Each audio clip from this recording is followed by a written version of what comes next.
Welcome to Fiction Audiobooks. If you enjoy the content, like and subscribing would be greatly appreciated. If you have any recommendations for novels, comment below.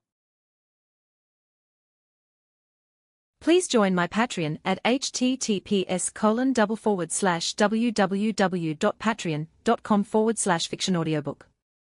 Chapter 153. Chapter 153. It's time for another tarot session.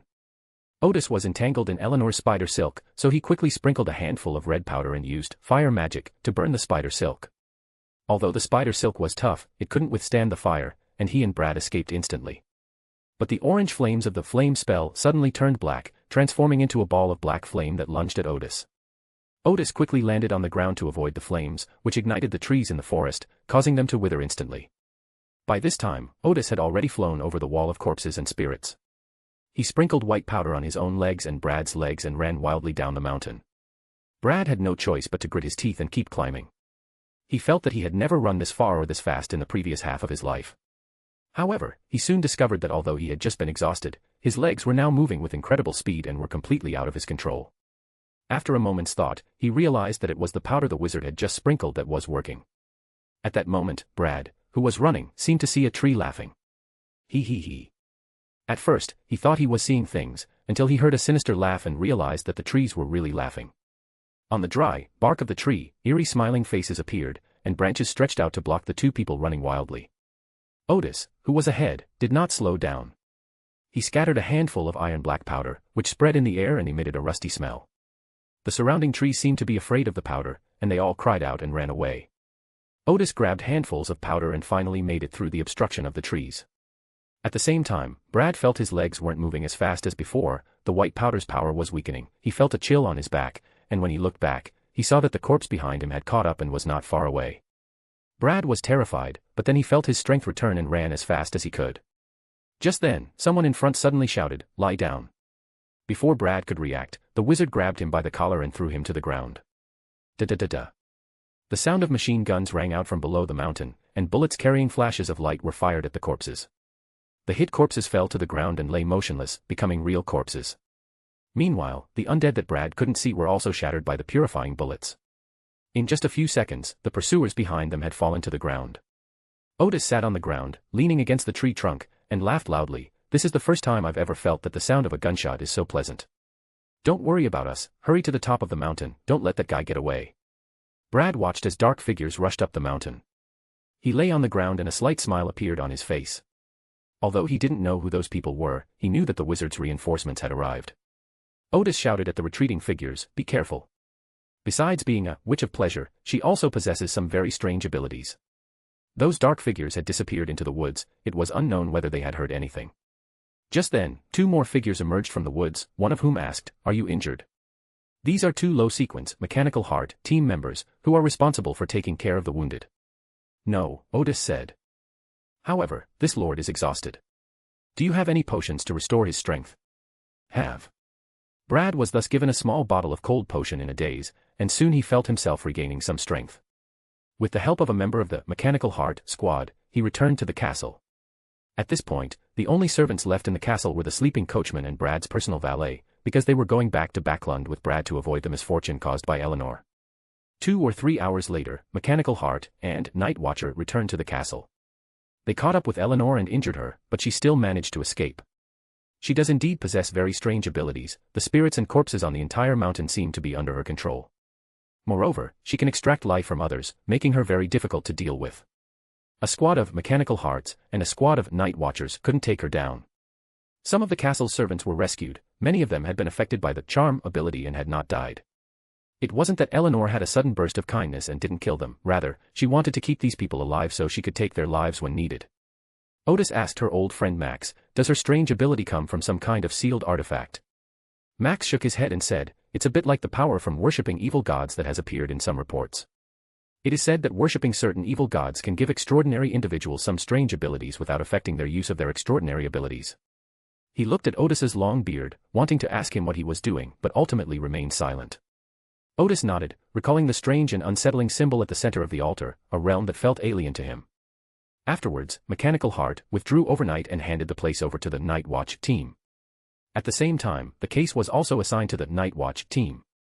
However, since Mechanical Heart had participated in the investigation, according to convention, the investigation results should be reported to Mechanical Heart when the case is closed. First, everyone rode in Brad's carriage to the landslide site, then walked through it, and finally left in the Mechanical Heart carriage. When the carriage arrived at Rose Street, Brad sincerely thanked him, saying, "Mr. Wizard, thank you so much for your help. Without you, Odis waved his hand. "It's nothing. Punishing evil extraordinary beings is the responsibility of every wizard.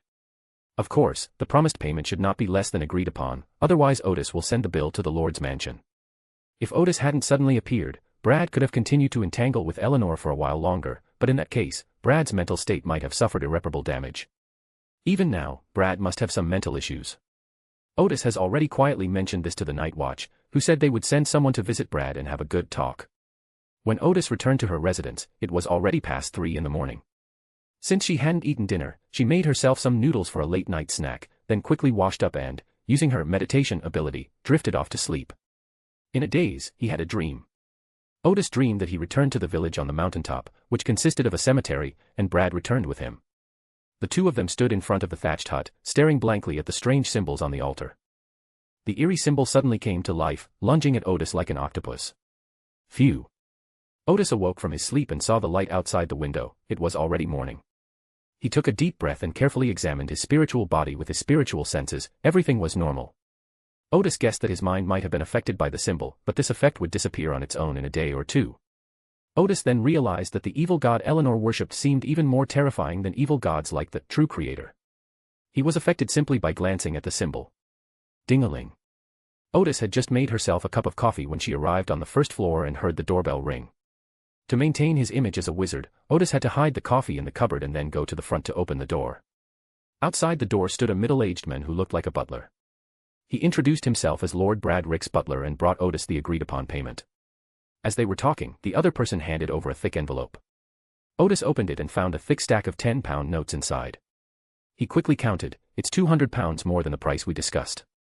The butler took off his hat. "The knight said that the extra money was his way of thanking you, so please be sure to accept it." Odis thought to himself, "This guy is really rich." "Please thank sir for me," Odis said with a smile. Of course, he would accept the money with a smile. After all, even when he knew he was no match for Eleanor and was in such a critical situation, he did not abandon this burden. The butler didn't even sit down. After Odis counted the money, he left immediately. Not a single mistake, not a single poem, not a single post, not a single piece of content, not a single look. Odis put the money away. His savings had now reached 8,000 pounds, which made him relatively wealthy even in Backlund. Unfortunately, he is still a long way from being able to purchase a sealed artifact with the ability to travel. He plans to earn over 1,000 pounds at the afternoon tarot session, and by saving little by little, he should be able to save up 12,000 pounds by the end of the year. At that time, Bernadette could advance part of the payment to complete the transaction involving the travel ability first. Odis sat back down on the sofa, reading a book while waiting for her client. No new customers came in all morning. In the afternoon, Odis locked the door early and went to her bedroom on the second floor to take a nap. A spiritual reminder woke him up around 3 o'clock. After a brief moment of clarity, his vision was enveloped in grey mist, and he was instantly transported to the giant's palace. "Good afternoon, Mr. Fool."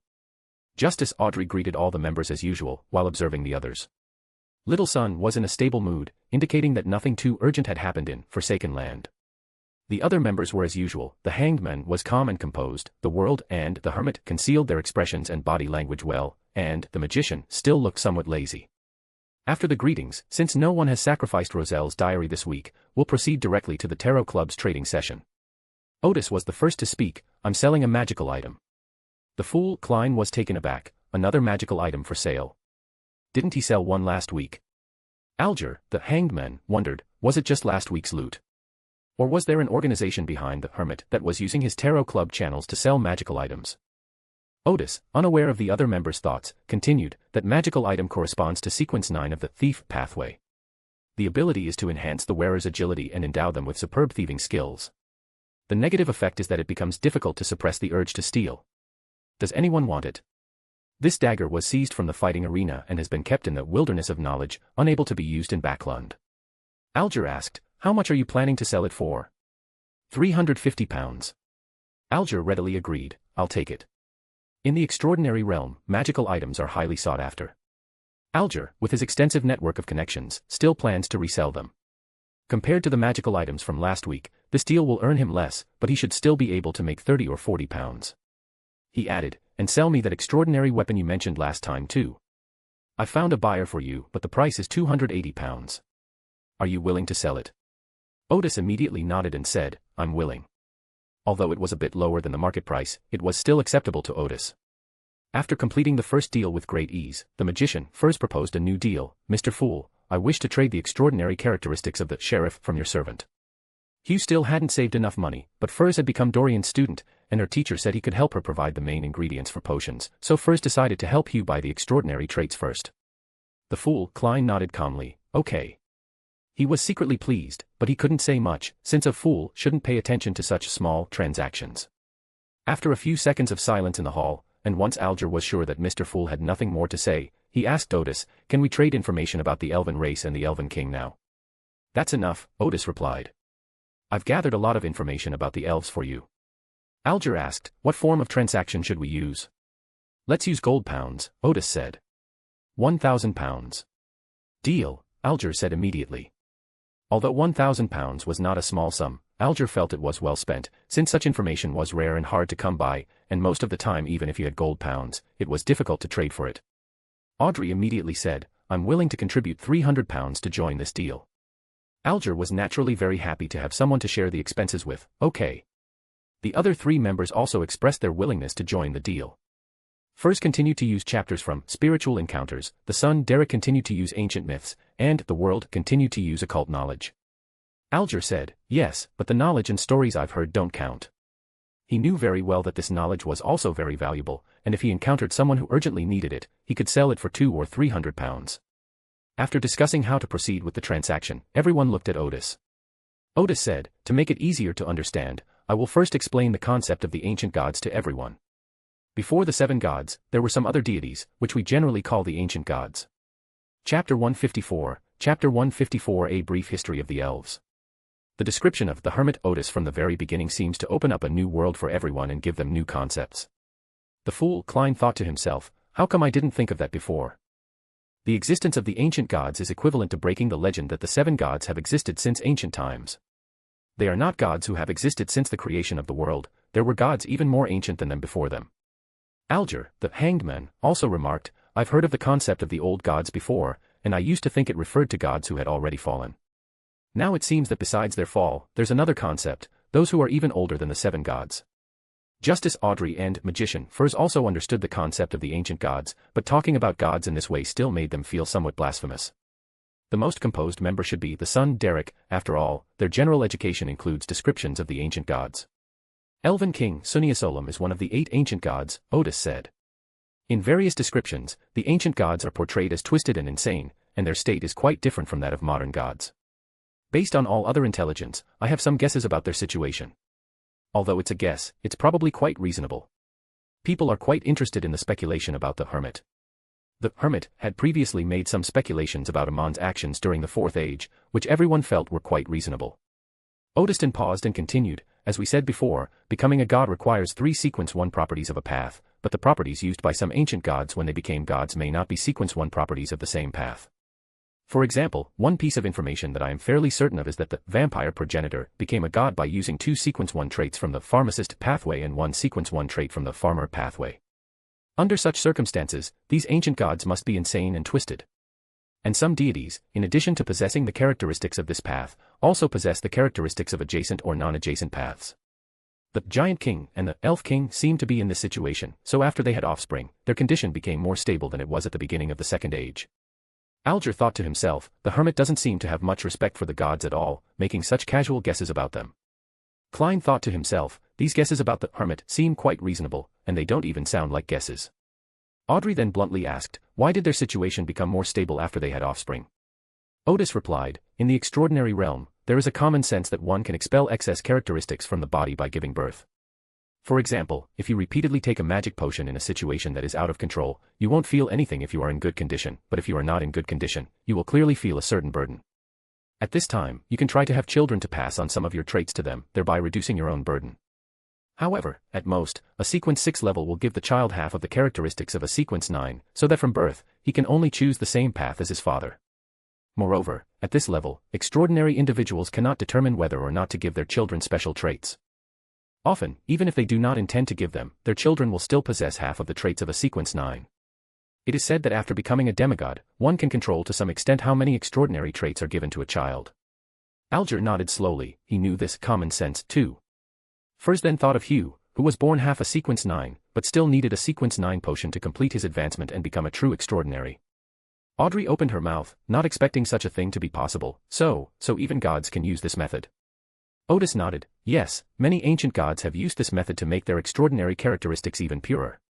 Once you become pure, your condition will improve.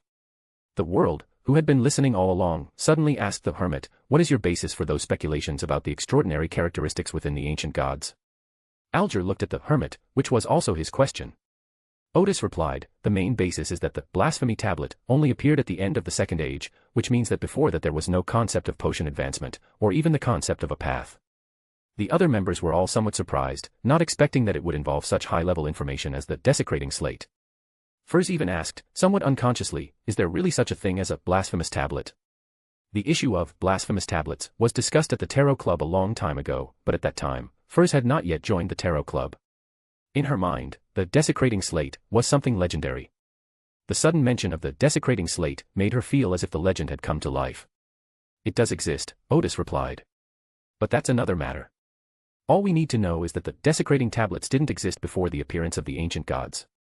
Alger then asked, how did the ancient gods become gods? Devour. Odis replied.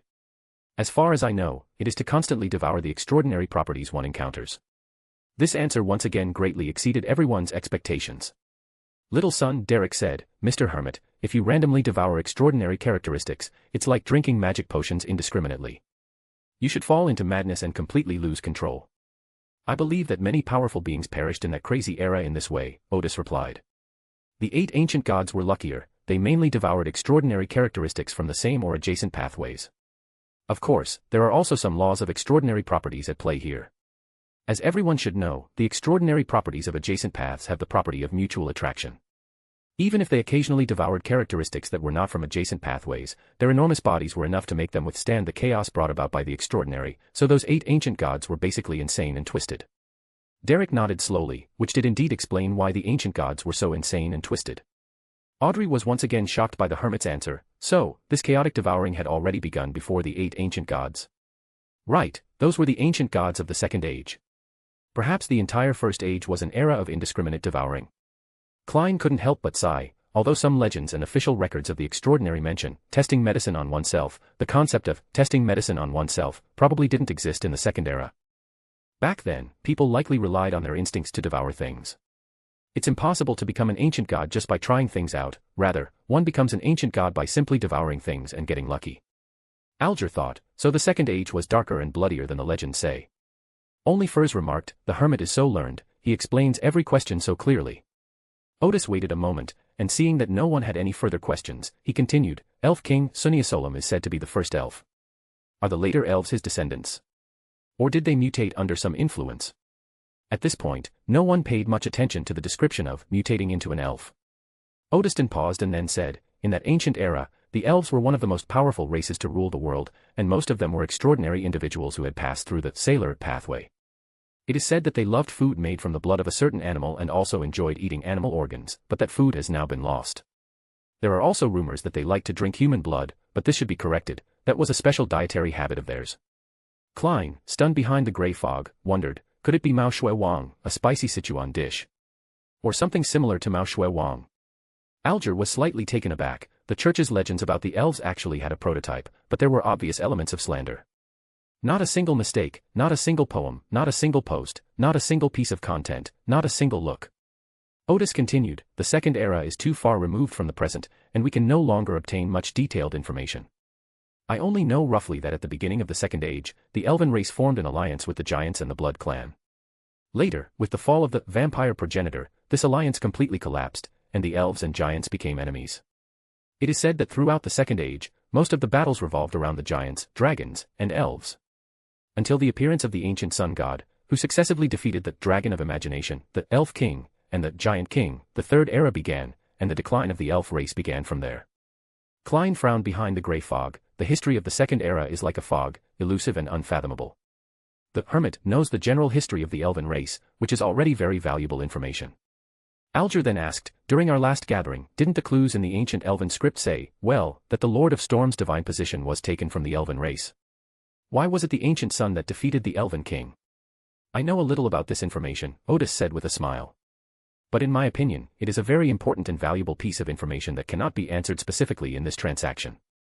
However, there is one thing I can reveal, the Lord of Storms was once a subordinate of the ancient sun god. Alger opened his mouth wide, speechless for a long time. The Lord of Storms was once a subordinate of another god. The other members weren't as surprised as Alger, but they also felt something was off. Could it be that a god was once subordinate to another god? Little Sun then asked again, Mr. Hermit, are you saying that the ancient sun god created the Third Era? But this is somewhat different from the history of our Silver City. In our records, it was the omniscient and omnipotent creator who created the Third Era. Odis glanced at the Little Sun before saying, have you ever considered that your all-knowing and all-powerful creator is the ancient sun god we speak of? This time, Little Sun was speechless for a long time. The other members also had a very vague understanding of the concepts of the creator of Silver City and the ancient sun god. Apart from Klein, no one knew about this in advance, so no one reminded Little Sun in advance. Klein, who had never had the chance to remind Little Sun, was now hearing the Hermit's reminder. He thought to himself, it's better to know sooner rather than later, so as to avoid having unrealistic hopes. A few seconds later, Little Sun finally reacted and said, I remember you said that the ancient sun god has already fallen. 2 lines of tears had already flowed down his cheeks without his noticing. Even now, every year, Silver City would offer sacrifices to the all-knowing and all-powerful god, presenting the first harvested black grass. But more than 2,000 years of sacrifices have yielded no response. It turns out they have already perished. Odis replied, based on the information I have gathered, it cannot be said that he has perished. After all, at this level, it is not so easy for him to perish. Hope rekindled in the eyes of the Little Sun. You mean, the all-knowing and all-powerful god, one day. Odis interrupted him, saying, just consider him as fallen, for he has abandoned the forsaken land, or rather, he can no longer protect you as he did back then. Don't have any hope in him anymore. Derek immediately said, but there are no buts. Odis intended to make this matter clear today. Compared to the ancient sun god who has already abandoned the forsaken land, the fool who has begun to pay attention to the forsaken land again is your new hope. Little Sun seemed to suddenly have a great inspiration. Yes, for thousands of years, Silver City has received no response from the all-knowing and all-powerful Lord. Whether he has fallen or not is no longer so important.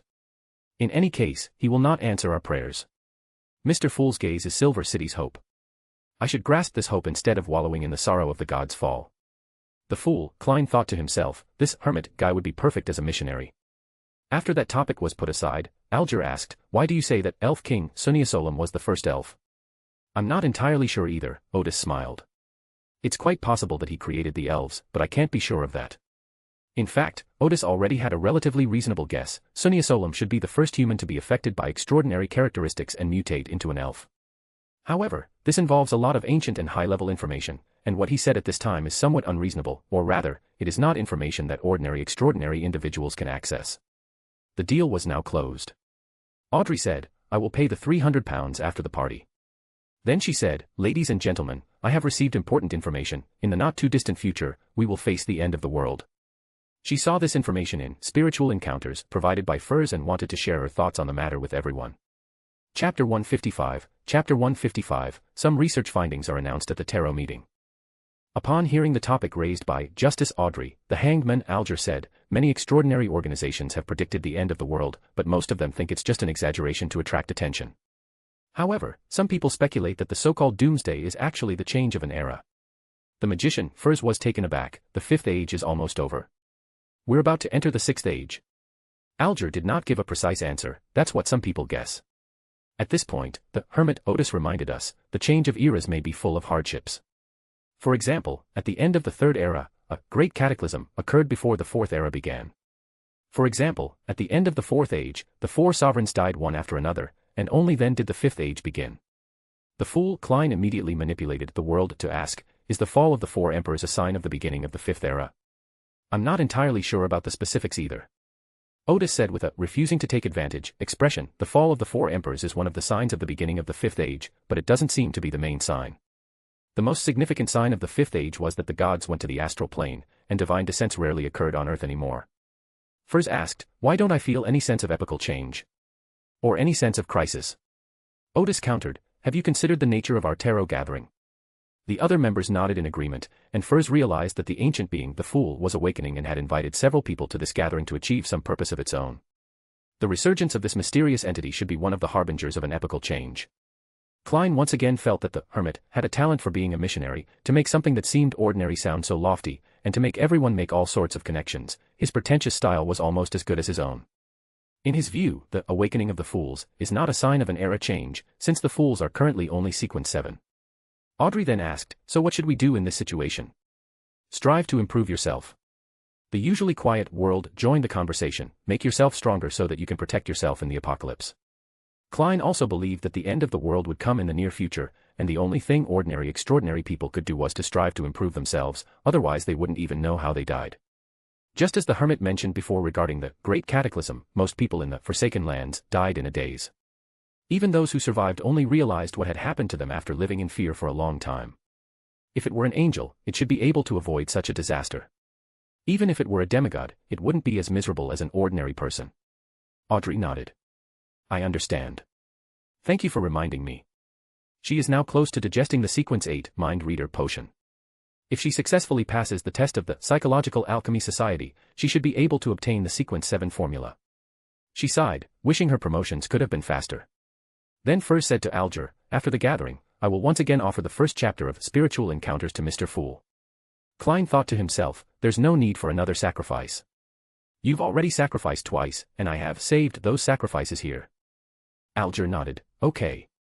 He had already read World and Justice from Spirit World Encounters, and he was very curious about what was recorded in them. Then Alger looked at the son, please tell me some ancient myths that you know. The son Derek had calmed down by now. He grunted and said, I read in some ancient books that only 5 ancient gods remained in the later part of the Second Age. The Lord defeated the imaginary dragon, the Elf King, the Giant King, and the Phoenix Ancestor, leaving only one omniscient and omnipotent god in the human world. According to ancient records, the Lord took back the authority of the Dragon of Imagination and the Elf King on his own initiative, while the Giant King and the Phoenix Ancestor repeatedly challenged the authority of the omniscient and omnipotent Lord, so these two gods also fell one after another. Klein, behind the grey fog, thought to himself, is the ancient sun god this powerful? Audrey voiced the question that had been on everyone's mind, if the ancient sun god was so powerful, how did he eventually perish? First, everyone looked at the Fool at the head of the bronze table. When the Fool did not respond, they looked at the Hermit. The Hermit, Odis once again used his usual rhetoric, I do know some relevant information, but I'm not very clear on the specifics. If anyone wants to trade this information, I can help you find out more. But I want to remind everyone that this information is extremely valuable and cannot be traded for 1,000 or 2 pounds. Audrey asked, approximately how much will it cost? I'm not sure either, Odis said, but it's definitely a bit expensive. Audrey thought for a moment before saying, could you help me find out? If it's too expensive, we can complete part of the transaction first. She only said, help me understand, instead of, help us understand, to avoid future disputes. Derek said, I also hope to be involved in the deal, I can offer some extraordinary or spiritual materials as payment. The other members remained silent. Furs was short of money and dared not make any rash statements, while Klein and Alger planned to decide whether to make a deal based on the situation later. Odis said to Derek, you could join the deal by helping me verify some of my guesses. For example, when you feel it is appropriate, provide some information to your superiors, such as saying that you saw a strange light in the swamp with strange fish, or that you accidentally felt a strange power. Derek immediately replied, I'm now basically cleared of suspicion, and I can report this information this week. Odis nodded, all right, if the transaction requires it, I will advance you the gold pounds, or it can be considered as if you have already paid the gold pounds. Derek asked with some curiosity, Mr. Hermit, what is the purpose of my reporting this intelligence? Alger, however, had already keenly noticed, it seems that the Hermit has made a major breakthrough in his research on the flora and fauna of Silver City. Klein had a similar idea, but since the Hanged Man had said so, he didn't manipulate the world to express his opinion. Derek exclaimed excitedly, really, Mr. Hermit? Have you made some major breakthrough? It's not exactly a major breakthrough, Odis smiled. It's just a guess that in that swamp with the monster, there's a level 1 sealed artifact, or a monster at the demigod level. So I hope Silver City can be explored. Any sealed artifacts found will be yours. I just want to know if my guess is correct. A demigod level sealed artifact. Derek said. This is definitely worth exploring.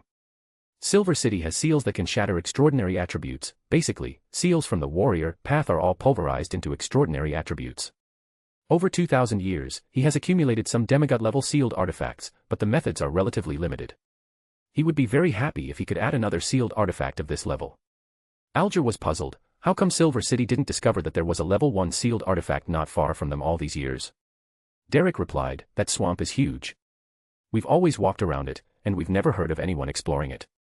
This was not surprising to him, because there were still some unknown monsters not far from Silver City. Because Silver City is located there, while those monsters are constantly roaming around. The Silver City Guard is divided into the Inner City Guard and the Outer City Guard. The Outer City Guard patrols constantly not far from the outside of Silver City, and almost every patrol yields a harvest. Most of the time, they obtain some spiritual materials, and occasionally they also obtain extraordinary properties or some main ingredients for magic potions. Therefore, the demigod-level sealed artifact mentioned by the Hermit may have only recently come into existence. Alger nodded slowly and said nothing more. Derek then asked, Mr. Hermit, what kind of sealed artifact is it? Not a single mistake, not a single poem, not a single post, not a single piece of content, not a single look. I'm not entirely sure either, Odis said. But you must not tell me that a clue to a demigod-level sealed artifact was found there. Just as I said, I only saw a strange light and felt an invisible power, Odis instructed. Describe it as if it were a demigod-level sealed artifact, but that doesn't prove it is a demigod-level sealed artifact. Derek nodded. I understand. He had seen demigod-level sealed artifacts before, so this feeling was not unfamiliar to him. At this point, the world asked the Hermit again, if it's convenient, could you tell us why you discovered that sealed artifact? The conclusions are mainly from 2 studies, Odis said generously. One study involved the dissection and comparison of organisms near the swamp. Before dissecting those plants and animals, it was hard to imagine that the fish provided by the sun was actually a mutated blood fluke, and the plant he provided was a mutated castor bean. Derek had little idea, it wasn't a loach. Furs exclaimed in surprise, if I remember correctly, the sun said that the largest of those fish, if they stood up, would be more than a person tall, right? Derek still didn't understand what was surprising. Yes. Furs then asked, do you know how long a blood fluke is in our world? Then she answered her own question, only 2 or 3 centimeters. The fool helped Derek convert the units of length, and Derek was surprised, how could something so small mutate into such a long thing? The other members shared the same sentiment, so they all looked towards the Hermit. Odis smiled and said, I can tell you with absolute certainty that it is a mutated blood fluke. First of all, the internal structures of the 2 are very similar, and the position and shape of the internal organs are almost identical. Everyone nodded, agreeing with the Hermit's judgment. Although they didn't have much knowledge of biology, they understood the difference between a fish and an insect, and believed that the Hermit wouldn't make a wrong judgment in such a situation. Audrey once again asked the question that everyone had on their minds, why do blood flukes become like this? I suspect it's the influence of divinity, Odis said. And it's a mutation that has occurred under long-term influence. Of course, I haven't confirmed this yet.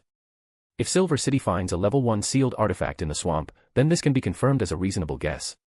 Klein, behind the grey fog, thought to himself, the Hermit's guess sounds quite plausible. Divinity is something that is hard to define, but it has a significant impact on extraordinary beings. Alger was both amazed and curious, divinity could have such an effect. Furs asked somewhat awkwardly, what is divinity? Isn't that something only gods use? She really didn't know how to describe divinity. Divinity is present at sequence 4, Odis explained. However, it is said that the divinity at this level is very small, but it is enough to cause a qualitative change in extraordinary individuals and extraordinary abilities. Furs nodded, indicating that he understood the meaning of Hermit, and why divinity could cause such a huge change in living beings. At this moment, Audrey asked, Mr. Hermit, why do you guess that there is a demigod-level sealed artifact there, instead of an angel-level sealed artifact? Angel-level divinity should be more powerful. The answer to this question came from Alger, the Hanged Man. The reason is simple. If it were an angel-level sealed artifact, Silver City would have discovered it long ago, no matter how slow-witted it is. Even if it feels too risky and you don't try to master that sealed artifact, you will definitely warn the ordinary residents of Silver City to stay away from that swamp. But the sun did not hear such warnings and safely obtained some plants and animals, as well as a clump of silt from there. This shows that the sealed artifact has little effect on the edge of the swamp. Based on the above information, it is not difficult to guess that if there is one, it should be a demigod-level sealed artifact there. Odis nodded slowly. His overthrow of the political commissar was quite skillful. Derek also showed an expression of admiration. I see. Audrey smiled and said, Mr. Hangman, thank you for your answer. She thought to herself, for me, such speculation is difficult. Odis continued, the influence of divinity alone is not enough for me to be certain of this conjecture. My second research result almost points to a level 1 sealed artifact in the swamp. Of course, it could also be a demigod-level monster, but that's unlikely, because a monster of that level would probably attack Silver City on its own initiative. He paused and then said, as for my research findings, they cannot be released yet. Everyone was somewhat disappointed, but since the Hermit said so, there is a high possibility that there is a level 1 sealed artifact in the swamp.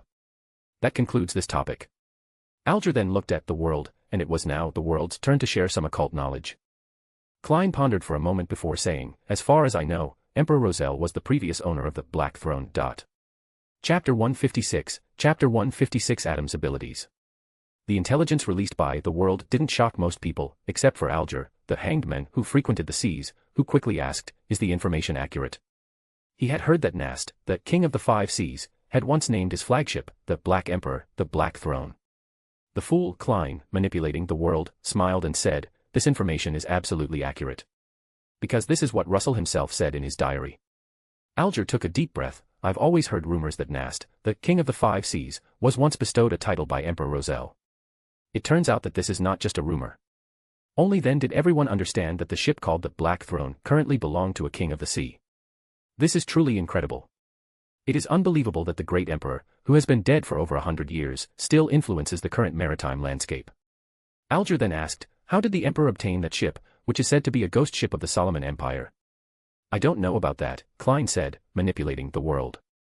It is said that clues were obtained from some legends and historical records, and the ghost ship was eventually discovered in the Orodeg Islands. Alger nodded, I am very satisfied with the information you provided. To be precise, it was a completely unexpected surprise that allowed him to distinguish the truth from falsehood in many messages.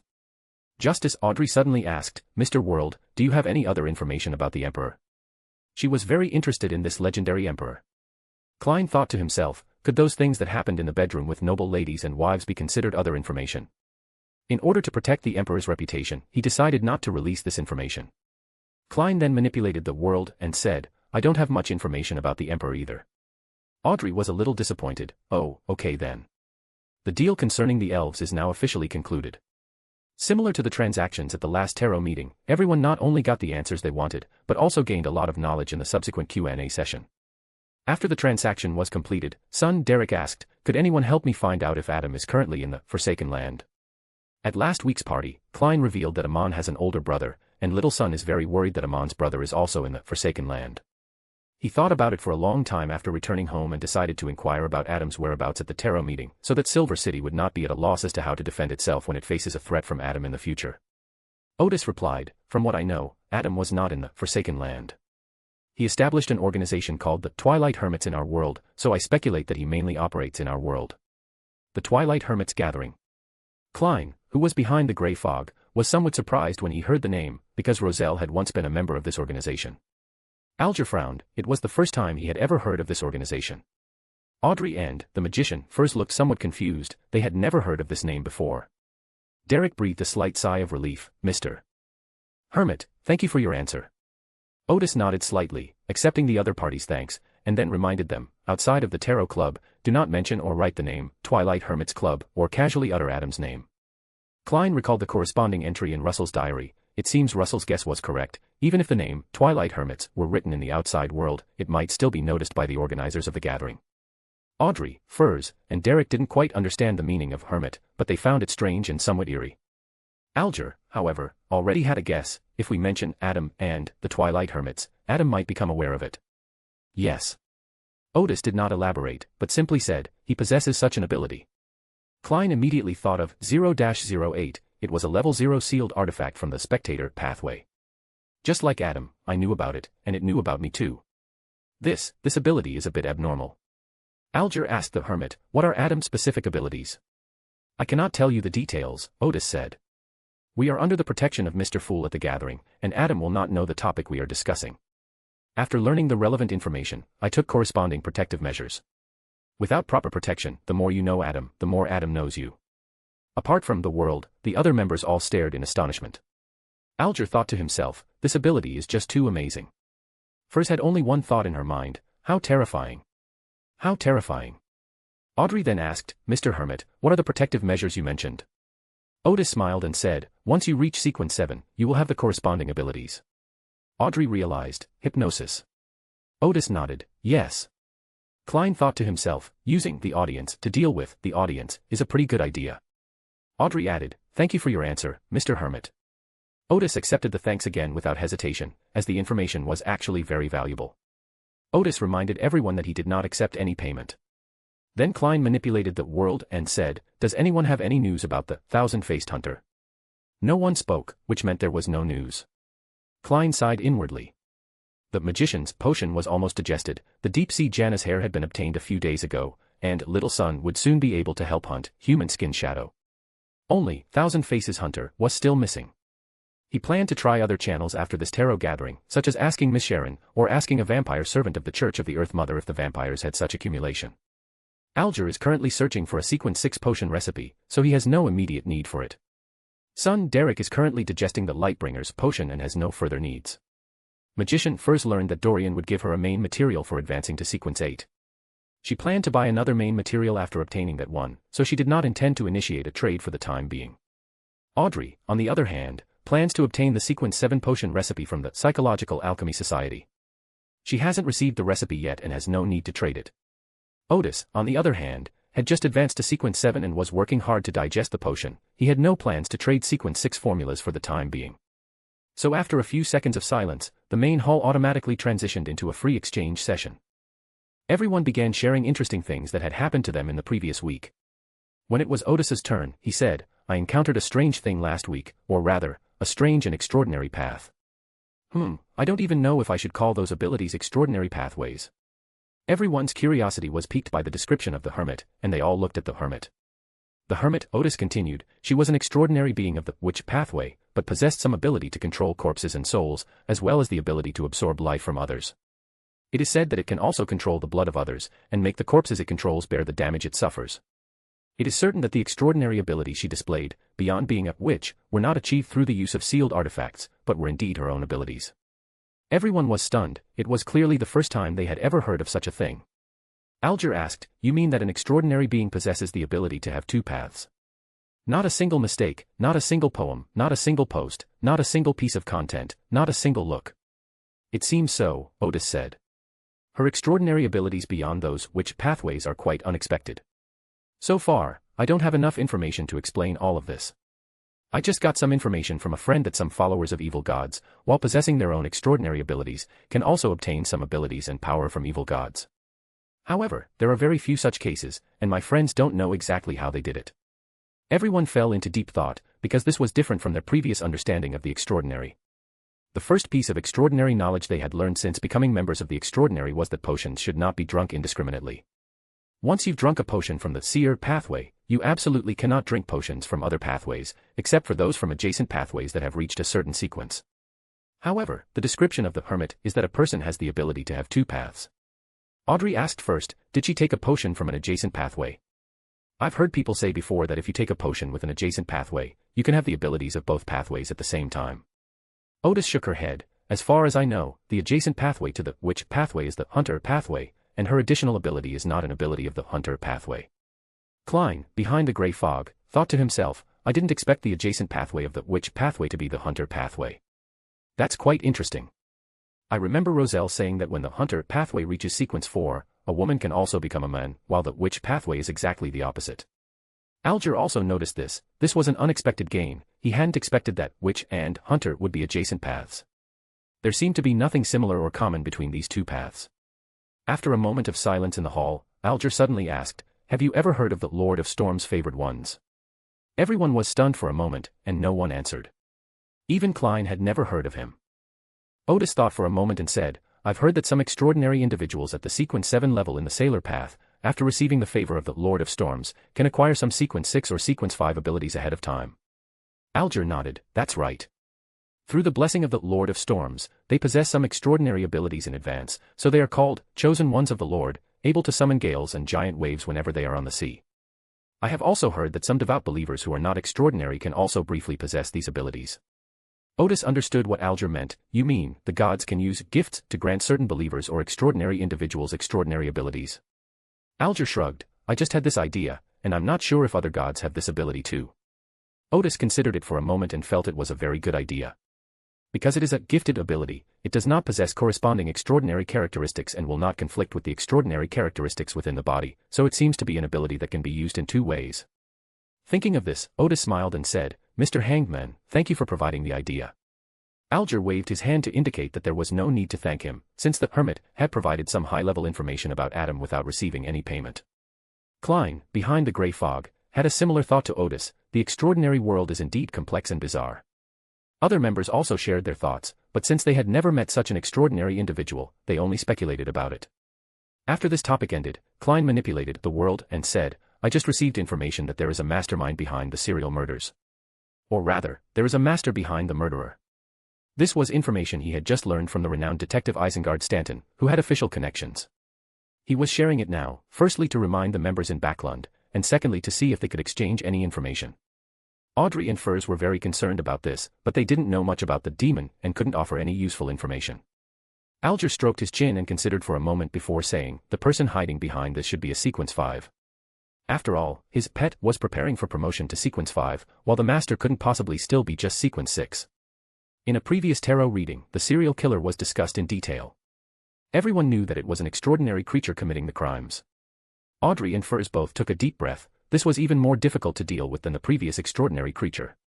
Alger asked the world, could this Sequence 5 be so insane as to seek revenge against the official Beyonder who killed his pet? If given the chance, he would definitely do it, Klein said, manipulating the world. But I estimate that for now, he will only retaliate against the unofficial personnel investigating the case. For example, Detective Sherlock Moriarty. Odis reminded them, "Gentlemen, there's something I've always found rather strange about this serial murder case. Why didn't the murderer destroy the evidence, but instead displayed the victim's body in front of everyone as if to show off his masterpiece?" Klein pondered for a moment, then manipulated the world and said, "You mean, he's using this case to cover something up?" Odis smiled and said, "I don't know either, I just find it a bit strange." Klein fell into deep thought again. After exchanging ideas for a while, Klein announced the end of the tarot session. Chapter 157, Chapter 157 The Wizard makes his move again. The Forsaken Land, Silver City. Derek Berg returned to the real world, took a deep breath, and lamented that God had already fallen. "I wasn't particularly sad, it was just that after waiting for so many years, I felt somewhat helpless and relieved after finally knowing the result.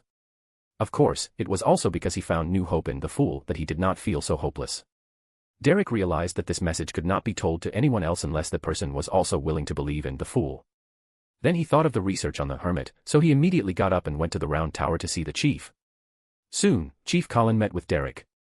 The chief, who had gray hair, asked, "Do you have something important to discuss with me?" "Actually, I don't know if it's important or not."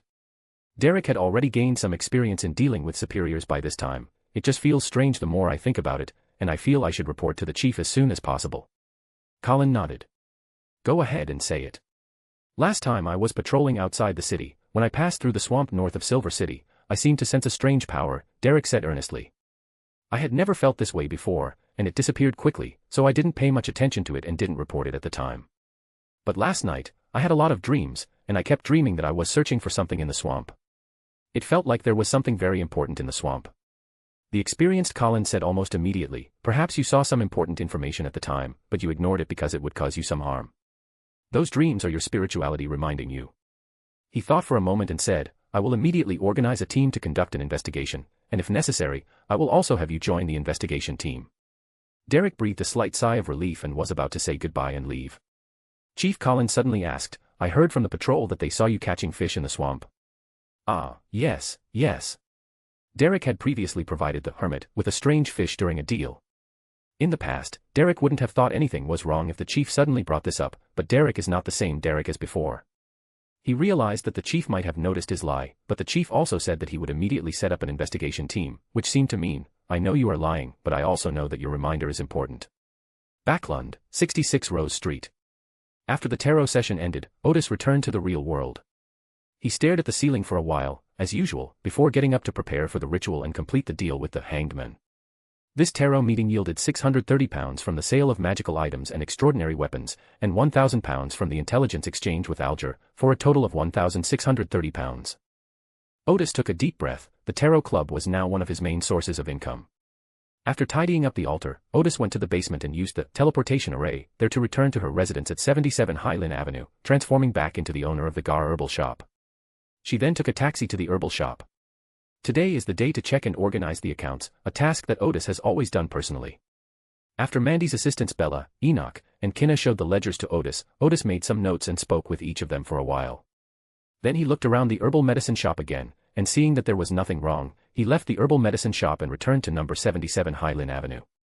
Odis rested at his lodging on Highland Avenue for the night, and the next morning he changed into his wizard's attire and returned to 66 Rose Street, where he studied witchcraft while waiting for new clients to come to his door. Ding-a-ling. I waited until the afternoon before someone finally knocked on the door. Odis opened the door, and there stood the old gentleman, York Elton, who had previously doubted whether his son was his biological son. Behind him stood another middle-aged man dressed like a gentleman, with a clean-shaven beard and wearing gold-rimmed glasses, looking very refined. The other person adjusted their glasses and carefully observed Odis.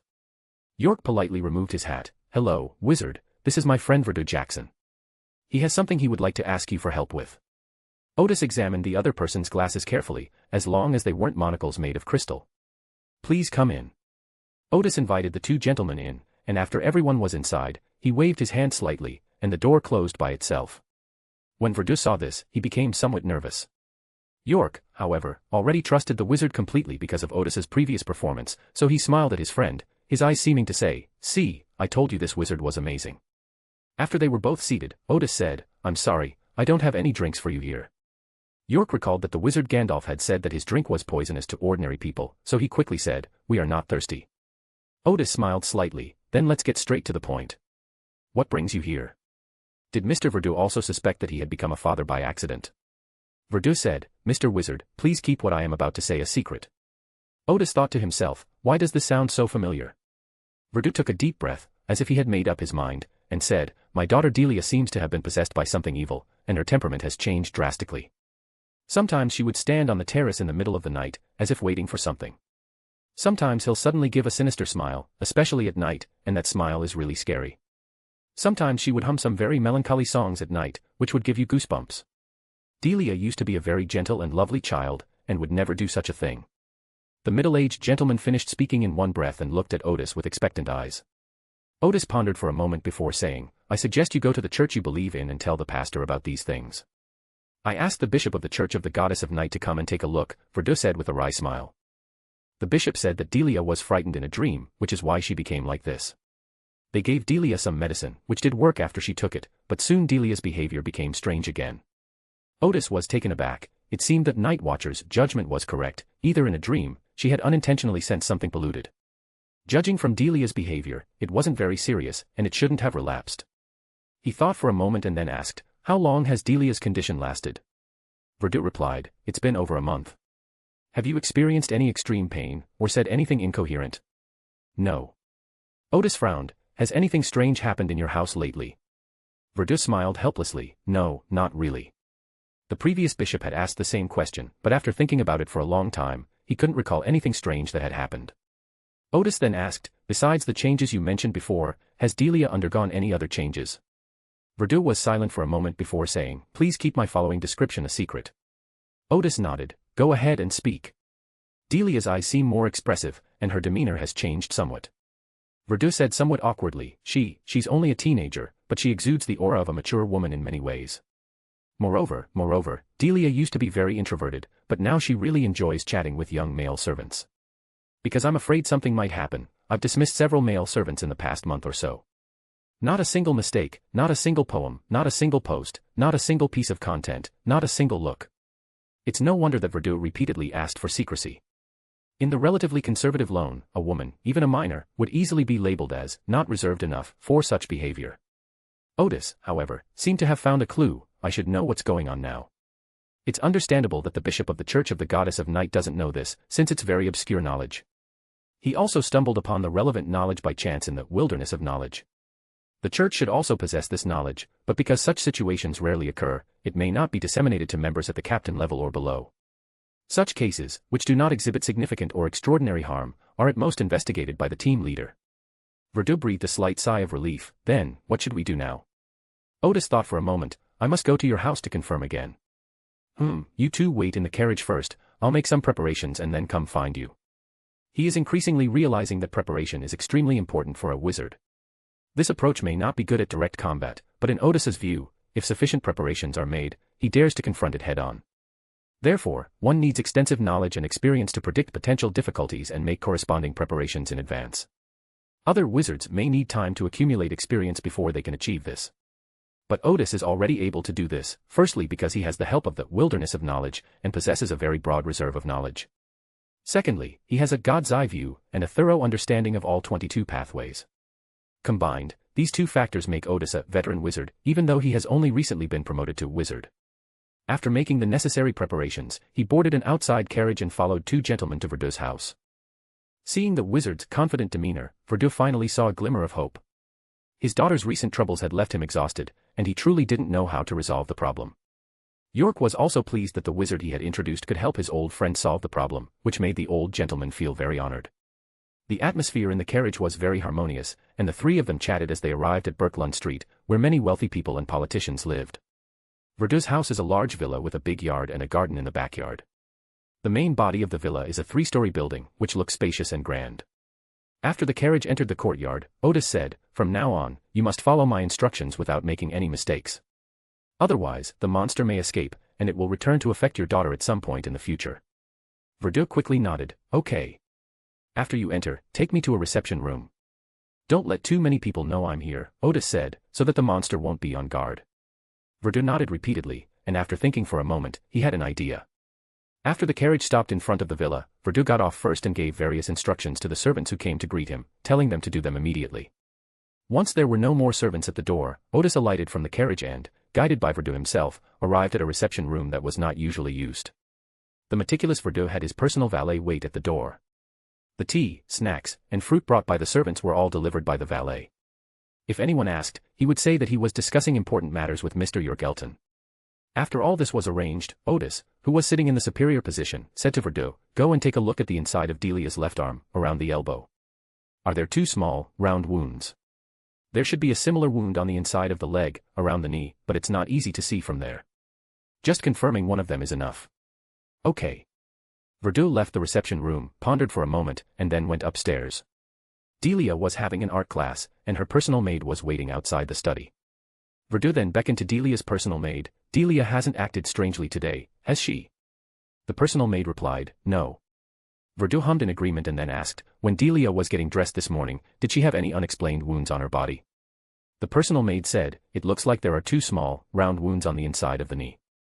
Verdur took a deep breath, trying to calm himself down. "Okay, I understand." Because Verdur had been frequently inquiring about his daughter's condition, it did not arouse the maid's suspicion. After thinking for a moment, Verdur decided to be on the safe side and check on Dileia's arm wound. So he had a servant bring tea and snacks and went into the classroom. There were only 2 students in the classroom, Verdur's youngest son and daughter. Verdur's eldest son was already in university, while his youngest son and daughter were preparing for university entrance exams under the tutelage of a private tutor. Upon entering the classroom, Verdur first exchanged pleasantries with the teacher, and then had his servant serve him tea and snacks. Then Verdur let his son and daughter rest, while he looked at their easels as if checking if they had made any progress recently. Just as the servant was serving Dileia tea, Verdur, quick-witted and agile, knocked over the teacup, spilling the tea right onto Dileia's arm.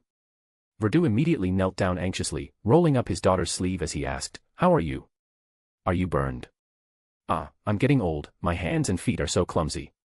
He saw 2 small, round wounds on the inside of Dileia's arm, around her elbow, which looked like they had been made with a thicker needle. Verdur tried his best to keep his hands from trembling, and continued with a smile, "I accidentally knocked over the teacup." Chapter 158, Chapter 158 Enchanting Succubus. Dileia didn't realize anything was wrong and was still comforting her father. "It's okay, I'll just go change my clothes." Verdur stayed in the classroom for a while longer, waiting for his daughter to return after changing her clothes. He apologized to his daughter and the teacher before leaving the classroom. After the classroom door closed, Verdur almost ran downstairs to the reception room where Odis was waiting. "Mr. Wizard, just as you said, Dileia has wounds on the inside of her arms and legs." He then briefly described the process of verification. After hearing this, Odis nodded slightly and said, "In that case, I can confirm my guess." Verdur was now completely convinced of the wizard's abilities and waited for his instructions. Odiston paused for a moment and then said, "Have someone prepare a full-length mirror that is taller than a person, and a sturdy one at that. Also, prepare an opaque cloth that can cover the entire mirror." Verdun went out again, and soon 2 male servants carried in a tall, solid wood full-length mirror, and a female servant brought in a piece of black cloth. At Odis's direction, the sofa and coffee table were moved aside, and a full-length mirror was placed in the center of the room. Odis took out the spiritual materials and pen he had prepared beforehand and began to draw magic circles behind and on the sides of the mirror. York and Verdun saw the mysterious symbols, and although they didn't know what they were, they looked very powerful, which gave them even more confidence in the wizard's next move. The magic circle was almost finished, except for the mirror surface, which remained unwritten. Odis temporarily set aside the pen and spiritual materials, and then directed everyone to lift the mirror to a corner of the room, out of sight from the doorway. Now there's only one last thing left, Odis said. Find a reason to call Dileia here, and she can't have any doubts until she walks in and sees this mirror. Verdun thought for a moment. She'll be out of class in a little over half an hour. I can call the 2 children down and say they want to see Uncle York Elton. Odis said, what's about to happen might be a little scary. Are you sure you want another child to come along? Verdun took a deep breath and said, it's good for him to broaden his horizons. Odis nodded, all right, you should also be mentally prepared. No matter what you see later, don't panic. Verdun and York both nodded in agreement, believing they had seen it all and would not panic. After waiting for another half hour, Verdun went out to find Dileia. Odis hid behind the mirror, and could only be seen after entering the room. A few minutes later, Odis and York heard Verdun arrive at the door, chatting and laughing with his son and daughter. York, who was inside the house, took a deep breath, feeling somewhat nervous. The door opened, and Verdun stepped in first. He was somewhat nervous, but he walked ahead and didn't expose himself. Come on, say hello to Uncle Elton, Verdun said with a forced smile. Clang. Just as the 3 of them continued forward toward York, the door suddenly closed. Almost simultaneously, Odis, standing in the corner, flung out a handful of white powder and shouted, Dileia Jackson. He didn't actually need to shout it, he could have just sprinkled the powder. However, for the sake of the performance, he solemnly called out Dileia's full name. Everyone immediately looked at the mirror. Verdun and York almost fell to the ground as their gaze passed through the loose white powder and saw the image in the mirror. Both Dileia and Verdun's youngest son showed expressions of surprise, but behind Dileia was a very alluring female figure. The woman had a wicked smile, and her eyes seemed to electrify. She was very eye-catching. But its body was soft, and its limbs, like those of a mollusk, naturally wrapped around Dileia's limbs, with its hands wrapped around Dileia's elbows and its feet wrapped around her knees. The white powder sprinkled by Odis, after revealing the alluring woman, seemed to be blown by a gust of wind, instantly transforming into 2 white, somewhat ethereal ropes, one end of which coiled towards Dileia. The smile on the evil woman's face vanished, and she opened her mouth to reveal fangs, letting out a roar. But before she could get off Dileia, she was bound by ropes around her neck and shoulders. The other end of the illusory rope was thrown into the mirror by Odis. Immediately afterwards, a tremendous suction force seemed to appear in the mirror, pulling the rope quickly into the mirror.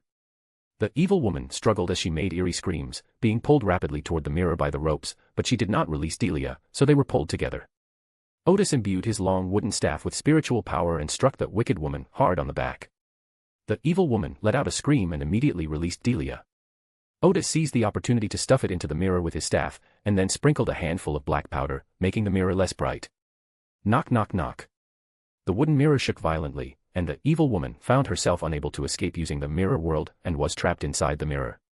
York, Verdun, and the others then witnessed a very strange scene. A femme fatale was pounding on the mirror, as if she were a prisoner trying to escape from jail. Odis then picked up the spiritual materials and pen again and quickly wrote various mystical symbols, some complex and some simple, on the mirror. He tried to concentrate and avoid looking at the seductive woman, because just one glance could easily lead to being bewitched.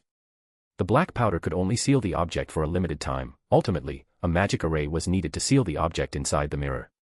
However, Odis was still somewhat affected, because the eyes of that enchanting woman were so beautiful that one wanted to look at them a few more times. Even Odis, an extraordinary being, was drawn to the scene, while Verdun and the others were blushing and eager to rush over, pull the wizard away, and rescue the enchanting lady. Fortunately, Odis had already prepared the necessary medicine. He smashed the glass bottle containing the medicine on the ground, and a foul stench immediately filled the room.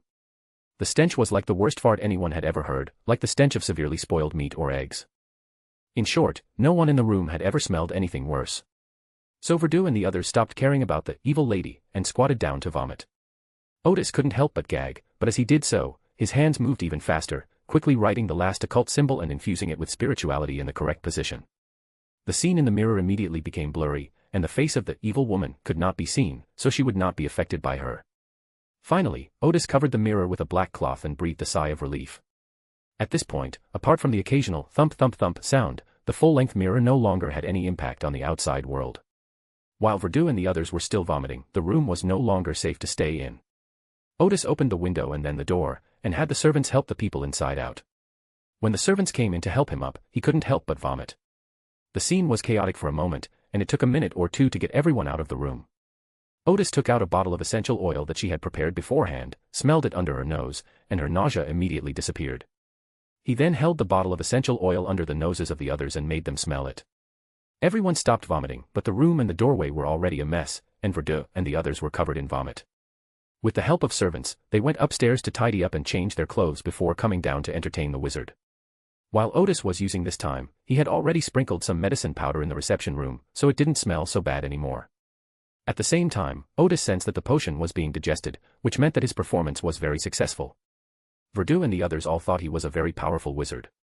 To be precise, there wasn't much acting involved, simply presenting the seductive woman to Verdú and the others was enough. After everyone was seated in the living room, the servants served tea again. Only then did Verdú, still somewhat shaken, ask, "Wizard, what kind of monster was that just now?" "Not a single mistake, not a single poem, not a single post, not a single piece of content, not a single look. That's called a siren," Odis explained. "It's a supernatural creature that's rarely seen in cities. The eyes of a succubus are one of the main materials for advancing to the rank of pleasure witch. These succubi usually live in the wilderness and occasionally go to places where people gather to bewitch some men as food." Odis continued, "Usually, succubi in cities have a female companion, which is a very rare phenomenon, because the female companion not only has to be born on the same day, month, and year as the succubus, but the souls of the two cannot show any signs of rejection. I only saw the relevant records in ancient books, so I guess that Dileia became the companion of the enchantress. Since succubi with female companions live with humans, they are very cunning and will hide in a mirror if there is any danger. So the biggest challenge in capturing it is to avoid arousing her suspicion beforehand." Odis believed that the previous night watchmen were able to hide in the mirror beforehand because they hadn't noticed this. Ultimately, they discovered that Dileia's spirituality was somewhat unstable, believing that she had seen things she shouldn't have in her dreams, which led to this consequence. Verdú exclaimed, "It's fortunate that we asked you for help, otherwise we wouldn't know what to do." Odile readily accepted the wealthy man's thanks, because this knowledge was indeed very obscure, and by the time the official extraordinary individuals discovered Dileia's abnormality, the girl might have already suffered irreversible damage. At this moment, the old gentleman York asked, "Wizard, how did this monster get here?" "They probably found this place through a mirror," Odis replied. "Of course, it's also possible that someone is deliberately keeping enchanting succubi." Odis even saw this description in the Wilderness of Knowledge. The older this extraordinary creature is, the more powerful its enchanting ability becomes after the ascendant uses its eyes to ascend. According to some intelligence obtained by Odis, Backlund has more than one witch who uses a socialite as a cover, and now that witch cult is cooperating with the royal family, so there should be many more witches hiding in the corners of the city. It's very likely that they brought this seductive succubus here, but of course, these things can't be told to ordinary people who only have a slight understanding of the extraordinary. After chatting for a while longer, it was getting late, so Odis got up to say goodbye. Verdú took out a paper bag containing a stack of banknotes and asked Odis to accept it. Odis took out a portion of them, and his spiritual perception told him that there were exactly 20. "I only want a portion, and as for the other payment, I want to take the mirror with me." Verdú was overjoyed and immediately sent a carriage to take Odis and the mirror away, instructing 2 coachmen to help the wizard carry the mirror into the house. Back at 66 Rose Street, Odis watched the coachman drive away, then immediately went out to send a telegram to the Backlund Mechanical Research Society and bought dinner. When Odis returned to his lodgings, he saw that the mirror still made occasional thump sounds, which proved that the enchanting nymph was still inside. He arrived at the restaurant, placed the roasted meat and fish he had bought, along with roasted pork skin and Fenaport garlic shrimp, on the table, and then opened a bottle of wine for a small celebration. Odis glanced at the mirror in the living room again and smiled to himself. This deal has made quite a bit of money. It's a bit like the antique business, 3 years without business, then 3 years of feasting when it opens. The garlic shrimp was quite good and perfect with drinks. The roasted pork skin had to be eaten quickly, otherwise it would get hard. About an hour later, we had almost finished drinking and eating. Odis arrived in the living room, turned on the gas lamp, and waited quietly for his guest to arrive. Having just taken a couple of sips of tea, Odis seemed to catch a glimpse of a shadowy figure flickering on the windowpane out of the corner of his eye. Odis smiled and said, "Don't rush, don't rush. There are still guests. You can decide whether to take action after you meet with that group of guests." He. A silvery laugh suddenly rang out from the window. "Looks like you're not completely clueless after all." Ding-a-ling. The doorbell rang suddenly, and the figure in the window vanished instantly. Odis went to open the door, and the person outside was Max, the squad leader of Mechanical Heart. Upon seeing Odis's long beard, Max couldn't help but chuckle. "Why are you dressed like this?" Odis smiled and said, "I've wanted to be a wizard since I was a child." Max shook his head, clearly not believing such nonsense. He went into the house, glanced at the mirror in the middle of the living room, and asked, "You said you found traces of the witch dot." "Not only that, I also caught this," Odis said, pulling back the black cloth on the mirror. Because the world in the mirror was so blurry, Max took a while to recognize it before saying, This is a succubus. A living, seductive succubus." Odis nodded. "I hope to get a good price." Chapter 159. Chapter 159. Hugh asks for help again. Upon hearing Odis's words, Max paused for a moment before replying, "That's easy, at least £1,600. The price he quoted was the market price, which is generally the price of a Tier 6 main material. However, at this level, there will definitely be a premium. Odis had no intention of considering the premium. "All right, I'll help you load it onto the carriage." "Wait a moment." Max seemed to suddenly come to his senses and quickly went out. At that moment, a faint figure appeared on a glass bottle not far from Odis, and a melodious voice rang out, "I can offer £1,900. "I'm sorry, but I still intend to sell it to Mechanical Heart," Odis smiled. "Or rather, I hope to sell it to Mechanical Heart in front of you, so that you can have an explanation." The voice on the glass bottle said, "They can't protect you forever." "No, you can't imagine how important I am to them," Odis said calmly. At that moment, Max returned, and Iconcel came in with him. The figure on the glass bottle immediately disappeared. After Captain Iconzer entered, he first raised his hand, glanced at the window, and then looked at the glass bottle next to Odis. "A witch has been here." "Yes," Odis said. "It seems they've come looking for us too." He smiled and said, "You've come at just the right time. If you had come any later, I would have had to fight with them." Iconcel didn't say anything more, looked at the mirror, and finally offered £2,000, because this was the first time Mechanical Heart had received a living, enchanted banshee, which was of great research value. Moreover, the hair and blood of the enchanting banshee are high-grade spiritual materials, so the price is reasonable. After covering the mirror with a black cloth again, Max carried the huge full-length mirror away. As for the gold pound, it would be delivered the next morning. Icons asked Odis from behind, "Is this your new base? And your new identity?" "Yes," Odis smiled. "Because it's only used occasionally, I didn't report it to the Mechanical Heart. Iconzer nodded. "If any witches come knocking, notify us as soon as possible, and we will come to your aid immediately." Odis smiled and said, "Thank you." After seeing off the person from Mechanical Heart, Odis locked the door, then took the spiritual materials and continued to draw the composite magic circle in the house. While drawing the magic circle, he always felt as if a pair of eyes were watching him. Odis knew that it was the witch who had been in the mirror earlier. However, he wasn't worried that the witch would attack him, because he was more worried that if he showed up, the people of Mechanical Heart would immediately turn back to deal with him. After all, the person who just came was a high-ranking deacon from Backlund, and he had already discovered her whereabouts. It's very likely that he was just pretending to retreat in order to lure her out. Odis spent more than 2 hours drawing, and the composite magic circle here was finally completed. He yawned, went back to his bedroom to rest, and completely ignored the gaze hidden behind the glass. Wednesday morning at the Daily Observer office. As reporter Mike stepped down from the carriage with his briefcase and was about to enter the newspaper office, someone suddenly shouted, "Mike Joseph." Mike was slightly taken aback and looked in the direction of the sound. It was a carriage with the storm emblem. The door opened and 2 men in police uniforms got out. He glanced at their shoulder insignia. Their ranks were Chief Inspector and Inspector, respectively.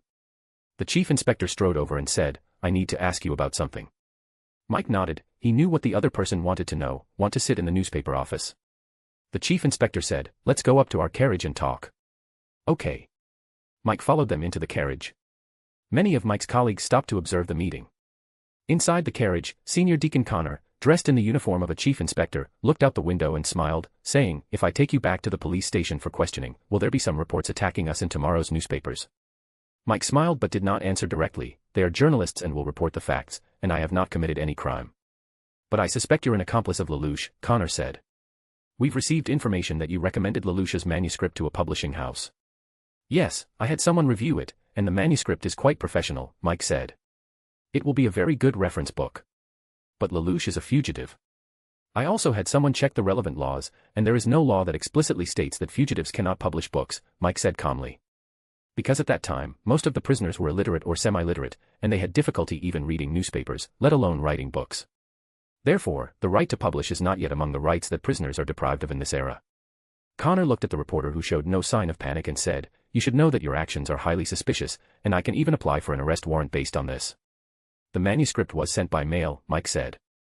"The 3 journalists who had access to that email are all willing to testify. Besides, you have no evidence that I have met Lelouch. Torture won't work because I have never actually met him. In the end, you'll have no choice but to release me again."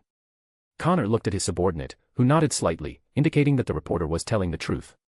Connor sighed softly. "Mr. Reporter, please tell me, why are you willing to take such a big risk for someone you've never met?" "Because I feel it's worth it." Mike smiled. "Our social system is not perfect, and not everyone has the courage to admit it, nor does everyone have the courage to fight against the injustices of this society. Lelouch is a role model of this era. I am willing to help him publish his manuscript free of charge. Many people are willing to take the risk to help him."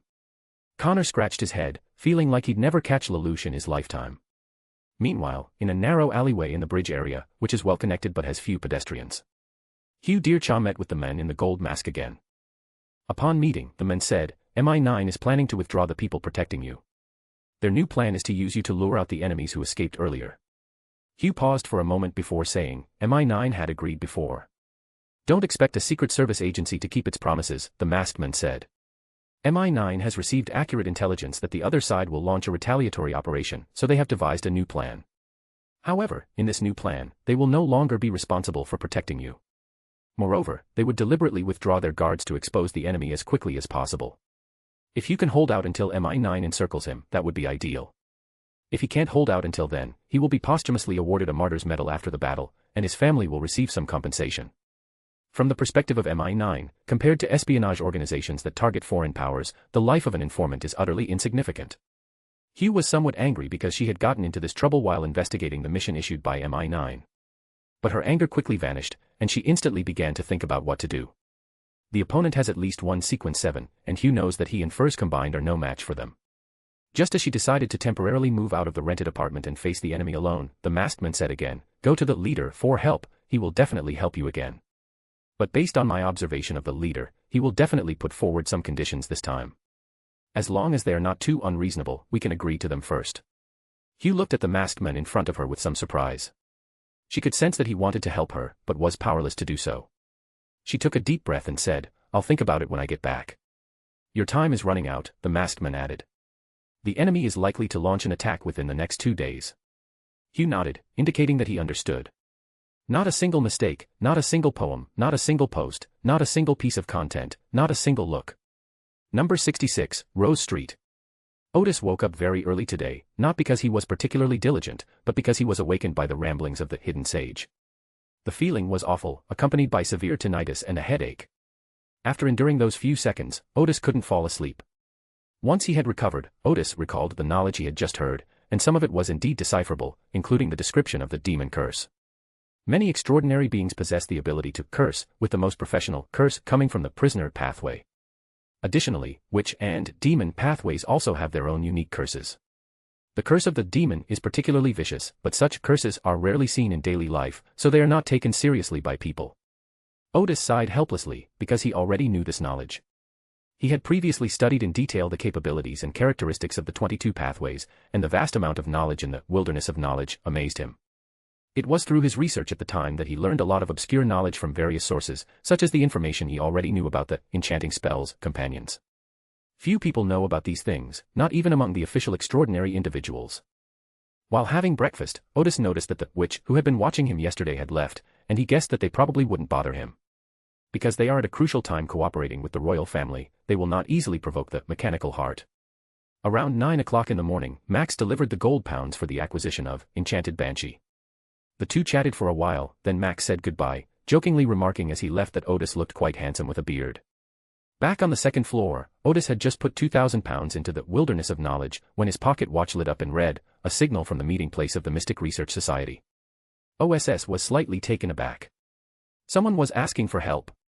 He locked the door from the inside, went to the basement, returned to 77 Helen Avenue, and became Odysseus, the herbalist shop owner, again. Then they took a horse-drawn carriage to 77 Hilton Avenue and changed into the leader's attire. Odis is now richer than ever before, so he now habitually rides in a horse-drawn carriage. Once again, through the teleportation array in the basement, Odis arrived at number 199 Highron Avenue. After coming out of the basement, Odis saw Hugh again, who was not very tall and had a chubby face. Upon seeing the leader's mask and cloak, Hugh felt much more at ease. "Leader, sir, I've encountered a new problem and would like to ask for your help." Odis nodded. "Sit down and talk." The two sat facing each other on the chairs, and Hugh began to describe her experience. She stated frankly that the masked man had told her to seek help from the leader. After thinking it over, Hugh also felt that perhaps only the leader was willing to help him. Odis pondered for a moment before saying, "Military Intelligence 9 has been tricked." Huh. Hugh didn't quite understand what leader meant. "Of course, it's also possible that this is part of their trap," Odis smiled. "If I were the head of a foreign intelligence organization, I would almost certainly not launch any retaliatory actions. Even if there is a retaliatory action, it must at least be coordinated with the political actions of the country. It cannot be just to kill a person.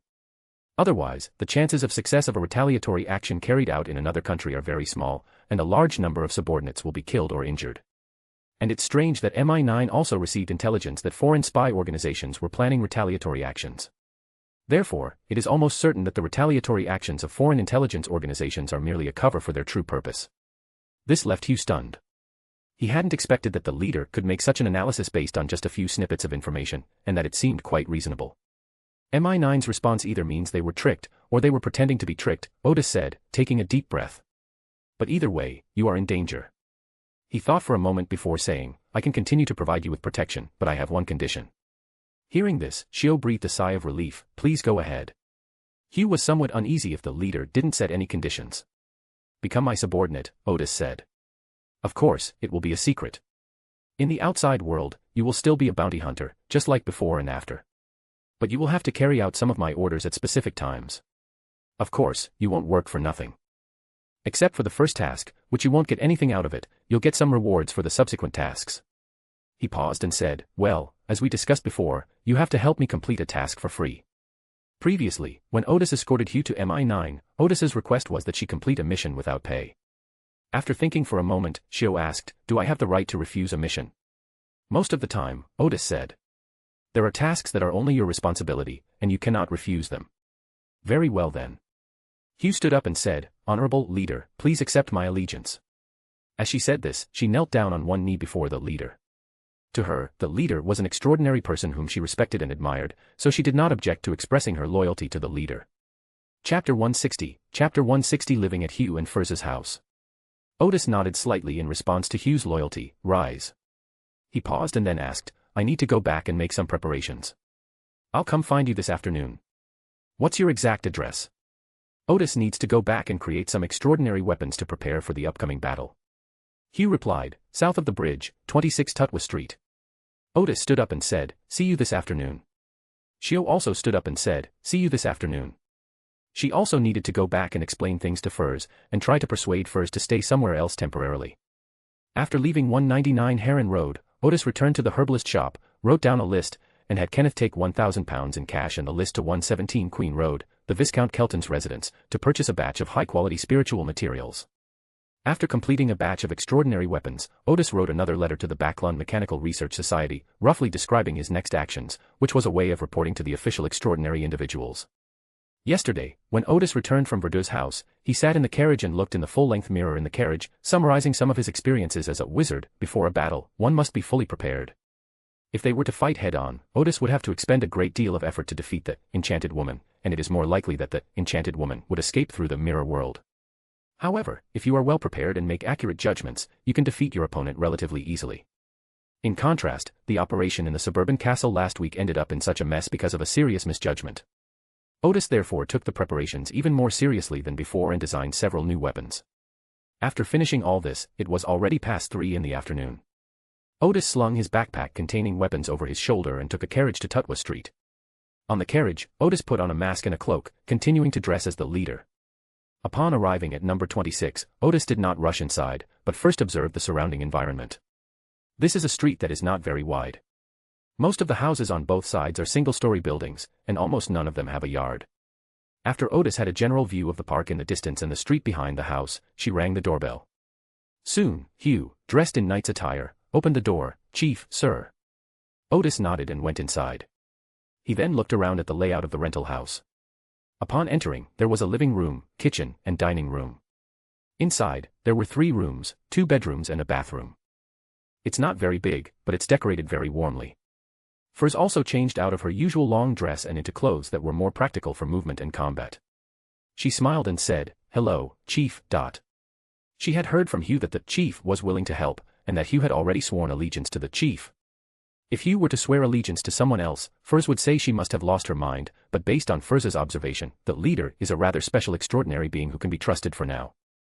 Odis nodded in response. Then he said, "Let's discuss the next steps and plans." So the 3 of them sat down at the dining table, with Odysseus on one side and Hugh and Furs on the other. "According to the intelligence Hugh received, the enemy should be coming to us in the next day or 2, Odis said. "Especially at night, we need to take turns on night watch and try to rest during our off-duty hours.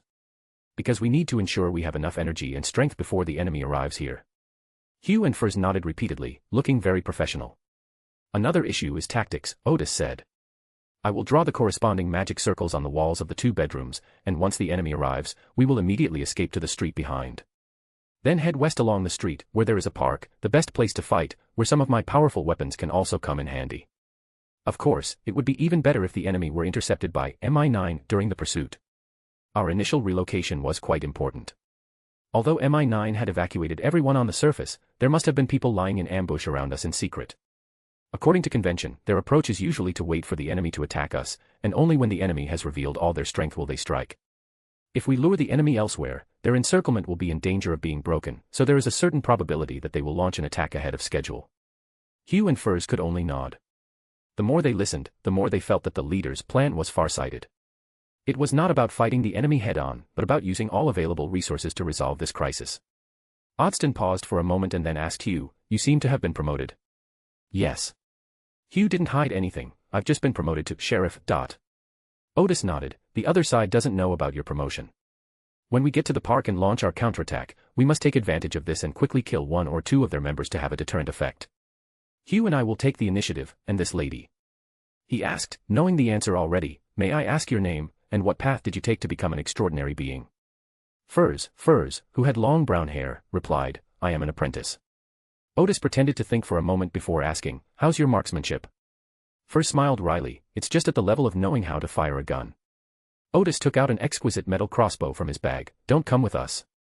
After you escape to the back street, use your open door ability to hide in a house, and then look for an opportunity to shoot a sneak arrow. Maintain a safe distance, you only need to keep the enemy occupied." Furs took the crossbow, but I don't know how to use a crossbow either." "This crossbow has the ability to aim on its own," Odis said. "Even someone who has never used a crossbow before can hit the target." Furs nodded, "Okay." Shio breathed a sigh of relief. She didn't want Furs to take the risk with her, but no matter how she tried to persuade her, Furs refused to leave alone. Fortunately, the leader gave her a relatively safe mission, which made Hugh feel a little more at ease. Odis then took out 2 silver axes and said to Hugh, "These are new weapons I just acquired, called thunderstorm bombs. If you infuse the handles with spiritual energy and throw them immediately, they will create a lightning zone with a diameter of about 4 or 5 meters. Enemies in the lightning zone will be paralyzed for a period of time, but this state will only last for 2 to 3 seconds at most. It should be noted that the paralysis effect of mid-sequence beyonders will only last for 1 or 2 seconds. This is a new weapon designed by Odis, combined with the original ice bomb to deal with the arsonist." Then he took out a white revolver. "Once the opponent is paralyzed, immediately use this pistol to attack. The bullets inside can attack the enemy's spirit. As long as you hit the opponent, the low-sequence extraordinary will lose their fighting ability." This is why Odis sold the revolver he had previously seized from the fighting arena for a low price, because he had a similar but even better weapon.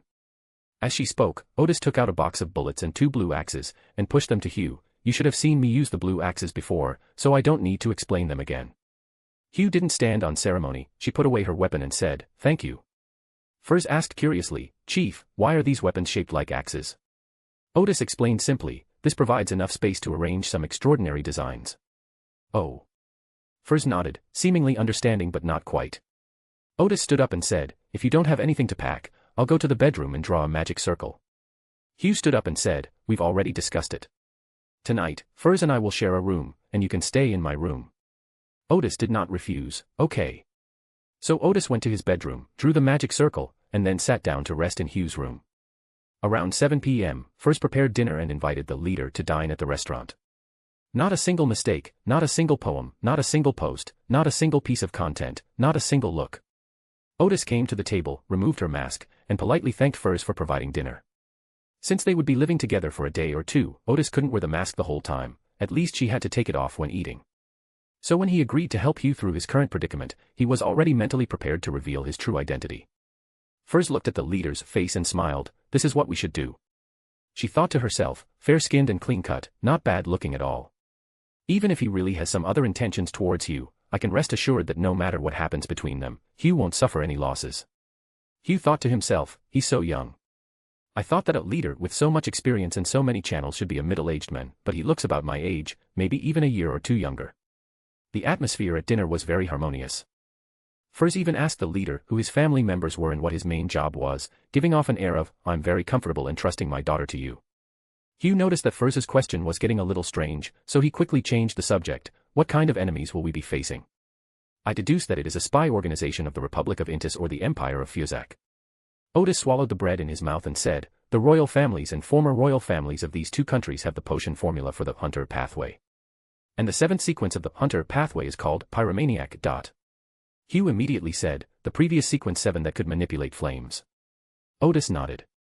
It was precisely because the other party could manipulate fire that he had invented some new weapons, and he only brought 2 fire bombs. Furs asked, "Why do they have to retaliate against Hugh?" Hugh only provided some intelligence to MI9. "As far as I know, the man named Bruce that MI9 was investigating was an informant for the Punishers," Odis said, holding a fork. Judging from some of the things that happened later, Bruce obtained a very important piece of intelligence and sold it to foreign spies through Edgar's men whom Hugh had investigated. At this point, MI9 discovered that Bruce knew the secret, so they killed Bruce. But they then found out that Bruce had already sold the information. "But we haven't been able to find out who bought the intelligence, so we issued a mission to find the person who contacted Bruce." The Foreign Intelligence Organization realized that the intelligence was too important, and that the Kingdom of Rune, or rather MI9, would definitely continue to investigate, so they killed Edgar to silence him. And Hugh happened to witness them killing people to cover their tracks. Hugh and Furs knew what happened next. The leader covered Hugh's way to MI9 and he received their protection. Starting today, MI9 has betrayed its promise and is using Shio as bait. Because that intelligence was so important, Hugh inadvertently stepped into this vortex, which is why he found himself in danger. Furs pressed on, "What important intelligence did Bruce obtain?" "I don't know," Odis said. "And I don't want to know." He guessed that it was some intelligence about King George III. This intelligence might not seem very important on the surface, but if a high-ranking extraordinary person from an enemy country analyzed it, they could, to some extent, figure out George III's purpose. In any case, this was a very serious leak for the lone royal family. Odis, who had a god's eye view, even speculated that it might be related to the disappearance of the homeless man and the mausoleum secretly built by George III. However, for your own safety and the safety of others, it's best not to voice such speculations. Hugh and Furs realized there was something fishy going on, so they didn't ask any further questions. After dinner, Furs was the first to take the night shift. Odis said, "To ensure we can react immediately, everyone continue to wear clothes that allow for easy movement, and don't close the doors." Hugh and Furs both nodded in agreement. It wasn't very convenient for them to change clothes since there was a man in the house all of a sudden. The 3 took turns resting, and they did not encounter any enemy attacks that night. The next morning at breakfast, Odis reminded Hugh and Furs not to let their guard down during the day and to continue taking turns resting. So by noon, they had fully recovered to their best condition. After lunch, as the 3 sat around the table drinking tea, Furs remarked, "This is the first time I've encountered a situation like this. I never imagined that an extraordinary battle could be so agonizing. She really wants to go out and shout, 'If you're going to fight, then fight already. If you don't, you'll delay my deadline for submitting my manuscript.'" Odis, wearing a mask, laughed and said, "The battle of the extraordinary is first and foremost a struggle of wills. They must be going through some hardship before they embark on their mission in a foreign land. It's hard to say whether they will live or die. So as long as we maintain a good state of mind, we can gain a psychological advantage." Hugh and Furs lacked experience in this kind of teamwork and could only nod like chickens pecking at rice. The 3 of them spent the entire afternoon chatting. Furs never expected the leader to be so knowledgeable. From astronomy and geography to science fiction and medicine, there was nothing he didn't know. Hugh thought the leader lacked the authority he displayed at the gathering and was quite humorous. When night fell again, the battle began. Chapter 161, Odis's new weapons and new magic. Because of yesterday's rehearsal, the 3 of them took turns keeping watch on Thursday night without any hesitation. Around 11 p.m., while Furs was still on night duty, her spirit suddenly sensed a dangerous aura coming from outside. So, as agreed beforehand, she smashed the water glass next to her on the ground. Snap. The sudden noise made Odis jump out of bed immediately and observe the commotion outside the bedroom door. Hugh woke up immediately and grabbed the backpack containing his weapons. Furs quickly went to the bedroom and stared wide-eyed at the scene outside. 1 second, 2 seconds, 3 seconds, about half a minute passed, and still no danger was detected. Just as Furs was wondering if his inspiration was wrong, Odis whispered a reminder, "Don't let your guard down. The moment you let your guard down is when the enemy can most easily take advantage of you." Furs and Hugh took a deep breath almost simultaneously, remaining vigilant. Bang. Suddenly, the gas lamp blazed brightly, burning with billowing flames that burned through the lampshade. The next second, as the light burned out, the gas lamp flame quickly dimmed, and eventually the room lost all light. Odis whispered, "Get ready." Hugh and Furs immediately located the magic circle, ready to infuse it with spiritual energy. Whoosh. Almost immediately, the windows and doors were shattered, and several figures rushed in from both places. Odis immediately shouted, "Run!" He also went to the back wall of the bedroom and infused it with spiritual energy. This magic circle is called the Door Transformation Magic Circle, which can turn the area covered by the magic circle into a wooden door. This is a magic circle created by Odis. Although it is not as convenient as the apprentices opening the door, it is very practical. In the instant that spiritual energy was infused, the brick wall transformed into a wooden door. While the intruders were still observing their surroundings and tentatively moving forward, Odis immediately opened the door and rushed into the street behind. Hugh and Furs have already emerged using the opening ability and a magic circle, respectively. After the three met up, they immediately ran westward as planned. Without the support of spirituality behind them, the wooden door turned back into a wall. The people in the room were stunned. Before they could figure out what was going on, their target had vanished without a trace. The enemy waiting outside didn't react immediately. They were mainly focused on the two small windows, but no one escaped from the windows. Instead, someone escaped from the wall. It wasn't until a flock of fire crows appeared, illuminating the street behind them, that everyone realized their target had escaped. Odis exploited the enemy's habitual thinking.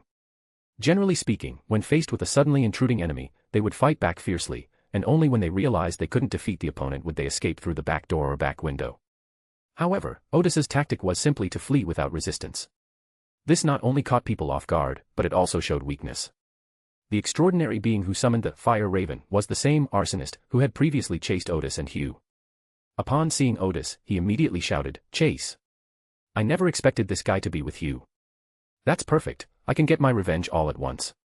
The operation was directed by the arsonist, who was also assigned a psychic as an assistant.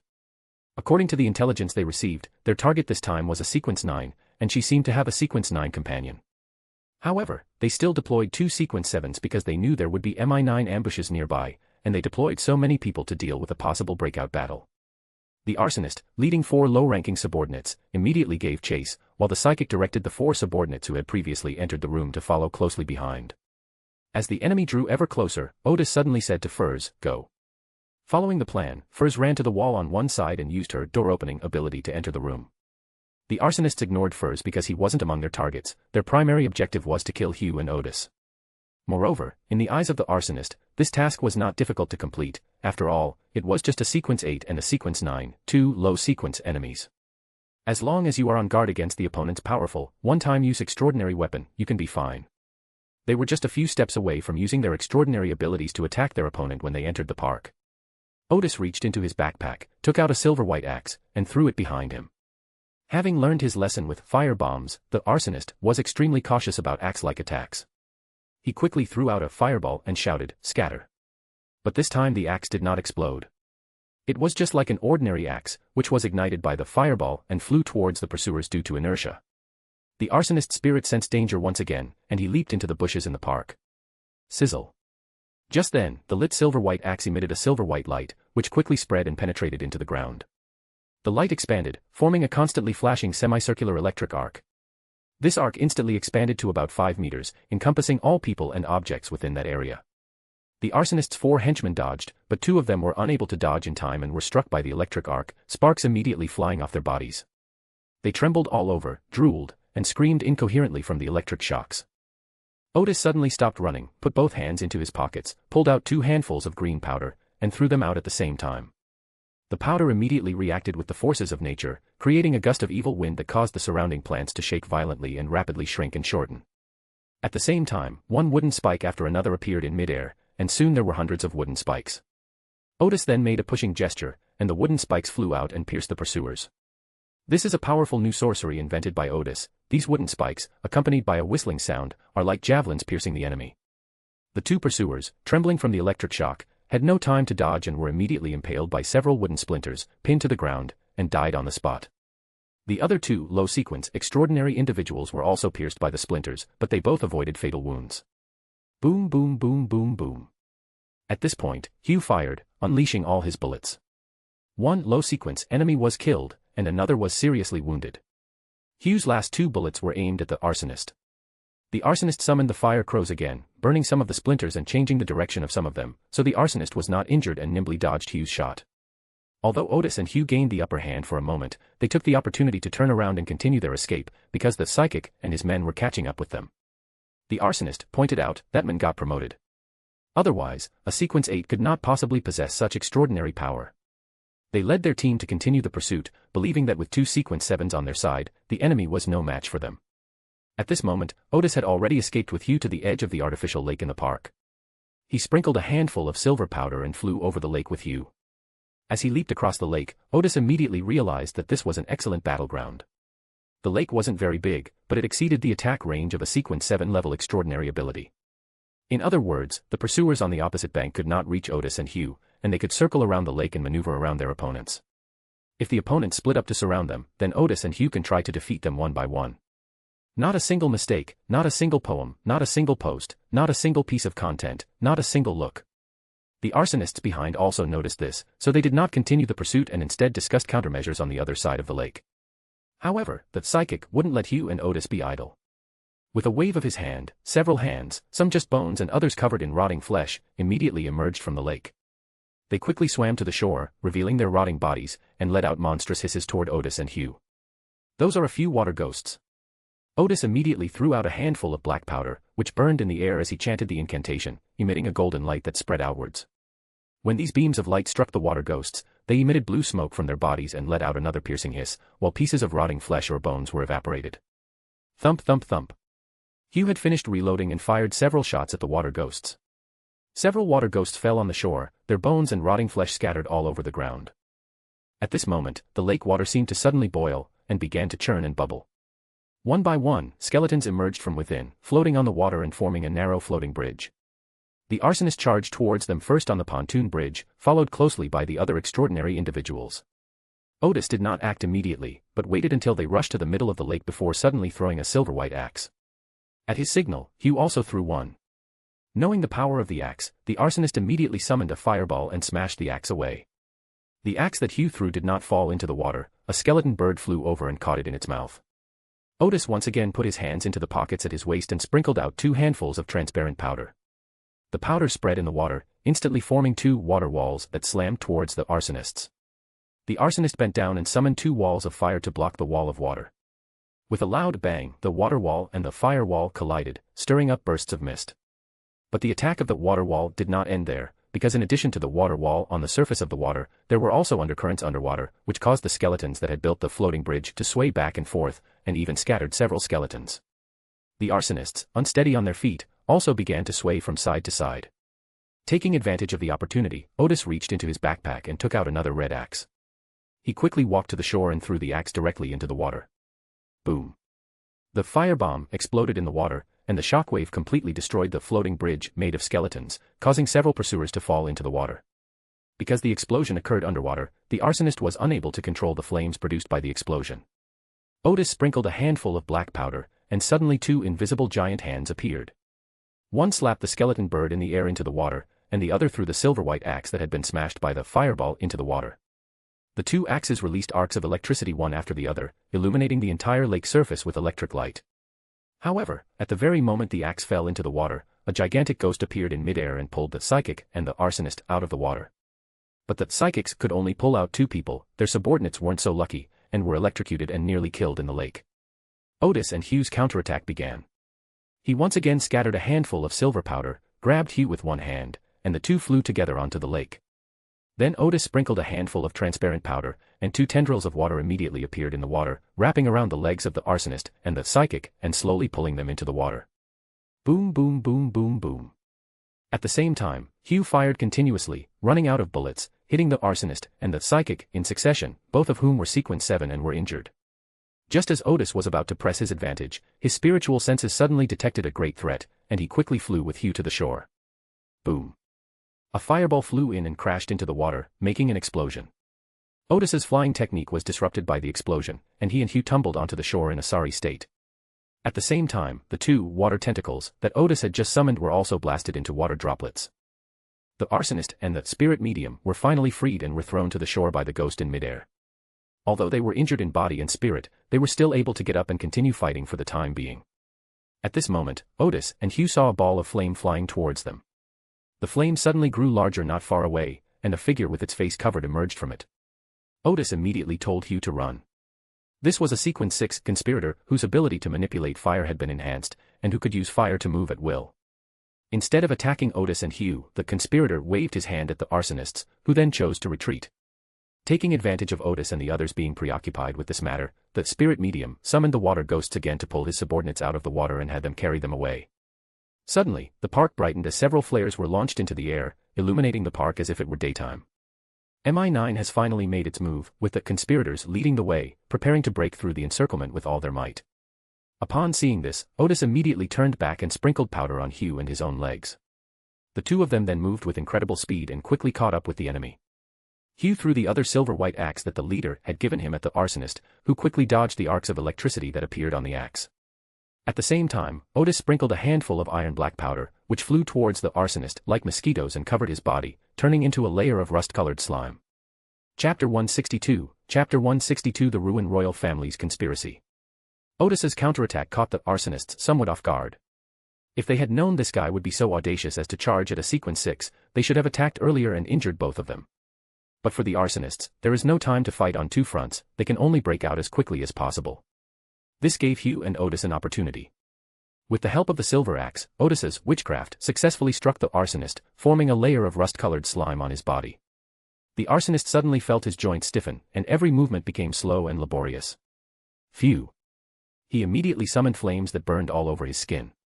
Besides burning the clothes, it was also burning the slime. But Odis continued his attack, scattering a handful of blue powder that instantly filled the air with a cold whirlwind, and even the flames summoned by the pyromaniac dimmed. The icy wind eventually swept towards one of the arsonist's legs, freezing it and completely eliminating any possibility of escape. The psychic had been hesitant about returning to rescue the arsonist, but after seeing the arsonist suffer repeated blows, he quickly abandoned the arsonist and followed closely behind the conspirator, trying to break through the encirclement. On the other side, Odis and Hugh caught up with the arsonist, and Hugh pulled out a blue axe and threw it at the arsonist. The arsonist quickly summoned the blazing white spear and pinned the axe to the distance. The ice bomb exploded, but the resulting ice did not affect the arsonist. Taking advantage of the opportunity, Odis quickly approached and scattered a handful of black powder. The powder instantly condensed in the air, forming 7 small javelins, which were thrust towards the arsonist. The arsonist immediately summoned fire crows to block the attack. When the fire crows touched the javelins, they ignited the metallic javelins and halted their advance. But then Odis sprinkled another handful of powder, and the 7 flaming javelins seemed to receive a huge boost once again, dragging their flames as they pierced into the arsonist's face. The arsonist quickly summoned a wall of fire to block him, but it was too late. All 7 javelins pierced his body, some hitting his head, some his heart, and the other 5 hitting his chest and abdomen. The arsonist grabbed the javelins with his 2 burning hands, trying to pull them out of his body. But his body couldn't support him any longer, and he fell to the ground. Only after the arsonist began to convulse did the javelins turn back into black powder. Odis dragged the arsonist's hair. Let's go, let's meet up with furs first. At this moment, the arsonist's body was still burning with flames, but these flames could not harm the arsonist's corpse for the time being. Gunshots rang out from the edge of the park, and the breakout attempt by the conspirators and the psychics began. Odis had no intention of getting involved, he wanted to collect the spoils he had so far first. Meanwhile, in the western suburbs of Backlund. Phew! A fire suddenly broke out in a remote forest, and then the fire grew larger, and 3 figures emerged from it one after another. The flames then disappeared, and the surroundings became dark again. The 3 people determined their direction and quickly ran towards a hill. Suddenly, a woman's voice came from ahead. Fire is forbidden here. The 3 leaders at the front raised their hands, and suddenly, flames burst into flames around them. However, these flames were affected by something unknown, and their burning intensity was not very strong. The leader clenched his fists and roared, the flames on his body suddenly intensifying. Phew! Fires broke out in the surrounding woods, the flames growing larger and larger as if scorching something, until finally the forbidden sign was burned down. At this moment, the woman's voice said again, "This is a forest area, the arsonist should be punished." Behind the leader, whose body was engulfed in flames, appeared illusory leather whips covered in caltrops, lashing his back and instantly tearing his skin apart. The leader seemed oblivious to the pain, laughing as he was whipped. "Georgina, when did your laws become as weak as a tickle? Did our sudden appearance here startle you?" After the whip was lashed, the leader's back was left with a deep wound that exposed bone, but when a flame burned through it, the leader's back was completely healed. Not far ahead, a woman dressed in an evening gown appeared. She was none other than Georgina Augustus, the demigod of the lone royal family. She smiled and said, "Chikov, haven't you realized that you've fallen into our ambush?"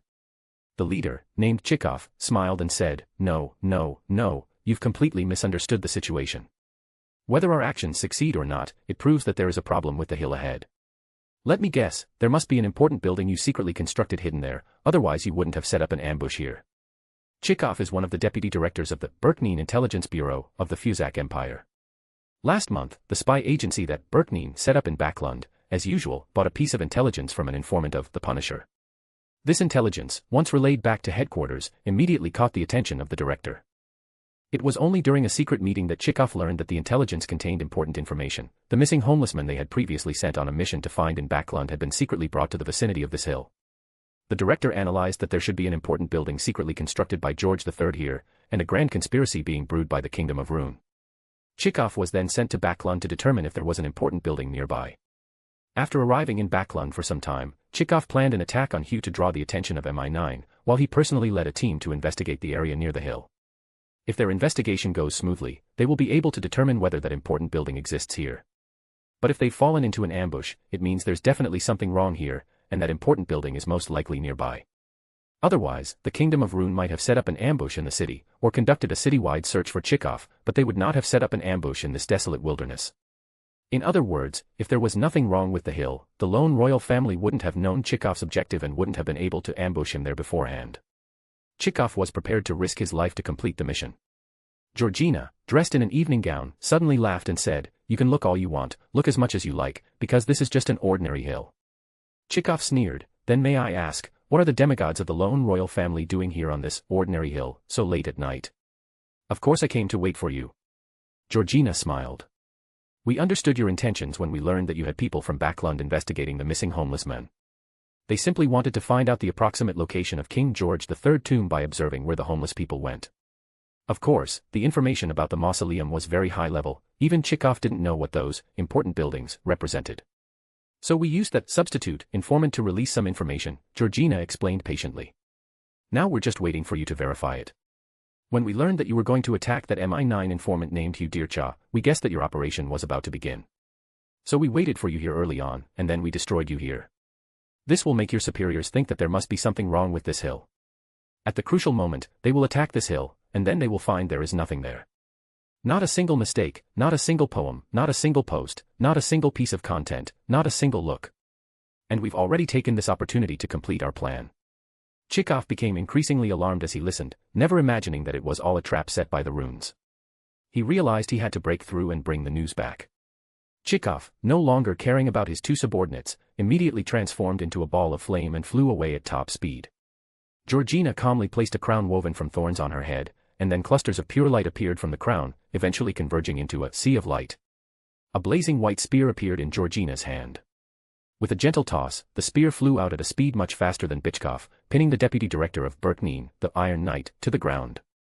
Chikov yelled and tried to scorch the blazing white spear with his flames, but it was no use. The crown on Georgina's head was a level 0 sealed artifact held by the lone royal family. Georgina's darkless spear had the level of an angel, and Chikov, as a sequence 4, was naturally unable to escape it. Bang! As the darkless spear exploded, Chikov was also blown to pieces. Georgina immediately stepped forward, raised her hands high, and made a gesture of embracing the sun. A huge pillar of light descended, purifying the spirit of the Iron Knight amidst Chikov's shouts. 5 or 6 seconds later, the demigod's spirit disintegrated and completely disappeared from this world. Afterwards, Georgina purified the spirits of Chikov's two subordinates, but she was still not satisfied, so she also wiped out the surrounding natural spirits before removing the crown from her head. After several demigods of Rune left, and the place returned to darkness and silence, a phantom figure appeared on the hill. That was Bernadette, who had been keeping a close eye on the matter. She possessed many secret techniques to conceal herself, and the demigods of the lone royal family had not discovered her. She glanced at the spot that had just been scorched by the intense light, and with a wave of her hand, a pair of illusory wings appeared behind Bernadette, enveloping her. In the blink of an eye, the wings dissipated, and Bernadette vanished. The park near Tutwa Street. Odis and Hugh brought the arsonist's body to the park entrance. Furs, now armed with a metal crossbow, killed the enemy who had been wounded by the wooden spikes and Hugh's pistol. Odis laid out the bodies of the arsonist and his 4 subordinates together, awaiting the release of extraordinary properties. Several extraordinary characteristics began to emerge one after another. Just then, the people from Military Intelligence Bureau 9 also came to search. Upon seeing the extraordinary features of the land and the 3 men, including Odis, they immediately ordered their arrest. Odis replied, "Send your team leader or section chief here." These members of MI9 were merely low-sequence extraordinary individuals responsible for the perimeter search. Their purpose in arresting Odis and the other 2 was to seize those extraordinary traits so they could claim credit after the operation. Upon hearing Odis's words, some of them recognized that this was actually their leader. Throughout Backlund's intelligence community, the leader was very famous. So, after hesitating for a moment, these extraordinary individuals greeted Odis and the other 2 with smiles, and 2 of them quickly went to find their captain. During the waiting period, 5 extraordinary properties were released one after another. Odis said to Hugh and Furs, "Let's divide the spoils first. Based on the contributions made in this battle, I will choose the spoils first, Hugh second, and Miss Furs third." Hugh and Furs had no objection to this. So Odis, without hesitation, picked up the pyromaniac extraordinary attribute that looked like a heart. Hugh chose a sequence 8 extraordinary attribute, and Furs chose a sequence 9 extraordinary attribute. In the second round of distribution, Odis took 1 extraordinary property at the sequence 8 level, while Hugh took the last extraordinary property at the sequence 9 level. In fact, when Furs was choosing her loot, she could have chosen the extraordinary trait at the sequence 8 level, but she felt that she hadn't made any contribution, so she only took the extraordinary trait at the sequence 9 level. Faced with the 3 people dividing up the spoils, the surrounding members of MI9 could only stare helplessly, and none of them said anything to stop them. There was nothing that could be done about it. The strongest member among them was only a sequence 8, while the leader and the others had killed 5 extraordinary ones in the battle just now. In the extraordinary realm, strength is always the best guarantee of security. Having just divided the spoils, Dainsey, the head of the operations section, arrived with a beaming smile. "Chief, thank you again for your help in eliminating 5 enemies for Rune. Please hand over their belongings to us, and I will definitely arrange a generous reward for you." Odis retorted with a string of curses. "You idiot, did a dog promise me he'd protect Miss Hugh's safety?"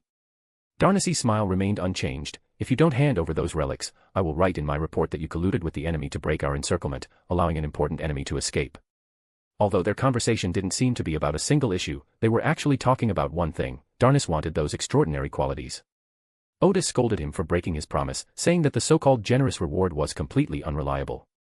Dainsey then began to threaten Odis, saying that if they did not hand over those extraordinary properties, he would accuse them of treason. Chapter 163, Chapter 163. Odis, who was extremely worried. It wasn't that Dainsey, the operations chief of MI9, was particularly rude, it was simply that this operation yielded little result. They had originally planned to encircle the enemy at Hugh's residence, but Odis led them to the park. With limited manpower, by the time Darnasty reached the park, the conspirator had already given the order to retreat. MI9 had no choice but to fight back, resulting in the deaths of several low-ranking members, but only 4 enemies were captured. These 4 enemies were the same 4 low-sequence, extraordinary beings who had been rendered incapable of fighting by Odis's electric shock in the lake. Although both the conspirator and the psychic were injured, they ultimately failed to capture them. While organizing his men to pursue the enemy, Dainsey heard a report from his subordinates that the leader and 2 others had killed 5 enemies. With these 5 enemies, Dainsey could finally complete his mission, which is why he rushed to the leader to ask for extraordinary traits. Odis sneered, "You think your report can convict me?" Darnasty, still smiling, said, "My report is the truth." Odis shook his head and looked at the street in the distance, saying, "Look, isn't that the carriage of Mechanical Heart?" When Dainsey and the others looked over, there was no moon tonight, and the streetlights on the surrounding streets were not bright. They could only see that a carriage was slowly approaching, but they couldn't tell whether it was the carriage of Mechanical Heart. But Dainsey, having weathered many storms, realized that if the leader said so, then it must be the carriage of the Mechanical Heart. This surprised him somewhat. The reason he dared to threaten the leader so much was mainly because the leader was just an informant of the Mechanical Heart. Although Dainsey had heard that the leader was even under the protection of Archbishop Hormacayden, he was not a formal member after all, so it shouldn't be a problem to snatch a few extraordinary traits from him. The fact that Heart of the Machine is present here is enough to prove that the Church of the God of Steam and Machines values the leader far more than the regular members. Soon, the carriage arrived, and sure enough, there was a mechanical emblem on the door. Hugh and Furs breathed a sigh of relief. When faced with the threat from MI9, they immediately considered compromising. After all, MI9 has a bad reputation in the extraordinary realm of Backlund, and the wild extraordinary beings captured by them all suffer terrible fates. At the same time, they were once again impressed by how wide the leader's connections were. Shio had heard more than once before that the leader had an official background as an extraordinary person, but today Shio realized just how deep that background was. The car door opened, and Max got out with a smile, saying, "Congratulations, Chief Dainsey. You must have gained a lot from this battle." Darnese's smile was somewhat forced. It's all right, it's all right." Then he asked, "What are you doing here?" "Of course, we're here to watch the battle," Max said with a smile. After all, thanks to MI9's plan, our informants were also able to participate in the war. But this is, after all, a case handled by MI9, so we can only observe from a distance and protect our informants. Max's sarcasm did not make Darnese's smile disappear. He still politely said, "Thank you for your hard work." Max was slightly taken aback, not expecting this guy to be so patient, so he simply asked Odis, "You seem to have acquired some extraordinary properties." Odis smiled and said, "I was just about to sell it to you." These two extraordinary properties were of no use to him, so he might as well sell them to the mechanical heart, 4 gold pounds, thus avoiding the covetousness of Darnese and his ilk. When Darnese saw that mechanical heart wanted to acquire those traits, he sighed and had no choice but to say goodbye to everyone and continue to organize people to hunt down the 2 escaped, middle sequence, extraordinary. Odis took out the 2 extraordinary items he had been allocated, and Max looked at them and said, 1,600 pounds. A piece with sequence 7 attributes plus a piece with sequence 8 attributes typically has a market price of 1,800 pounds. However, since Odis had asked Mechanical Heart to cover for him tonight, they certainly couldn't help for nothing. The 200 pounds would be considered payment for getting rid of Darnese. Okay.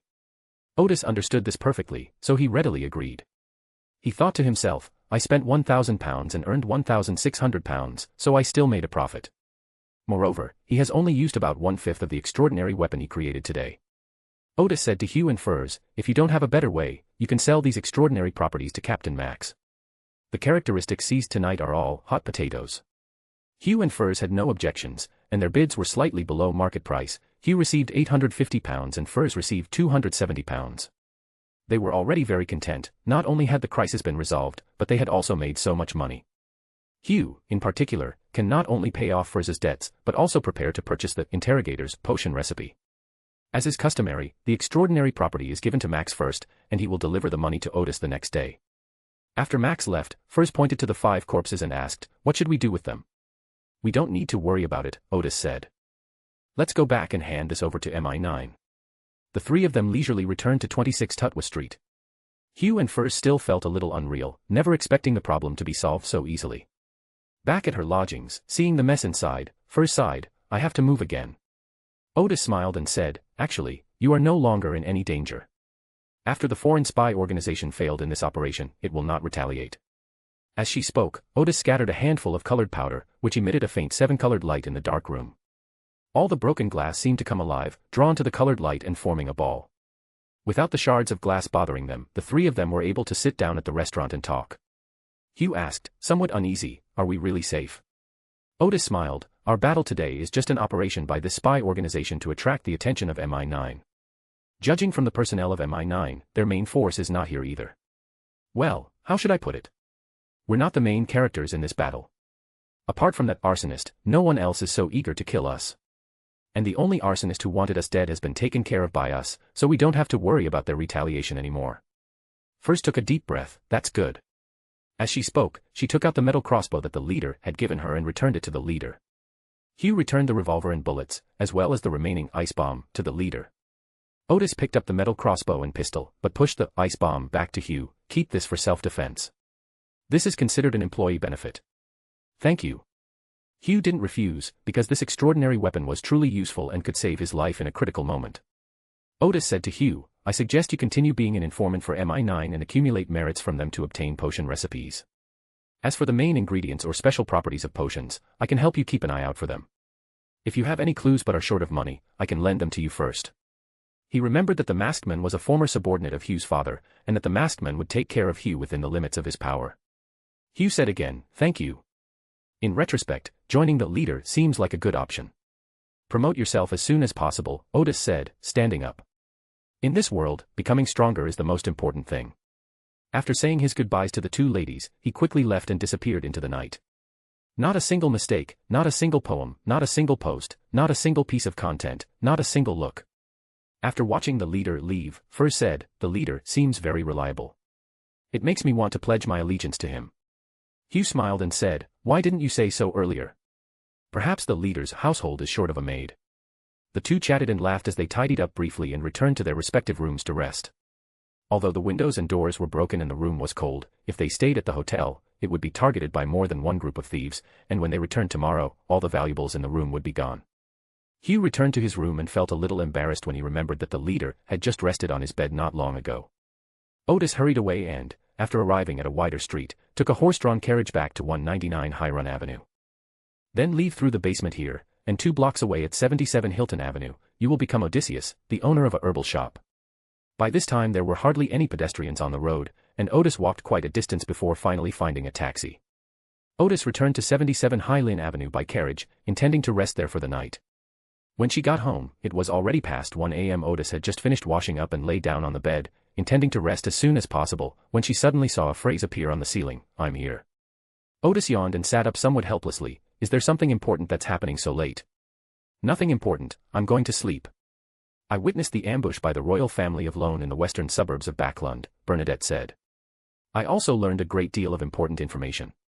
She briefly described what Georgina had said to Chikov, and concluded by saying, "Just as I predicted, you were also involved in this matter, but the battlefield you experienced was not the main battlefield. Another of my prophecies has come true, the royal family is brewing a huge conspiracy. The Fussac Empire hoped to sabotage the other side's plans, but instead, the Ruin royal family used their actions against them.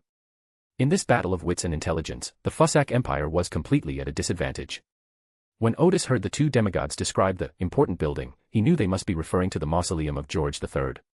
He then recalled, no wonder the Fussac Empire did not send anyone to sabotage George III when he was promoted to Black Emperor. It turned out that the Ruin royal family had used some traps in advance to give the Fussac Empire false information, and in the end, the people they sent must have come up empty-handed. In Odis's view, other countries, through some intelligence clues and the analysis of high-sequence extraordinary individuals, have probably also learned about the plans of the Rune royal family in the last 2 years. Even if other countries didn't care about this matter, the Fussac Empire would certainly be very concerned about George III's actions and take some sabotage actions. After all, the two countries have always been in a state of hostility, and their colonial armies in the southern continent often clashed, and their warships occasionally confronted each other at sea. But at this time, the information about George III becoming a god could not be told to Bernadette. After thinking for a moment, Odis said, "The Fussacs are looking for a special building. What special function could it be?" Bernadette seemed to ponder for a moment before saying, "It is said that some special buildings have a certain symbolic meaning, such as making one's army more powerful or strengthening the people's loyalty to the king."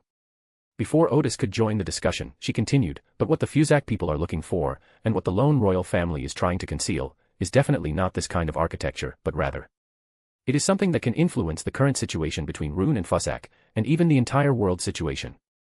Odis thought to himself, "You guessed in the right direction." He thought for a moment and then said, "I suggest we stop investigating. Whatever Rune wants to do, we've discovered the danger, so we should just escape Rune as soon as possible. But if we continue the investigation, the risks are too great. I've heard that the Ruin royal family also has angels." Bernadette paused again before saying, "You can leave, but I'll stay and observe further." She foresaw a high-level catastrophe that would occur in Backlund, and that she would only have a chance to be promoted if she could stop it. When Odis heard Bernadette say this, fearing that her investigation might go too far and be dangerous, he said, "Then can we try a different approach? Since there are no clues about that special building, we can analyze the actions of the Fussac people to see if we can find any relevant clues. I just heard you say that one of the clues is that the Fussacs once issued a mission in Backlund to find missing vagrants. Coincidentally, several members of the Mysticism Research Society had received this commission, and one of them investigated the human trafficker Capin. Later, it was discovered from Capin that there were extraordinary individuals sent by MI9, so it was very likely that the royal family needed those vagrants." Bernadette immediately exclaimed, "That's a great idea." Then she asked, "What do the royal family need so many homeless people for? Do they need a large number of lives for some kind of sacrifice?" Odis, of course, could not answer the question. He said, "I think we can start with the missing vagrants, perhaps we can find some useful information." The royal family was very careful about this, and it was estimated that by the time Bernadette uncovered some clues, the war would be about to begin, and her investigation would be interrupted. This would effectively prevent the discovery of George III's intentions before the time was right. Chapter 164, Chapter 164 Silver City's exploration of the swamp. Bernadette thought the ideas Odis had given her were very good. Although she didn't thank him, she politely said goodbye to Odis when she left. Odis lay back down and began to think about the whole story. He suddenly remembered the sealed artifact, 0-08, and was completely relieved, knowing that Bernadette would not be able to find any important clues. Or rather, whenever an important clue is found, it will inevitably be misled by 0-08. It is believed that 0-08 played a role in misleading the Ruin royal family into the Fuzak Empire, and even in misleading intelligence agencies of other countries. Even Adam might have helped, since he was quite supportive of the king before George III officially began his journey to godhood. Thinking of this, Odis quickly stopped his thoughts. It was fine to just think about 0-08 or Adam, but if he continued to think about it, it would easily attract their attention. Odis meditated intently and soon drifted off to sleep. The next morning, he went to the basement, changed into the clothes of the wizard Gandalf, and went to 66 Rose Street through the basement's teleportation circle. After cooking some noodles to solve her breakfast problem, Odis had just made herself a cup of coffee when the doorbell rang. Max delivered the gold pound he had acquired last night for its extraordinary properties. Max had nothing to do today, so he visited Odis's new base and had a cup of coffee before leaving. Odis counted out 1,120 pounds, put them in a parcel, then found a horse-drawn carriage and had the driver take him to 26 Tutwa Street, instructing the driver not to reveal the sender's information. Back in the living room, Odis put her 1,600 pounds into the wilderness of knowledge and waited quietly for new clients to arrive. The Forsaken Land, Silver City. Derek was summoned to the Round Tower by Chief Colin. As soon as he entered the hall, Angel, one of the vice-captains of the Council Guard, said to him, "Wait here for a moment. The Council Guard is the most elite and extraordinary force in the entire Silver City. Due to the limitations of the ceremony, there are not many Sequence 5s in Silver City, and most of those who are promoted to Sequence 5 are members of this guard. This Vice-Captain Angel is a Sequence 5 Guardian, while the Captain is usually concurrently held by the Chief." Soon, 3 more members of the Council Guard arrived, a Guardian, a psychoanalyst, what Odis and his companions called a psychiatrist, and a necromancer. Once everyone had arrived, Chief Colin came downstairs, and Derek and the others immediately bowed. Colin waved his hand and got straight to the point. A few days ago, Derek provided some intelligence after returning from patrol. He discovered something unusual in the northern swamp. Angel has already led people to explore it twice and confirmed that there should be a demigod-level sealed artifact in the swamp. Everyone's faces were beaming with smiles. The Guardian said, "I never expected to find such a wonderful thing so close to us." In the general education curriculum in Silver City, grammar courses rarely teach adjectives, they generally focus on teaching people how to express themselves concisely and clearly. Therefore, the way people in Silver City express themselves is generally very straightforward. The people looked at Derek with a mixture of admiration and confusion, because they had all been members of the patrol team outside the city, but none of them had noticed anything unusual in the swamp. Upon hearing the chief's words, Derek was initially pleased, feeling that he had made a contribution to Silver City and that he had proven the Hermit's guess to be correct. But Derek offered no explanation to the others who were puzzled.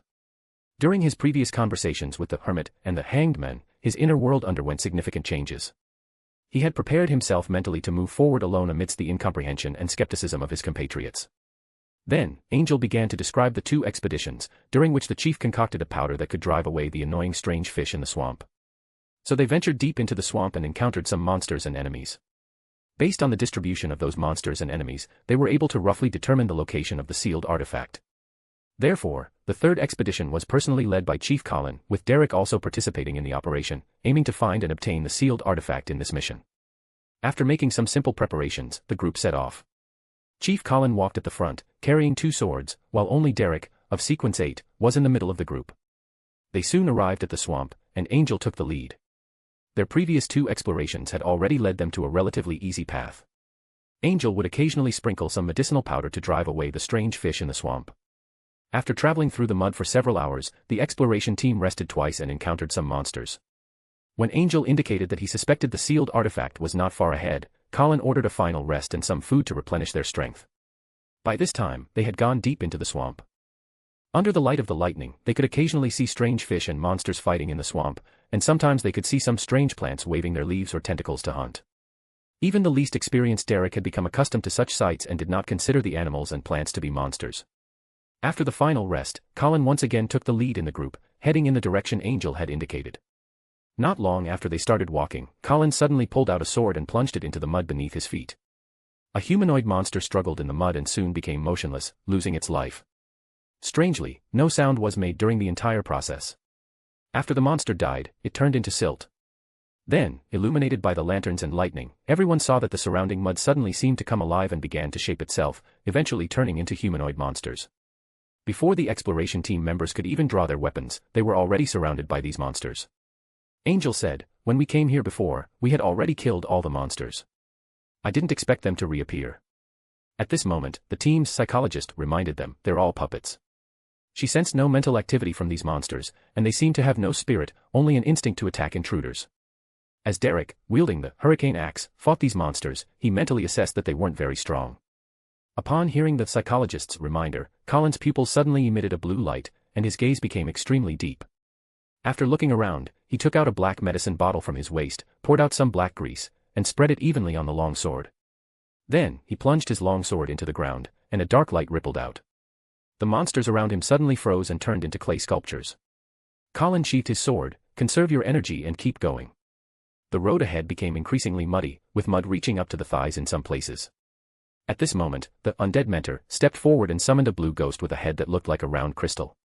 Derek immediately felt the surroundings become extremely cold, and he even exhaled white mist. Under the command of the undead mentor, the blue ghost suddenly flew forward, and a layer of white frost immediately appeared on the ground, freezing the muddy swamp and making it as solid as normal ground when stepped on. The exploration team continued forward, and soon many monsters roared as they emerged from the unfrozen swamp to attack the team members. These are monsters that can be seen everywhere outside Silver City. The team members cooperated tacitly, and Colin didn't even need to lift a finger to stop their attacks. When the road became muddy again, Angel said, "We explored this far last time." Everyone's spirits sensed that there seemed to be danger ahead, which is why Angel and his group explored to this point. There might be insurmountable dangers further ahead. Then everyone was even more puzzled. They walked for several hours before they seemed to sense the threat of the sealed object. How did Derek sense the sealed object when he was patrolling the edge of the swamp? However, now is not the time to think about this. Since the chief has not raised any questions about it, the other members will not ask any questions either. The necromancer summoned the blue ghost again. As the ghost flew forward and disappeared into the darkness, the road ahead became frozen solid once more. Not a single mistake, not a single poem, not a single post, not a single piece of content, not a single look. Just as everyone stepped back onto the frozen swamp, the undead mentor suddenly said, "The blue ghost from before suddenly broke free from my control." Colin immediately smeared a layer of golden oil on his eyelids, and his eyes suddenly emitted a faint glow. "Prepare for battle. That ghost has mutated." Everyone immediately formed a battle formation. The two guardians summoned the light of dawn to illuminate the surroundings. Derek knelt on one knee, opened his arms, and prayed for the sunlight, which made everyone feel warm all over and full of courage and strength. Suddenly, snow began to fall and a cold wind blew. A blue giant appeared before them. Judging from the giant's crystal-like head, it must have been the blue ghost summoned by the necromancer earlier. It let out a shrill roar, forming ice spikes in front of it, which it hurled at the members of the exploration team. A guardian knelt on one knee and plunged his weapon into the ground. The dawn light around him instantly solidified, forming a solid barrier that blocked the ice spikes for himself and his teammates. After observing for a while, Chief Colin took out a bottle of golden potion and gulped it down. His body suddenly emitted a dazzling light, and the sword in his hand seemed to turn red from the intense heat. Colin bent down and lunged forward like a gust of wind towards the blue giant. Phew! Suddenly, layers of flames ignited around them, as if burning the silt in the swamp. In the blink of an eye, Colin had rushed close to the monster. He dodged the blue giant's attack and plunged his crimson sword into the blue giant's body.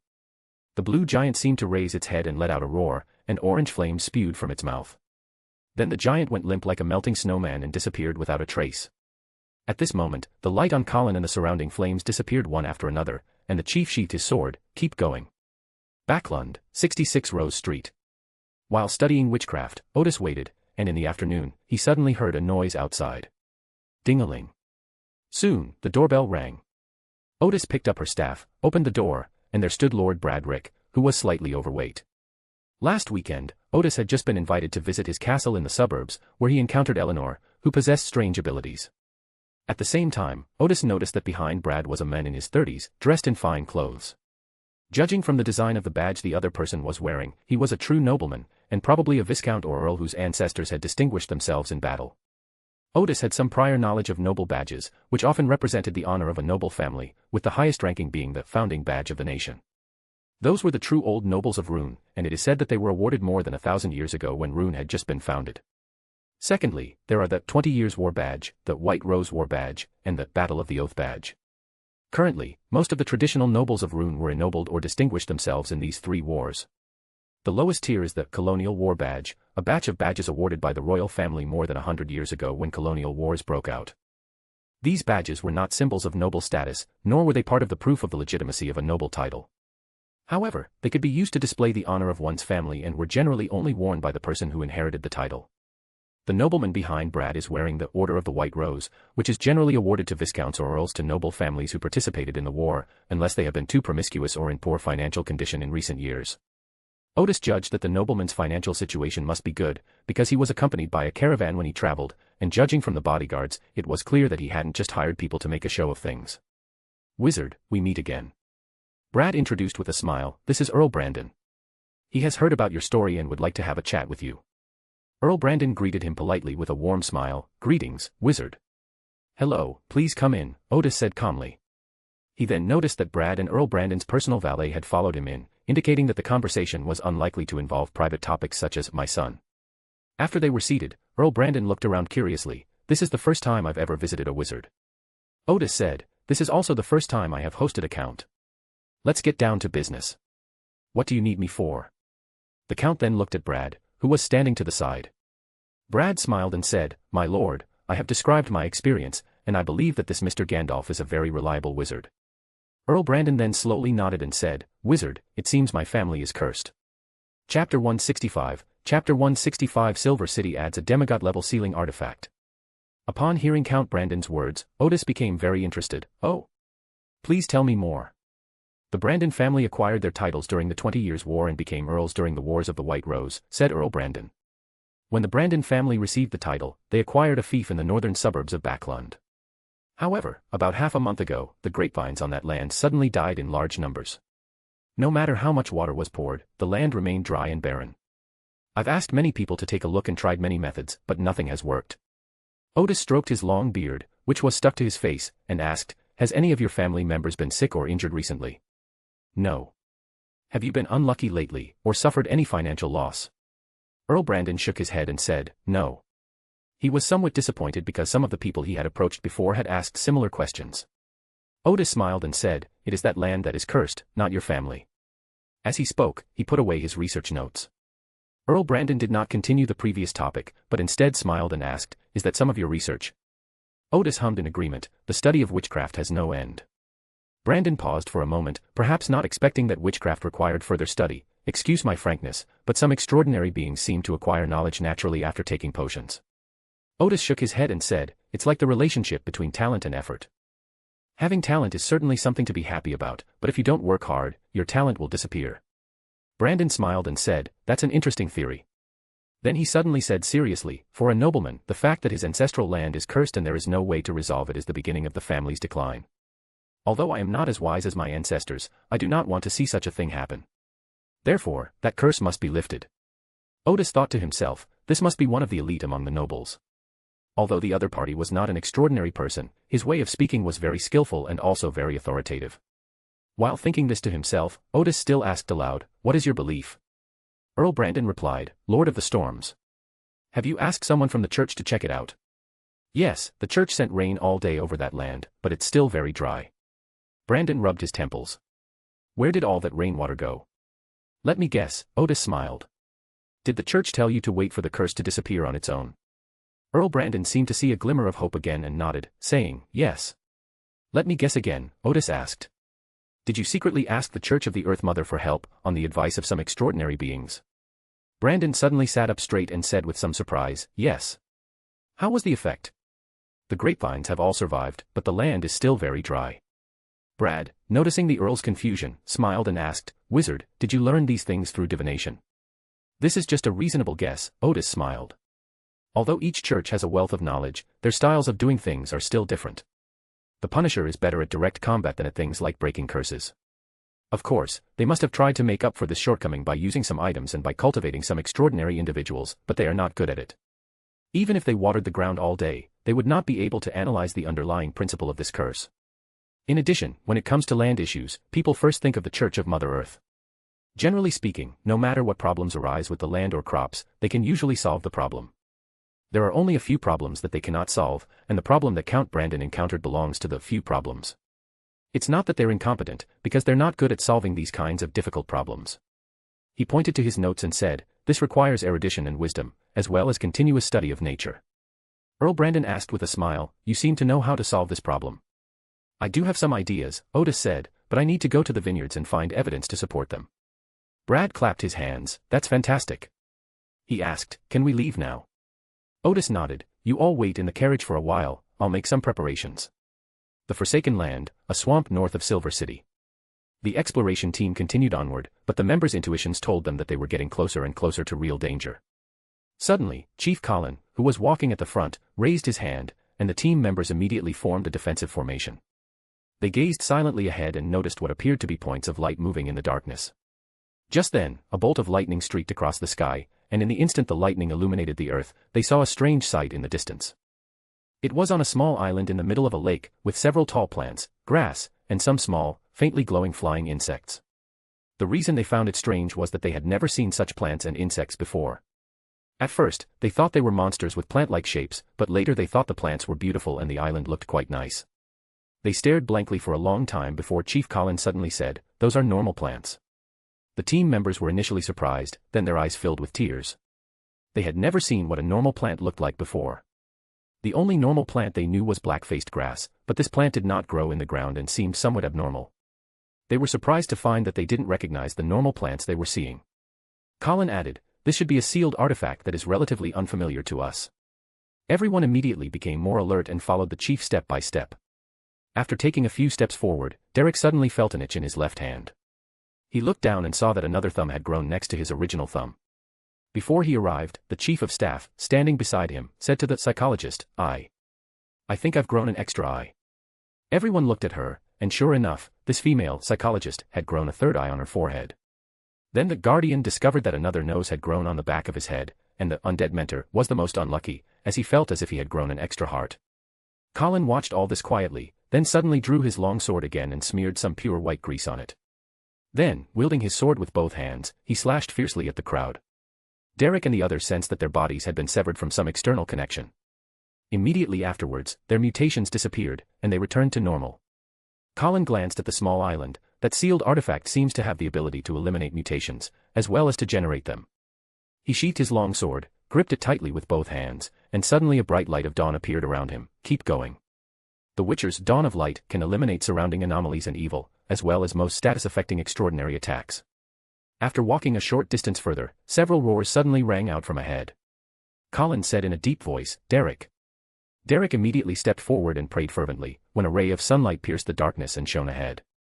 Not a single mistake, not a single poem, not a single post, not a single piece of content, not a single look. The exploration team members saw huge figures crawling out of the swamp in the distance. Some of them were made of rocks, and some were made of the surrounding green plants. What they had in common was that their faces were ugly and ferocious, and they were roaring at Derek and the others. Derek and his men gripped their weapons tightly. They were not afraid of this real, hard-fought battle. After a brief observation, Colin drew his sword and led his men in a charge, while the stone golems and wooden golems also charged towards the intruders. Their charge began, but as they drew closer, the stone golem suddenly slammed its two thick arms into the ground, causing strange rocks to spring up and making the path in front of Colin and the others extremely rugged. The wooden golem pounded the ground with its thick arms, and vines sprouted from the swamp, sweeping towards Derek and the others. Angel, the vice-captain of the council guard, charged to the front, gripped his fists tightly, and made a downward slashing motion, creating a giant sword that shone with the color of dusk in midair. The somewhat ethereal giant sword suddenly exploded, forming countless fragments of dawn light. These fragments, densely packed, resembled a hurricane of light that swept towards the enemy. Thump thump thump. The shards of light struck the emerging rocks, hitting the stone golems. These hard rocks cracked as if hit by a barrage of armor-piercing bombs. At the same time, these fragments of light also struck the vines and the wooden golems, blasting the vines into wood chips and blasting holes in the wooden golems. Derek and his team seized the opportunity to rush forward and quickly dealt with the golems. Finally, the exploration team arrived at the lake shore in the swamp. At this moment, one monster after another crawled out of the lake. They were covered in moss and were extremely ugly in appearance and posture, as if they had undergone a huge mutation. The battle resumed immediately, and Derek and the others quickly discovered that these monsters were practically unkillable. No matter how severe their injuries, they would heal rapidly and continue fighting. Colin suddenly shouted, "Charge to the island." He drank a bottle of potion, then raised his hand, and a road bathed in the light of dawn appeared on the lake, the water seemingly freezing. Derek jumped onto the frozen water with the others, and his feet suddenly went soft, as if he were stepping on something soft. It's a pity he's never eaten jelly, otherwise he would definitely have used jelly to describe the feeling under his feet. But this didn't stop them from running. They soon reached the island in the middle of the lake. Derek looked at the lush grass and the insects that were emitting a faint glow, and suddenly heard his own heartbeat. He felt a surge of vitality coursing through his body, and it seemed as if he was growing taller. Everyone's hair, beards, and nails grew rapidly, and even the leather clothing they wore grew a layer of animal fur. At that moment, they saw a tree branch emitting a faint green light in the center of the island. They knew very well that this was the sealed artifact they were looking for. Colin's pupils flickered with an ethereal light once more, and his gaze became incredibly deep. Suddenly, the surrounding weeds began to grow, and in the blink of an eye, they had grown from knee-high to chest-high. The number of insects in the grass suddenly increased, and they grew larger. They were originally smaller than a little fingernail, but now they were the size of a palm. The large trees also began to grow wildly, their canopies growing larger and larger, blocking their view and preventing them from seeing the sealed object in the center of the island. The group of monsters behind them had also rushed onto the island and were attacking them. Soon, the weeds grew taller than their heads, and before they lost sight of the distance, they huddled together, preparing to face the onslaught of the monsters. Colin, who had been observing the surroundings, suddenly shouted, "Block those monsters." As he spoke, he smeared a layer of iron-black grease on his long sword, thrust it forward, and the grass in front of him immediately stopped growing and turned withered. Colin dashed into the withered grass and quickly disappeared into it. At this moment, the monster also rushed over, and Derek and the others fought hard and finally stopped the monsters. But the surrounding plants were still growing wildly, the trees and weeds had grown so tall that they blocked out the sky, and Derek had a strange feeling that he was going to be buried on the island by the grass.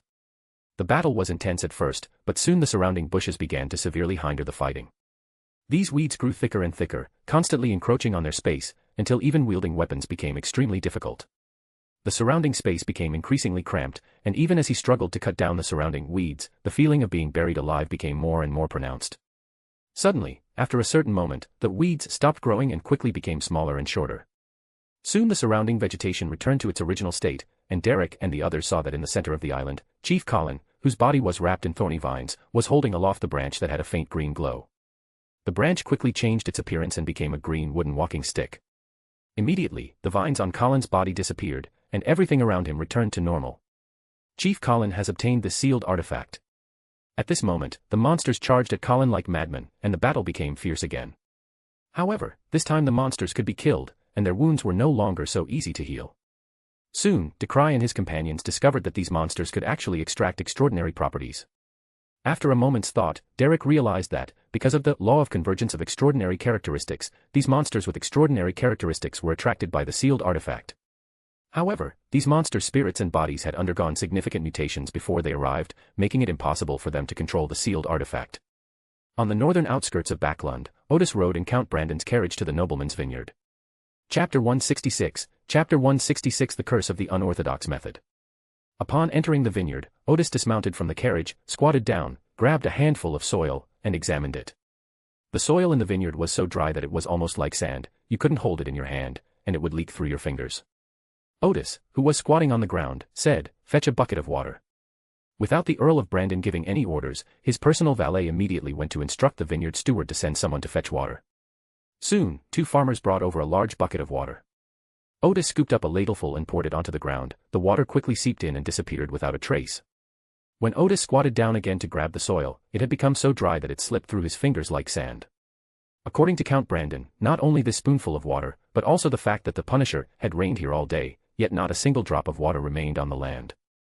Odis clapped his hands, stood up, took the staff from Lord Rick, and said to Earl Brandon, "The curse here started more than half a month ago, didn't it?"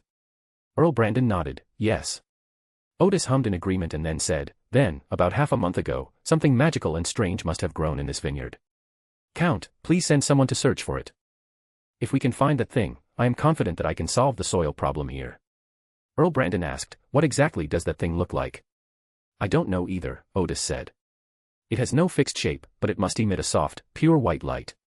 Earl Brandon nodded and immediately ordered his butler to search for it.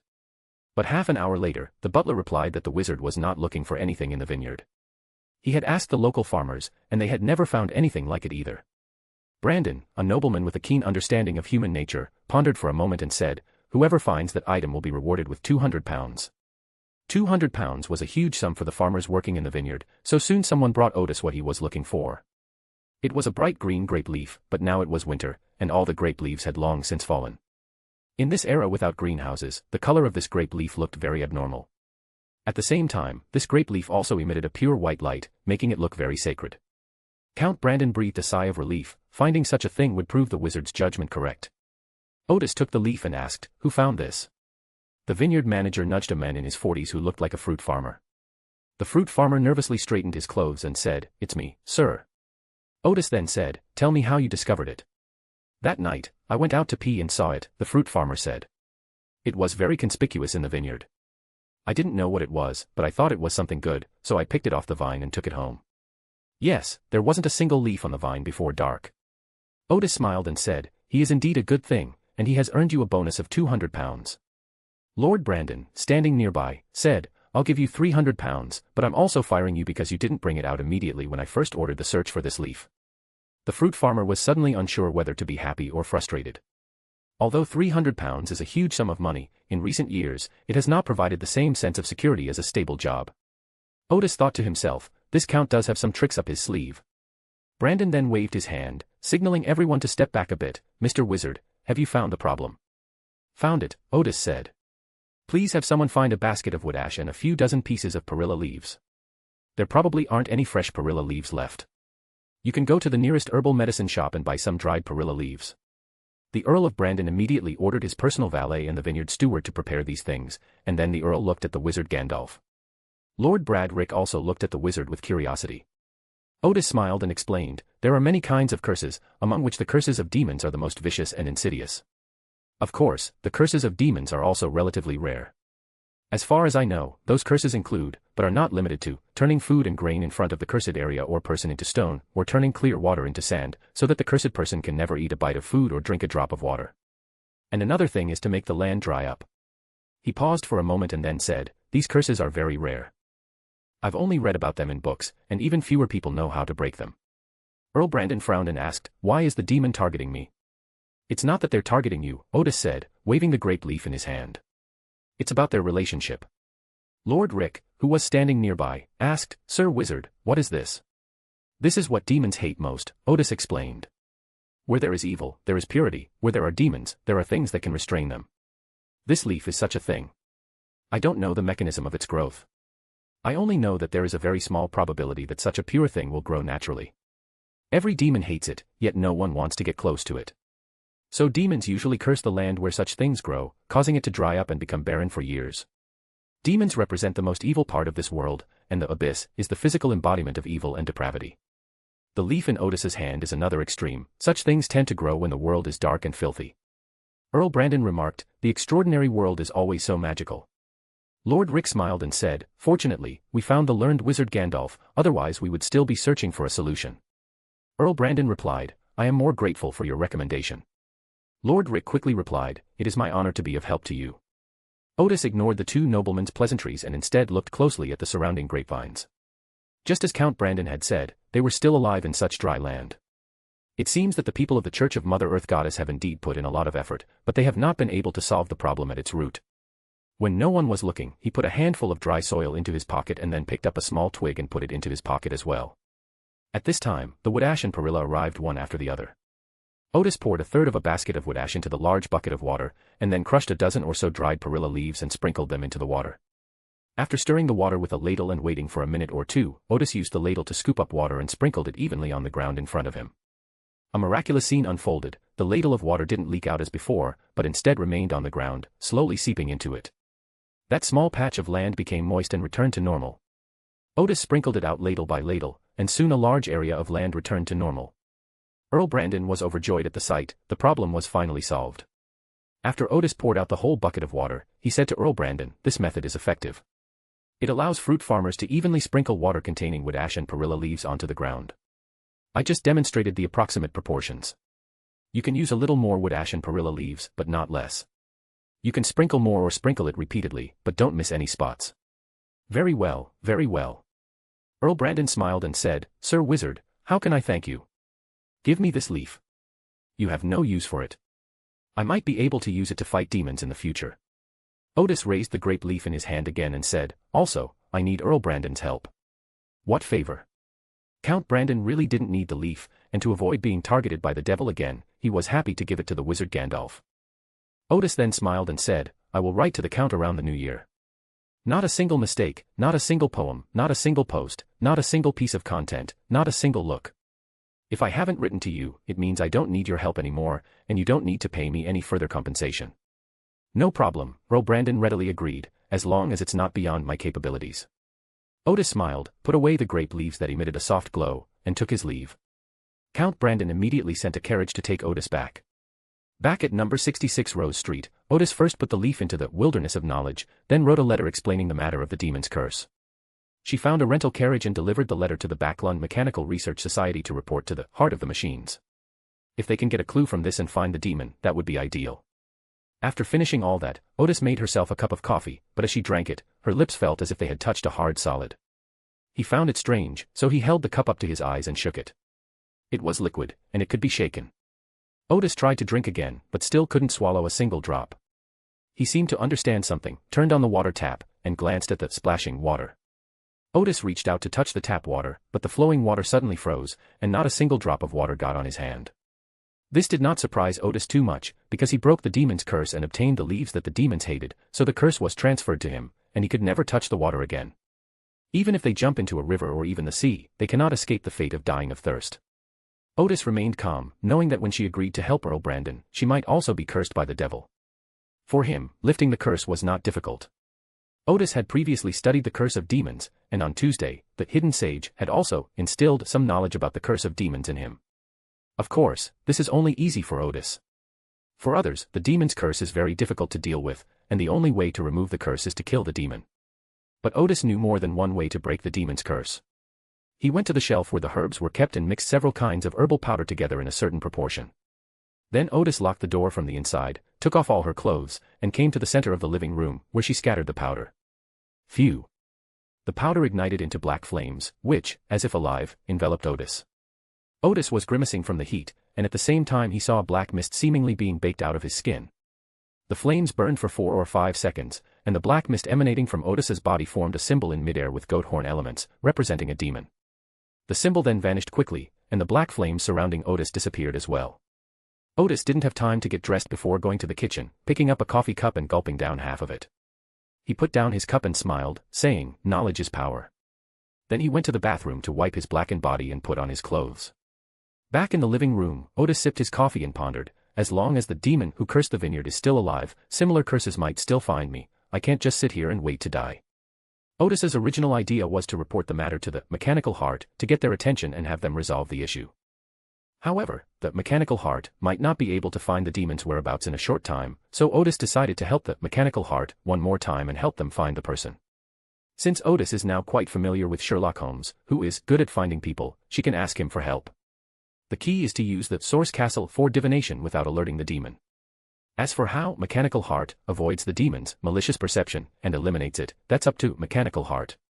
Odis then wrote another letter to the Backlund Mechanical Research Society, explaining that he was cursed by a demon and that he must find and defeat the demon as soon as possible.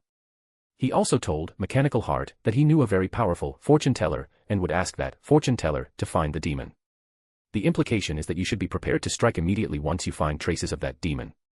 After sending the letter, Odis used the teleportation array in the basement to return to 77 Highland Avenue, transforming back into the herbalist shop owner. He then went to Gar's herbal shop, changed into Mr. Gar's clothes, and used the teleportation array to arrive at the Nanma ballroom. Odis had Mandy prepare the carriage, and by the time he rode it to Minsk Street, it was already completely dark. The Forsaken Land, Silver City. The exploration team returned to Silver City. Today's exploration yielded a demigod-level sealed artifact, as well as many extraordinary properties and several sealed artifacts comparable to Sequence 8 to Sequence 6. This brought a smile to the faces of each team member. Back at the Round Tower, Chief Colin announced the rewards for the expedition before disbanding the exploration team. "Derek," Colin suddenly called out to Derek, "come here for a second." After saying that, he led Derek to the upper floors of the round tower, seemingly wanting to discuss something with Derek privately. Upon reaching the top of the round tower, Colin took out a sequence level 6 sealed artifact he had acquired that day and solemnly said, "This is another reward for you. Keep it safe." Derek was taken aback. Wasn't he supposed to be rewarded with merit? And the chief's tone seemed a little strange. Chapter 167, Chapter 167 Teaming up with the great detectives to attack the Apostle of Desire. In the past, Derek would have gladly accepted the award and sincerely thanked the chief. But Derek, who had matured considerably, noticed that the chief's tone was a bit off, emphasizing the words reward and keep safe. In that instant, Derek suddenly recalled the scene when he reported to the chief that he had found the sealed artifact in the swamp.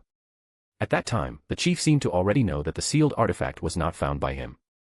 Then a bold guess came to Derek's mind: the chief might mean that I should give the sealed artifact to the person who actually discovered the demigod-level sealed artifact, as a token of Silver City's gratitude. Yes, that must be it. Derek quickly confirmed his idea, because the merits he earned could be exchanged for a Sequence 7 main material, with some left over. For an exploration mission, this is already a very high reward. It's unlikely that you'll receive any other rewards. Chief Colin did not urge him, but waited quietly for Derek to fall into thought. After a long pause, Derek carefully said, "Thank you, Chief. I will keep it safe." Colin nodded in satisfaction. "Go ahead." Derek put away the sealed artifact and quickly left the round tower. However, just to be on the safe side, he plans to wait a few days and ask Mr. the Hangman or Mr. the Hermit for their opinions at the tarot meeting before taking any further action. Backlund, 15 Minsk Street. Odis, inside the carriage, touched the soil and grapevines in his pocket again. He had collected them that afternoon specifically for use when searching for the demon. Of course, ordinary diviners cannot find the demon who issued the curse using only these cursed items, but Klein, who possesses the Source Castle, can. As Odis alighted from the carriage, he suddenly sensed something amiss in the atmosphere around him, but when he activated his spiritual senses, he felt no danger. Odis didn't pay much attention, went to the door, and rang the doorbell. Ding-a-ling. Odis waited a few seconds. The lights were on inside, and there were sounds coming from inside, but no one opened the door. Just as Odis was about to ring the doorbell again, the door suddenly opened, and a strange man with a thick beard and a thin build opened the door. He asked warily, "Who are you? Who are you looking for?" Upon seeing that the visitor was wearing a mask, the man took a step back, placing one hand on his waist as if he were about to draw his gun. "I'm looking for Detective Sherlock." Odis immediately had a bad feeling. "If he's not here, I'll come back tomorrow. Mr. Gar." Just as Odis was about to turn away, Sherlock Moriarty, also known as Klein, came out of the inner living room and said to the men at the door, "Steward, please invite Mr. Gar in." Odis had no choice but to go inside. He saw several other people in the living room, men and women, all looking at him warily. Odis seemed to have guessed something, and a wry smile appeared behind his mask. "You have a party today?" "No." Klein, who had also arrived at the door, made no attempt to hide anything. "We investigated a serial murder case before and helped the police find the killer. But what we didn't expect was that there was a mastermind behind the murderer. We all received threatening letters from the mastermind, so we got together to discuss countermeasures." Odis smiled and said, "Sorry, I have something to do. See you tomorrow." Klein, however, blocked the doorway and showed no intention of making way. He smiled and said, "Things aren't as dangerous as you think. Please come with me to the living room. We really need your help." Odis took a deep breath. "All right then."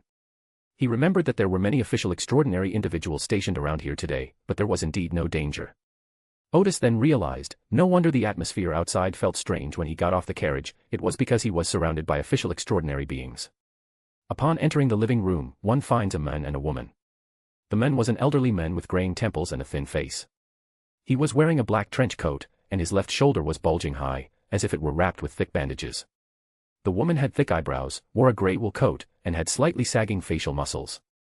Odis slightly removed her hat. "Hello." The elderly man with graying temples smiled and said, "Mr. Gar. I've heard so much about you." The woman also sincerely praised, "A protector of streetwalkers." Odis remarked, "I never imagined I had such a nickname." Klein closed the door and introduced, "This lady is Detective Kaslana, and this is the great Detective Isinger Stanton." Odis nodded slightly and said again, "Hello."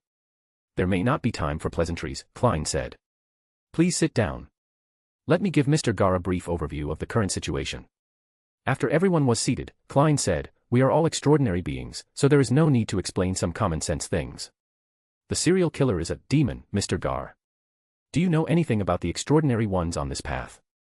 Isengard and Kaslana were slightly surprised when Detective Sherlock said that Mr. Gard was an extraordinary being, but then they felt that it was nothing surprising. Indeed, I had such a suspicion before, Odis said, feigning knowledge.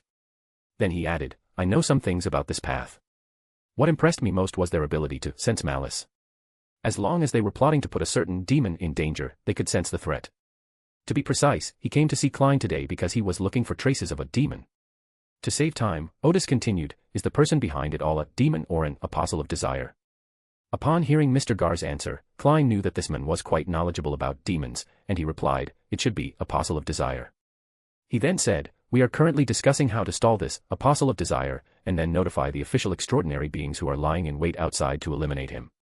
At this point, Isengard said, let's continue our conversation. The apostles of desire can exploit and manipulate everyone's emotions and desires, tempting them to fall.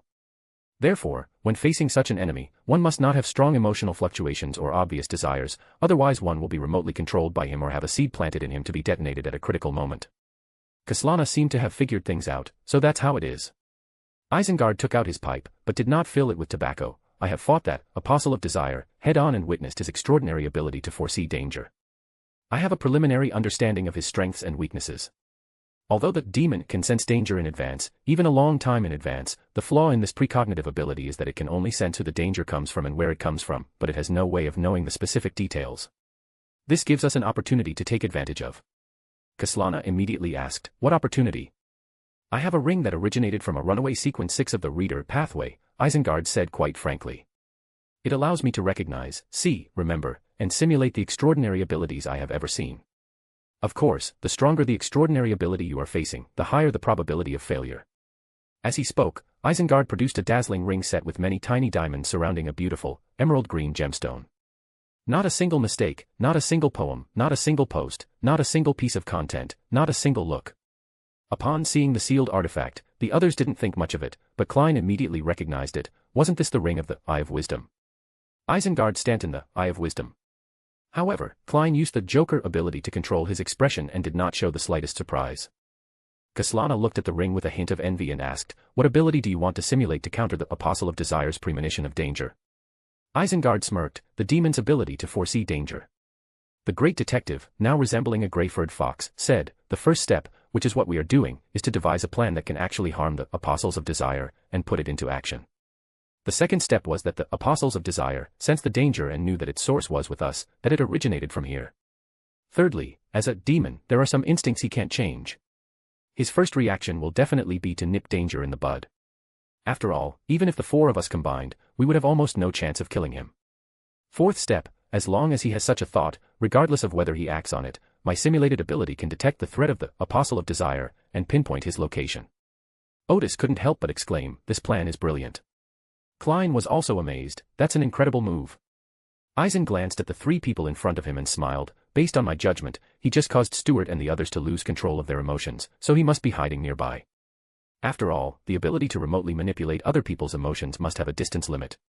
Once I pinpoint his location, I can immediately notify the official extraordinary individuals, who will quickly seal off the relevant area and surround it layer by layer.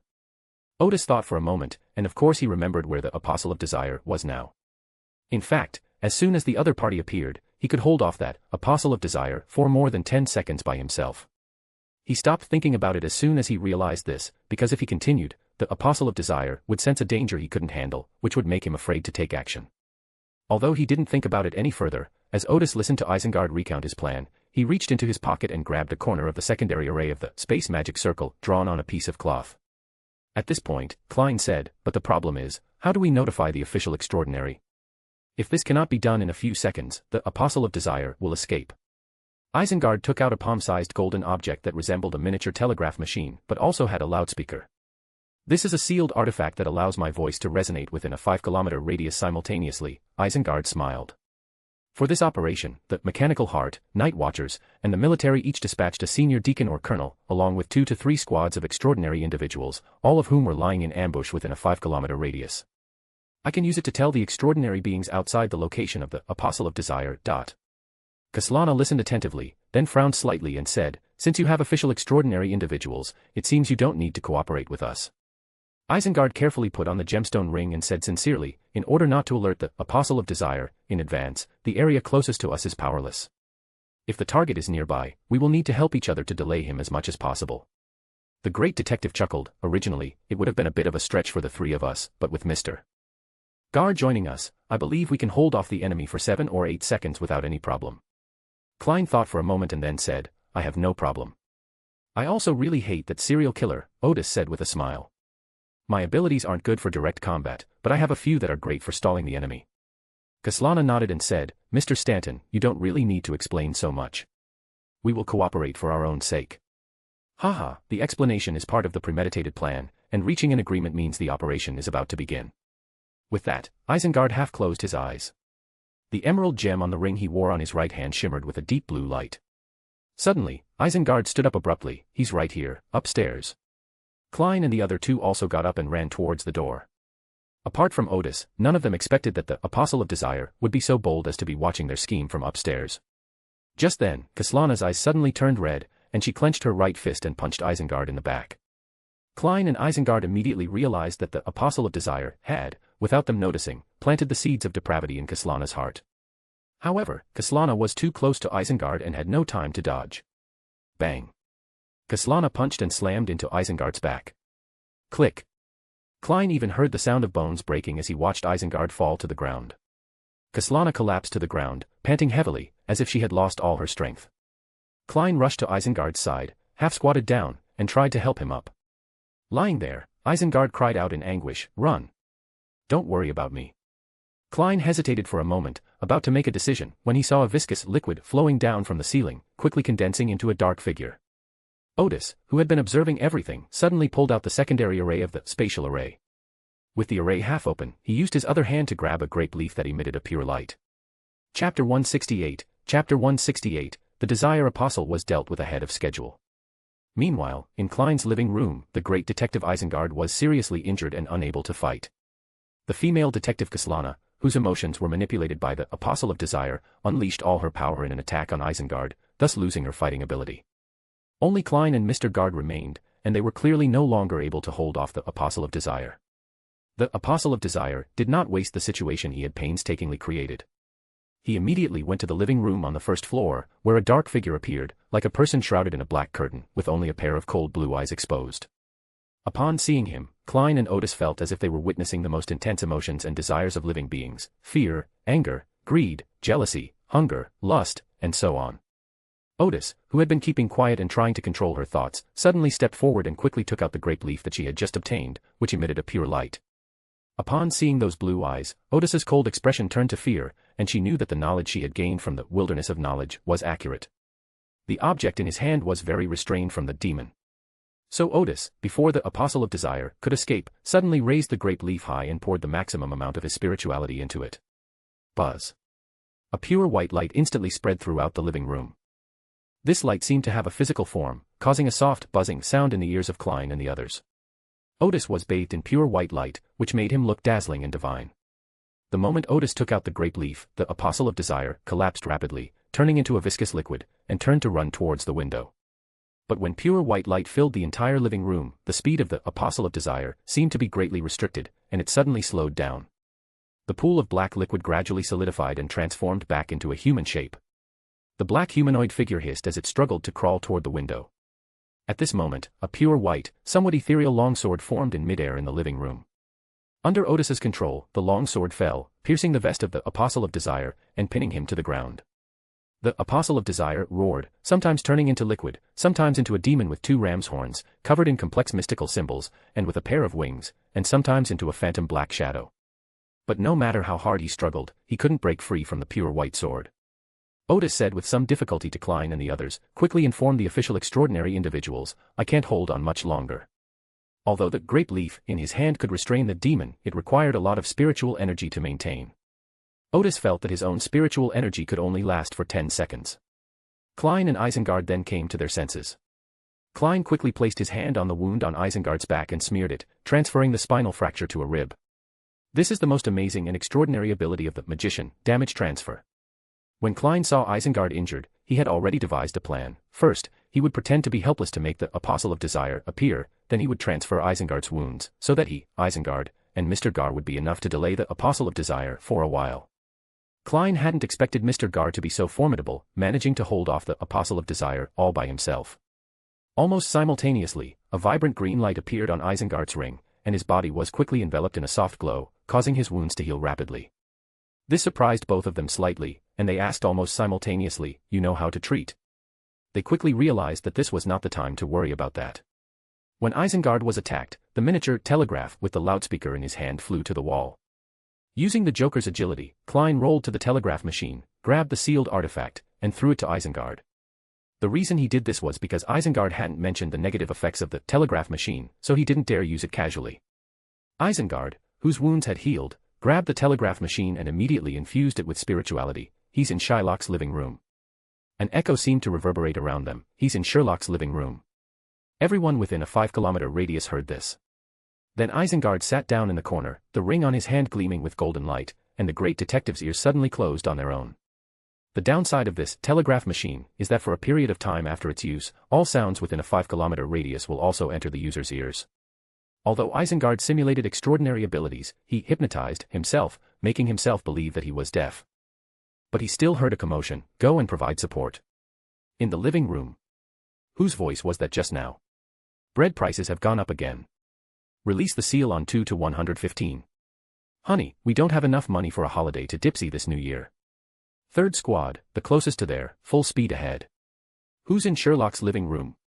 Sigh, it's time to pay the child's tuition again. What? Coal briquettes have gone up by another quarter penny. Good heavens, how are we going to get through this winter?" The noise made Isinger struggle to fight his own irritability in order to avoid affecting his condition. The Apostle of Desire, struggling on the ground, sensed an opportunity. 2 ram horns reappeared on his head, and his body suddenly grew to about 3 meters in size, covered with mysterious symbols and patterns, with a pair of bat-like wings growing from his back. Phew! The ram's horns on the head of the Apostle of Desire ignited, resisting the pure white light around it by burning its own potential. The grape leaf is indeed very effective against demons, but Odis, who uses the grape leaf, is only sequence 7 and has limited spirituality.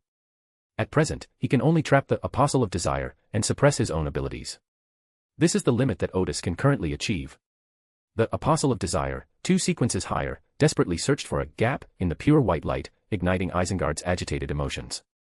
The detective's eyes suddenly lost their brilliance. He glanced at Mr. Gard, who was exerting all his strength, with a somewhat empty look, and raised his right hand, which was adorned with a jeweled ring. A black light emanated from the gemstone ring, and an evil force attacked Odis's shadow. This attack is not only aimed at the shadow. If the shadow is injured, Odis, who is caught off guard, will also be severely injured. Klein, who was standing nearby, noticed all of this and infused his spirituality into the sun brooch, making a gesture of embracing the sun. Suddenly, a thick beam of light fell between Isengard and Odis, and the evil aura vanished without a trace. Klein's use of the sun brooch was tantamount to exposing himself to Isengard, because he had bought this sealed artifact from the Eye of Wisdom, the great detective Isengard. But there's no time to worry about that now. Just hold off the Apostle of Desire for a few more seconds, just a few more seconds. As he sat on the ground, Isengard's eyes regained their clarity and wisdom. He seemed to realize what he had just done and quickly took off the ring. At this moment, Stuart and the others outside saw white light flashing in the living room, followed by sunlight, and heard roars and shouts. They assumed the attack on the living room was orchestrated by the mastermind, so they immediately drew their guns and rushed in. As soon as the door opened, they were all stunned. The living room was bathed in a soft, pure white light, which immediately brought to mind some of the purest and kindest people and things. Then they saw the person next to the sofa, bathed in holy light, whose mask and black trench coat seemed to have become very sacred. And that enormous creature struggling on the ground, is that a demon?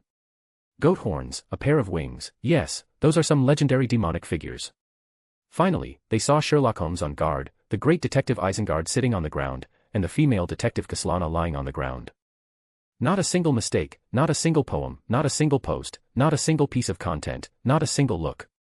Suddenly, 2 detectives' eyes became unfocused, and they pointed their guns at Odis.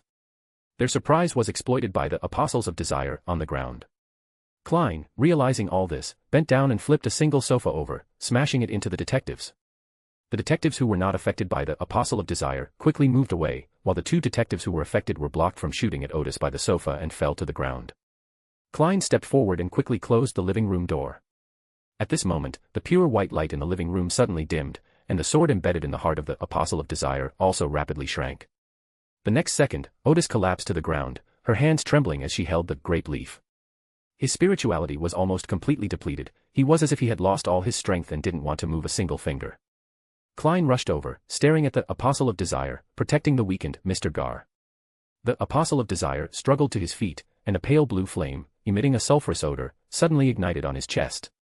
However, the wound showed no signs of healing and continued to bleed dark red blood with a sulphurous smell. At the same time, the Apostle of Desire, in a demonic form, has rushed to the window. Whoosh!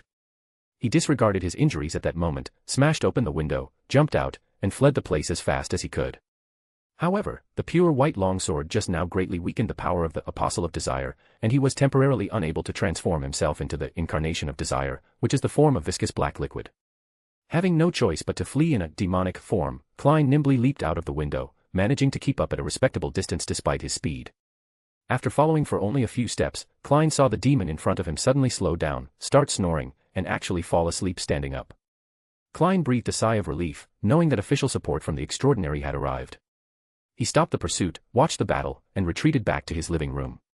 Bang! Captain Iconzer, whom Klein had met before, appeared in front of the Apostle of Desire, firing a pure white bullet from his classic flintlock pistol. The bullet struck the Apostle of Desire in the head, blowing half of his head off. The intense pain stopped the Apostle of Desire from snoring, it trembled violently and struggled as if it were about to wake up at any moment.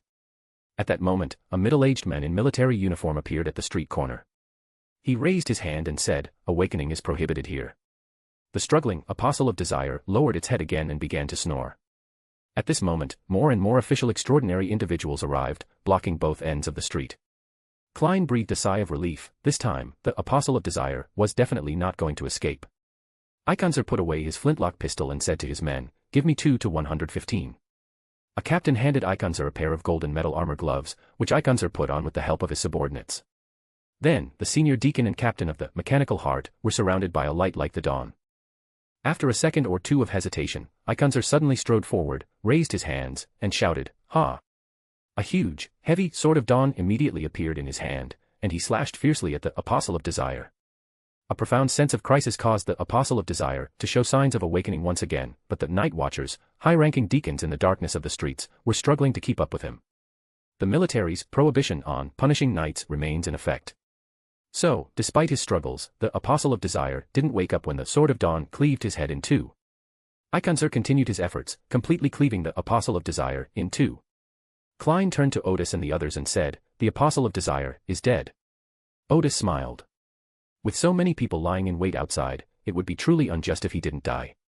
He slowly sat down on the sofa, placed the grape leaf into the spatial magic circle, folded the magic circle, and put it into his pocket. After doing all this, Odis seemed to have used up all her strength and slumped on the sofa, not wanting to move at all. Since becoming an extraordinary being, he seems to have never experienced a period of near spiritual exhaustion. Just now, if he had persisted for even one more second, it would have severely affected his state and even caused signs of losing control. At the same time, through his use of that grape leaf, he roughly understood that this thing that looked like a magical object was actually a very peculiar spiritual material. Because grape leaves do not possess any extraordinary properties, they can only be used 3 times. They have already been used once today, and can be used 2 more times. Just then, the doorbell rang, and the police came to inform the detectives outside that the mastermind had been killed and they could go home safely.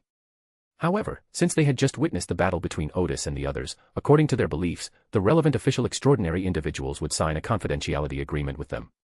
At the same time, Captain Iconzer appeared at the window. "Thanks to you guys for holding off the Apostle of Desire for so long."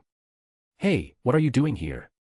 the captain was asking Odis, who was quite surprised to find Mr. Gar here. Chapter 169, Chapter 169 Dividing the Bounty of the Apostle of Desire.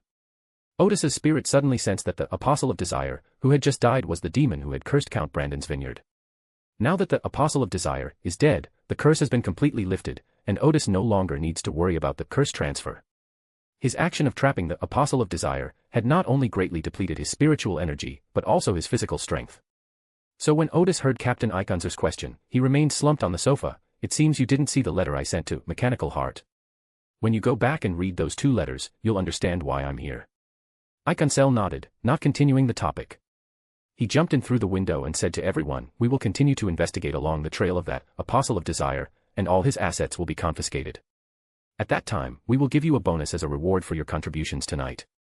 Isinger stood up and exchanged a few polite words with Eikonzer. The outcome is now a happy one for everyone. The official extraordinary beings have finally resolved a major hidden danger in Backlund, and Isengard, Klein, and others are safe. Wait a minute. Just as Eikonzer was about to leave, Odis suddenly called out to him, "Don't you think this Apostle of Desire acted foolishly tonight?" Eikonzer paused, then took a few steps back. "What did you notice?" Odis sat up straight on the sofa. "If I were the Apostle of Desire, I would take revenge on these detectives and would never send them threatening letters along with me."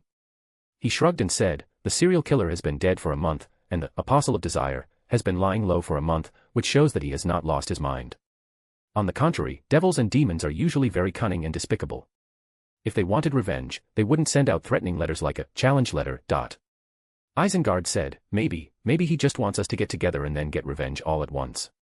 Odis chuckled. "The Apostle of Desire seems quite patient. Or is he unaware that this will attract the attention of the official extraordinary beings?"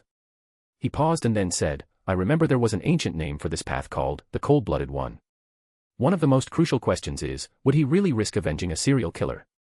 Or rather, does he see friendship, family, or some other emotion? This brings us back to the beginning. If he was seeking revenge for the sake of revenge, why was the process so high profile?" Both the great detective Isengard and Eikonzel fell into deep thought. Isengard, in particular, suddenly realized that he had overestimated his own abilities and underestimated the abilities of the Apostles of Desire. If Mr. Gar hadn't shown up tonight, he and Klein wouldn't have been able to stop the Apostle of Desire, who was determined to escape. Therefore, we can infer that although the Apostle of Desire's actions tonight were risky, he was confident of escaping, which was indeed a way to divert everyone's attention. Having been reminded by the Hermit earlier, Klein also felt that this was very unreasonable. At the same time, he was also thinking about another thing: could Mr. Gar be the Hermit? Of course, it's also possible that they simply share the same idea. Odis continued, "Excuse my bluntness, but the Apostle of Desire does this as if deliberately trying to attract the attention of the official extraordinary beings. Taking revenge on these detectives is probably not the ultimate goal of the Apostle of Desire. Isinger was convinced. It's a very reasonable guess. Eikonzel then asked, "Then what is his purpose?" "I don't know," Odis laughed. "I don't know anything about this case, and now that the Apostle of Desire is dead, his purpose is unknown." In fact, Odis knew that the Apostle of Desire was there to assassinate Duke Negan. Eikonzer hummed in agreement and said seriously, "I will inform the military and the Night Watchers of your speculation and pay attention to this information in the subsequent investigation." Isengard glanced at Odis, then at the senior deacon of the Mechanical Heart, noticing that the two seemed familiar and that Eikonzer trusted Mr. Gar. Odis nodded, hoping to use his speculation to draw the attention of the official extraordinary individuals to any possible clues about the Twilight Hermit Society. However, he was also quite aware that the official extraordinary individuals would most likely find nothing. Whether or not the target is found, he has already done more than enough by reminding the officials of the extraordinary individuals. After Eikonzer left, Klein and Isengard helped Kaslana up and placed her on the sofa. Odis, having regained some strength, asked, "Could you pour me a glass of wine?" Klein agreed and went to get a bottle of wine and 4 glasses. When he re-entered the room, he heard Detective Isengard ask Mr. Gar, "When you learned that we were dealing with the Apostle of Desire, you already had your own plan, didn't you?" "No." Odis took the glass of red wine that Klein poured for her. "I try to avoid forming a complete plan." Isengard took the wine Klein poured for him. "That's right, your magical item seems to be able to control demons. If there's a plan to complete, this guy might sense a strong sense of danger and just run away." Odis took a sip of his drink. "This plan cannot be made public, much less discussed with you, so I can only carry it out on my own." Isengard smiled and said, "I understand." Odis took another sip of wine, then smacked his lips rather rudely. "Where did you buy this wine? Why does it taste a bit sour and astringent?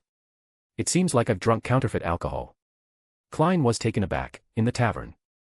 Odis seemed to understand what was going on. 6 sulfurs a bottle, or 8 sulfurs a bottle. 3 sul. Oh. Odis nodded and placed the wine on the coffee table. He forgot that this guy rarely drinks and is also a bit stingy. After chatting for a while, Odis regained some of his strength and got up to take his leave. First, they took a carriage back to the Nanmu ballroom, and then used the teleportation array to arrive at the Gar herbal shop. Odis really didn't want to travel anymore, so he rested for the night in the herbalist's shop. "Although I haven't rested here for more than a week, Kana cleans these rooms every day, so the house is still relatively clean." In an abandoned warehouse in the dock area, a figure dressed in a black trench coat, whose face was obscured, nimbly leaped into the warehouse. He spoke into the dense darkness of the warehouse. "Patrick Jason Belial is dead." A somewhat hoarse voice came from the darkness. "This Apostle of Desire is too arrogant and always tries to manipulate the official extraordinary beings. Heh, this fool has completely missed the point. His goal is assassination, not to oppose the official extraordinary beings. The hoarse voice chuckled, it's no pity for a guy like that to die. The men in the black trench coat sighed, then we'll have to find a new assassin. This world has never lacked desperados, the hoarse voice said. We have enough leverage to make such people work for us. West End, 51 Henry Street, Guard herbalist. Odis didn't wake up until after 9 in the morning. Her physical strength had fully recovered, and her spirituality had almost returned as well. Because Odis was always playing a wizard and was always studying witchcraft, he was in very good condition. He has already digested about a quarter of the potion, so even though he consumed a lot of spiritual energy last night, there are no signs of him losing control. Arriving at the shop ahead, Odis asked Kaina's sister to buy her breakfast. After eating, she wandered around the herbal shop and found that the herb warehouse and front desk were well prepared. Not a single mistake, not a single poem, not a single post, not a single piece of content, not a single look. Odis praised Kenneth a few times and officially raised his salary to £2 a week before leaving the herbalist shop and taking a taxi back to his residence at 77 Helling Road. Dressed as Gandalf the Wizard, Odysseus arrived at 66 Rose Street, where she once again studied witchcraft while waiting for a new client to arrive. It was afternoon when the client didn't arrive, but Max did. He sent a reward of £5,000 to Odis and the others. That Apostle of Desire is really rich. Max exclaimed. When we found his place, we discovered that he had been selling off his shares and artwork for the past few days, and we found 2 whole chests full of gold pounds and gold. Odis remembered that the guy seemed to have a full £100,000. He looked at the gold pounds in his hand again and exclaimed that the officials had made a fortune this time.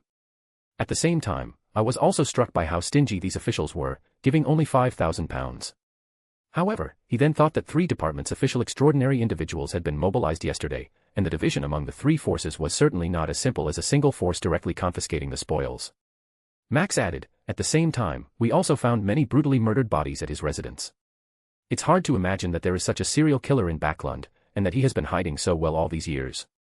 He paused and then said, after being reminded by you, Captain Ikonzer and the others also thought it was strange that this Apostle of Desire suddenly cashed out his property. If it were to get revenge on those detectives, he wouldn't have sent threatening letters to everyone and drawn our attention to the matter. If he hides in the shadows and kills a detective every now and then, it will be very difficult for us to find him. He can continue to be a rich man while taking revenge.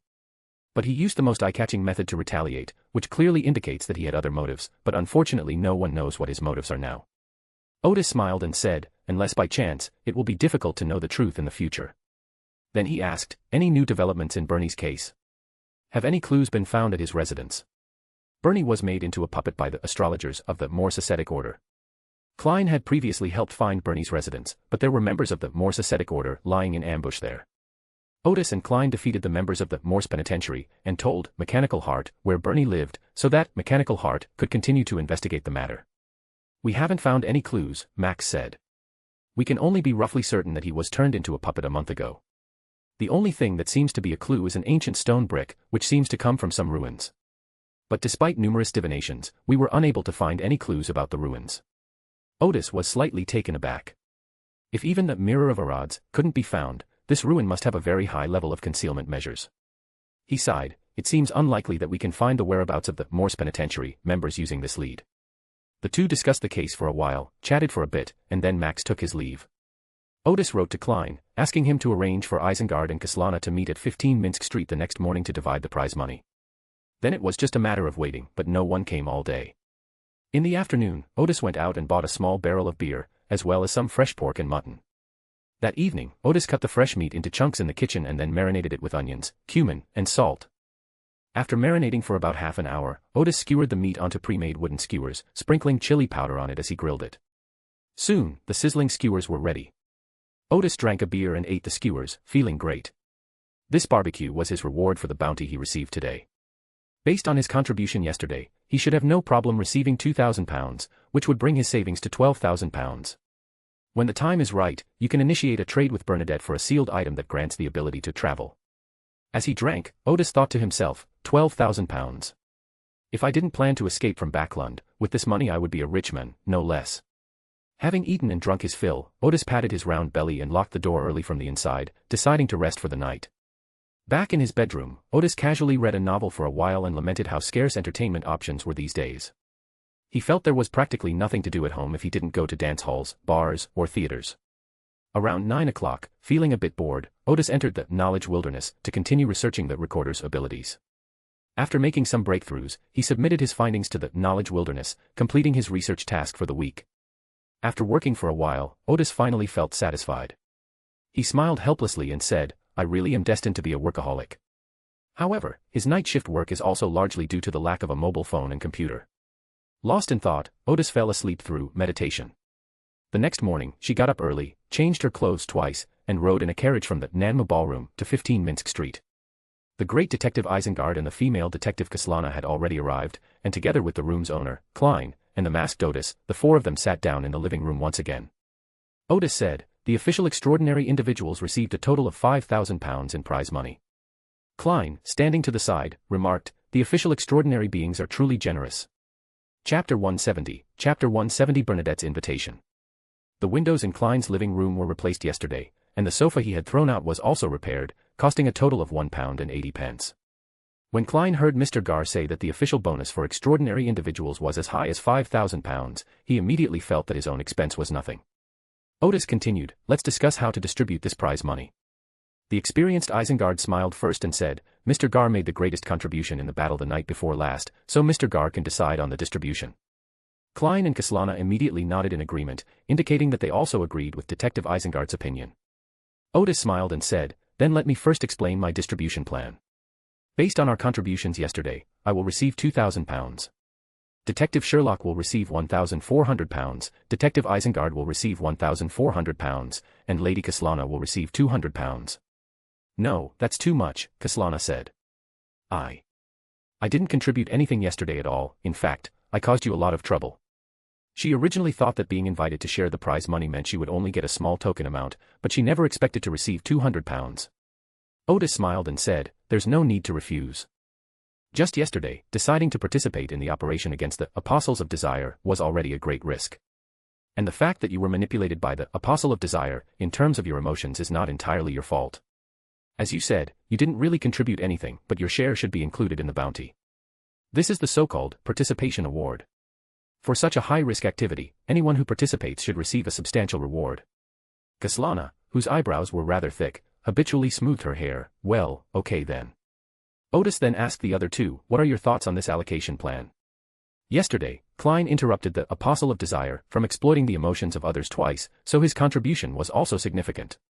As for the great Detective Isengard, his early plans led to the Apostle of Desire, and also contacted the official extraordinary. In Odis's view, the two men's contributions were roughly equal. Klein and Isinger both said they had no objections, so the four of them divided the prize money according to Odis's distribution plan. After collecting his prize money, Odis smiled and said, "Gentlemen, we have fought together after all. If we need each other in the future, we can help each other." Everyone naturally wouldn't miss out on a connection like Mr. Gar's and expressed their agreement. Then, Odysseus rose to take his leave, took a carriage back to the wooden ballroom, and after changing his clothes twice more, returned to 66 Rose Street to continue being the wizard Gandalf.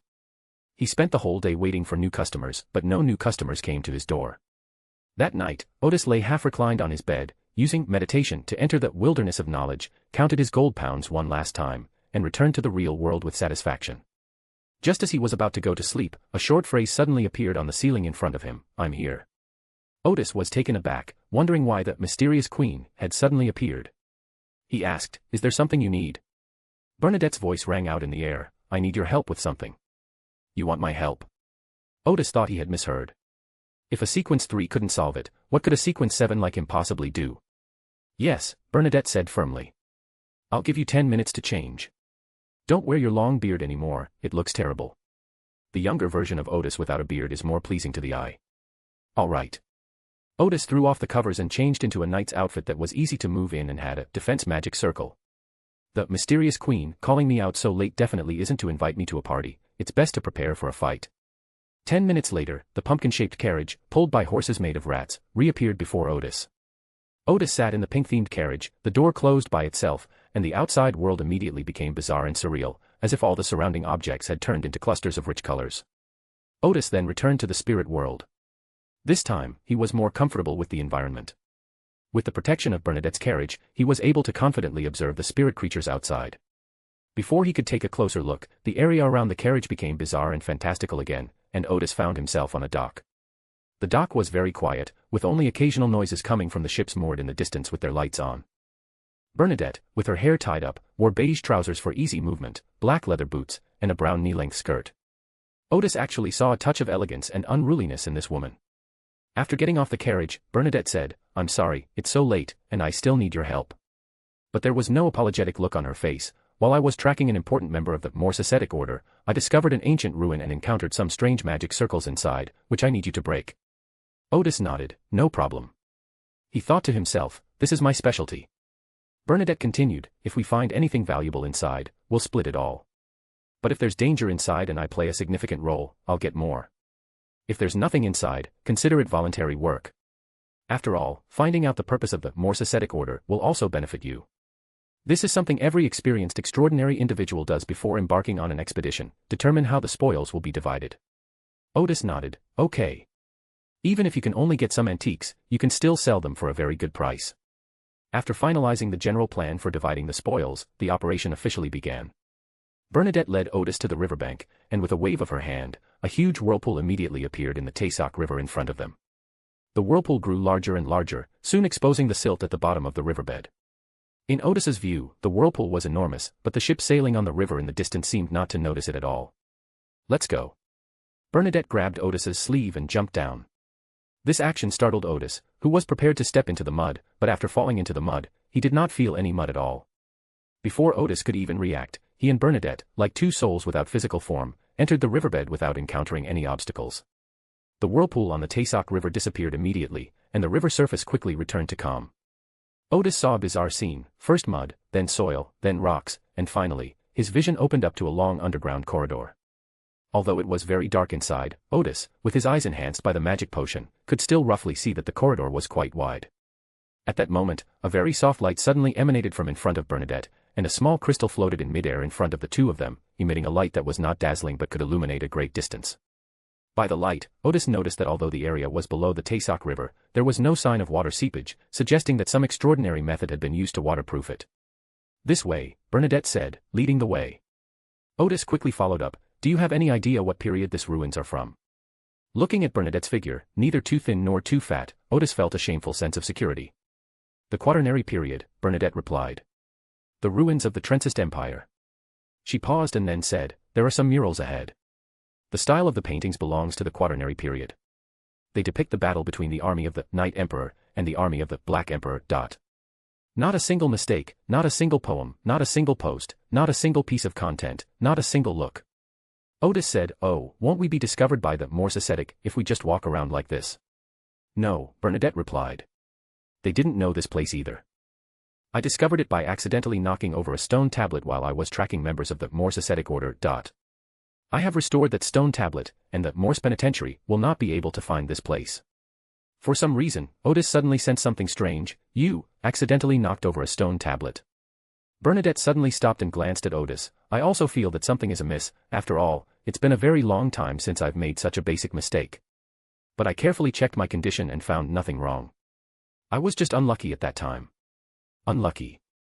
Odis chewed on the word, not continuing the conversation, because if Bernadette didn't realize there was something wrong with her condition, she was probably overthinking it, and there really wasn't anything wrong with the matter. As they talked, the two arrived at the mural Bernadette had mentioned earlier. It was a colorful mural, and even after more than 1,000 years, the colors were still very vibrant. Just as Bernadette had said, Odis indeed saw a well-organized army bearing the insignia of the Trencist Empire marching forward, with murals in front of them depicting scenes of battle. The symbol of the Trencist Empire, or more specifically, the symbol of the Trencist family, is a black crown. Therefore, in battle scenes, these symbols can be used to distinguish soldiers belonging to different factions. Odis saw that the symbol of the main enemy of the Trencist Empire was a very imposing throne symbol, which was the symbol of the Solomon Empire. He nodded. Bernadette's judgment was correct. This was indeed a battle between the Trencist Empire and the Solomon Empire. Continuing to look, Odis also saw soldiers belonging to a third-party force, whose insignia was a hand holding a scepter. He pointed to the symbol. This is the symbol of the Tudor Empire." "Yes," Bernadette said after glancing at it. "Some of the records in ancient books may be true. During the Fourth Age, the Trencist Empire and the Tudor Empire secretly formed an alliance and together destroyed the Second Solomon Empire." Odis said, "Oh, and suddenly remembered that Black Emperor Solomon was the old master of Blood Emperor Tudor and Night Emperor Trencist. Or rather, the Blood Emperor and the Night Emperor gained the opportunity to become Sequence 1 because they betrayed the Black Emperor. Later, the resurrection of the Black Emperor Solomon forced the Blood Emperor and the Night Emperor to break apart. One of them risked jumping into the non-adjacent path, while the other completely sided with the 6 gods of that time and gained the opportunity to jump into the adjacent path and become the judge. Bernadette suddenly asked, "What are you thinking about?" "It's nothing," Odis smiled. "I just didn't expect that this exploration would uncover such a clue to an ancient history." Bernadette nodded. These historical truths have indeed been buried in the long river of history for various reasons, and now very few people know these hidden stories. The two continued forward and soon arrived at 2 large stone gates, which were engraved with unfamiliar occult symbols. Among these symbols are some crystals and gemstones that seem to blend seamlessly into the gate. It is indeed a complex ancient magic circle. Odis glanced at it and said, "I have never seen these symbols before. They do not belong to the common ancient Elven, ancient giant, or ancient dragon scripts. Are you confident you can restart the magic circle and open the door in front of us?" Bernadette asked. "This is a rather advanced magic array, which can also be seen as a special lock. More than 1,000 years have passed, and it is still working normally." Bernadette tried many methods, but none of them allowed her to get through the door. "Yes," Odis smiled. "However, I need a notebook and a pen." "No problem." Bernadette extended her right hand, which suddenly became ethereal and disappeared. When her hand reappeared, it held a brand new notebook and a fountain pen. These are the notebook and pen she retrieved from her storage space in the spirit world. Odis took the notebook and began to take notes and analyze it carefully. This was not difficult for him. Although the symbols were unfamiliar, advanced symbols were used to express the essence of the world. With knowledge of ancient dragon script and other things as a reference, Odis could easily understand the meaning of these symbols. Moreover, Odis was also very proficient in magic arrays. By simply calculating the positions of these symbols, he could roughly know the function of these magic arrays. A dozen minutes later, Odis said with some surprise, "This magic circle actually contains a part that gathers spiritual energy. No wonder it has been able to function normally for over 1,000 years, it turns out it has been replenishing its spirituality all along." Bernadette immediately understood what Odis was surprised about. "It seems you are not alone." Prior to this, Bernadette also believed that altering the concentration of spirituality, that is, the magic circle that gathers or dilutes spirituality, was the exclusive domain of Odis. It is surprising that similar magic arrays already existed more than 1,000 years ago and were already being used to some extent. Chapter 171, Chapter 171 The Night Emperor's Secret Chamber. Below the Taysock River, in ancient quaternary ruins. Odis was deciphering the ancient magic circle on the door in front of him, and he soon discovered that the magic circle actually had its own part that gathered spiritual energy, so that more than 1,000 years later, the magic circle was still functioning normally. This greatly surprised Odis, who had always believed that there were no decent magic arrays after the Second Era, and that his research was unique. "I never imagined that such a sophisticated magic array existed in the Fourth Epoch." However, Odis quickly calmed down. Since ancient times, there have been many intelligent people. It is not too surprising that such a magic array exists in the Fourth Epoch. Bernadette was slightly taken aback. She had met many geniuses, and most of them found it difficult to accept that others were as smart as they were. She didn't expect Odis to adjust her mindset so quickly. A few minutes later, Odis, who had completed 7 or 8 pages of notes and calculations, said, "It's done. I've found a way to open this magic circle." Bernadette smiled and said, "It's good that I came to find you." She was well aware of the difficulty and knowledge required to decipher this mechanism. It was like an exquisite anti-theft device made by a skilled craftsman more than 1,000 years ago. Given that the craftsmanship of such devices had been lost for thousands of years, Odis cracked the mechanism in just over 20 minutes. However, Odis did not immediately open the door, but said, "These ancient symbols that make up the magic circle are very strange. I can't even sense any trace of civilization." He paused, then described them as, "They are the most straightforward writing tools I have ever seen." A writing system can always reveal the emotions of its inventor, as well as the aspects and clues of the civilization it expresses, between the lines. For example, Odis remembered the Chinese character, North. While deducing mystical symbols, he also gained a deeper understanding of Chinese characters. He discovered that the Chinese character, Bei, meaning North, originally depicted 2 figures, one a real person and the other a shadow on the ground. Because the civilization that invented Chinese characters was in the northern hemisphere, shadows cast by sunlight generally point northward. Therefore, this method is used to represent the direction of north. If someone living in the southern hemisphere saw this word, they would definitely not understand why it represents the meaning of north. This is the emotion and clues to civilization contained in written language. However, Odis felt no emotion towards these ancient symbols, which was very abnormal. They were as straightforward, mechanical, and cold as a computer language. However, Odis could accept the existence of magic arrays that could gather spiritual energy more than 1,000 years ago, but there certainly weren't things like computers back then. Bernadette thought for a moment before asking, will there be any danger if the magic circle is activated? There isn't one at the moment, Odis said. After all, these are just cold symbols. I just want to remind you that something is off about these symbols, and the people who use them may not be experiencing any emotional fluctuations. This is indeed a bit strange, because everyone has some emotional fluctuations, unless it's a dead person. Can a dead person draw a magic circle? In the extraordinary world, it is possible, but it always feels somewhat strange. Bernadette remained silent for a moment before saying, as soon as we sense danger, we will immediately cease our exploration. All right, I'll open the door then. Odis put away his pen and notebook, placed his hand on a blank spot on the stone door, and infused it with his spirituality. The gems and crystals on the door slowly lit up, and the mystical symbols also began to glow faintly. Long ago, this symbol should have been coated with a spiritual material, but over the course of more than 1,000 years, that spiritual material has long since fallen off or evaporated. However, because the magic circle is constantly gathering spiritual energy, these symbols can still function. Click. As all the symbols lit up slightly, the stone door emitted a dull thud, and Odis immediately retreated as the stone door slowly opened. Without pushing, the gap gradually widens until it opens completely outwards. Inside the stone gate are metal discs, and below them are some metal mechanical structures such as gears. Odis exclaimed, "This is truly an exquisite mechanism. Look at these metal discs, they are covered with all sorts of magic arrays. Let me take a look. This magic circle can block spirits from passing through this door, this can block the line of sight that can pass through this door, and this can block the impact of tremendous force." As he looked at the notebook, he took it out again and said, "Please wait a moment." As Odis spoke, he realized that it was a structure similar to a composite magic array.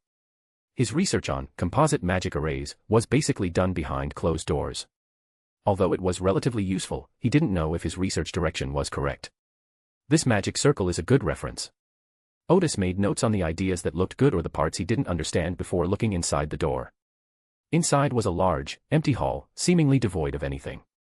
Bernadette, who had been observing for a while, said, "I thought there would be some upside-down candlesticks and some asymmetrical decorations." Asymmetrical and inverted candlesticks are typical of quaternary interior design. After seeing that Odis had finished taking notes, Bernadette stepped into the hall. She had just used her invisible servant to wander around inside and hadn't sensed any danger.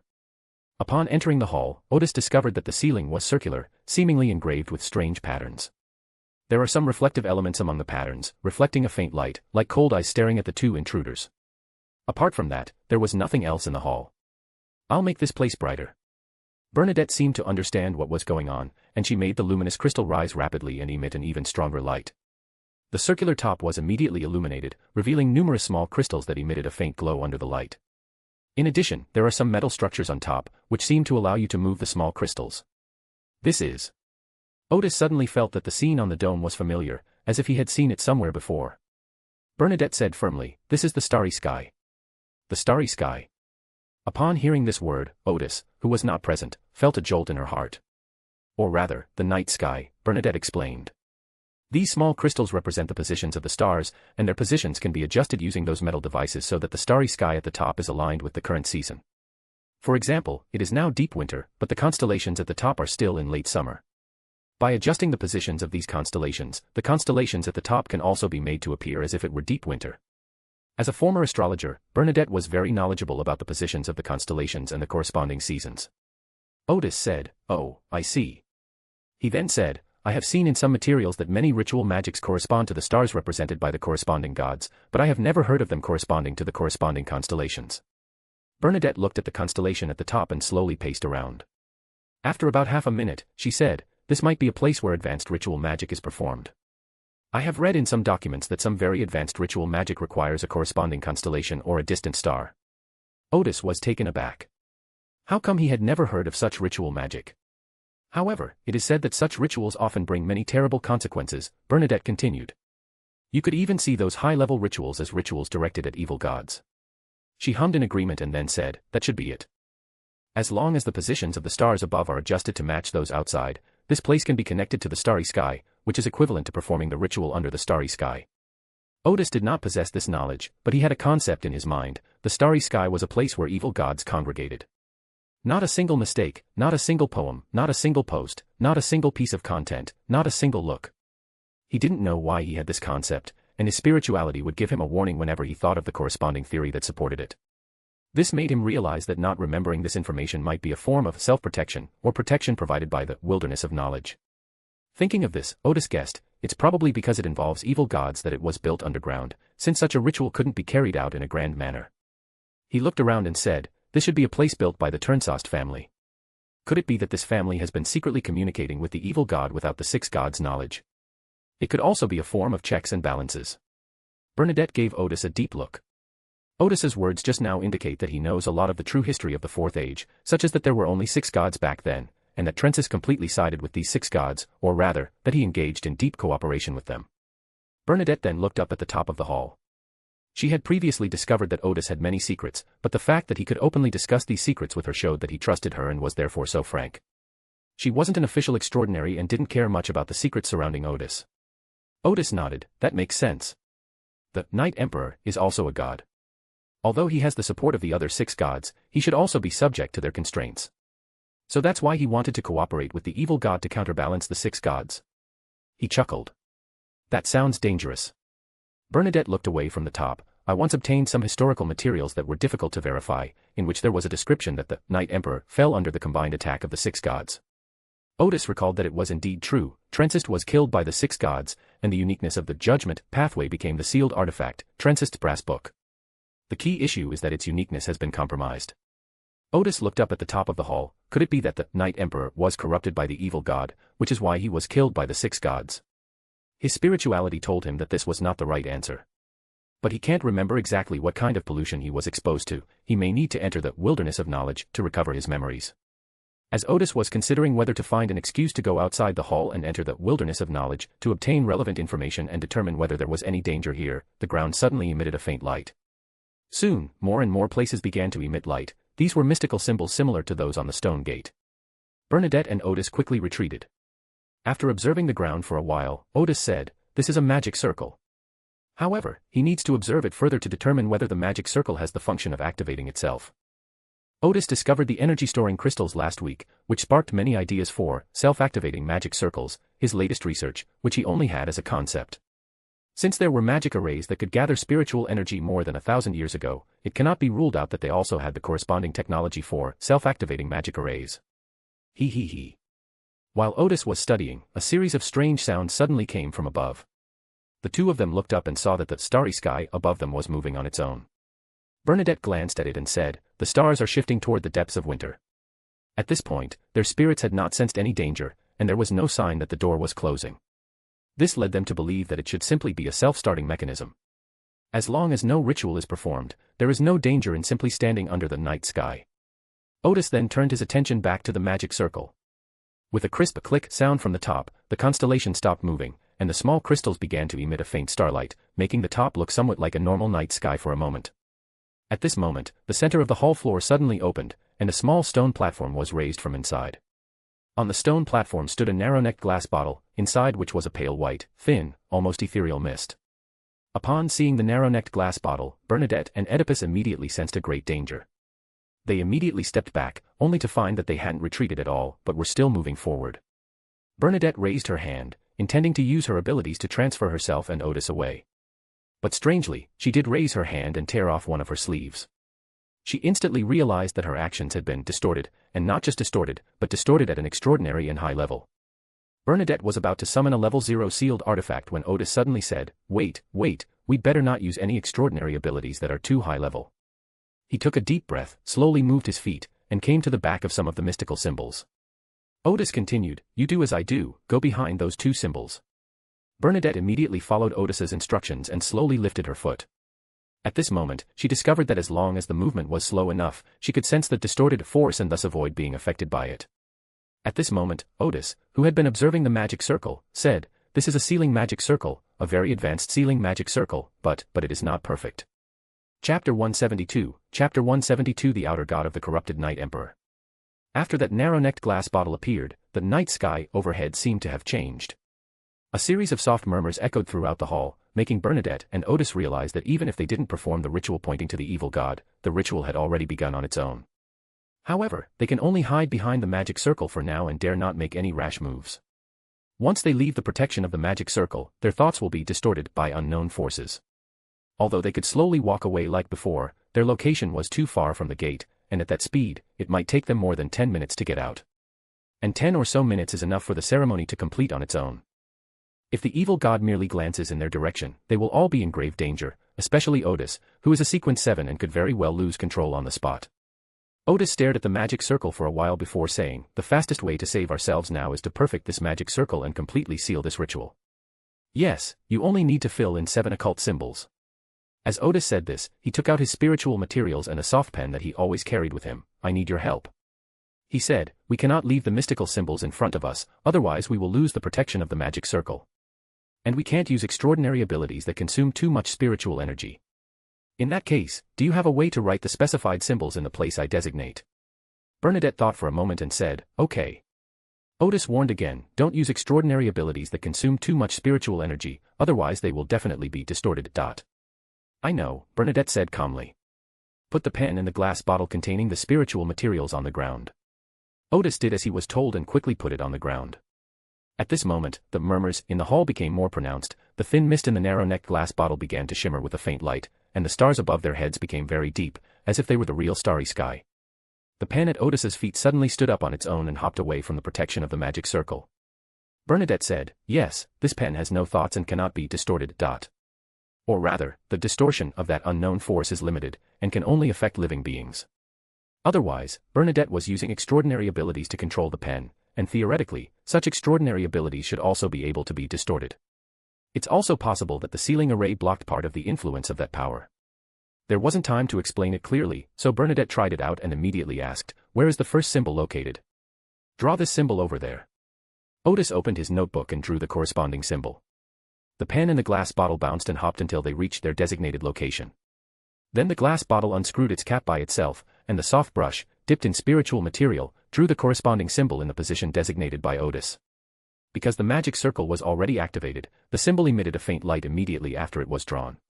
This made Bernadette's spirit sense that a large area of the hall would no longer be affected by that force.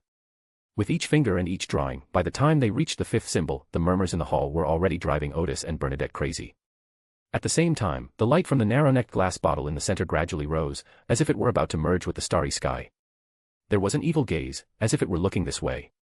However, the connection with the starry sky has not yet been formally established, so the owner of the gaze cannot yet project power here. When the 6th symbol was drawn, the light emitted by the slender-necked glass bottle dimmed, and the evil gazes seemed to have lost their target and looked away.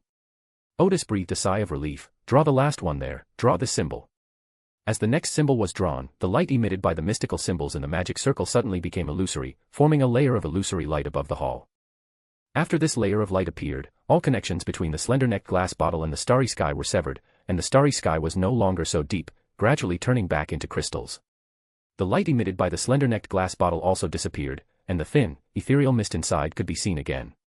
The light emitted by the magic circle began to fall and gradually faded until all the light disappeared, and the hall returned to the state it was in when the two people first entered. Odis and Bernadette, one picking up spiritual materials and a pen, the other the sleeve they had just torn off, quickly retreated from the hall. Odis then activated the magic circle on the door again, closing the 2 heavy stone doors. Only then did the 2 of them glance at each other. Bernadette said, "That was close." Although she didn't know where the danger just now came from, it was extremely advanced. If the magic circle hadn't been made complete, even if she was a master of prophecy, she would definitely have been affected by some unknown contamination. They might even have to pledge allegiance to an evil god in order to save their lives. After the 2 checked their own condition and confirmed that they were not contaminated, a pair of illusory wings sprouted from Bernadette's back and covered her and Odysseus. Whoosh! The feathers on the wings rubbed together, then became almost transparent and quickly disappeared, along with Odis and Bernadette in the corridor. After the 2 of them left, a phantom symbol representing stars suddenly appeared in the corridor. From this symbol, a surging, tranquil power descended, and the stone door at the end of the corridor suddenly disappeared bit by bit, as if erased by an eraser. Soon, the 2 stone doors, along with the hall, disappeared. Immediately afterwards, the symbol radiating starlight also disappeared. The corridor was still the same corridor, but at its end, it had become a huge void. Number 66, Rose Street. In the living room of this townhouse, a pair of illusory wings suddenly appeared. The wings opened, and Bernadette and Odysseus appeared in the living room. Back in familiar surroundings, Odis finally felt completely at ease. I'll go make a cup of tea. Okay. Bernadette raised her hand and sat down in the restaurant to wait. While waiting for the water to boil, Odis, taking advantage of Bernadette's inability to see him, used meditation to enter the wilderness of knowledge. The moment he entered, Odis regained all his knowledge about the starry sky, the outer gods, and the primal matter. First, he recalls that Terransost must have been contaminated by the source substance, disordered country, because there are traces of that source substance contamination on the Terransost brass book. The secret chamber we encountered today must be the place where Terransost communicated with the outer gods. The outer god he was in contact with was the uncertain mist, and the mist stored in that narrow-necked glass bottle was related to this outer god. Recalling this information, Odis made a conjecture. After becoming a god, Terransost had been searching for the land of chaos that corresponded to him, and for this he did not hesitate to establish a connection with the uncertain mist. Later, it is unknown whether the uncertain mist betrayed Terransost, or whether Terransost's preparations were inadequate, but in any case, this Night Emperor was corrupted by the land of chaos, and ultimately perished under the siege of the six gods. With that thought in mind, Odis stopped thinking about it, because he had ventured to the wilderness of knowledge to check his own condition. The contamination from the outer gods is highly sophisticated and very subtle, perhaps neither you nor Bernadette's spirituality can detect it. Using her position in the wilderness of knowledge, Odis checked her spirit body and breathed a sigh of relief after confirming that there were no problems. After a moment's thought, he realized that it was the imperfect magic circle that protected him and Bernadette. Not a single mistake, not a single poem, not a single post, not a single piece of content, not a single look. Otherwise, having already sensed the gaze of the outer gods, they could not have remained untainted. Without time to think it through, Odis immediately returned to the real world and continued boiling water. What were you doing just now? Bernadette had appeared at the kitchen doorway without anyone noticing. Odis felt guilty and was startled. Why do you walk so quietly? Bernadette smiled and said, I noticed you seemed to be deep in thought about something, so I didn't want to disturb you. Odis breathed a sigh of relief. Bernadette sensed that something was wrong with me, but she couldn't tell that I had entered the wilderness of knowledge. So he said, I was just thinking that the magic circle is not perfect. If we perform a ritual pointing to that evil god, we will definitely be corrupted by the evil god. Bernadette nodded. I have the same idea, and I think the person who performed the ceremony is very likely the Night Emperor himself. Odis paused for a moment before putting the tea leaves into the teapot, then everything makes sense. The Night Emperor was corrupted in that hall, which led to the subsequent attack by the gods. At this moment, the water finally boiled. Odis poured some hot water into the teapot and rinsed the tea leaves. That narrow-necked glass bottle must belong to an evil god, or the mist inside is from an evil god. Over the long years, it gradually eroded the sealing array. When the time was right, such as when an outsider broke in, it began the ritual of establishing a connection with the evil god on its own. Well, that doesn't mean it has thoughts, it might just be out of instinct that it hopes to re-establish contact with that evil god. So our response was absolutely correct. We perfected the magic array and completely sealed the narrow-necked glass bottle. Otherwise, even if we escape, the presence of the evil god in the depths of Backland would be a terrifying prospect. As he spoke, he refilled the teapot with hot water, and after the black tea had steeped for a while, he poured a cup for Bernadette and then poured one for himself. Bernadette took a sip of tea and said, I can sense that the magic array in the hall is quite different from the one at the entrance. It is different. Odis also noticed this. The magic circle in the hall uses an extraordinary property of at least demigod level as its power source. That's why such a powerful seal could be created. Then he exclaimed, how extravagant. Unfortunately, even if they found that extraordinary property, they couldn't take it away. Otherwise, the magic circle wouldn't have such a strong sealing effect, and that narrow-necked glass bottle would have gradually eroded the surrounding area. If the timing is right, it might even influence someone who is near that area, causing that person to take it away. Bernadette put down her teacup and smiled. So, the only thing we gained from this exploration was learning some secrets about the Night Emperor's history. You also observed the intricate magic array of the Quaternary period, which is more than what I discovered. Odis hummed in agreement, thinking to himself, actually, I already knew about the history of Terransost, but that secret chamber provided evidence for some of my speculations. However, the magic circle of the Fourth Age did indeed yield me considerable gains. Thinking of this, Odis added, I think I understand why those mystical symbols are so special. If I'm not mistaken, those symbols should come from the stars, not from any civilization, but from some evil god and his followers. The Night King needed to use these symbols to communicate with the evil gods, so he possessed knowledge about these symbols and used that knowledge to create the lock. This is essentially an unbreakable lock because in the real world, almost no one knows the meaning of those symbols. However, Odis's research on mystical symbols, focusing on both the meaning and function of these symbols, allowed him to decipher the lock in just 20 minutes. This method of breaking the spell is unique because even if the evil god has followers in the real world, they are unlikely to be proficient in magic arrays. So even if they understand the meaning of those symbols, they would still be at a loss in front of the stone gate. Thinking of this, Odis grinned and once again thought to himself, knowledge is power. At this moment, he noticed that Bernadette was also distracted, and Odis's gaze involuntarily drifted to the mysterious queen's bare arm. The skin on her arms was fair and delicate, and looked very soft. He thought to himself, the strong woman's arms are also quite graceful, not at all muscular and powerful. Bernadette snapped out of her reverie and glanced at Odis. Is it pretty? It looks good. Odis nodded earnestly. All right, let's get down to business. Bernadette, without any of the reserve expected of a young girl, said with an air of, I'm not afraid to be seen. I suddenly realized that everything that happened today. I feel. Odis was taken aback. You don't think it's a coincidence, do you? That would be terrible. 0-08 seems to be right here in Backlund. No. Bernadette frowned. I feel like someone deliberately let me discover that place, and then made us completely seal away the danger there. Odis took another sip of tea. He had felt something was strange when Bernadette said she had accidentally knocked over a stone tablet and discovered the corridor. But it doesn't seem like 0-08 is at work. Neither it nor its current owner are guardians of Backlund, and won't arrange for someone to take the initiative to eliminate the potential crisis in Backlund that poses no threat to them. Chapter 173, Chapter 173 Monday Tarot Meeting Time. Odis didn't have any good ideas about Bernadette's problem either. This is the extent of our discussion on this issue. Now only one question remains, Odis said. How did the Ascetic Order of Moors discover those ruins? What were they doing there? I will continue to follow them, Bernadette said. She then added, that ruin is very large and has a very sophisticated anti-divination setup, so my prophecy will be ineffective there. Moreover, the other party also has demigods, so you have to be very careful when following them. Odis smiled and said, perhaps the actions of the Moss Ascetic are not directed at us. Perhaps so, Bernadette said seriously, but I need to figure out what they're doing. Odis didn't try to persuade her further, but instead patted her stomach and said, I'm a little hungry after all this activity. I'll make some noodles. Would you like some too?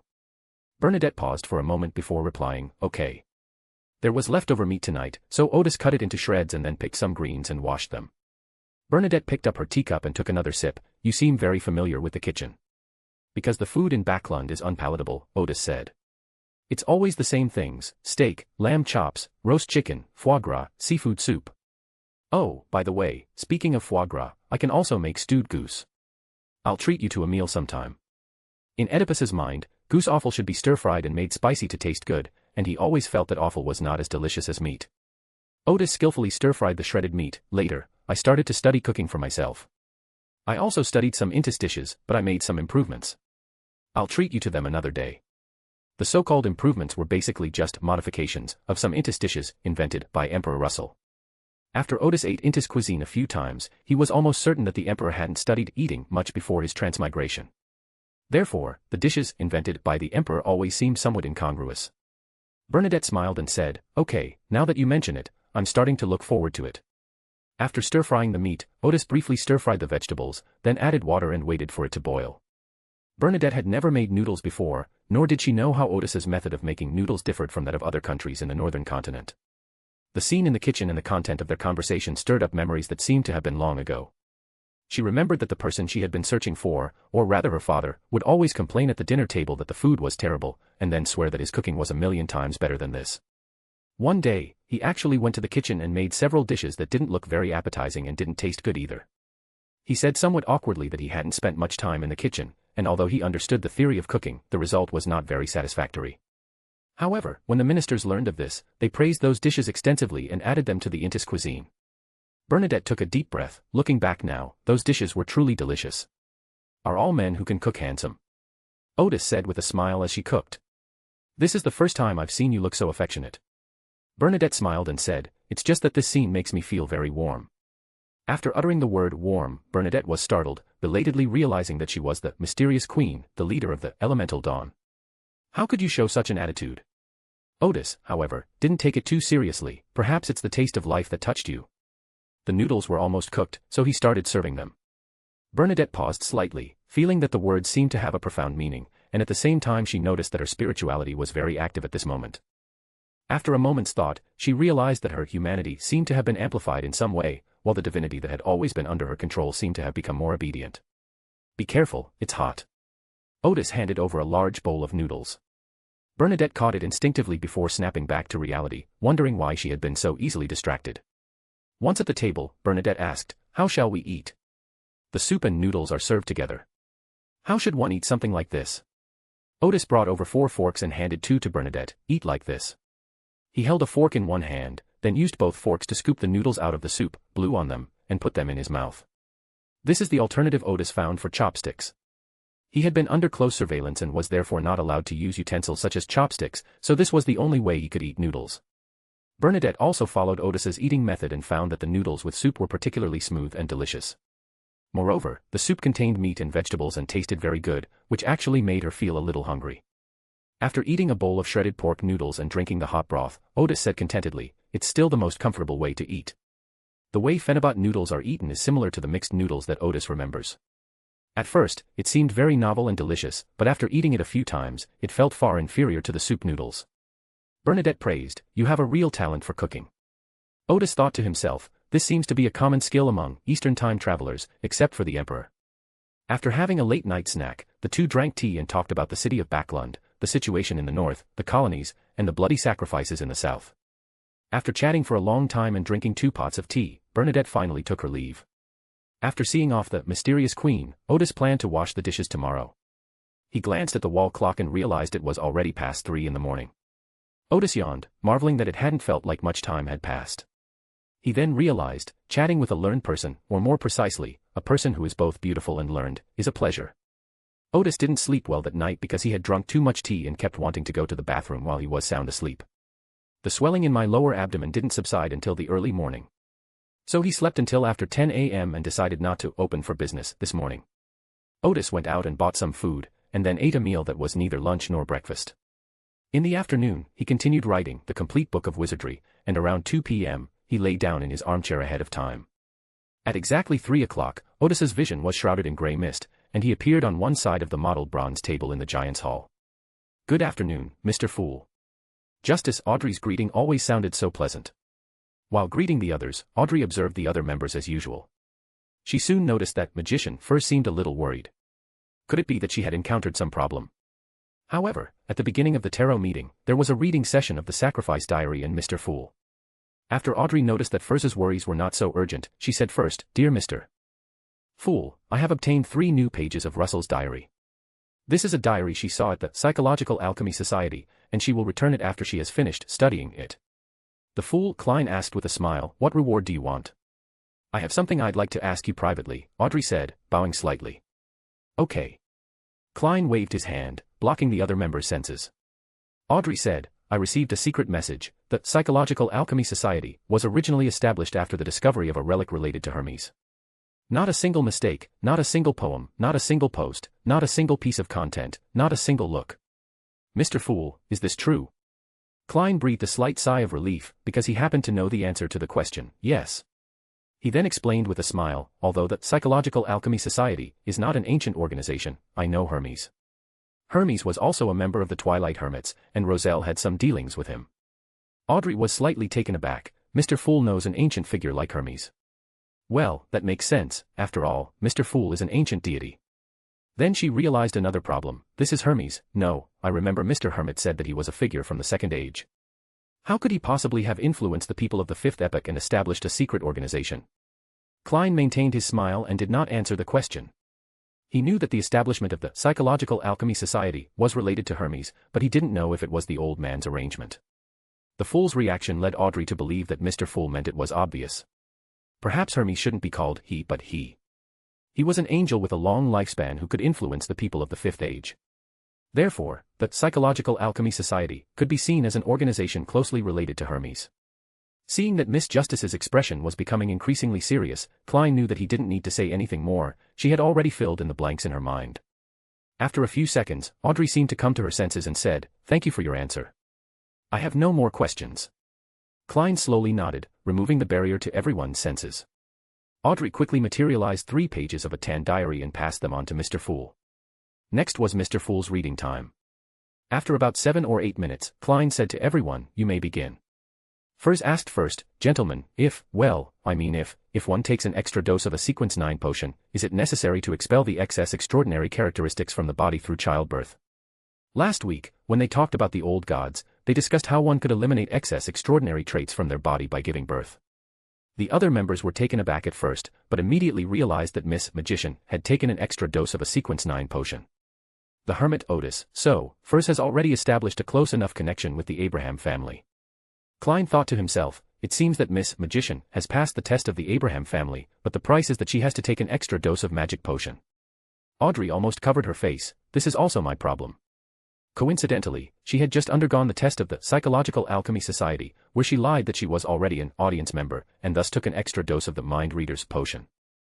She had originally intended to consult with the Hermit privately during the Tarot Club's trading session, but Furs unexpectedly asked the question out of the blue. After a brief silence in the hall, Odis asked, "How are you feeling right now? Are you showing any signs of losing control?" "There are no signs of things getting out of control, and things are going well," Furs replied. Odis nodded, feigning ignorance, and asked, "If I'm not mistaken, you've been taking your first Sequence 9 potion for quite some time now, haven't you?" Furs gave a vague reply, "Several years." "Then it's not a big problem," Odis said. "When you're in the low sequence, that is, when you're in Sequence 8 or 9, as long as you're in good condition, you can continue to play even if you take more potions, and those potions will be digested. Once the potion is completely digested, there won't be any problems. Since you are in good condition, then don't think about having children for now. After all, there is only a certain probability that extraordinary characteristics at this level will be passed on to your offspring, and you have no way of controlling whether your extraordinary characteristics will be passed on to your offspring. Then you might have to have 3 or 4 children to expel the excess traits. In that case, you might as well focus on digesting the potions. Once you've digested all the potions, it won't affect your continued advancement. 3 or 4 children. Furs had already made her decision. She forced a smile and said, "Mr. Hermit, thank you for your answer. Then let's continue digesting the potion and stop thinking about having children." Klein couldn't help but think, "Miss Magician, if you're planning to solve the problem by having children, you can tell your kids in the future, you were born from a magic potion." At this point, Audrey asked again, "Mr. Hermit, if one takes an extra Sequence 8 potion, is the problem also dealt with through digestion?" Klein almost covered his face. "Do both of you ladies have this problem? Why do I already see the beginnings of a kindergarten?" Although Alger the hangman hadn't spoken, he roughly understood what was going on. He smiled slightly. What a coincidence. Odis then recalled that Audrey had a similar experience, so he continued, "Yes, as long as there are no signs of it getting out of control, you can continue to digest the potion." He paused and then said, "You may not have thought about this, if the extraordinary properties are not shattered, then it is a collection of a series of sequence potions. So when an extraordinary person advances using extraordinary characteristics, they have taken at least one more potion. For example, if a Sequence 7 user uses a special ability to advance to Sequence 6, it's equivalent to him not only taking a Sequence 6 potion, but also a Sequence 7 to Sequence 9 potion. The usual approach is to relearn the potions from Sequence 9 to Sequence 7, rather than having children, because that would take too long to resolve the problem." Audrey and Furs suddenly realized why they hadn't thought of this before. Chapter 174, Chapter 174 A Mature Little Son. Let's leave the conversation about having children here, no, about taking an extra dose of the potion here. The son, Derek, who had been waiting for a while, said, "Mr. Hermit, your conjecture has been confirmed. We have indeed found a saint-level sealed artifact in the swamp north of the city." The other members unconsciously sat up straight. At the last gathering, when the Hermit talked about his research and speculations, the others could neither say they disbelieve nor believe him. It's probably a wait-and-see attitude. Just 1 week later, the research results on the Hermit had been proven, which gave them a new concept for the study of the Hermit. Previously, when the Hermit Odis talked about his research, it was all about the results of mystical symbols. The other members did not know how to use the magic circle, so they basically just found it novel, but it was of little practical use. This research, however, actually predicted the location of a demigod-level sealed artifact, unlike the previous research which they felt was somewhat vague. The fool, Klein thought to himself, last time, when the Hermit talked about his research results, he said there were 2 pieces of evidence to support his judgment, but at that time he only mentioned 1 piece of evidence. Judging solely from the degree of biological variation, it should not be enough to support his judgment, so his second piece of evidence must be quite crucial. Klein's guess was correct. Odis's second research result was the discovery of crystals that could store spiritual energy, which was indeed the main evidence supporting his judgment. Upon hearing Derek's words, Odis smiled and said, "It seems you have already obtained that sealed artifact.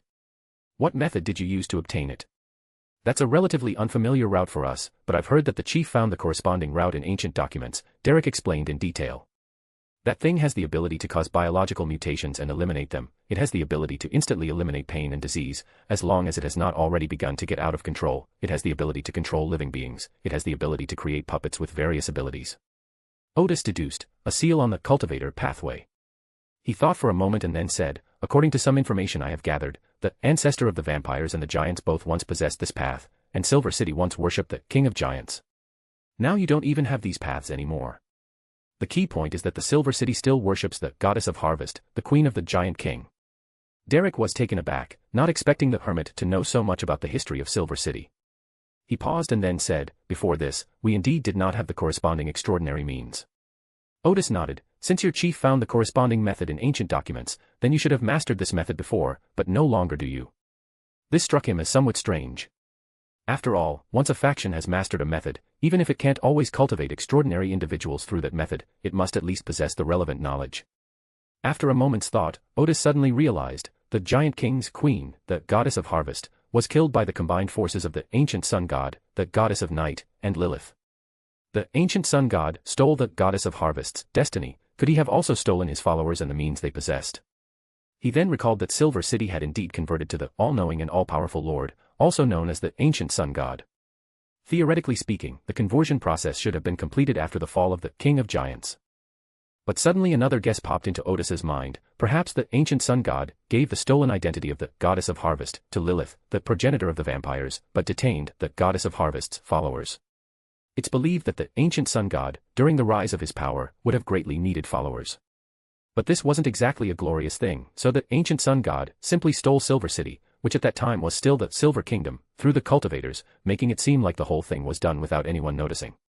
For the ancient sun god, whose erroneous path is unique, stealing an extraordinary path within a certain range is not difficult, and can be accomplished without anyone in the Silver Kingdom noticing. Later, the goddess of harvest died in the land of silver, and some of them were able to realize this and, through the corroboration of some historical documents, learned that they had once worshipped the goddess of harvest. Odis thought to himself, putting aside the veracity of this conjecture, the wrong route is truly a mess.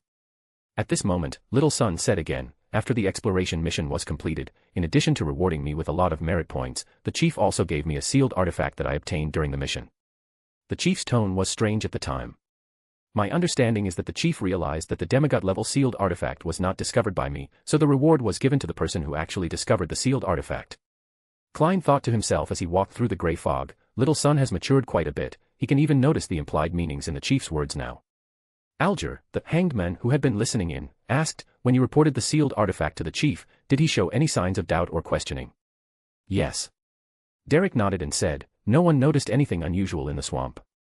My report was actually a bit strange, but the chief believed me and immediately organized an exploration team. After the exploration team departs, the chief should be perfectly certain that my report is problematic. Because it takes half a day of walking to truly perceive the demigod-level sealed artifact. It's impossible for me to perceive that sealed artifact at the edge of the swamp. Alger smiled and said, but your chief hasn't exposed your lie yet, has he? Yes, Derek said. The hangman asked, as if testing Little Sun, what's your opinion on this? I've thought about this carefully these past few days, Derek said. The chief still has some doubts about me, but he should also realize that I'm not in much danger, or that I won't do anything to harm Silver City. So while the chief questioned me, he also accepted my special status, which was also a way to find a way out for Silver City. Justice Audrey thought to herself, under the influence of Mr. Hangman and Mr. Hermit, Little Sun has made great progress. When he first joined the Tarot Club, you could still feel his simplicity and innocence. Then she thought to herself, Audrey, keep it up. You were once naive too, but you gradually matured, and now Little Sun is going to surpass you. The magician first had a similar guess, but she thought, saving Silver City was Little Sun's goal or dream. As some writer friend said, dreams either make people unrealistic or make people mature quickly. Alger nodded, that answer is barely passable. He paused and then said, what I want to tell you is that you are safe. The chief will not only no longer suspect you, but will also protect you and, if necessary, help you cover up your special status. Derek was slightly taken aback. Why is this? Klein, behind the grey fog, thought to himself, balance of power. A check and balance. Alger said, in your chief's view, the shepherd elder is in considerable danger, and you are also in some danger. When you handed over the time worm and exposed the members who were contaminated by the true creator, it proved that there was some conflict and contradiction between you two. Then the best way is to let you check and balance each other, and let Silver City find opportunities in the process. Alger paused for a moment, then smiled and said, just as I guessed, the shepherd elder will be released when the time is right. Derek first gaped in surprise, then cast an admiring glance at the hanged man, thinking to himself, what a brilliant analysis. Audrey thought to herself, Mr. Hanged Man's analysis is very logical, and his grasp of the chief's psychology is also very good. This guess is very consistent with the actual situation and should be quite accurate. Derek ultimately concluded, so, the sealed artifact that the chief gave me was meant for me to pass on to Mr. the Hermit, the true discoverer of saint-level sealed artifacts. Alger nodded, that's right. This represents Silver City's gratitude to Mr. the Hermit, and it also represents that this is a transaction. Silver City does not want to owe the Hermit a favor. After Derek nodded, he said to Odis, Mr. Hermit, thank you for helping us find a saint-level sealed artifact. I will have Mr. Fool give you the sealed artifact that the leader gave me after the gathering. Adi readily accepted the thank you, okay. Since that level 1 sealed item was from the cultivator pathway, then the other sealed items from that operation should also be from this pathway, or the pharmacist pathway. Either way, it's very useful. After discussing the matter of the demigod level sealed artifact, Derek said to the person at the lower end of the bronze table, Mr. World, I have had someone hunt down the human skin shadow, and obtained its properties. After the gathering, a sacrifice will also be made to Mr. Fool. This was the reward he received for borrowing the all-black eye. He was supposed to wait a while longer to accumulate enough merit points to hire someone to complete the hunt. However, this exploration earned Derek great merit, so he arranged for the hunt to be completed ahead of schedule. Not a single mistake, not a single poem, not a single post, not a single piece of content, not a single look. This is good news, Klein said in a hoarse voice, manipulating the world. He did not continue to seek the mutated pituitary gland of the thousand-faced hunter, because he had already received a relevant clue from Miss Sharon that someone had discovered the thousand-faced hunter in a noble tomb from the quaternary period. Klein has already informed the heart of the machines of this news and has set a condition. He wants to choose one item from the spoils of their operation. In addition, it seems that the vampires also have this extraordinary material, so there's no need to continue trying to purchase it at the Tarot Club. However, Klein had something else to sell. He manipulated the world and said, I want to sell an extraordinary property. There was a moment or two of silence in the hall before Alger asked, what method? Apart from Alger, who has abundant marine resources, others are not very interested in extraordinary traits, unless it is a trait that follows the same path as their own. But in that case, the world would ask one person instead of everyone. The prisoner pathway, sequence 7 werewolf extraordinary trait, Klein replied using the world. Alger said, I can help you find out. Well, maybe you can give me that extraordinary trait first. I'm going to visit a friend in a few days who is willing to buy extraordinary traits from all sources. If he takes a liking to that trait, I'll sell it to you immediately. However, I will take a commission of £100 from it. If it doesn't sell, I'll keep an eye out for buyers for you. World nodded, okay. With Mr. Fool as his guarantee, he wasn't afraid that the hanged man would renege on his promise or disappear with that characteristic, never to reappear. Then, just as Audrey habitually raised her hand slightly and said, I need 3 materials, a pair of mirror dragon eyes, 50 milliliters of its blood, and the fruit of the elder tree. Klein immediately concluded that Miss Justice had obtained the psychiatrist's potion recipe. Alger made a similar judgment. I'll keep an eye out for you, Furs said. Her so-called attention was to write to her teacher and ask him if the Abraham family, though no longer so prominent, still had a wealth of resources. Derek nodded in agreement, saying, I'll keep an eye out for that too. Corrupted mirror dragons are not uncommon, as are the elder trees. However, he is not confident in hunting these monsters on his own, nor does he have enough merit to ask others to help him hunt them. After the other members also said they would help keep an eye out, Audrey said to Alger, Mr. Hangman, I have a clue about the recipe for the Windbringer potion. Do you still need this recipe? She got the clue from the Psychological Alchemy Society, but she had only just joined and hadn't found the right time to make a deal yet. Alger immediately leaned forward, yes. Okay, I will help you initiate the transaction at the appropriate time, Audrey said. Alger took a deep breath and said, okay. He had been saving money for a long time so that he could buy the Wind's Chosen potion recipe as soon as he discovered it. After everyone else had completed their transactions, Derek asked Odis, Mr. Hermit, have you found out any information about how the ancient sun god fell? At last week's gathering, Derek learned that the ancient sun god was the all-knowing and all-powerful lord they worshipped, but no one knew how the ancient sun god had fallen. While Derek was shocked and despairing over this matter, Audrey, driven by curiosity, asked the hermit to help her inquire about information from the tertiary period. Obsession of this information was more difficult than I had imagined. Odis did not intend to find this information right away, but instead said, I have learned some information about the 8 angel kings. I wonder if you are interested. Chapter 175, 8 Angel Kings. King of Angels. Upon hearing this title, everyone, including the fool Klein from behind the grey fog and the hangman Alger, became extremely interested. The son Derek then asked, "The King of Angels is, what is that?" "It was additional information I obtained while inquiring about the ancient sun god," Odis said. "Those are the ancient sun god, who are also the 8 most powerful subordinates of your omniscient and omnipotent lord." Klein thought to himself, this is really high-level intelligence. In the diary I saw today, I only saw Roselle talking about the angel family, but he never mentioned the angel king. Alger thought to himself, those are the 8 angels under the command of the ancient sun god. This shows how powerful the ancient sun god is, having a full 8 angels as his subordinates. Derek hesitated for a moment, unsure whether he should initiate the trade. At this moment, Justice Audrey spoke first. "Mr. Hermit, I wish to trade with you for information about the King of Angels. What reward do you desire?" Odis thought for a moment. £800. Klein thought to himself, £100 for an angel king is very cheap. Odis then smiled and said, "However, for this price, I can only give you a brief overview of the basic information about these angel kings, because after obtaining this information, I learned a great deal of amazing news about them." Odis shrugged. "You can't even imagine how astonishing this news is." Audrey's curiosity was piqued again. "Mr. Hermit, what kind of reward do I need if I want to know more details?" £4,000. Odis said almost immediately. The price made magician first shrink back slightly. In the previous battle against foreign spy organizations, Hugh, with the help of the leader, received a generous reward to repay the money for the sheriff's extraordinary abilities. Furs also received a reward of £270 for this battle, which brought her savings to nearly £1,000. She had initially thought she had never been so wealthy, but the Hermit's asking price dealt her a significant blow.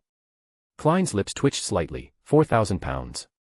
Why don't you just rob me? But he quickly calmed down. It seems this intelligence is really amazing. In fact, Klein's financial situation has been exceptionally good lately. The week before last, he earned £2,000 while searching for someone's address for Mr. Gard. Last week, he received another £1,300 from the official bounty for extraordinary individuals, bringing his total wealth to an astonishing £6,000, in addition to his previous savings. Logically speaking, Klein himself could have made a deal with the Hermit, so his intense reaction just now was purely instinctive.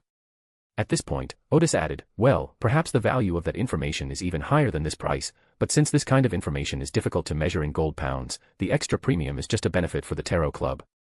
The price of £4,000 left even the extravagant Audrey with only a smile, saying, "Let's make a simple deal first." She hadn't yet recovered from the shock of the assassination of the ambassador, but she thought to herself, next year, next February, no, January, I'll have £4,000 at my disposal, and then I must first complete the deal with Mr. the Hermit. Odis nodded and said, "Okay." So Furs was the first to speak. "Miss Justice, I hope to include the second chapter of Spirit World Encounters in this deal." Klein thought to himself, "You've finally used up 40% of the 5 chapters of Spirit World Encounters." Alger also said, "I would like to join the transaction as well. Do you want me to pay in gold pounds, or is there something you would like to learn?" Audrey thought for a moment and said, "I want to know information about the Pirate Kings." Alger nodded and said, "No problem." Little Son raised his hand, and I know the location of a few corrupted mirror dragons, but I can't be sure when I can help you complete the hunt. "The eyes of the mirror dragon are far too valuable," Audrey said. "You should incorporate ancient mythology into the deal." Derek hummed in agreement. Klein manipulated the world to say to Justice, "I also want to join the deal.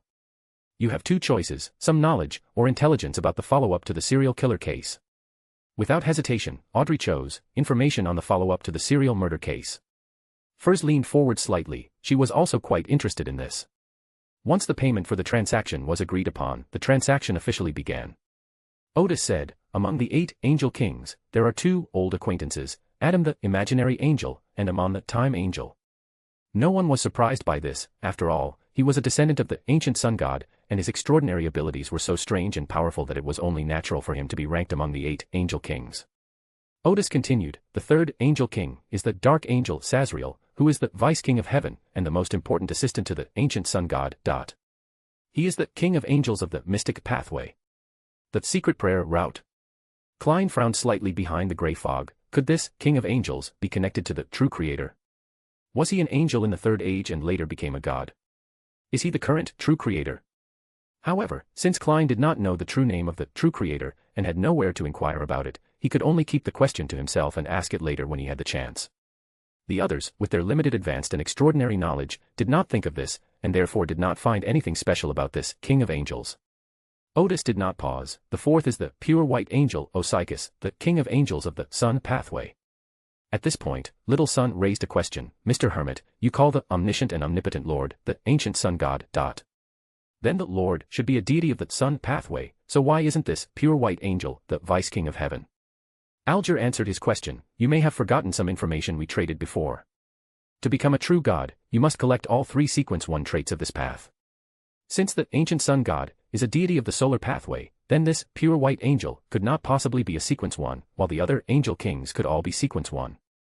Derek nodded slowly, recalling the information he had obtained in the previous transaction. Thank you for your explanation. Audrey and Furs nodded along with him. They had also forgotten about it. Odis smiled mysteriously and said, the king of angels is different from normal angels. In the Third Age, there were many angels surrounding the ancient sun god, most of whom were what we call sequence 2. But the king of angels is different. He is more powerful and more special than them. Alger was taken aback. Ancient sun god isn't a deity through the sun pathway. Klein, however, thought of something else. With so many angels, wasn't the ancient sun god afraid of them rebelling? He remembered seeing some information about angels before. It seemed that the Church of the True God also had angels, but not many, only 1 to 3. Klein immediately realized that this quantity posed no danger to the gods and was likely the result of the gods' deliberate manipulation. However, today's deal with the Hermit completely overturned Klein's previous conjectures. Putting aside the other angels, the 8 angel kings alone could definitely challenge the power of the gods if they wanted to rebel. At this point, Odis answered Alger's question. This is a question involving very advanced knowledge, not even within the scope of 4,000 pounds. Alger paused for a moment, then immediately realized that there must be a huge secret involved, a secret worth more than 4,000 pounds. Audrey and Furs also realized that this was not a simple matter, but it was clear that they would not hear the answer to this question during this transaction. Seeing that the others had no problems, Odis continued. The 5th one is Wind Angel Leodorus, who is the king of angels of the sailor pathway.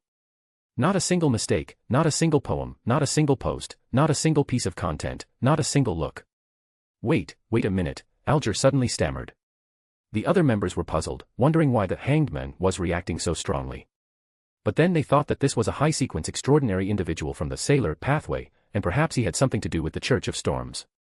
Alger took a deep breath before saying, You're sure Wind Angel is called Leodorus? Odis smiled and asked in return, it seems you know the true name of the Lord of Storms. What? Furs could hardly believe his ears. Wasn't this supposed to be a trade for information on the King of Angels?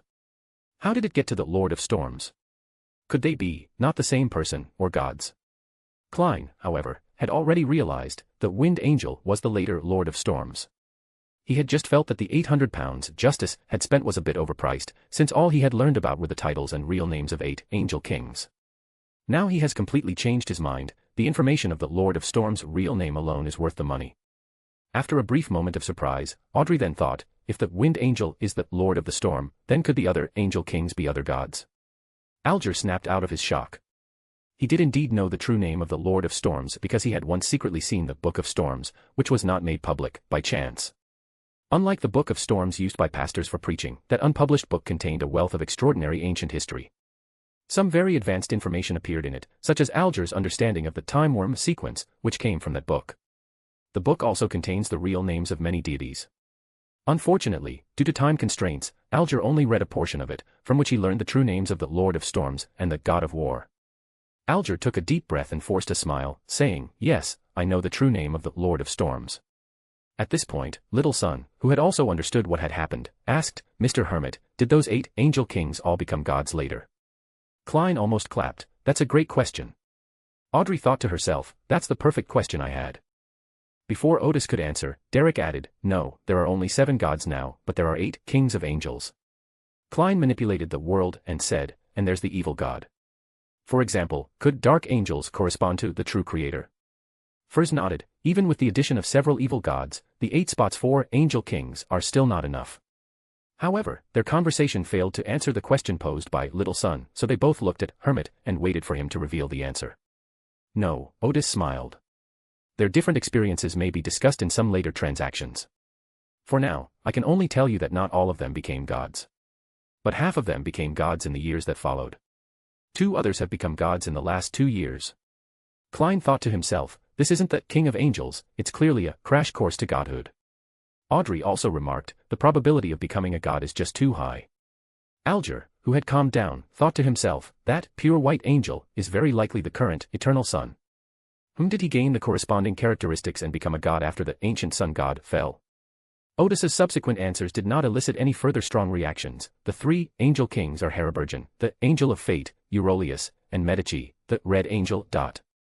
Their respective paths are reader, monster, and hunter. Derek felt that the name Hermit sounded familiar, as if he had seen it somewhere before. He decided to consult some ancient texts after the party in hopes of finding the answer. Alger then began to wonder, could the Sherarches be the current god of knowledge and wisdom? But he only thought about it and didn't ask any questions, because it was clearly beyond the scope of this transaction. The other members revisited the transaction, never expecting to uncover so much surprising information from what seemed like an ordinary deal.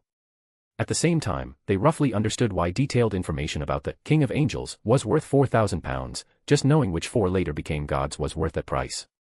Next came the payment part. The son Derek said first, I just read from ancient records that a fierce war of the gods took place in the Second Age. The progenitor of the vampires perished in that battle. Everyone immediately became very interested in the information Derek provided, and they all turned to look at him. Derek added, unfortunately, the ancient texts don't mention the cause or process of this war of the gods, only that three ancient gods perished during the battle. Chapter 176, Chapter 176 The Four Kings of the Sea. Alger, the hanged man, gradually began to take seriously what the son had said and what was recorded in ancient books. There were only 8 ancient gods in total, and 3 of them died in one battle of gods. This was absolutely a turning point in the Second Age. But Derek, the little son, was clearly unaware of this and continued, the other 2 fallen ancient gods were the Destruction Wolf and the Alien King. This prompted Audrey, the justice of the group, to remark, these distant histories always fill people with endless imagination. I really want to know the cause and process of this battle. I'm sorry, Derek said somewhat apologetically, I've consulted many ancient texts, but I haven't found the relevant information, so I can't meet your needs. It's all right, Audrey smiled. The information you've provided is more than enough for you to pay the fee you're owed. Little son breathed a sigh of relief and sat there obediently, continuing to listen to others pay the fee. The magician first continued, I will offer the second chapter of Spiritual Encounters to Mr. Fool at the end of the gathering. Audrey nodded. Okay. At this moment, Alger cleared his throat and said, of the 4 kings of the sea, the one I know the most about is Nast Solomon, the king of the 5 seas. It is said that he is a descendant of the royal family of the Solomon Empire. His father was once made an earl by Emperor Roselle, and he later inherited the title. Emperor Roselle. Audrey smiled slightly, I never expected the emperor. At this point, she suddenly realized, that was over 100 years ago. Alger smiled and repeated, yes, that was over 100 years ago. Audrey opened her mouth, was that, an angel? No, as far as I know, the king of the 5 seas is a demigod. Alger replied. Furs exclaimed in amazement, I never imagined that a demigod could possess such a long lifespan. Little son has a lot to say about this, our Silver City's chief is over 90 years old, but his combat power is still very strong, and he looks like he's only in his 40s. Audrey and Furs nodded together, gaining a new understanding of demigods and humans. Alger continued, the bounty for the king of the 5 seas is a whopping £800,000. Audrey thought to herself, compared to this bounty, the dowry I can get is only £300,000. He adhered to the virtue of not killing prisoners and was recognized as the king of pirates, Alger said. His deeds are the most widely circulated stories at sea. His flagship is the Black Emperor, and just last week Mr. World told me that this ship originally belonged to Emperor Roselle. Furs said, I've heard that during the age of exploration, various countries infect many pirates in order to compete for the wealth of the southern continent. It seems that this is true. Audrey exclaimed, the emperor had foresight, the one he appointed has become the current king of the seas. The fool, Klein thought to himself, that guy probably values the other party's royal bloodline, or rather, his destiny.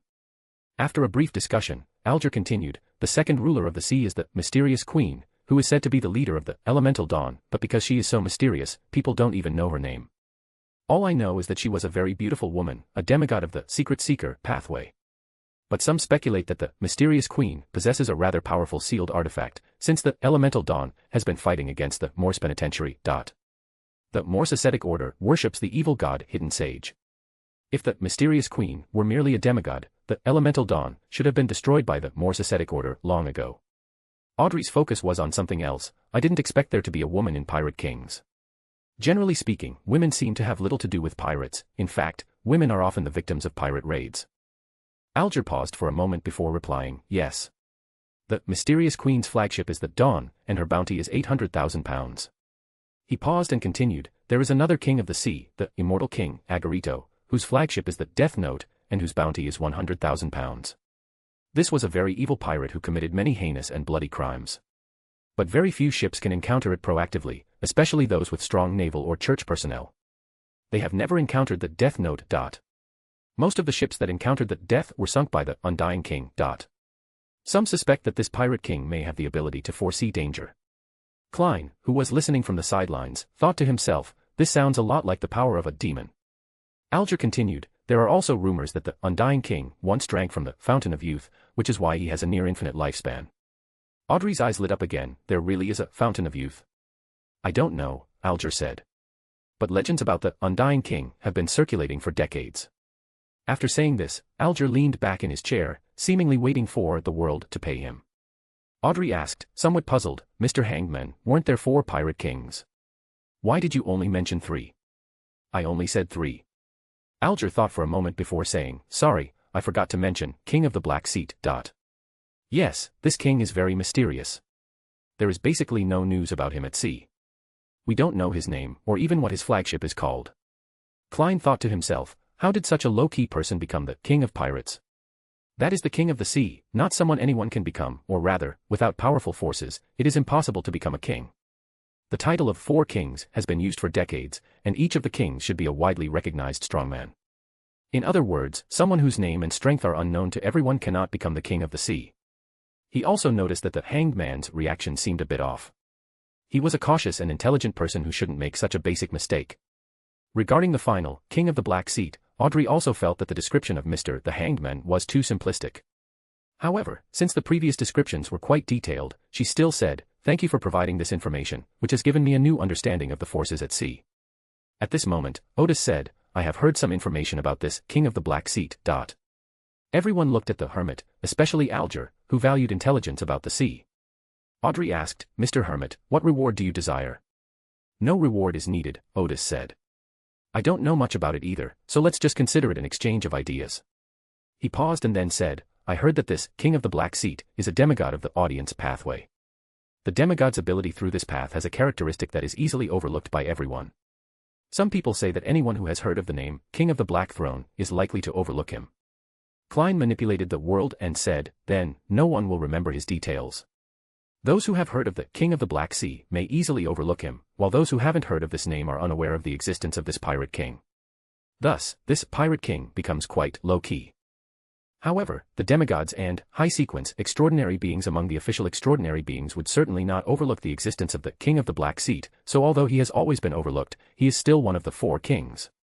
Audrey seemed to understand something as well, no wonder Mr. Hangman only mentioned 3 kings. It turns out that he had heard about the King of the Black Sea and therefore overlooked this king. Not a single mistake, not a single poem, not a single post, not a single piece of content, not a single look. Furs exclaimed, what a bizarre ability. Alger stroked his chin and thought for a moment before saying, I didn't realize that at all. Klein manipulated the world and said, that's the most terrifying aspect of the audience approach. As he spoke, he glanced at Justice. At this moment, Audrey was both surprised and somewhat pleased, a demigod through the audience pathway already possessed such terrifying abilities. With the resources provided by the Psychological Alchemy Society, and the help of the members of the Tarot Society, perhaps I also have the possibility of becoming a demigod.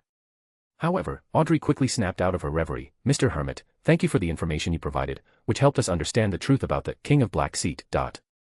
Alger nodded slowly. Without the Hermit's reminder, he might never have realized the King of the Black Sea's strange abilities. Odis smiled slightly, indicating that it was nothing. The transaction continues, and everyone looks to the world.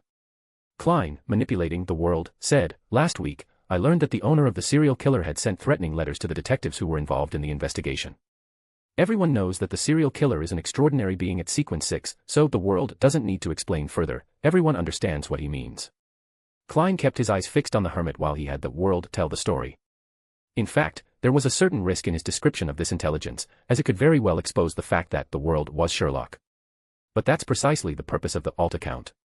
If sacrificing the world to test the Hermit's true nature is worthwhile, then you can always create another alt account. However, Odis did not react at all, forcing Klein's probing to come to an end. What he didn't know was that Odis didn't know how to react to this. When Odis heard Klein mention this, he wondered whether he should take this opportunity to recognize Klein. But Odis then realized that there was no point in letting Klein know that the Hermit was Mr. Gar at this time. It would be better to establish contact later when needed. Upon hearing this, Furs remarked, so arrogant. Later, some people analyzed that he did it on purpose. The world continued, the mastermind behind it is the criminal, also known as the Demon Pathway Sequence 5, Apostle of Desire. Several extraordinary individuals among the detectives, along with a righteous man from Backlund, held off the Apostle of Desire and severely wounded him.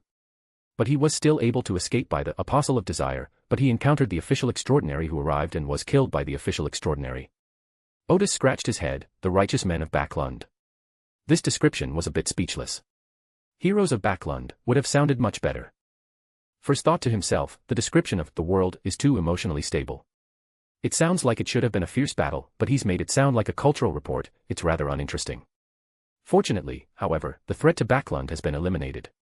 Alger was pondering, was the world one of those extraordinary detectives, or the Justice of Backlund? He couldn't possibly be one of the official extraordinary ones, could he? Audrey was also very interested in the so-called righteous men, Mr. World. Who are those detectives? And who is this righteous man?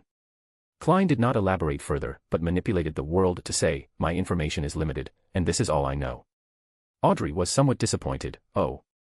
Then she smiled and said, at least we know that the danger to Backlund has disappeared. At this point, Alger asked the world, could you tell me roughly what the Apostle of Desire has? When they had previously discussed things at the tarot meeting, they only knew that the ritual to advance to Apostle of Desire was to commit a series of murders, but they were not very clear about the power of this method. The Apostles of Desire can manipulate their emotions and desires, or use desires and emotions to sow the seeds of corruption, which will then explode at a crucial moment, Klein said, manipulating the world. In addition, he has a special ability to sense actions or plans that are detrimental to him and to know who is doing them to him. This ability is somewhat similar to some of the manifestations of the Undying King, Alger immediately said. The world simply nodded and said nothing. Audrey said, so, the Undying King is an Apostle of Desire. Perhaps a demigod through the demonic pathway, Furs said. The other three kings are all demigods. Audrey nodded, indicating her agreement with Furs's guess. Alger, the hanged man with rich combat experience, paused and then said, so, when fighting the Apostle of Desire, you can't have too intense emotions or too strong desires. Yes, Klein said, manipulating the world, but it's difficult to do. Alger smiled and said, fortunately, extraordinary individuals through this path are not common. The entire transaction and intelligence exchange came to an end. Seeing that everyone in the hall had quieted down, Furs initiated a new transaction. She said to Little Son, you can help me hunt down Soul Eaters now. Chapter 177, Chapter 177 Trading Extraordinary Weapons with Little Son. During previous gatherings, the magician, Furs had purchased Soul Eater's stomach at the tarot meeting.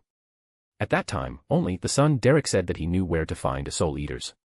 However, after Furs made contact with Dorian and learned that she might be able to obtain the main ingredient for potions from him, she stopped the transaction. A few days ago, Dorian came to Backlund. In addition to preparing an apprentice potion for Furs, he also promised to provide her with deep-sea marlin blood, which is needed to advance to Master of Tricks. So Furs only needs to buy the stomach of the Soul Eater to advance. Although she still needs to digest the potion and there's no rush for her advancement, Furs felt it necessary to confirm the deal with Little Son again, since Little Son had previously said he needed the Sun Priest's potion formula. If the other parties' needs remain unchanged, Furs will have no choice but to ask the other members if they have any clues about the stomach of the Soul Eater. After hearing the magician's words, son Derek said, no problem. Can you find the potion recipe for the Sun Priest? I can give you 3 Soul Eater's stomachs. Furs smiled helplessly, I'm sorry, I probably don't have a way to get this formula. She thought to herself, what do I need 3 Soul Eater's stomachs for? I have to sell the extra 2 stomachs at the extraordinary gathering. Just thinking about it makes me feel like it's too much trouble. Just as the deal was about to fall apart, Alger the Hangman suddenly said, I can get the potion recipe from the Sun Priest. We can start a 3-way deal. Furs was taken aback, a 3-way transaction. Little Son didn't quite understand what the hangman meant either. We can measure this deal in gold pounds, Alger explained. The Soul Eater's stomach is worth 300 pounds, and the Sun Priest's potion recipe is worth 800 pounds. The Sun provides the magician with the stomach of the Soul Eater, and the magician pays me 300 pounds to complete the first round of our 3-way deal. The remaining 500 pounds of the Sun Priest potion recipe will be provided by Sun with 2 extraordinary materials to complete the second round of the transaction. As the Church of the Eternal Sun, the Church of the Storm naturally possesses potion recipes related to the Sun pathway. Alger intends to use the pretext of suspecting that someone has purchased extraordinary materials from the Sun Priest to obtain relevant information from the church. Fur's eyes lit up. Mr. Hangman, this method solves the problem perfectly. Derek nodded, indicating his willingness to accept the deal. Mr. Hangman, do you also need the stomach of the Soul Eater? He could hunt the Soul Eaters all by himself, and he felt no pressure about the deal. I don't need that, Alger said. I need you to provide a list of monsters around Silver City, well, the part of the monsters you can currently hunt. I'll choose 2 from that list. Derek immediately replied, no problem. Justice Audrey looked at the 3 parties involved in the transaction and felt that something was amiss. Behind the grey fog, the fool Klein smiled to himself, thinking, old foxes are still the most cunning. The hangman got a list of monsters around Silver City without paying any price. If he needs anything in the future, he can always find Little Sun to complete the corresponding transaction. The hangman clearly understands that in this relatively isolated era, information is the most valuable commodity, but the Little Sun doesn't seem to grasp this point. Although he had thought of these things, Klein did not offer any reminders, because he was also eager to see what monsters were around Silver City and what extraordinary materials were available there. Soon, Derek gave a list to the hangman, and Alger selected 2 extraordinary materials that he was confident could sell in the short term, and the deal officially began. At this point, Odis said, may I also take a look at that list? He smiled and said to Derek, if I can help you sell some extraordinary materials through my own channels, you can get some gold pounds, which you can use to trade with us. Of course, I also have access to some extraordinary weapons, and we can continue bartering if you need them. Klein's lips twitched slightly, another one trying to take advantage of the situation. Derek immediately replied happily, no problem. Klein almost covered his face, no wonder everyone was desperately trying to grab it, it's just that Little Sun has such a good posture, you can grab it with just one reach. After glancing at the list, Odis said, I want 3 pairs of demonic ape eyeballs, 70 milliliters of ramhorn blackfish blood, and 2 whole portions of parasite dust. The eye of the demon ape refers to the eye of the giant ape of Mount Nathragu that Odis and the others mentioned. It is one of the main ingredients in the Secret Seeker potion. Although Mr. Fool did not translate it, Odis knew this. The 3 things Odis mentioned are one of the main ingredients of the potion: the spy, the audience, and the apprentice. The blood of the ram's horn blackfish is 35 milliliters, which is one main ingredient. Odis asked for 70 milliliters, which is equivalent to 2 main ingredients of sequence level 9. Previously, Odis had sold many potion recipes to the Mysticism Research Society, but without providing the corresponding extraordinary properties and main ingredients.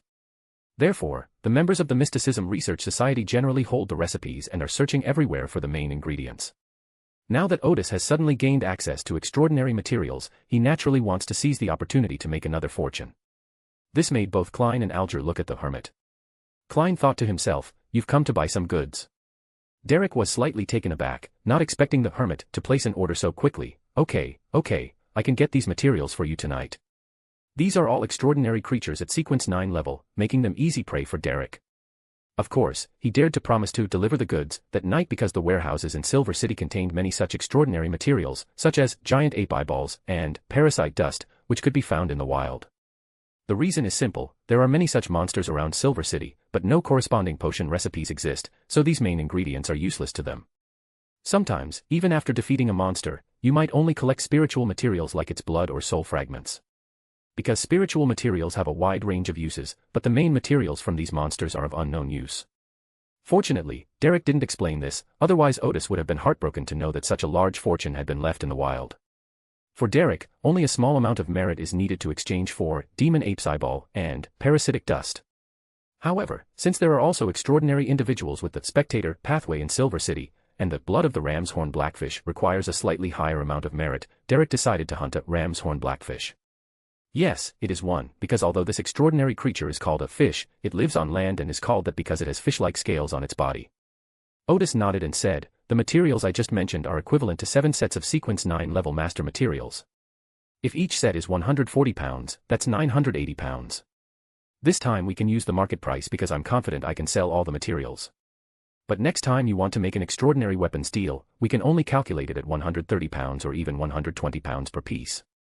He smiled and said, 980 pounds is a considerable sum of money. Do you want gold pounds, or would you like to exchange them for extraordinary weapons? Derek immediately replied, in exchange for extraordinary weapons. Let me briefly introduce the extraordinary weapon I can sell you, Odis said. There is a silver-white axe-shaped weapon that can unleash lightning within 5 meters. Those lightning bolts can paralyze targets and deal greater damage to undead and dark monsters. Targets at sequence 9 and sequence 8 levels can be paralyzed for 3 to 5 seconds, and their movement speed will also slow down for the next few seconds. Targets at sequence 7 can be paralyzed for 2 to 3 seconds and will also have their movement slowed down. Enemies at sequence may 6 only be paralyzed for 1 second, or their movement may only be slowed down. However, once you reach sequence 7, the opponent has many ways to dodge, making it relatively difficult to hit the target. The chances of success are very high if you use a sneak attack, or if the enemy sees this weapon for the first time. Before Derek could react, Furs had already figured out, wasn't this a weapon provided by the leader? Upon hearing the phrase axe-shaped, Klein, who was behind the grey fog, recalled the extraordinary weapon used by the leader. Was he the supplier of Mr. Gar's weapons? Or was he Mr. Gar himself? This clue made Klein almost certain that the Hermit was Mr. Gar, or at least that they had a close connection. Not a single mistake, not a single poem, not a single post, not a single piece of content, not a single look. But he didn't intend to verify it immediately. He only planned to buy a few if suitable extraordinary weapons became available. Upon hearing the weapon's purpose, Derek immediately asked, "How much does one cost?" £50, Odis said. "But I must warn you, this is a one-time use weapon. This weapon cost around £23. Odis had made a lot of them to deal with the arsonist, and there are still a dozen or so in the wilderness of knowledge. Alger thought to himself, it's worth it. Paralyzing targets within a 5-meter radius, this kind of thing can be used to save your life. Especially for Silver City, it's practically designed for them. Those monsters don't have the intelligence to dodge, so they can maximize the effectiveness of these weapons. Derek was aware of this as well. He wanted them, but he smiled wryly and said, "If I use these weapons, I'll be suspected." That might have happened before, Odis smiled, but not anymore. Your chief, Colin, has already decided to use you to counterbalance Elder Shepherd. Even if you produce some strange weapons, as long as they are used to fight monsters, he will pretend not to see them. Well, at the beginning, you can use a small number of these weapons. If anyone asks, just say you found the method to make the weapons from the monsters. Others, once they see that these weapons work well and have no negative effects, will not care about their origin. He smiled and said, "Of course, you can also settle in gold pounds. For example, if you need to trade something from another member, I can pay for it for you, but it can be no more than £980. In fact, Odis had long wanted to trade extraordinary weapons with Little Sun, but there hadn't been a suitable opportunity before. Now that the trade was going to happen, there was no problem, and Little Sun no longer needed to worry about being suspected. He also hoped to trade extraordinary weapons with other members, as he could only sell those weapons through the Tarot Club's channels without worrying about being traced back to their source.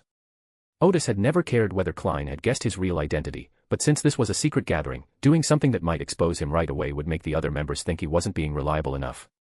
Now that Klein suspects that the Hermit is Mr. Gar, why not just start trading all at once?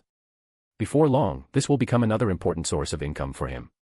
Derek considered the Hermit's words and found them quite reasonable, especially since he really wanted the weapon the Hermit had mentioned. Despite his young age, Derek, with his rich combat experience, had already realized that these weapons would definitely play a huge role in the Forsaken Land. Derek then said, "I'd like a silver weapon first, and I'll buy another one after I've used it up, so as not to arouse suspicion. Keep the remaining gold pounds with you for now, and I'll use them when I need them." "Good." Odis continued, "There is another weapon that is also shaped like an axe, but its effect is freezing. After use, it can form an area covered by ice and snow with a diameter of about 5 meters, with an effect similar to the previous axe, but it can delay the target's movement for a longer period of time. Even if sequence 6 is hit or affected, a part of his body will be frozen within 5 seconds. However, at this level, he has some ways to break free from this state, but this will inevitably take up some of the opponent's time, and in battle, time is the most precious thing. This is another powerful tool for dealing with monsters. If you can lure the monsters together, you can use this." Derek could almost picture it in his mind. This was also what Odis made to deal with the arsonists, and as a result, he made too many, and currently has quite a lot in stock. Klein is well versed in this matter. During the attack on Capin's villa, the Sequence 6 was affected by the leader's weapon and was then killed by Klein with an air bomb. There is also a weapon shaped like a javelin, Odis added. It has aiming and flying capabilities. With just a slight throw, it can hit a target within 50 meters and trigger a small explosion. How can I describe that kind of explosion? It's similar to the explosion of a 70mm artillery bomb, but with armor-piercing capabilities. The following explanation was actually addressed to Alger. This is the remaining stock of Lelouch that has already been taken offline. We don't dare to use it in Backlund now, but there's no problem selling it to the Forsaken Land, or at sea. Before Little Sun could even express its surprise, Alger exclaimed in astonishment, "Such great power. He could almost picture a dozen sailors quietly approaching the target ship as it docked in the harbor, each throwing a javelin at the enemy vessel, ensuring it would soon sink in the port. Of course, shells are cheaper than javelins, but the problem is that the moment you point your cannon at the enemy, they are already preparing to fire and are ready to go. Even if all the cannonballs on the ship were fired, it would be unlikely to sink the enemy ship. Chapter 178, Chapter 178. A new customer comes to the door. In Odis's view, the advantage of extraordinary weapons lies in their ability to surprise, which is something that ordinary weapons cannot match. For example, his flaming arrow cost more to manufacture than a submachine gun, but people would still buy the flaming arrow instead of the submachine gun. The reason is simple: an extraordinary being can carry a flaming arrow and walk the streets of Backlund. But no one dared to go out carrying a submachine gun. If you actually do that, you'll be arrested before you can walk 2 blocks. Even in battle in the wild, the flaming arrow can better conceal its power, and the person carrying the submachine gun is likely to be the first to be killed. This is where the true value of extraordinary weapons lies. For the other members, the Hermit's weapons are very powerful and have a wide range of uses. Upon hearing the Hermit mention the extraordinary weapon shaped like a javelin, Alger the hangman was about to ask a question when Audrey the Justice spoke first. "I've seen someone use such a weapon." The Hermit Odis smiled and said, "It's Lelouch, the one you mentioned before, isn't it?" Audrey paused for a moment, then said, "Yes, yes." Even the magician Furs was confused. Was the Hermit the leader? Or Lelouch? Or both? Odis smiled generously and said, "I have several regular clients in Backlund, and Lelouch is one of them." Audrey immediately asked, "Where is Lelouch now? Has he been captured by the official extraordinary ones?" Odis said, "All I know is that he was not captured by the official extraordinary beings." This is the truth, and I'm not afraid of Audrey's observation. However, to Audrey and the other members, it sounded like the Hermit was saying, "I only sold extraordinary weapons to Lelouch, and I don't know his whereabouts." Audrey responded with a somewhat disappointed, "Oh." Furs recalled, "I remember the leader saying that he had just acquired a new weapon called Thunderstorm Bomb, not that it had just been made." It seems the leader was one of the Hermit's buyers. She was so certain of this belief because the leader was not a craftsman and, theoretically, did not possess the ability to manufacture extraordinary weapons. But the fool Klein was not fooled by the Hermit's answer. His confidence came from the diviner's inspiration, and he always felt very familiar with Mr. Gar when he was in contact with him. Only in the last few days did he realize that this sense of familiarity might have come from the Tarot Club. After the conversation about Lelouch ended, Alger asked, "How much do you plan to sell the javelin for?" "Also 50 pounds, Odis replied. Alger nodded. The price was within an acceptable range. "I'll order from you when I need it." "It would be best to order in advance," Odis said. "It takes time to make." "Okay, I understand," Alger replied. Odis then mentioned extraordinary weapons such as the extraordinary incendiary bomb and the flame bomb, which everyone found very novel. However, only son Derek ordered a thunderstorm bomb and an ice bomb. Odis wasn't in a hurry. After all, these weapons were too powerful, and he himself didn't dare to use them recklessly in Backlund. At present, his only target customers were Alger and Derek. Once Klein also goes to sea, we'll have another target customer. Having completed the transaction of the extraordinary weapon, the trading phase of this tarot gathering has come to an end, and we are now in the free exchange phase. Little son said first, "I've been assigned another exploration mission, and I'll be setting off in 4 days." He paused and then said, "We will still explore the Temple of the Half-Destroyed, Fallen Creator, and this time the chief will personally lead the team." The hanged man, Alger, said, "This way, the danger level is much lower than last time. We can give it a try." Derek nodded, then asked, "What should I be careful about during this exploration?" The fool at the head of the bronze table suddenly spoke, "Flesh and blood, delirium." Klein only gave 2 words, the rest was left for the Tarot Club members to figure out on their own. After thinking for a few seconds, Alger said to the son who had thanked Mr. Fool, "To be specific, don't look at what you shouldn't see, don't listen to what you shouldn't hear, don't eat what you shouldn't eat, and don't come into contact with what you shouldn't come into contact with." Odis slowly nodded. The "down with the political commissar" has indeed lived up to expectations. I wonder how he came to understand that the fool had these meanings. Derek took careful notes and thanked him, saying, "The hanged man, thank you for your interpretation." After exchanging ideas for a while, Klein announced the end of the tarot session. Number 66, Rose Street. Odis returned to the real world and, as usual, stared at the ceiling for a while before getting up to prepare for the bestowal ceremony. He soon received 800 pounds in cash, as well as a simple, antique-looking belt ring covered in patina and moss, as a token of Silver City's gratitude to the Hermit. Odis waited a while before putting the cash and belt ring into the wilderness of knowledge and entering the wilderness of knowledge through meditation. Arriving at the central simulator, Odis picked up the belt ring with one hand and placed the other on the spherical central simulator, instantly learning its abilities and negative effects. It is aligned with Sequence 6 Biologist of the Cultivator pathway, and its abilities include healing various wounds and sudden illnesses, understanding various characteristics of organisms by using the sealed object, and hybridizing organisms. Odis smiled and said, "This is a good thing. Now, with enough experimental fields, he can cultivate all kinds of excellent seeds." The specific method involves using the sealed object for hybridization, followed by scientific seedling cultivation and pollination to stabilize the biological genes. Relatively speaking, the negative effects of this sealed item are not significant. Each use will cause signs of poisoning, including nausea, retching, and dizziness. In severe cases, incontinence may occur. The severity of poisoning depends on the duration of use. These symptoms will gradually lessen after discontinuation. A single use should not exceed 20 minutes, otherwise death from poisoning will occur. There is no antidote to alleviate the symptoms of poisoning. Odis believed that as long as he wore it for only a short time each time, he could avoid the negative effects of the seal. Since this sealed artifact will definitely be used in the future, the next step is the naming process, which is the most troublesome for Odis. After racking his brains for a long time, he finally decided to call it Biological Waste Ring. Back in the real world, as evening fell, Odis received another batch of gifts, extraordinary materials of Sequence 9 provided by the son Derek. Odis provided 2 extraordinary weapons and owed Derek 880 pounds. Now that we have the extraordinary materials, we should definitely hold a cult research conference, since it has been more than a week since we last convened a gathering. Odis wrote a letter to Kaner, asking him to publish GG in the Backlund Post, and as for the GG fee, he could get it from the counter of the herbalist's shop. Odis asked the coachman to deliver the letter, and it will arrive tonight. It will be published in GG tomorrow, and there will be a gathering the day after tomorrow.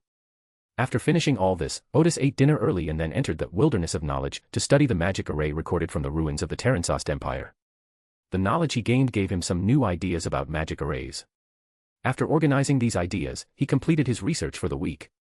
After a good night's sleep, Odis, as usual, studied witchcraft while waiting for new clients to come to her door early the next morning.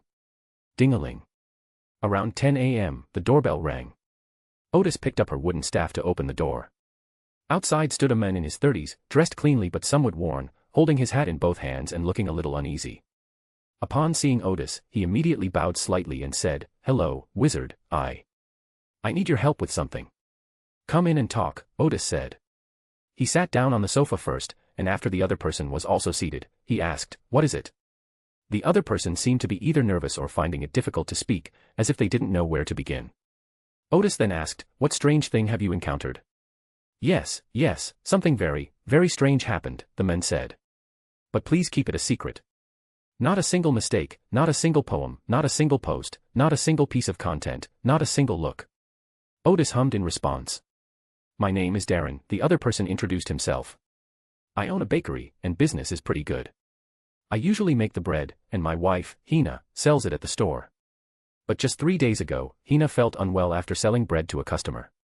He spoke more and more fluently. "At the time, I didn't take it too seriously. I just told Hina to go and rest first, and I went to sell bread myself. But in the evening, my daughter ran to me and said that her mother was acting very strangely. I rushed back to check." Darren took a deep breath before saying this. Hina's skin has become somewhat ethereal. I can even see her muscles and blood vessels." Odis was taken aback. "Your skin is becoming ethereal. Is your wife feeling unwell?" "She just felt a little dizzy and dry heaving," Darren said. "She was terrified and trembling uncontrollably." Odis stroked his long beard. "This happened 3 days ago, so have the dizziness and other discomforts gotten worse in the last 2 days?" Darren replied, "Although I still feel dizzy and nauseous, it's not serious." He gave a wry smile, "But in the last 2 days, her skin has completely disappeared, and then her muscles became illusory.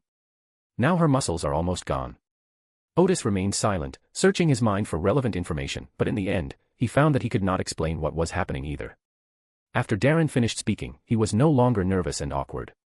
He continued, "These past few days I haven't dared to let Hina go out, and I've made her wrap herself in clothes, gloves, and a hood to avoid scaring the child.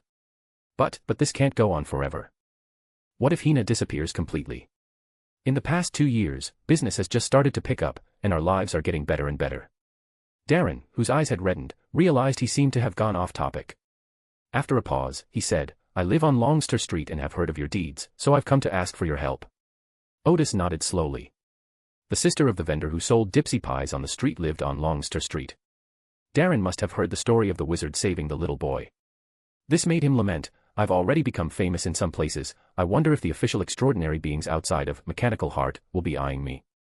Then Odis asked, didn't you go to the church to ask for help? Darren paused for a moment before saying, no, I'm afraid they won't really help us. Odis nodded, understanding that the other person meant he was afraid of taking his wife away as a monster. At this moment, Odis somewhat understood the helplessness of ordinary people when faced with extraordinary events. They did not know anything about the extraordinary, and they must have been both afraid and dared not ask for help. At this point, wizards without official status would become the ones they sought help from. But this time it stumped Odis, because he didn't know what was going on either. He thought for a moment and then asked, can your wife eat and defecate normally? Okay, Darren said. She's probably eating less because she was frightened. Odis hummed in agreement. So it wasn't a curse after all. He paused and then asked, tell me in detail about the customer your wife served before. It was a woman, Darren said. Henna said she was a very beautiful and elegant woman. She had her own carriage and a personal maid, who always bought bread and paid for it. She just looked around with some curiosity. Odis then asked, is there anything unusual about her clothing, jewelry, or anything else? I'm not quite sure. Odis remained silent for a moment before saying, there are some issues I need to ask your wife in person and try some methods to see if we can resolve them. If I can't solve the problem, be sure to notify the church, it might be your last chance to save your wife. In the end, he decided to go and see for himself, hoping to use his knowledge and experience to solve the problem. Okay. Although Darren seemed a little reluctant, he still agreed. Go outside and wait for me. I'll make some preparations. Darren immediately got up and went outside. Odis prepared some spiritual materials, then hailed a horse-drawn carriage and went with Darren to Longster Street. As Darren paid the fare, Odis glanced at the house in front of her. The surrounding area is a residential area, with buildings ranging from 2 to 5 stories evenly distributed, and they look somewhat dilapidated. On the way here, Odis had already learned that most of the residents here were people who could solve their basic needs for food and clothing, and were close to being middle class, but still a little short. Led by Darren, Odis entered a small alley, passed several playing children, and arrived at the second floor of a residential building, where she met Henna. At this point, not only had Henna's skin disappeared, but her muscles had also vanished. Before Odis was a skeleton. Chapter 179, Chapter 179 Odis, Specialist in Curing Difficult and Complex Diseases. When we arrived at Darren's house, a woman wearing gloves, a hood, and even gauze covering her eyes opened the door. Darren said happily, Henna, the wizard is here. Henna seemed a little nervous. Which wizard? Odis said, let me see what's going on. Henna hesitated, but Darren said, have you forgotten the Mark family's child? His strange illness was cured by this wizard. Henna only took off the wig after being encouraged by her husband. Even Odis, who had witnessed many strange things, was stunned by what he saw. Before him appeared a skull, without muscles, without skin, nothing but white bones, with 2 empty holes for the eyes and stark white teeth for the mouth. Darren, standing to the side, took a deep breath, trying to hide his unease. By the goddess above, even the muscles are gone. Odiston paused for a second or two before remembering to activate the Eye of Secrets. What struck him as odd was that Henna's spirit was perfectly normal, aside from some fear and anxiety, she showed no other unusual emotions. Moreover, judging from the various orbs of light, he is relatively healthy. Even above her head, there was a shimmering light, a sign that she was about to have good luck. As Odis closed the Eye of Secrets, he thought to himself, this is rather strange. Generally speaking, when a person undergoes such a drastic change, it is either because they have been cursed or have been subjected to extraordinary corruption. In either case, the Eye of Mystery can provide some clues. Odis thought for a moment and asked, let's talk about the customer you served 3 days ago. There are 2 people in total, right? A lady and a personal maid. The skull in front of him nodded slightly, yes. Odis asked, is there anything special about their clothes and accessories? Henna thought for a moment and said, that lady was wearing a uniquely designed ring with a sapphire inlaid on her hand. I don't know if it's just my imagination, but that ring seems to be glowing. Odis gently pinched his forehead, it sounded like the problem was with the ring. However, it's still necessary to understand what type of ability the other party is using before taking the next step. Otherwise, if we act rashly, it will be difficult to determine what measures to take to help Henna recover. Odis took a deep breath. Now he could only use the process of elimination. He first took out a glass bottle with a yellow cap, then took out a piece of paper and poured some golden powder onto the paper. Then Odis said, take off your gloves and touch these powders. Henna obediently took off her gloves, and Odis saw a hand with a complete skeleton, or rather, only skeleton. The fingers of this hand gently bent, touching the golden powder. Odis grunted, all right. This proves that the other party is not an undead creature, otherwise it would have experienced a very painful reaction as soon as it touched these powders. Odis poured off the golden powder on the paper, then poured on some transparent powder and let Hina touch it again. There was no reaction, which means it's not some strange disease. I tried 7 different powders, but henna didn't produce any strong reactions. Just when Darren and his wife were about to despair, Odis noticed something and reached out his hand, saying, "Touch my palm with your fingers." Hina hesitated for a moment, but did as she was told. Odis felt no hardness from the bones, it felt as if a normal hand was touching her. Moreover, Odis felt the touch when there was still a slight distance between the bone of that hand and Odis's palm. This made Odis suddenly smile and say, "I fell into a misconception from the very beginning. The above findings prove that henna's muscles and skin are still there, they are just not visible. It doesn't mean that the muscles and skin have completely disappeared for some reason." Odis sat down in a chair and said to Darren and his wife, "I've found some clues. Please don't disturb me yet, let me think about it." The Darrens were somewhat surprised and stood there, not daring to move. As Odis pondered, he slowly took out his pipe, filled it with tobacco, rubbed it between his thumb and forefinger to create a small flame, and lit the pipe. The Darrens exchanged a glance, but they couldn't discern Hina's expression. Darren initially showed surprise, but quickly breathed a sigh of relief, seemingly seeing hope in this witchcraft trick.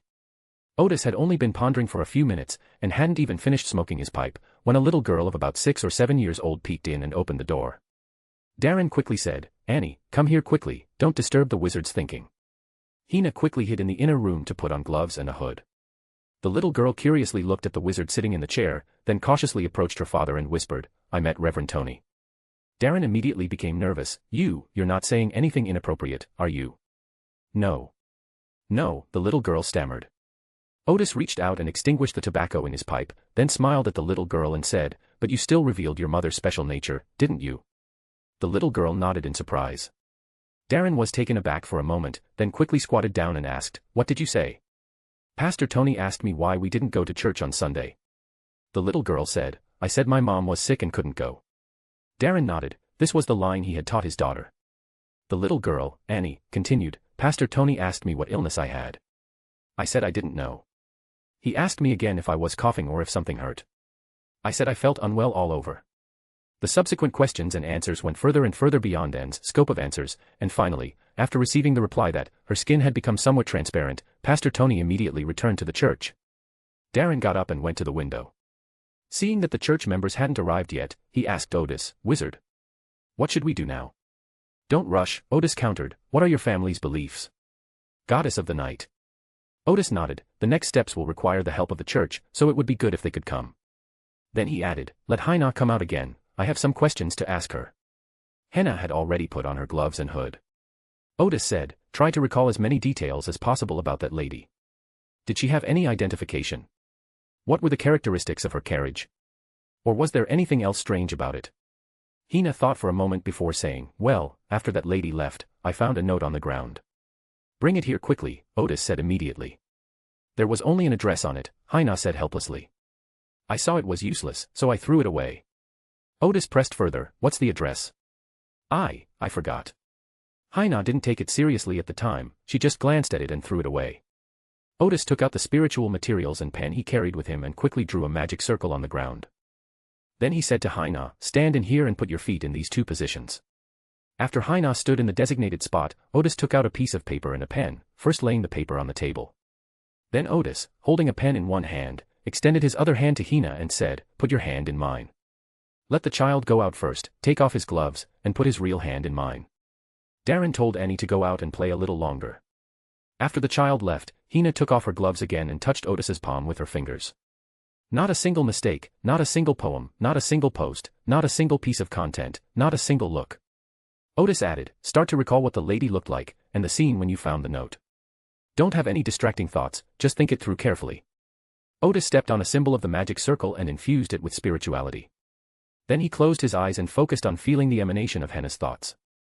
The magic circle he just drew is the mind magic circle that the wisdom helmet used before, but it is his improved version of the mind magic circle. With the help of this magic circle, Odis was able to use meditation to spiritually connect with Hina's mind and obtain relevant information. Otherwise, ritual magic must be used to communicate with spirits. But Odis was no longer inclined to ask any gods for power. Time seemed to stand still. Hina was concentrating on recalling the events. Odis had one hand touching Hina's and the other holding a pen. The two of them, one standing and one sitting, remained motionless. Suddenly, Odis opened his eyes, and Darren was surprised to find that the wizard now only had the whites of his eyes, but no pupils. The moment he opened his eyes, his hand holding the pen immediately moved, like a printer, drawing a clear portrait from top to bottom in a few seconds, and writing down information such as hair color and pupil color. Finally, in the lower left corner of the paper, an address was written, number 172 Highland Avenue. Odis took a deep breath, closed his eyes again, and when he opened them again, his eyes had returned to normal. Okay, that's enough. Hina stopped reminiscing, withdrew her hand, and put her gloves back on. Only then did she see the portrait drawn by Odis. Good heavens, it's this lady. Darren complimented from the side, the wizard's magic is truly amazing. Odis waved his hand, indicating that it was nothing. He glanced at the portrait. It was of a very beautiful woman with long black hair and narrow eyes. Her individual features were not particularly outstanding, but together they created a very sweet look. Having had his previous experience at the suburban castle, Odis could tell at a glance that this woman was suspicious. This is a spiritual judgment. Anyone who has seen a witch will notice the difference between her appearance and that of a real beauty when they see another witch. Odis couldn't explain this difference either. If she had to say, it was that everything on their faces seemed to be growing in a beautiful direction, as if there were no flaws at all.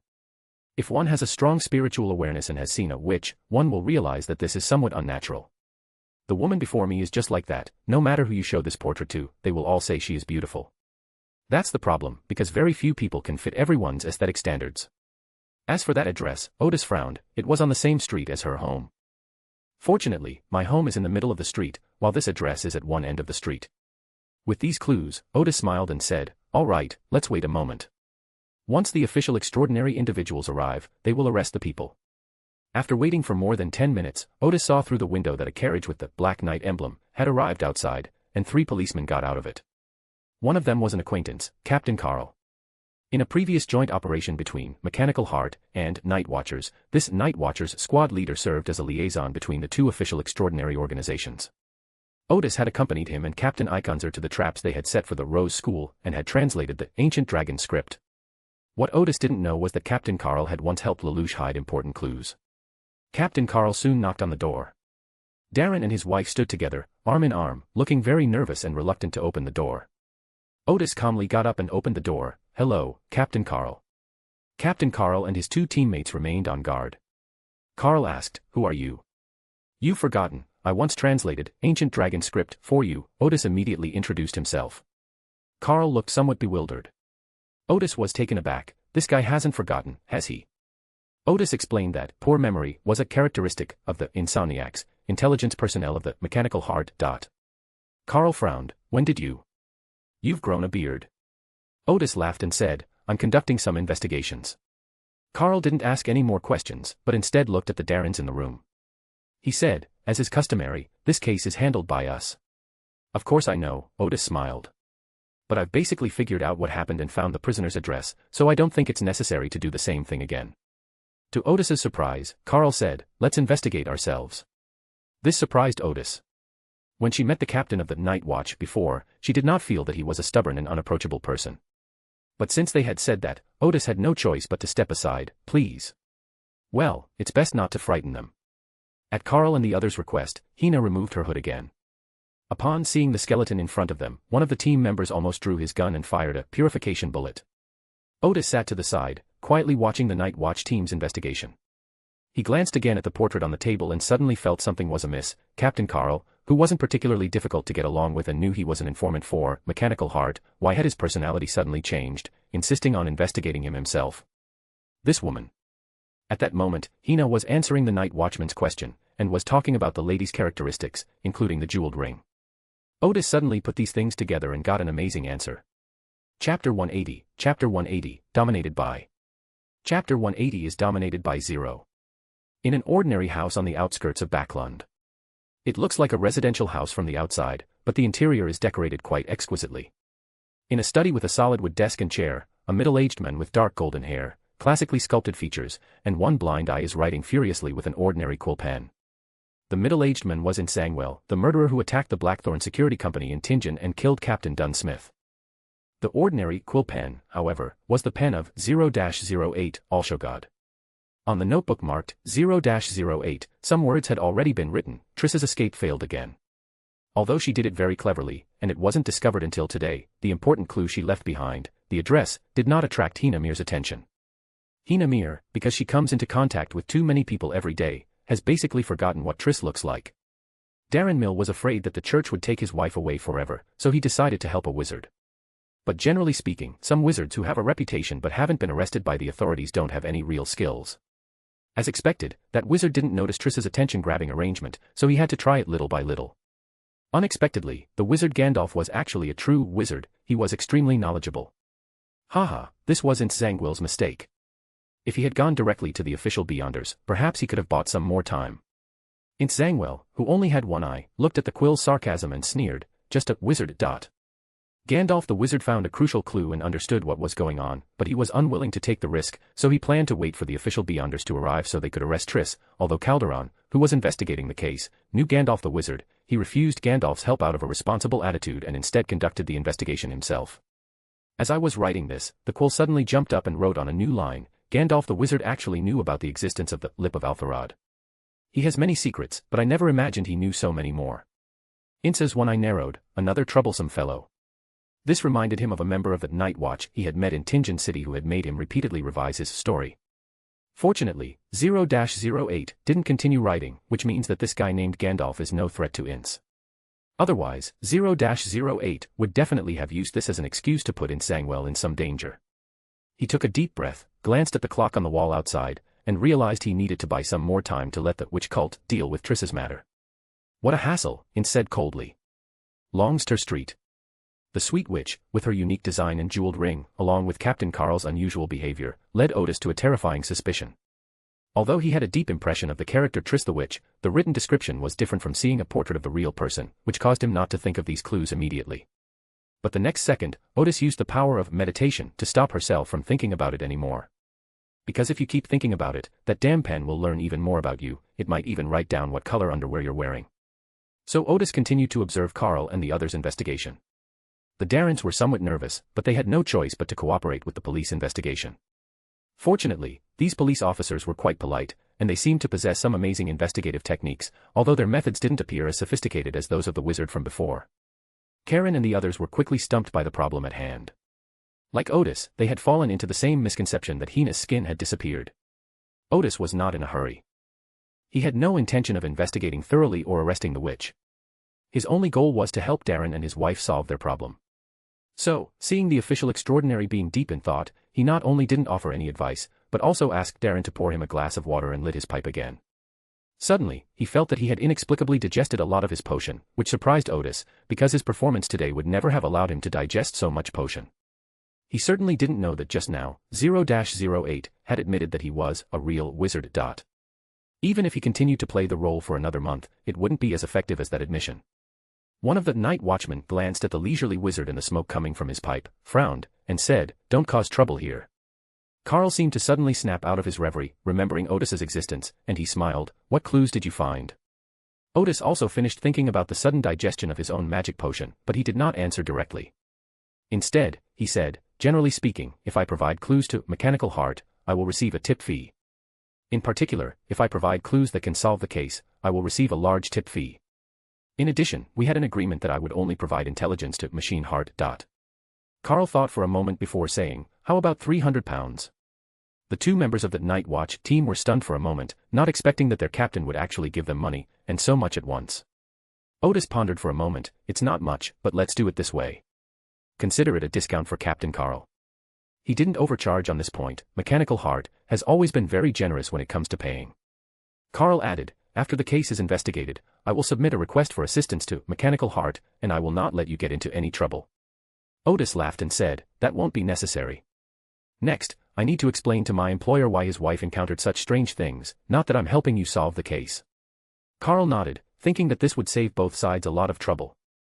Odis said to Darren, "When I saw your wife Hina's appearance, my first thought was that it was a curse of the dead that caused her skin to fester and turn her into a skeleton. But in that case, the skull would be mindless, and I ruled out that possibility by using powder made primarily of sunflower and chrysanthemum from the start." Subsequent attempts all followed this line of thought, but no clues were found. However, these investigations were not entirely fruitless. I noticed that Hina's skin was still there, we just couldn't see it. It must be said that this is a very special curse, and it is a curse from a witch. A witch. Darren broke out in a cold sweat. We haven't offended anyone like a witch. He didn't know what a witch was, but it seemed similar to a wizard, someone who possessed magical abilities. It's not necessarily because we've offended them. Odis took a deep breath. They've always enjoyed bringing disaster and suffering to people. And of course, there is pleasure. One of the Night Watch members said, I remember that witches' curse is something like making people sick, or harming their spirits, or even a curse that makes people gradually disappear. This curse is rather special, Odis said to Darren. It's not just a curse, but rather the negative effects of a certain sealed object have been transferred to Hannah. Use your brains. Have you forgotten that the pleasure witch sequence includes the ability to invisibility? Hannah's current situation is a slow process of disappearing. If this continues, her bones will also disappear, but she will still exist, she will not cease to exist. Carl and the others all envisioned the same scene, food suddenly floating in front of them at the table, then slowly disappearing. Or perhaps they were suddenly bumped into by something, but when they looked back, there was nothing there. But there was still a problem. Carl frowned. Are we facing a very formidable enemy? He didn't recall seeing any information about witches that mentioned they didn't have the ability to transfer their powers. So either his access level was too low to see information about high-level witches. Either the other party possesses some kind of peculiar seal, otherwise it would be impossible to complete such a strange curse. Odis said, she must have a very high-level sealing artifact on her. That ring. If he remembered correctly, that ring seemed to be a very high-level sealing artifact. Carl nodded, then looked at the portrait on the table. This is what the murderer looks like. Odis smiled and said, and the address. After a moment's thought, Carl said, let's go back and find some help first, then we'll head to this address. Odis nodded, that's a good idea. I wish you success. The opponent should be a sequence 6, or even possibly a sequence 5, and possesses a peculiar sealed artifact. Carl and the others simply cannot deal with such an enemy. Not a single mistake, not a single poem, not a single post, not a single piece of content, not a single look. Carl replied, I'd like to invite you back with me, and then we can act together.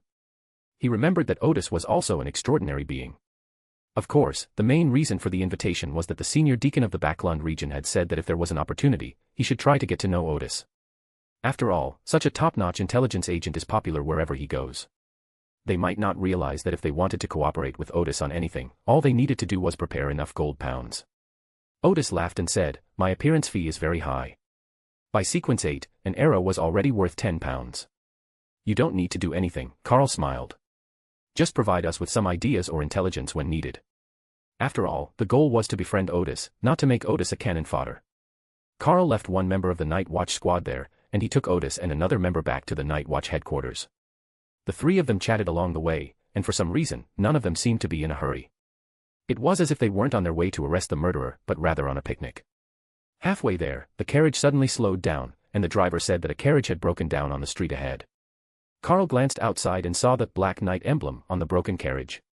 On the other side of the street, stood a young man with black hair and green eyes, with striking good looks, wearing a black trench coat. Carl said, wait a moment, it's an acquaintance. I'll go down and ask if we should take him back with us. Odis looked at the young man and thought to himself, will I run into another acquaintance today? He overheard Carl's conversation with the other person from afar and learned that the guy really was Leonard Mitchell. On his way back to Pesfield Street, Leonard's carriage broke down. Since he had nothing urgent to attend to, he did not take a taxi back immediately, but waited for the driver to fix it. Odis's interpretation was, the carriage broke down on the way back from the mission. Leonard accepted Carl's invitation because the headquarters of the Red Gloves were also located on Pesfield Street. Once in the car, Leonard glanced at Odis and asked, these are the prisoners you arrested. Odis thought to himself, you are the prisoner, your whole family are prisoners. Carl, with a wry smile, introduced, this is Mr. Odis Gard, an informant for Mechanical Heart. He provided crucial intelligence for a very peculiar case. Leonard smiled slightly, then casually asked, very peculiar. How peculiar? Carl briefly recounted the details of the case. Odis recalled that, regarding extraordinary cases, the official extraordinary individuals rarely took the initiative to inquire about the cases their colleagues were handling, unless a colleague asked for their help. Furthermore, Leonard is a Red Glove and Carl is a Night Watcher. Although they are both extraordinary forces of the Church of the Goddess of Night, they do not belong to the same department. They only communicate with each other at some meetings and usually have little communication about cases. But at this moment, neither Leonard nor Carl realized that there was anything wrong with the topic they were talking about, which was very strange. Sure enough, after hearing about Haina's plight, Leonard said, I happen to have a sealed artifact that might be able to help her. Then he looked at Odis. If we use a sealing artifact with witch abilities, can we remove the opponent's invisibility status? Odis thought for a moment. Theoretically speaking, that's true. Leonard said, if we go back, I will have to return the sealed artifact, and it will be very troublesome for you to apply again. It is very likely that the lady will disappear completely. How about we go to Longster Street together, help that poor lady solve her problem first, and then go back to Pesfield Street? Odis and Carl both thought the suggestion was quite good. For Odis, his goal was to solve Heinau's problem. Whether or not the murderer was found was irrelevant. Carl, on the other hand, felt that the murderer was unaware that he had been exposed, so it wouldn't be a problem to catch him later, and he nodded in agreement. So they went to the Darren's house together, and just as they had guessed, Leonard used the sealing artifact corresponding to the witch pathway. After ending his invisibility state, Hina's skin quickly reappeared. The problem was resolved smoothly, and the Darrens were extremely grateful, asking Odis how much payment she needed. Odis said, £3. Darren breathed a sigh of relief. Their savings were enough to cover the cost. Leonard looked at the scene before him and realized that Odis's asking price was within the other party's acceptable range, and the cost of this commission was definitely more than £3. This left a deep impression on him regarding the mechanical heart informant, the wizard gentleman. The group first went to the headquarters of the Night Watchers to report again, and then headed to Highland Avenue, only to find that the people there had already disappeared. The case could only be investigated to this point.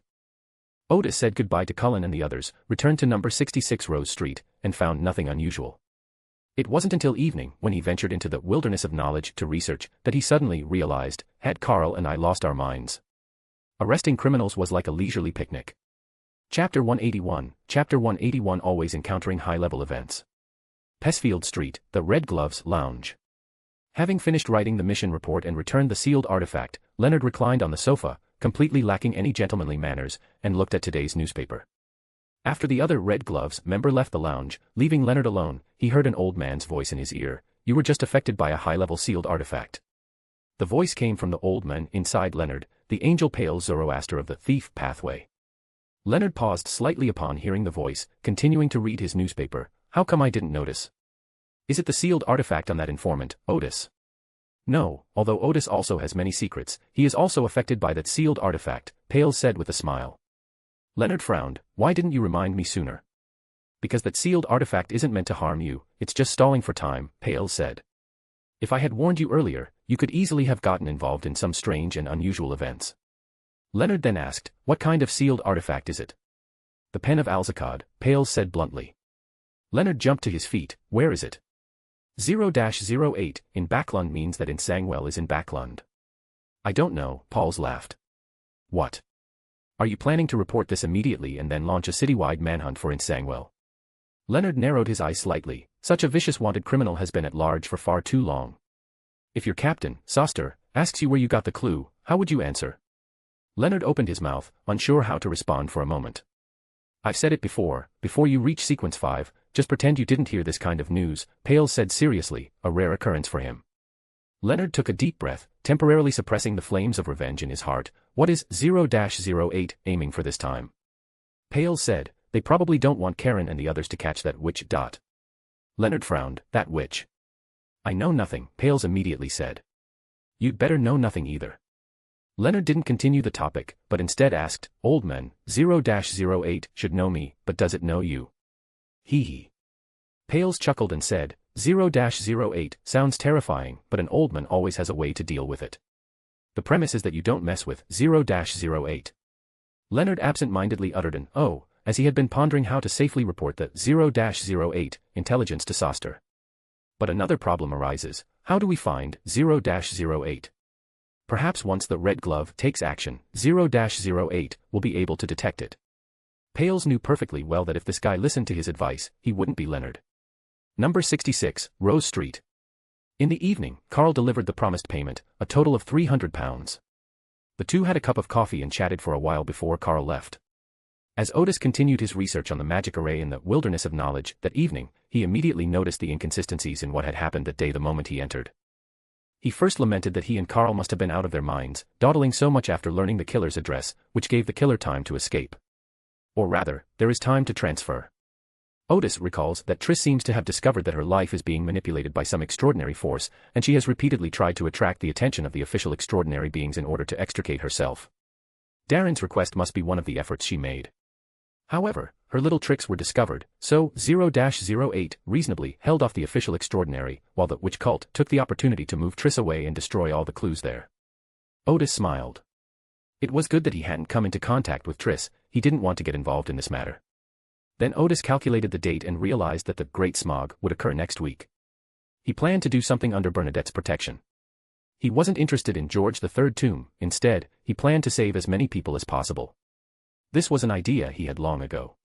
When he first transmigrated 3 years ago, he felt it didn't matter whether he cared about it or not. But after living in the city for a while, Odis saw homeless people on the streets, people who had gone bankrupt for various reasons, were kicked out by their landlords, and stood on the street looking bewildered. At first, one might sigh and say, this is a tragedy of our times.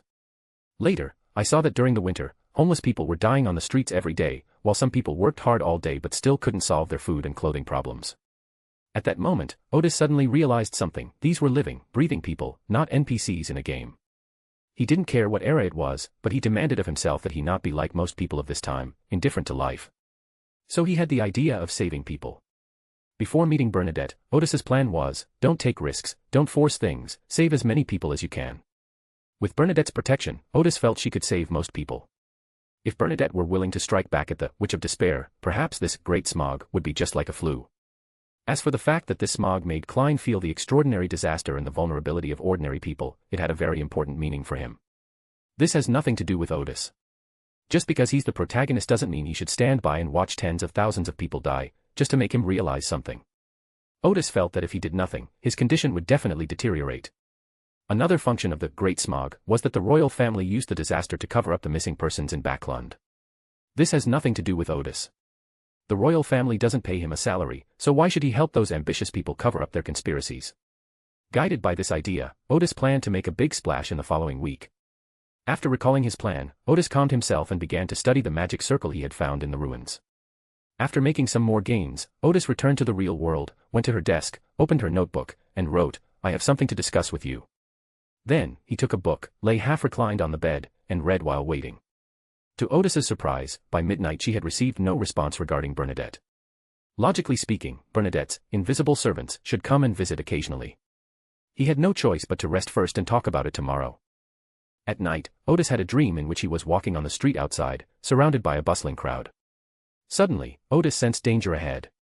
Just as he was about to turn away, the pedestrians around him stopped and stared blankly at him. Bang! A pedestrian's head was blown open like a small bomb. Thump thump thump. This seemed to trigger a chain reaction, with heads around them exploding one by one, and blood and brain matter even began to flow onto the ground. Odis wanted to escape, but her feet wouldn't budge. Just then, Odis felt the whole world shake. Phew! He sat up abruptly, waking from a nightmare. Odis was startled. Bernadette, who looked somewhat tired, was standing by the bed. It was she who had shaken Odis earlier. Odis wiped his face and smiled helplessly. I didn't expect to be scared by a nightmare. The mysterious queen replied earnestly, that's your spirituality giving you a warning. A warning. Odis was slightly taken aback. What does the Moss Ascetic Order want to do? He realized that Bernadette's warning meant she must have discovered something dangerous to him, and that the danger likely came from the Moor's Penitentiary, given that she had recently been tracking senior members of the Moor's Penitentiary. They are somewhere in Backlund, performing a ritual to bring down an evil god, Bernadette said. The ritual should have already begun. Odis was taken aback at first, then said, the official extraordinary beings didn't notice. I don't know, Bernadette said. This ritual may take several days, so they are doing it very discreetly. I still haven't found out where they are performing the ritual. Not a single mistake, not a single poem, not a single post, not a single piece of content, not a single look. Odis asked, not in that quaternary ruin. I didn't find them in there. Odis wasn't too nervous, the official extraordinary beings should be able to detect that. In the worst-case scenario, even demigods can't solve this problem, so they will definitely send angels to disrupt the Moor's Penitentiary's operation. The mysterious queen remained silent. Odis finally realized the seriousness of the situation, even the angels can't solve it. Bernadette replied, I don't know either, but I do know that this ceremony was of a very high level. Odis put on her shoes, stood up, and stood in front of Bernadette. Then what should we do? I'm trying to figure something out too, Bernadette said. If I can find any clues, I'll pass them on to the official extraordinary through you. Odis nodded, no problem. The mysterious queen then asked, what do you want with me? Odis waved his hand, never mind, we'll we'll talk about it later. Clearly, the disaster caused by the Moss Ascetic Order is also dangerous, and the Great Smog issue can be put on hold for now. Bernadette glanced out the window. That ritual will surely emanate a lot of strange power. In the next few days, many extraordinary events will occur in Backlund. After saying that, her figure faded and disappeared from Odis's room. Odis took a deep breath and thought to himself, how could this happen so suddenly? This event is not in his memory. Then he thought, why have I been encountering these high-level events lately? The Darren's request seemed quite ordinary, but it was affected by 0-08. He originally wanted to talk to Bernadette about the Great Smog plan, but then he learned that the Moss Ascetic Order was carrying out a ritual to bring down an evil god. Odis suddenly became alert. Everything seemed to make sense, but that was precisely where the problem lay. He lay half-reclined on the bed again, entering the wilderness of knowledge through meditation. Here, he has a wealth of advanced knowledge and can think freely without any restrictions. Odis thought about it carefully. He had been in this world for almost 3.5 years, and only in the last few days had he frequently encountered high-level events. This has happened 3 times so far, once when I went with Bernadette to explore the ruins of the Trencist Empire, once at the request of the Darrens, and once at the Moor's penitence ceremony that I just learned about. If it happens once or twice, it's not a big deal, but if you encounter or learn about such extraordinary events 3 times in a row, then it's definitely not a coincidence. Odis then realized that all of this had to start with exploring the ruins of the Trencist Empire. Before that, the highest level event he had ever encountered was the joint operation between the Mechanical Heart and the Night Watchers. As for the monitoring of him by the god of steam and machinery, this was a long-term event, and Odis did not directly encounter this god, so it cannot be considered an encounter. Odis thought back carefully and, after the exploration was over, he carefully examined his condition and found that he had not been contaminated. Was it at that time that my fate was manipulated by an unknown entity? But who was manipulating fate? And how was it manipulated? He had no clue whatsoever. Because the one who could manipulate their fate so secretly must be a high-level being, but he never encountered any high-level being from beginning to end. He even wondered, could it be that 0-08 is still paying attention to me? After thinking for a while, since there were no clues, this was all I could think of for now. Back in the real world, Odis certainly couldn't sleep, but he tried his best not to let his mind wander, because no matter what guesses he made now, there was no theoretical basis for them. Let's deal with the immediate problem first. He began to plan how to use his intelligence network to quickly determine the location of the Moor's Pentecostal ceremony. Soon, it was dawn. After calming down for a few hours, Odis was no longer so anxious. He ate breakfast properly and then wrote a letter to Mandy, asking her to mobilize all the intelligence personnel to collect information on the strange things that had happened in Backlund in the past few days. He then wrote to the Backlund Mechanics Society to remind them. After giving the letter to a coachman who rents out carriages to deliver it to Mandy and the Mechanical Research Society, Odis returned to 77 Highlin Avenue via the teleportation array in the basement and took a carriage to preside over the Mystic Research Society. Dressed as the leader, Odis emerged from the basement and sat quietly in her seat, watching the members enter one by one. At 8:30, Odis spoke up, "Let's begin." He paused slightly and then said, "First, I'll issue a task." The members were all taken aback. The leader rarely issued missions, and when he did, it meant that something dangerous or urgent was about to happen. "Keep an eye on Backlund's movements for me," Odis said. "If you encounter or hear of any extraordinary events or strange occurrences, gather them up and bring them here to trade with me. £30 per event, no repeat transactions accepted." Strange. This task is somewhat strange. Member Hound asked, "Chief, what happened?" "I have received a secret message." Odis knew very well that now was not the time to hide it. There is an evil and extraordinary organization that is setting up a ritual in Backlund, intending to bring down their evil god. Chapter 182, the plot of MI9. The other members were taken aback when Odis revealed some of the information he possessed.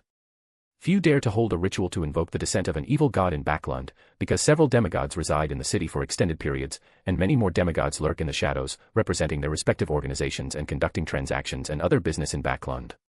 This is not a good place to hold a divine descent. The old man sitting next to you picking his toes might be a demigod who doesn't want an evil god to disturb his peaceful life. So when the other party becomes aware of this ritual, they may very well try to disrupt it during the preparation stage. The fact that a ceremony is still being held under such circumstances, and that the leader can still issue corresponding tasks, indicates that the other party's ceremony is very secretive. At least so far, we only know the relevant information, but we have not found the location where they hold the ceremony. For Odis, the most crucial thing right now is to gather intelligence and make a judgment. This opportunity also serves as a reminder to MI9 and the members of the secret organization hiding in Backlund. While some among them may enjoy having their evil gods descend, they may not necessarily want to see other organizations send down their evil gods. Therefore, Odis proactively released some information.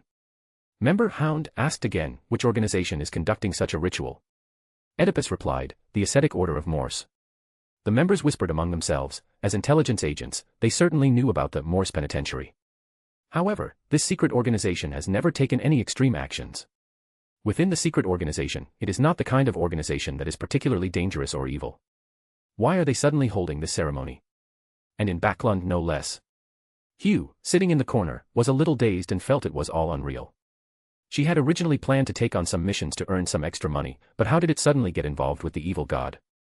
The Hound, who possessed some advanced intelligence, asked again, are they going to send the hidden sage to Backlund? Odis was about to nod when he suddenly recalled some other information he had received, so he shook his head and said, I don't know either. Beneath the mask, the Hound was somewhat surprised, in other words, it was very likely that another evil god was about to descend. It is surprising in itself that the Moors Penitentiary was not necessarily holding a ritual to bring down the hidden sage. Most of the other members, though not quite understanding what the two people's questions and answers meant, felt somewhat uneasy and apprehensive. The arrival of an evil god means that Backlund may become a living hell. All sorts of unbelievable things will happen. Odis waved his hand, let's begin. This means that the task he just assigned can only provide this many clues. At this moment, Hound suddenly said again, Chief, I have an important piece of information to trade with you. Odis asked, what kind of intelligence? It involves a case that Mechanical Heart is investigating. Odis was slightly taken aback, all right, name your price. 20 pounds. No one paid much attention. At this gathering, intelligence transactions were generally between 10 pounds and 30 pounds. A 20-pound transaction is clearly not a very important matter. However, when Odis received the note written in advance by the Hound, he was slightly taken aback. The note read, Danesy of the Operations Department introduced Corman Donahue to the Duke of Celtic. They met this morning and seemed to be plotting against you. Odis put away the note, I will inform Mechanical Heart. This is quite important intelligence. Let alone 20 pounds, even if Hound were to receive 200 pounds, it wouldn't be too much, since this is something only MI9 knows. The price of 20 pounds for the hunting dog was clearly a smokescreen. Odis took out two 10-pound notes from his wallet and continued to think about the matter as he watched the waiter hand them to the Hound. Darnese is the head of the operations section of MI9. Last week, when he was helping Hugh solve the problem of an enemy spy organization, he threatened Odis and tried to steal Odis's spoils. The Duke of Celt was a demigod loyal to the royal family, the one who appeared in the case of Capin. It is said that he was actually the head of MI9, and that he and Georgina Augustus each headed two different intelligence agencies. Georgina was the king's personal intelligence officer, so the previous plans against the Fussacs were overseen by Georgina. As for Raymond, he was a section chief in the operations section of MI9, the one with a very high Adam's apple and a throat that looked like it was stuffed with an egg. His younger brother was once one of the extraordinary bodyguards protecting Capin, but was shot and killed by Odis, so he has always harbored resentment and has been collecting evidence of the leader's crimes. Given that Odis had just offended Danesy last week, his introduction of Corman to Celt was not simply a matter of having tea and chatting. This made Odis sigh inwardly, all these thorny problems had come together at once. Odis tried to calm himself and listen to the members' transactions. The gathering member Wolverine issued another task, help me find a follower of a secret being called the Fool. Just for finding a useful clue, you can get 100 pounds from me. If we find a true believer, we can receive at least a 300-pound reward. Behind the mask, Odis smiled to herself, thinking, I don't know if I count as a follower of the Fool, but I know very well that you are looking for members like me who participate in the Tarot Club. If it's simply about finding someone, the reward is quite generous. If it were when Odis first arrived in Backlund, he would have wanted to tie himself up and collect the bounty. Then he was rescued by the Mechanical Heart. At this moment, the sharp-tongued elephant laughed and said, are you sure? What hidden being would call themselves the Fool? It sounds stupid. Are all believers idiots? Odis looked at him with a smile, without making any comment. Wolverine coldly replied, this is someone who has demonstrated power in the real world. The elephant pursed its lips but dared not say anything more. Joking aside, he definitely couldn't afford to offend the hidden forces within the extraordinary world. Moreover, he was planning to leave Backlund, and this was his last time attending the party. He didn't want to get into trouble at this time. Many members were interested in the Wolverine mission, but because the bounty was so high, they doubted whether the followers were all really that good. No, that's not it, Wolverine explained.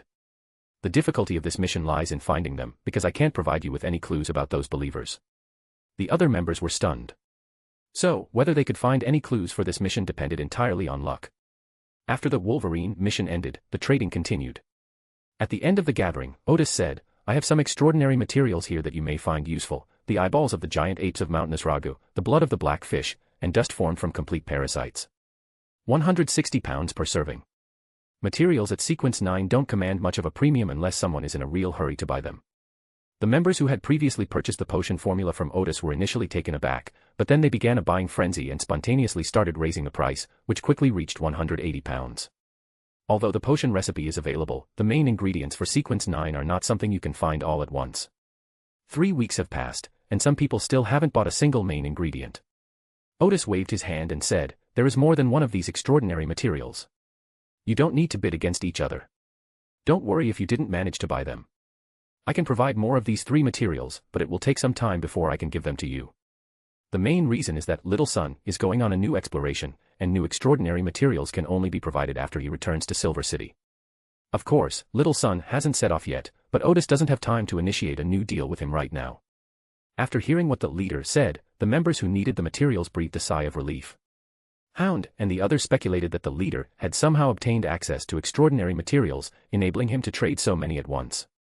Although these are all materials at the sequence 9 level, such a large quantity and plenty approach is rare. Not a single mistake, not a single poem, not a single post, not a single piece of content, not a single look.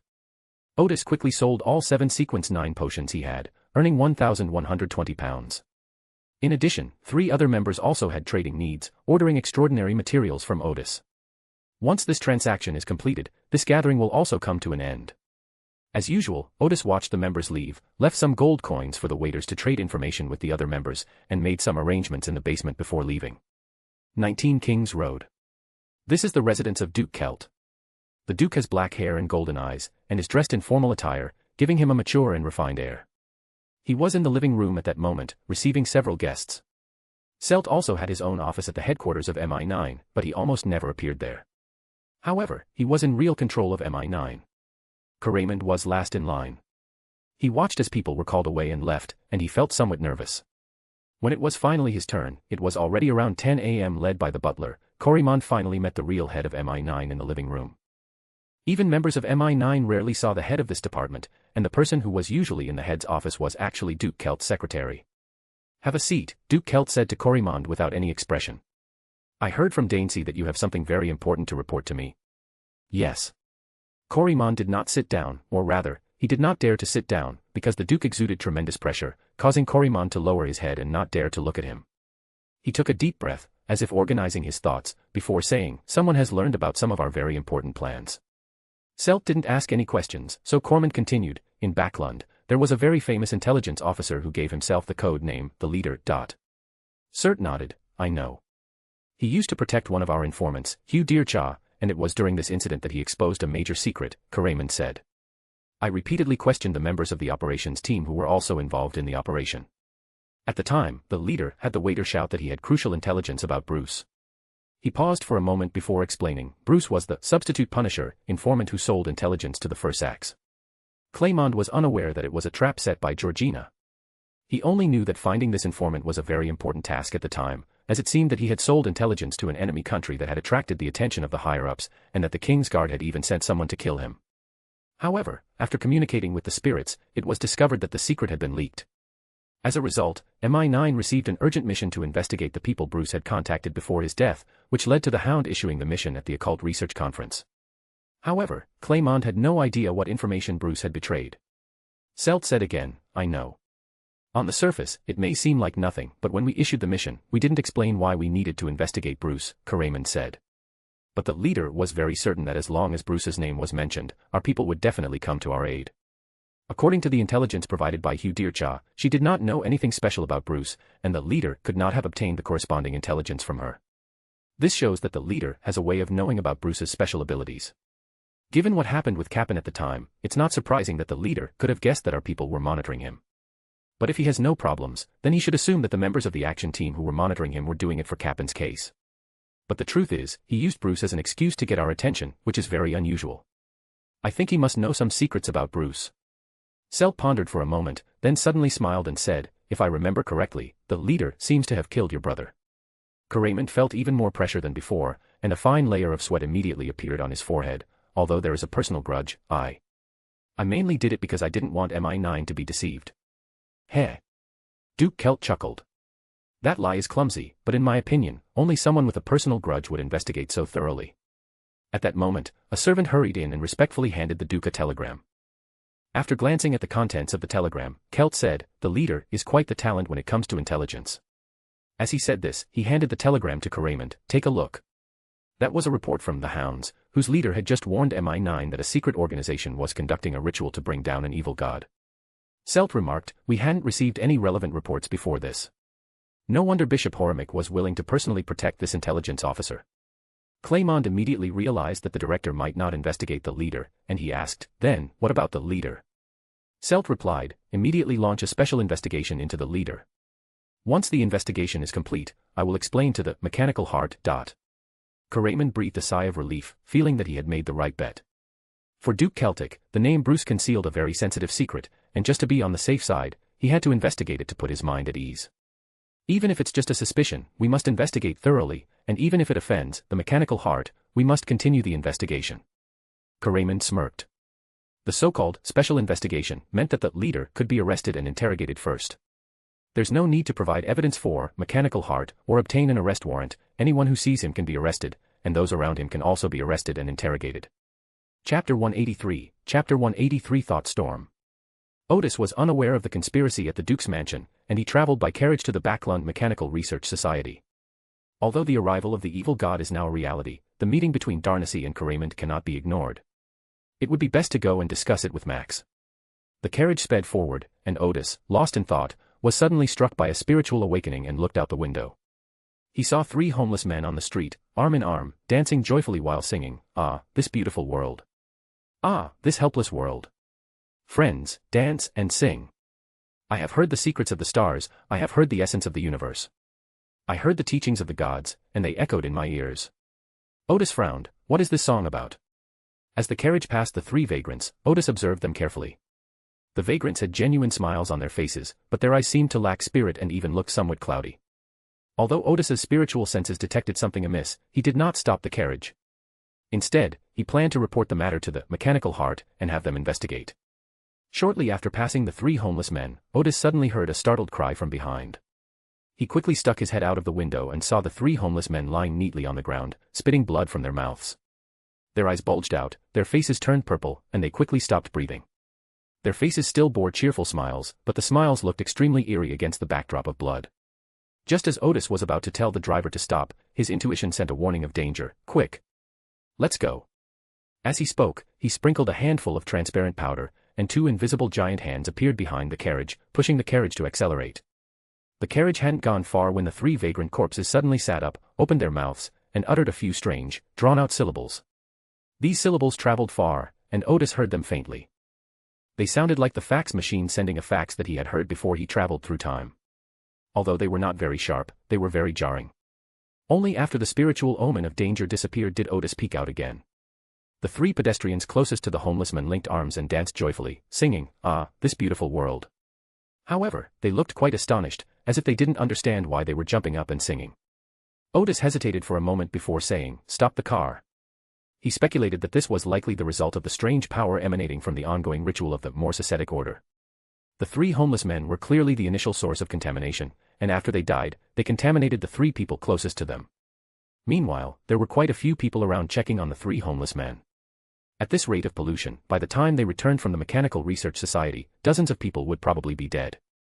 So he opened his notebook, wrote 2 sentences, tore off the page, handed it to the driver, paid him double the fare, and told him to hurry up and deliver the note to the Mechanical Research Society.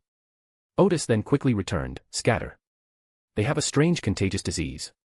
Upon hearing that it was an infectious disease, everyone immediately scurried away, and many even screamed and ran away. Odis looked at the 3 people dancing and singing. Like the 3 vagrants from before, they were like wind-up music box dolls, with simple movements and a limited range of activity. After thinking about it for a moment, Odis came up with a solution. He first sprinkled out white powder, which, upon contact with the air, emitted a pure white light, and thick fog rolled around the light. The thick fog spread rapidly in all directions, and after the pure white light disappeared, half the street was shrouded in fog. For a moment, the onlookers were somewhat surprised and retreated to a distance again. Although the white light that had just appeared was a bit strange, they didn't take the fog in front of them too seriously because thick fog often appeared in Backlund. Since that strange illness of singing and dancing could no longer be seen, most of the onlookers left. Odis and the people who were dancing and singing, who were also affected by the contamination, were all in the thick fog. Because of the fear of unknown contamination, Odis dared not open her spiritual vision and could only sense the location of the others through her spiritual senses. Fortunately, they stayed in place and didn't run around. Then Odis took out the spiritual materials he carried with him and began to draw a magic circle on the ground. After being reminded by Bernadette, Odis brought more spiritual materials today, so there were enough materials to complete this complex magic circle. At this moment, the thick fog on the street gradually thinned, and the three people who were still singing and dancing could be seen. The surprise on their faces had vanished, replaced by joyful smiles, seemingly genuine smiles. Odis put away the pen and the remaining glass bottle, and infused one of the extraordinary symbols with spirituality. Unlike ordinary magic arrays, this one resembled a vortex, instantly sucking away nearly half of his spiritual energy. This is one of the powerful magic arrays he was researching, but because it required too much spiritual energy, he hadn't used it before sequence 7. This spiritual energy immediately caused the magic circle to emit a golden light. At that moment, the sun in the sky suddenly pierced through the thick fog and shone on the three people who were dancing, as well as on the three dead homeless men. Immediately afterwards, a beam of golden light shone down, causing the three dancers and the three corpses to burst into flames. They were like charcoal, seemingly flammable materials. The three singers even spewed flames when they opened their mouths. But they were still singing and dancing. I heard the teachings of the gods, and they echoed in my ears. Their voices gradually became hoarse and disappeared, their necks were burned off, and their heads fell to the ground. The intense flames continued to burn until they were reduced to ashes, leaving not even a bone behind. In the ashes, there seemed to be a sound like a fax machine, but under the intense sunlight, the sound quickly became intermittent and eventually disappeared without a trace.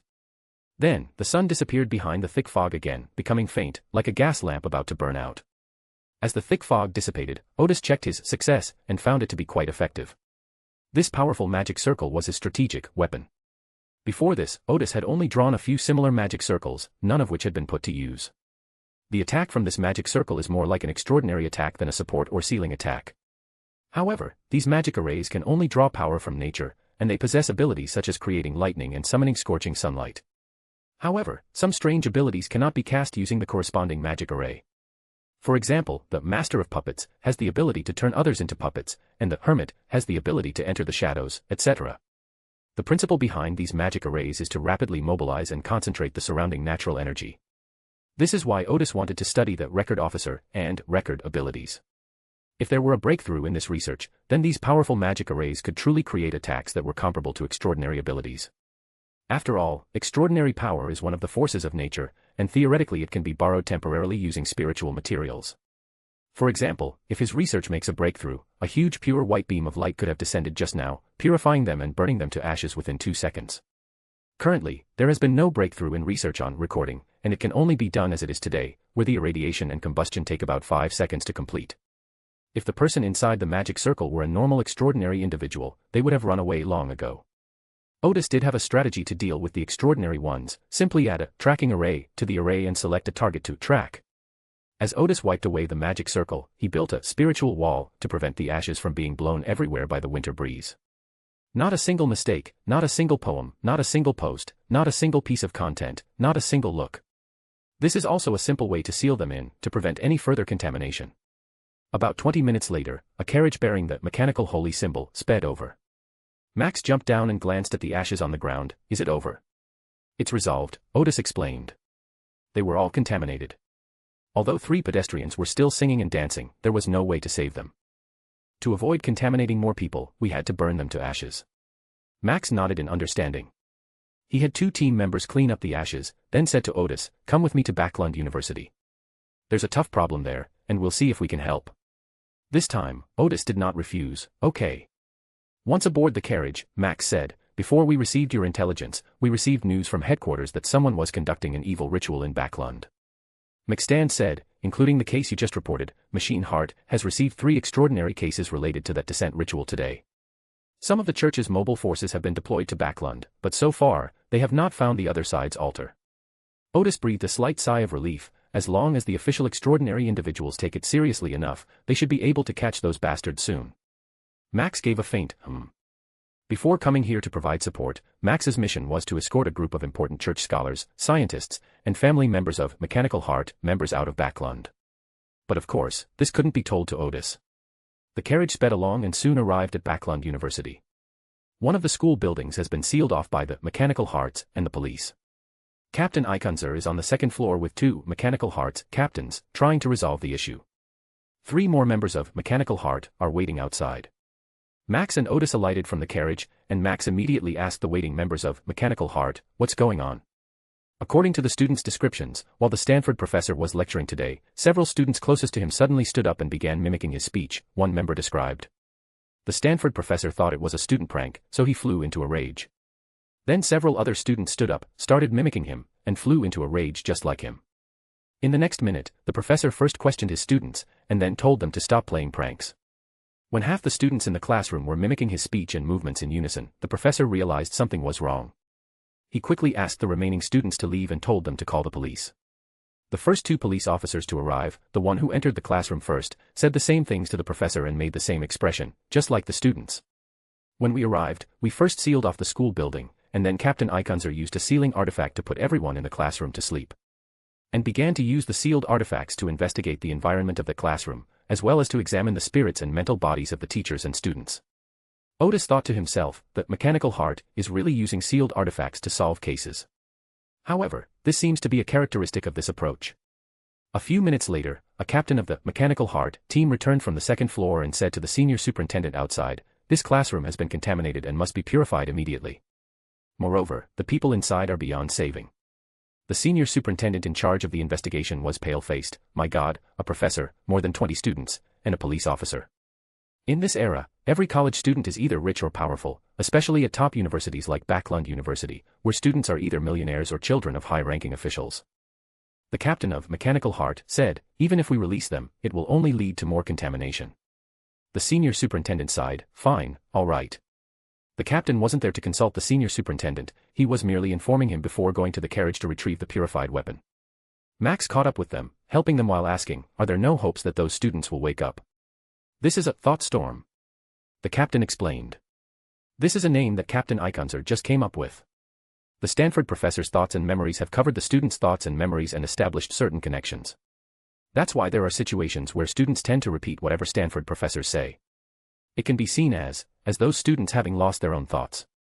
Odis, who was listening to all this, couldn't help but frown, his thoughts and memories had been overwritten. What a bizarre ability. Thinking of this, he suddenly glanced at the teaching building. This sounds like an enhanced version of the smart helmet. Even before this technology was put into use, Odis saw the consequences of technology getting out of control. Chapter 184, The Strange Newsboy. Minsk Street. Around noon, Klein bought some lunch nearby. On his way home, a ragged newsboy suddenly approached him and asked, "Sir, would you like to buy a newspaper?" Seeing that it was already noon and the other party's morning newspaper was still not sold out, Klein took out a penny from his wallet. "Give me one." "Thank you, kind sir," the newsboy said immediately. "You'll have good luck." Klein smiled as he took the newspaper and went home, intending to read it while eating lunch. Suddenly, a voice sounded behind him, "Sir, would you like a newspaper?" Klein jumped up suddenly, turning around while already extending his index finger, ready to fire at any moment. There was no one behind him. Klein lightly touched his teeth, activating his spiritual vision, but there were no ghosts or anything like that. "Sir, would you like a newspaper?" The voice appeared behind them again. Klein forced himself to calm down. The Joker's warning ability had not detected any danger, which meant that although what was happening now was strange, it was not very dangerous. Or rather, there won't be much danger until the other party is stimulated by certain factors. Klein thought for a moment, then suddenly bent down and looked behind him through his crotch. The ragged newsboy from before was now standing on his dining table, looking at Klein with an eager expression, as if hoping that he would sell him a newspaper. Klein tentatively asked, "Who are you?" "Kind sir, you'll surely have good luck," the newsboy said with a smile. Klein stood up again. It seemed the other person only knew those 2 sentences. He pondered for a moment, then prayed to himself, and came to, above the grey fog, to observe the newsboy through his own stars. He was a newsboy. However, in the real view, this newsboy seemed somewhat unreal. So Klein tried using the Black Emperor card and the Paper Doll Substitute ability, and leveraged the power of above the grey mist to conjure an angel and cast it into his own star. The angel crashed into the newsboy, passed right through him, and disappeared into the restaurant. Klein, sitting at the head of the bronze table, frowned. This was the first time he had encountered a situation that even the fool couldn't handle. His first thought was to seek help from the Mechanical Heart. After all, he's now an informant for Mechanical Heart, so Mechanical Heart will definitely help him. But he also had some doubts, fearing that his experience was too bizarre and that the Mechanical Heart would capture him for research. At this moment, he thought of Mr. Gar, who was very familiar with the Mechanical Heart, and could ask him to act as guarantor. But before that, Klein decided to do a divination first to find out what was going on with the newsboy. So he divined, above the grey fog, where does this newsboy come from? Where did this newsboy come from? After reciting it 7 times, Klein used meditation to enter a state between sleep and wakefulness. He only saw a very blurry picture, and he couldn't see the surrounding environment clearly. He could only vaguely see 2 strangely shaped windows. A pale-faced middle-aged man with an unreal light in his eyes was kneeling devoutly before an altar, chanting incantations. That altar was different from the altars we usually see. It was divided into 3 layers, and each layer was painted with many complex and extraordinary symbols. Just then, the symbol in the center of the altar suddenly lit up, and Klein immediately heard a sharp murmur in his ear. He was jolted awake from his dream, and even with the protection of, above the grey mist, blood was flowing from his ears. Klein judged that the damage caused was not significant, far less than that caused by Eternal Sun. Of course, it's also possible that the being represented by this symbol hasn't yet unleashed much power. Back in the real world, I heard that question again, "Sir, would you like a newspaper?" By this time, Klein had completely calmed down. After thinking for a moment, he immediately took a horse-drawn carriage to the Nanma ballroom. Number 66, Rose Street. Odis had just returned from Backlund University and was about to have a cup of tea and rest before considering lunch. At that moment, his pocket watch lit up. It was a signal from Mandy. Could it be that Mandy's intelligence network has obtained some important information? As Odis pondered this, she returned to the basement, changed out of Gandalf's wizard clothes, and transformed back into Odis, the herbalist shop owner. After changing his clothes and teleporting again, Odis appeared at the Nanma ballroom as Mr. Gar. Miss Mandy was on the 3rd floor. When she saw Mr. Gar come out of his room, she immediately came up to him and said, "Detective Sherlock is here. He said he had something very urgent to discuss with you and asked you to come as soon as possible." Odis nodded. "Where is he?" "He said he needed to be in a room alone," Mandy replied. "So I put him in a private room." As they talked, Mandy led the way. Upon reaching the 2nd floor, Odis found herself in a spacious private room where she saw Klein, sporting a beard. "Welcome, Detective Sherlock." "Sir, would you like a newspaper?" A passionate yet mechanical voice interrupted Odis. Odis then noticed that behind Klein was a 7 or 8-year-old, ragged newsboy who was looking at Klein eagerly. "Buying a newspaper every hour or so is not dangerous," Klein explained. On his way here, his spirit suddenly sensed a sense of crisis. Just as he was preparing to fight, he had a sudden inspiration and bought another newspaper from the newsboy, and the sense of crisis disappeared. Of course, this time may shorten over time. Klein took out his wallet and smiled wryly. "I don't have many coins left." Odis said to Mandy behind him, "Go get some pennies and don't let anyone near this room." Mandy couldn't see the newsboy or hear his voice, but after hearing Detective Sherlock's words and seeing Mr. Gar's reaction, she guessed that something important had happened. After the door closed, Odis sat opposite Klein and smiled at the newsboy, saying, "Son, come over here. Let me see what's in your newspaper." But the newsboy seemed not to have heard Odis's words, and remained standing behind Klein, eagerly asking, "Sir, would you like a newspaper?" Just then, Mandy brought over some coins, which Odis put in her pocket. "He seems only willing to sell you newspapers. When did you meet this newsboy?" Klein smiled wryly and said, "About 2 hours ago, I bought him a newspaper because I felt sorry for him. He also said I would have good luck, and that's exactly what I've been lucky with." Odis smiled. "He doesn't seem to have a physical form." "Yes," Klein replied, "he's like a ghost, he can pass through any object." The great detective paused for a moment and then said, "There is indeed such a newsboy on Minsk Street, and I see him occasionally. I made a point of looking for him when I came, and he was still selling newspapers on the street." Odis thought to himself, this is more like a projection.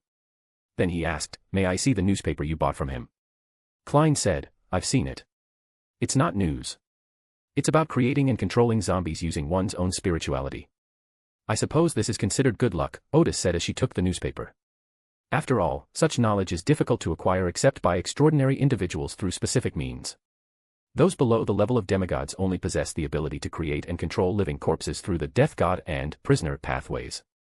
Not a single mistake, not a single poem, not a single post, not a single piece of content, not a single look. Other extraordinary individuals can only acquire their abilities by praying to high-sequence extraordinary individuals in these two pathways for power. Otherwise, even if an extraordinary being from the Death God or Prisoner pathway earnestly teaches extraordinary beings from other pathways how to create and control zombies, those extraordinary beings from other pathways can at most learn how to create zombies, but find it difficult to learn how to control them. As for those above the demigod level, they can use these abilities temporarily through some clever tricks, but ultimately they are not as professional as the extraordinary ones who follow the Grim Reaper and Prisoner paths. Odis took the newspaper, and as soon as he opened it, the newspaper immediately became illusory, turning into a stream of information composed of numbers and symbols that flowed into Odis's eyes. The change happened so fast that Odis had no time to dodge. By the time she reacted, the message had already disappeared from her sight. Odis instantly understood how to create and control living corpses without praying for power. Only 3 can be made, and their lifespan is no more than 1 month. 3 or more would burden Odis's spirituality, making it impossible for him to control the excess living corpses. Seeing this, Klein stood up and asked, "Are you all right?" Odis touched the blood at the corner of her eye. "So far, I'm fine. Just to be on the safe side, I'll have to venture into the wilderness of knowledge for a bit to disinfect myself." He looked at the newsboy again. "I think I know why he's here, and I also know how to solve the problem." Klein was slightly taken aback. "Are you confident?" Odis laughed and said, "I'm sure even the mechanical heart isn't as confident as I am, because I happen to have a magic array to deal with this kind of situation." Klein nodded. "What kind of payment do I need to make?" £300, Odis said. "I originally intended to ask for £600, but I just learned some knowledge, so I'll deduct £300 for you." "All right." Klein felt a little reluctant, but he also knew that £300 was not expensive to solve such a problem. Odis entered the empty area of the private room and began to draw a magic circle. Seeing that Mr. Gar's movements were very skillful and he didn't seem to be worried about being disturbed, Klein asked, "Is this a magic circle that even the mechanical heart hasn't mastered?" "Yes," Odis said as he drew. "To be precise, it is the Church of the God of Steam and Machinery that disdains solving problems with magic arrays." Klein recalled how Mr. Gar had used a magic circle to make the 2 of them, who were not known for their strength as sequence 7s, rotate a townhouse. He was somewhat confused. "Even if it's useful, we won't use it." Odis smiled and said, "If you were out and met a fortune teller on the roadside who claimed his divinations were very accurate, would you believe him if you were certain he wasn't an extraordinary person?" Klein roughly understood what Mr. Gar meant. "In my impression, the Church of the God of Steam and Machinery is a church that pursues the truth." "Perhaps it is that kind of church," Odis began to conclude. "But human prejudice is like a mountain. No matter how fair those scholars are, when they see my research, their first thought is to find fault. Because they are professionals, and I am an amateur, they won't waste too much time and energy on amateurs." Klein nodded and said nothing more. "The magic circle is finished." Odis stood up, took out a few coins from his pocket and handed them to Klein. "I'm going to get a crystal, and if there's any danger, I'll buy a newspaper." Klein took the coin and watched Mr. Gard leave. 2 or 3 minutes later, Mr. Gard returned, this time with a crystal rich in spiritual energy. After placing the crystal on the magic circle, Odis said, "Jump over this magic circle."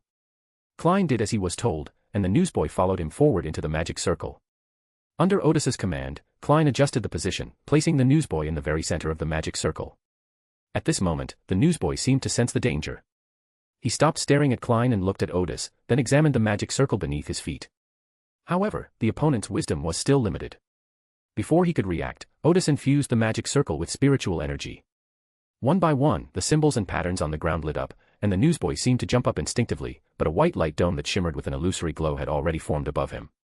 The newsboy crashed into the light shield, instantly breaking his head and causing it to bleed profusely. His head even seemed to have been flattened. This magic circle was modified by Odis based on the sealing magic circle he obtained from the ruins of the Terransost Empire.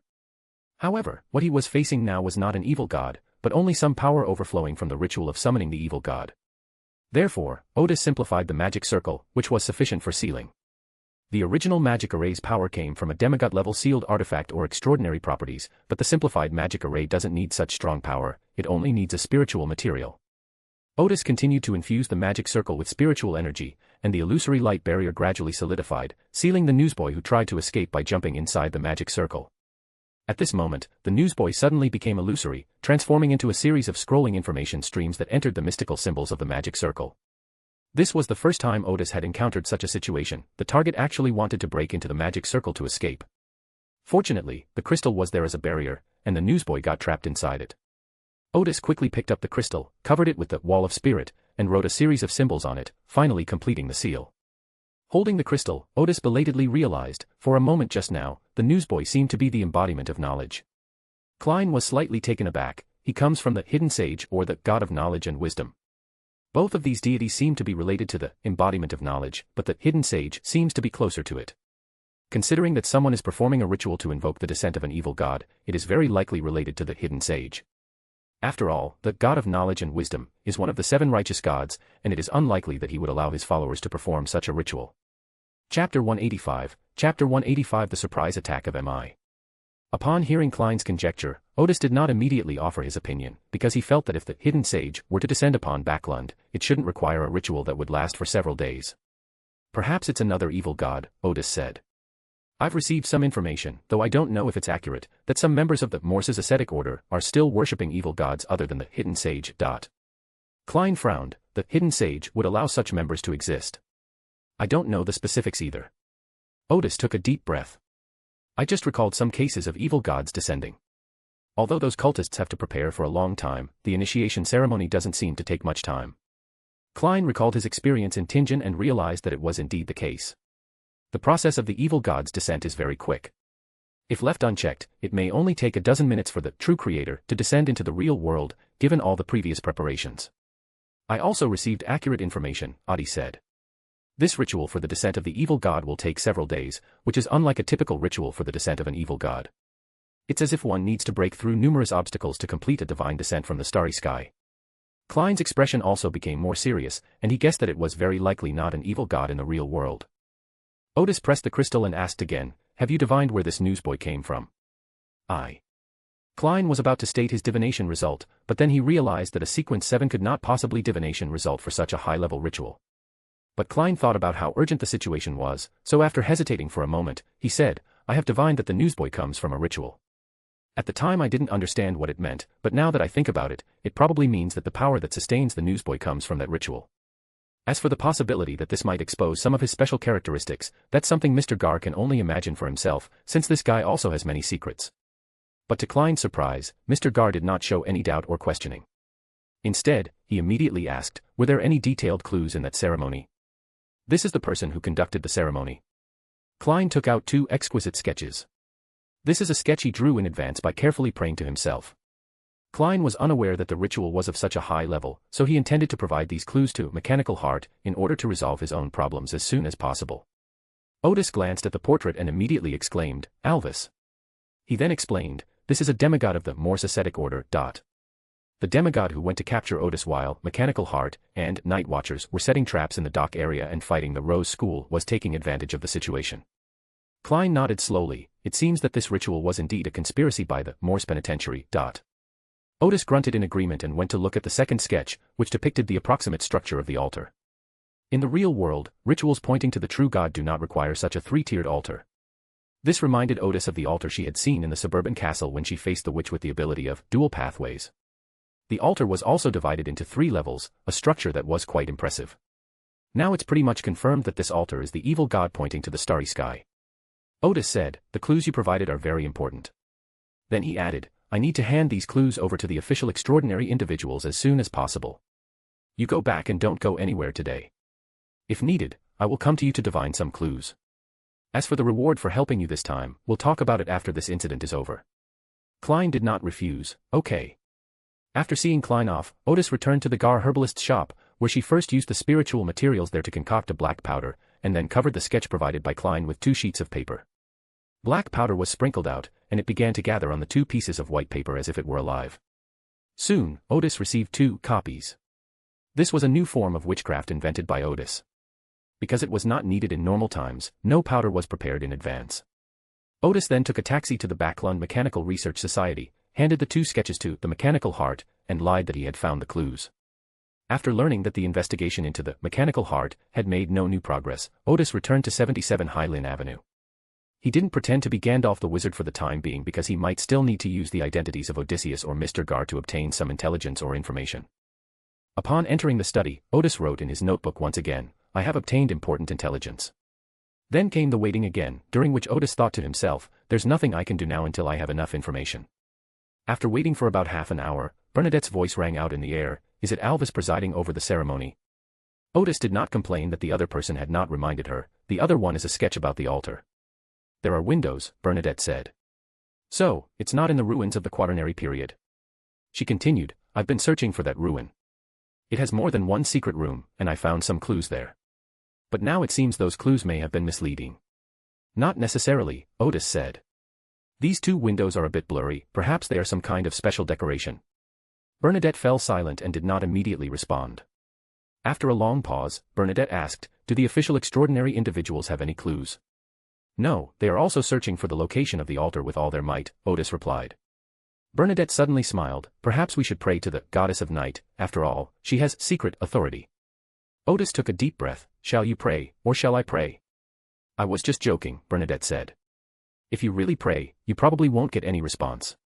Odis was now less inclined to pray to the gods, yes, the night watchers may have already prayed to the goddess for help. Suddenly it occurred to him, the hidden sage is described as hidden, could he also have authority over secret matters? Now is not the time to discuss this, Bernadette said. I will mobilize all available resources to search for the altar, while I will continue to search for clues within that ruin. I always felt that the altar was very, very close to me. Odis quickly asked, if I need to contact you urgently, how should I do so? After a moment of silence, Bernadette's voice came again, you can pray to me. My honorific name is, Holy Spirit who pursues knowledge, Lighthouse of the mysterious world, I that peers into destiny, King of the Sea, Holy Bernadette Gustave. Odis carefully noted it down, okay. After Bernadette left, Odis suddenly remembered that he had forgotten to talk to Max about Dainsey and Raymond, and could only talk about it after the evil god's descent was over. Odis waited a while before entering the wilderness of knowledge through meditation.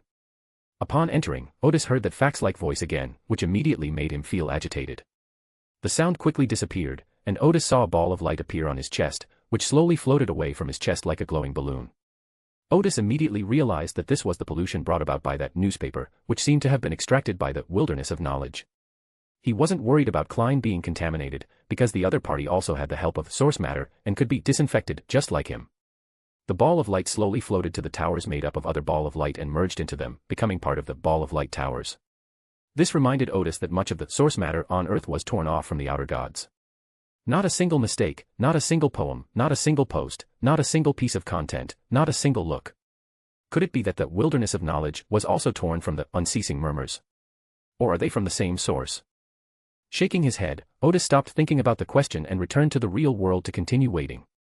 Odis did not put the newsboy sealed in the crystal into the wilderness of knowledge, fearing that the wilderness of knowledge might change or become connected with the newsboy. Therefore, he could only keep it with him for the time being and frequently observe the seal's condition. As night fell, Odis finally received the first batch of intelligence she needed. Ms. Mandy organized the information gathered by the Nanmu Ballroom Intelligence Network for Odis and sent it here. Odis forgot about eating and immediately began reading the intelligence reports. In just one day, 9 extraordinary cases have occurred in Backlund, resulting in nearly 80 deaths or contamination. Among these 9 cases are the street dancing case that Odis experienced today and the case that occurred at Backlund University. Adding the case of Klein, which wasn't mentioned in the intelligence, that makes a total of 10 cases. Odis went out and bought a map of Backlund, marked the locations of the cases, and then began to study the details of the cases. It wasn't until after 10 o'clock that he went downstairs and quickly made something to eat. After eating, Odis used meditation to fall asleep. Before obtaining enough information and making accurate judgments, he needed to eat and sleep well to maintain sufficient energy. Odis slept soundly that night, without having nightmares or being shaken awake. The next morning around 9 o'clock, Odis's pocket watch lit up again. It was a signal from 199 High Run Avenue, and the second batch of intelligence he needed was finally ready. High Run Avenue. Diagonally opposite the meeting place of the Occult Research Society is a clothing store, but since yesterday afternoon, it has been taken over by the people of MI9. At that moment, Cormand was in the clothing store, secretly observing the store across the street. According to reliable intelligence, the leader issued a mission yesterday to collect intelligence, and since yesterday afternoon, more than a dozen members have come here to trade intelligence. As is customary, the waiter will send a signal to the leader this morning, instructing him to come and collect the documents. MI9 agents were observing from hidden locations, and as soon as the leader appeared in the room, Raymond would immediately issue an arrest order. 77 Hilton Avenue. Odis changed into the leader's clothes and arrived at number 199 High Run Avenue from the teleportation array located in the basement. As soon as Odis stepped out of the basement room, her spirituality immediately sensed the impending danger. After pausing for less than half a second, he immediately threw a firebomb towards the door. At the same time, he shouted to the 2 waiters, "Lie down." Whoosh. At that moment, the door and windows were smashed open at the same time, and members of MI9 who had been lying in ambush outside rushed in. After Odis threw the bomb, he immediately rushed over and picked up the intelligence he had acquired in the transaction from the table. A member of MI9 raised his hand, about to imprison the leader, but saw that the leader was not flustered and did not seem to have any intention of escaping. Instead, he lay on the ground, looking like he would not resist. Boom. A violent explosion rang out, and the members of MI9 at the door were immediately blown away, their corpses scattered everywhere. The members on the other side of the window were also thrown over by the huge blast wave, and most of them were injured. The shock wave made Odis's head throb and his ears ring. He scrambled to the basement. At that moment, a phantom door suddenly appeared in the center of the basement, and Raymond stepped out from it. This was the power of the sealed artifact he had borrowed from Director Selt. Odis's eyes narrowed, and he immediately threw out an ice bomb. Imprison. With a wave of his hand, Raymond imprisoned the ice bomb. He was about to use Spirit Whip on the leader when he saw the leader lying on the ground reach out and press his hand on the second step of the stairs. Suddenly, illusory symbols appeared throughout the basement, and Raymond's feet began to churn. Before he could react, soil gushed out like a spring, enveloping him and carrying him underground. Previously, in order not to reveal more information about herself, Odis only left a secondary array of the teleportation array in the basement of 199 Highron Avenue. But after the Hound reminded him yesterday, Odis set up a new magic circle in the basement to prevent anyone from ambushing him inside. Moreover, when he goes out today, he will also carry several extraordinary weapons for self-defense. Taking advantage of Corman's predicament, Odis tumbled down the stairs, activated the secondary array, and escaped from the basement. When Raymond once again used the sealed artifact with the ability to travel to appear in the basement, he saw the leader's illusory figure and the dimming magic circle. He was slightly taken aback, so that's how this guy escaped. Immediately, Raymond rushed outside and shouted, "Find an expert in the occult." Chapter 186, Chapter 186 False Altar and Real Altar. Odis uses a teleportation array to escape back to the basement of 77 Hilton Avenue. The leader's secret has been discovered. The painstakingly cultivated leadership and account can no longer be used, but with the support of the Mechanical Heart, the Mysticism Research Association can be reconvened after a period of time. However, the new gathering can only be held after the negotiations with MI9 are completed. Odis still felt uncomfortable from the shockwave, but he immediately retrieved the Ahana crystal, worth over 4,000 pounds, from the magic circle to avoid being pursued by MI9 agents. Then he took out a glass bottle that had been placed next to the magic circle but was being used for the first time, uncorked it, and poured the liquid inside onto the wall, completely destroying the magic circle. In this way, even with some extraordinary means, it would be difficult to find this place in a short time. Finally, Odis removed her mask, took off her somewhat tattered cloak, and carried them with her as she left the place as Odis. To prevent a situation like today from happening, Odis has always tried to cover his face when entering 77 Hilton Avenue, so the neighbors don't know what he looks like. As usual, Odis tried to cover his face with his collar and hat brim before going out. He quickly hailed a taxi and stopped at an inn 2 streets later. Upon entering the hotel, he used forged documents to request a room and paid for a week's stay. Odis opened the door to the room and sat on the edge of the hotel bed. He breathed a slight sigh of relief. With what he had just done, he was certain that MI9 would not be able to find anything about Odis within the next few days. He rested for a while before escaping through the back window. After walking 2 blocks, he took a horse-drawn carriage to the Backlund Mechanical Research Society. The official extraordinary individuals were still very busy today. Max was not there, but Odis met with Captain Icons and described what had happened that day. Captain Iconser frowned after hearing this. MI9 is indeed going too far. Even if they have suspicions about you, they can't just arrest you like this. He thought for a moment and then said, "Since Odis's identity has not been exposed, you go back first. I will immediately question MI9 and ask them to stop arresting you. When the time is right, I will invite people from Military Intelligence 9 to the Mechanical Research Association. You will come then, and we can explain the situation to each other in person." The so-called face-to-face explanation was to dispel some of the doubts of MI9 and tell them that Mechanical Heart would not abandon the leader. Odis nodded, somewhat satisfied with the answer. After returning to 77 Highlin Avenue, Odis drank a cup of tea. Once the ringing in his ears from the shockwave subsided, he opened the intelligence he had brought back from 199 Highron Avenue and continued to study the extraordinary cases that had occurred in the past 2 days. From yesterday afternoon to last night, 6 more extraordinary cases occurred. Judging from the descriptions, these extraordinary cases were also caused by the spillover of the power of this evil god's descent ritual. Odis looked at the map he had drawn and finally had some ideas. Just then, a layer of illusory feathers suddenly appeared in the room. They were a pair of pure white illusory wings. The wings opened, and Bernadette stepped out, I have found the location of the altar. Odis glanced at the map in front of him again before asking, where is it? It's right there in that quaternary ruin, Bernadette said. They actually used the anti-divination properties of that ruin to create a hidden space inside. That's why she hadn't discovered any trace of the altar. Odis said, tell me the exact location, and I will go and inform the official extraordinary beings.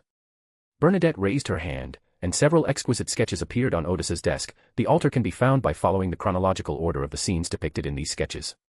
On the last page, I noted how to access the space they created. Bernadette gave this information to Odis in the hope of using the power of the official extraordinary beings to destroy the altar of the Moor's penitentiary. Odis nodded. I'll go to the mechanical heart right now. Having taken 2 steps with the documents, Odis suddenly stopped. I will tell them that I obtained the information from the mysterious queen. This level of altar is clearly not something that can be found in a sequence 7. Bernadette hummed in agreement and disappeared from Odis's study. Odis arrived at the Backlund Mechanical Research Society again in a rented carriage, where Captain Ikonzer had just returned from MI9. Odis immediately stepped forward, found it. Ikonzer paused for a moment, then understood what Odis meant. To my office. The two quickly went up to the 2nd floor. As soon as they closed the door, Odis said, the mysterious queen just found me and gave me these sketches. She told me that if I searched in the order marked on the sketches, I could find the altar. Ikonzer was taken aback. How did she know you were our informant? One of her subordinates bought intelligence from me, Odis lied. Of course, I didn't know it was the mysterious queen's subordinate, but now that I think about it, it must have been her. I never imagined there would be such a large quaternary site deep underground in the dock area. Ikonzer didn't doubt Odis's lie. He glanced at the few pages of sketches and said, I will immediately hand these materials over to Bishop Hermit. After leaving the research meeting, Odis should have breathed a sigh of relief, but he did not feel any sense of relaxation at all. Back in his study, seeing the map again, Odis finally understood what he had been worried about. Theoretically speaking, that quaternary ruin was the best choice for the Moor's penitentiary to set up an altar, but all of this seemed too logical. This reminded Odis of the ambush by the Moss Order that he had encountered while investigating Bernie's residence. Looking back now, I always feel that the ambush was a bit too perfunctory. They simply sent a sequence 6 to arrest a sequence 7, which was as if they were telling Odis, be careful, we are still after you. This also serves as a notification to Bernadette, we are still in Backlund. Bernadette later managed to find the quaternary ruins by tracking members of the Moss Ascetic Order. All the clues seemed to logically point to the location of that altar. Thinking of this, Odis continued to study the map he had drawn. He gradually came to a guess and immediately whispered the name of the mysterious queen, the Holy Spirit who pursues knowledge. A beacon in a mysterious world. Eyes peering into fate. The King of the Sea. The Holy Bernadette Gustav. He waited a few seconds, but there was no response, so he whispered it a second time. As soon as he finished reading, a blurry yet imposing figure appeared in Odis's mind, accompanied by a majestic voice. What is it? We seem to have had a misconception. Faced with the immense pressure emanating from Bernadette, Odis unconsciously lowered her head. Why did the Ascetic Order of Moors insist on setting up their altar in Backlund? Theoretically speaking, this is very risky, especially since the power of the ritual will leak out, and the demigods of Backlund can be fully aware of the ritual in progress. They didn't need to do this at all, they could have completed the ritual more safely by simply finding a deserted area. But the fact that they chose Backlund, a place where demigods are everywhere, is itself very strange. Bernadette paused for a moment before asking, what are your thoughts? They need a huge number of lives. Odis guessed. At some point in the ritual, they must need millions of lives. In that case, holding the ceremony in a big city is the best choice. But in that case, the altar must be hidden. They may have decided to perform this ritual after they found the quaternary relic. But they felt that wasn't enough, because the ruins were hundreds of meters underground and there wasn't much life around them. It's very likely that they used this site as a smokescreen. After a pause, Bernadette asked again, where do you think the altar is? In the East District, Odis pointed to the map he had drawn, the most densely populated East District. Not a single mistake, not a single poem, not a single post, not a single piece of content, not a single look. Based on the intelligence he has obtained so far, this Descent of the Evil God has already triggered 16 extraordinary cases. Currently, the official extraordinary individuals have only just formed a joint investigation team, and the details of the case they have obtained may not be as comprehensive as those of Odis. Judging from the locations of the 16 cases, they likely occurred around the Eastern District. In the West District, which is furthest from the East District, only one extraordinary case has occurred so far. So far, there hasn't been a single extraordinary case in the East District, which is rather strange. Unlike robberies that frequently occur in the East District, extraordinary cases don't go unnoticed. Even if no one reports them, official extraordinary individuals can detect something is amiss after the incident. Thinking of this, Odis sighed, "Oh, the troubled East." Bernadette then asked, "What is the exact location?" "I don't know," Odis said. "I need to ask a friend for help to pinpoint the approximate location." Odis planned to ask Klein for help to see if he could use the clues on the map he had compiled to roughly determine the location of the altar. Of course, an ordinary magician would not be able to divine anything using such abstract things, but Klein is different. This map is essentially an abstract collection of the consequences of an evil god's descent ritual. The fool can use these abstract things to divine some clues. After leaving, Odis first sent a telegram to the Backlund Mechanics Society, informing them that he had a new lead. Then they arrived at 15 Minsk Street, where they found Klein waiting for them. "I've discovered some clues." As soon as he entered the living room, Odis didn't hide anything and explained the general situation. "We urgently need you to perform divination to see roughly where the altar of the Moors Penitentiary is located." He paused and then said, "If this divination is difficult, would it be acceptable to just have a divination done in the East District? The rest is up to the official extraordinary individuals to investigate." Klein did not refuse. He nodded and said, "I need a quiet environment for divination." Odis immediately got up and went to wait in the outer living room. Although Klein was the only one left in the room, he was still very careful and pretended to set up an altar, placing the map that Odis had brought on the altar. "Then, pray to yourself, adopt a praying posture, and enter above the grey fog to perform divination." Arriving above the grey fog, Klein sat at the head of the bronze table, using his own star to establish a connection with the map on the altar. At that moment, Klein saw a nearly transparent humanoid figure in the corner of the room. That was Bernadette's invisible servant. Fortunately, Klein was so careful that Bernadette didn't notice anything amiss. Klein frowned, thinking it was an official extraordinary being who had followed Odis. This ritual was tantamount to exposing Sherlock's secret beliefs. But considering that Detective Sherlock has recently been inadvertently involved in an extraordinary case that seems to be manipulated by 0-08 and is about to leave Backlund, there's no need to worry too much about it. So he continued with the divination. At this moment, under Bernadette's command, the invisible servant looked at the symbol in the center of the altar. It was a symbol she had never seen before and should represent a hidden being.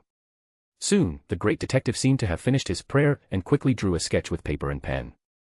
It was a 3-story building, looking somewhat dilapidated, and it did resemble a house in the East District. "I found a clue through divination," Klein exclaimed. Odis hurried inside, grabbed the sketch, glanced at it, and said, "I'll have someone search for this building immediately." As he walked out, he said, "If the official extraordinary individuals receive their bonuses, I will definitely give you a portion." Without waiting for Klein's reply, Odis had already left, first going to the telegraph office to send several telegrams. Although the Account 4 leader was no longer usable, this did not prevent Odis from bypassing the Mysticism Research Society and sending telegrams directly to several members, issuing urgent orders. After the telegram was sent, Odis traveled by carriage to the Backlund Mechanical Research Society once again. He certainly wouldn't be foolish enough to go and verify the advanced nature of such an altar himself. Captain Ikonzer was already waiting in the lobby of the Mechanical Research Society. As soon as Odis entered, he greeted him and said, "Members of the Mysticism Research Society have sent a telegram saying that the building you described is at 16 Grey Rock Street in the East District." In the telegram he had just sent, Odis instructed members with leads to forward them to the Backlund Mechanics Research Society. Unexpectedly, there was a reply so quickly. It was clear that the other party knew where the building was, so they immediately sent a telegram back to the Mechanical Research Society. Odis breathed a slight sigh of relief, then, "Please, Bishop Hermit, go there immediately." Captain Ikonzer took a deep breath and whispered to Odis, "I can't get in touch with Bishop Hermit." He paused and then explained, "Bishop Hermit, along with Archbishop Anthony Stevenson of the Church of the Goddess of Night, Archbishop A. Snake of the Church of Storms, and Duke Grove Augustus, have all been lost to contact." Odis thought to himself, "Damn it, could it be that I've fallen into the trap of the Moors Penitentiary because of the previous fake altar?" He then gave a wry smile. If the official extraordinary beings lost 4 demigods, the Church of the God of Steam and Machinery would need to send at least 1 angel to save itself. Chapter 187, Chapter 187 The Investiture of the Gods Formation. Odis believed that the 4 demigods were likely trapped and not in great danger. Since the Order of Moors could not possibly send angels to Backlund, the royal angels of the Rune Kingdom, as rulers, should have been able to detect it. After thinking for a moment, Odis said to Captain Ikonzer, "I can contact the mysterious queen and ask her for help." He paused and then said, "As far as I know, she is very keen on sabotaging the Moss Ascetic. Captain Ikonzer thought for a moment before saying, "Okay, but we must be careful about the extent of our cooperation. The Church of the God of Steam and Machinery harbors some hostility toward the Moors Penitentiary, but not so much toward the Elemental Dawn. The reason is simple, the Elemental Dawn currently has no angels, and the God of Steam and Machines does not see them as a threat. On the contrary, because of the hostility between the Elemental Dawn and the Moor's Penitentiary, they believe that the Elemental Dawn is a force that can be used. High-ranking deacons like Iconzer have some access to the church's high-level strategic policies, so they are not opposed to cooperating with the mysterious queen. Odis nodded. I'll go find the mysterious queen's subordinate now. We'll meet on Grey Rock Street. Iconzer hummed in agreement. I will also share the information you obtained with other official extraordinary organizations to see if the royal family can still send a demigod to destroy the altar of the Moor's Penitentiary. The three Orthodox churches typically have only one demigod permanently residing in Backlund, but the royal family and the military have several demigods living in Backlund. However, when faced with dangers like the descent of an evil god, these demigods would prioritize protecting the king and important members of the royal family, and it's uncertain whether they can spare another demigod. Odis did not comment on this. He remembered that Bernadette could use 2 level 0 sealed artifacts at any time. As long as she could find the altar and was not corrupted by the outer gods, she would definitely be able to destroy it. Backlund, 100 meters underground in the dock area. In the darkness, 4 figures arrived at the location indicated by the information provided by the mysterious queen. The 4 figures are Holomic Hayden, dressed in a white priest's robe and wearing a soft hat, Anthony Stevenson, wearing 5 black knight symbols, Ace Snake, who is unusually serious and wearing a robe with storm symbols, and Grove Augustus, who is wearing a white wig. They don't need any light to see their surroundings. Besides being demigods, it was also because Anthony altered the darkness in their vision, allowing them to see a very clear black and white image. The location indicated by the mysterious queen was a tall and long wall inside the ruins. Upon reaching the front, Horomic's eyes gleamed with an ethereal light. There is indeed an evil force emanating from here. This is it, said Ace Snake, the demigod of the Church of Storms. Move back a little. Anthony seemed to already know what the Archbishop of the Church of Storms was going to do. Although the mysterious queen reminded him that he could use some of the characteristics of the hidden space to cleverly enter it, Ace's method was also feasible. Boom. Suddenly, a rumble of thunder echoed through the ruins, and a small dark cloud appeared overhead.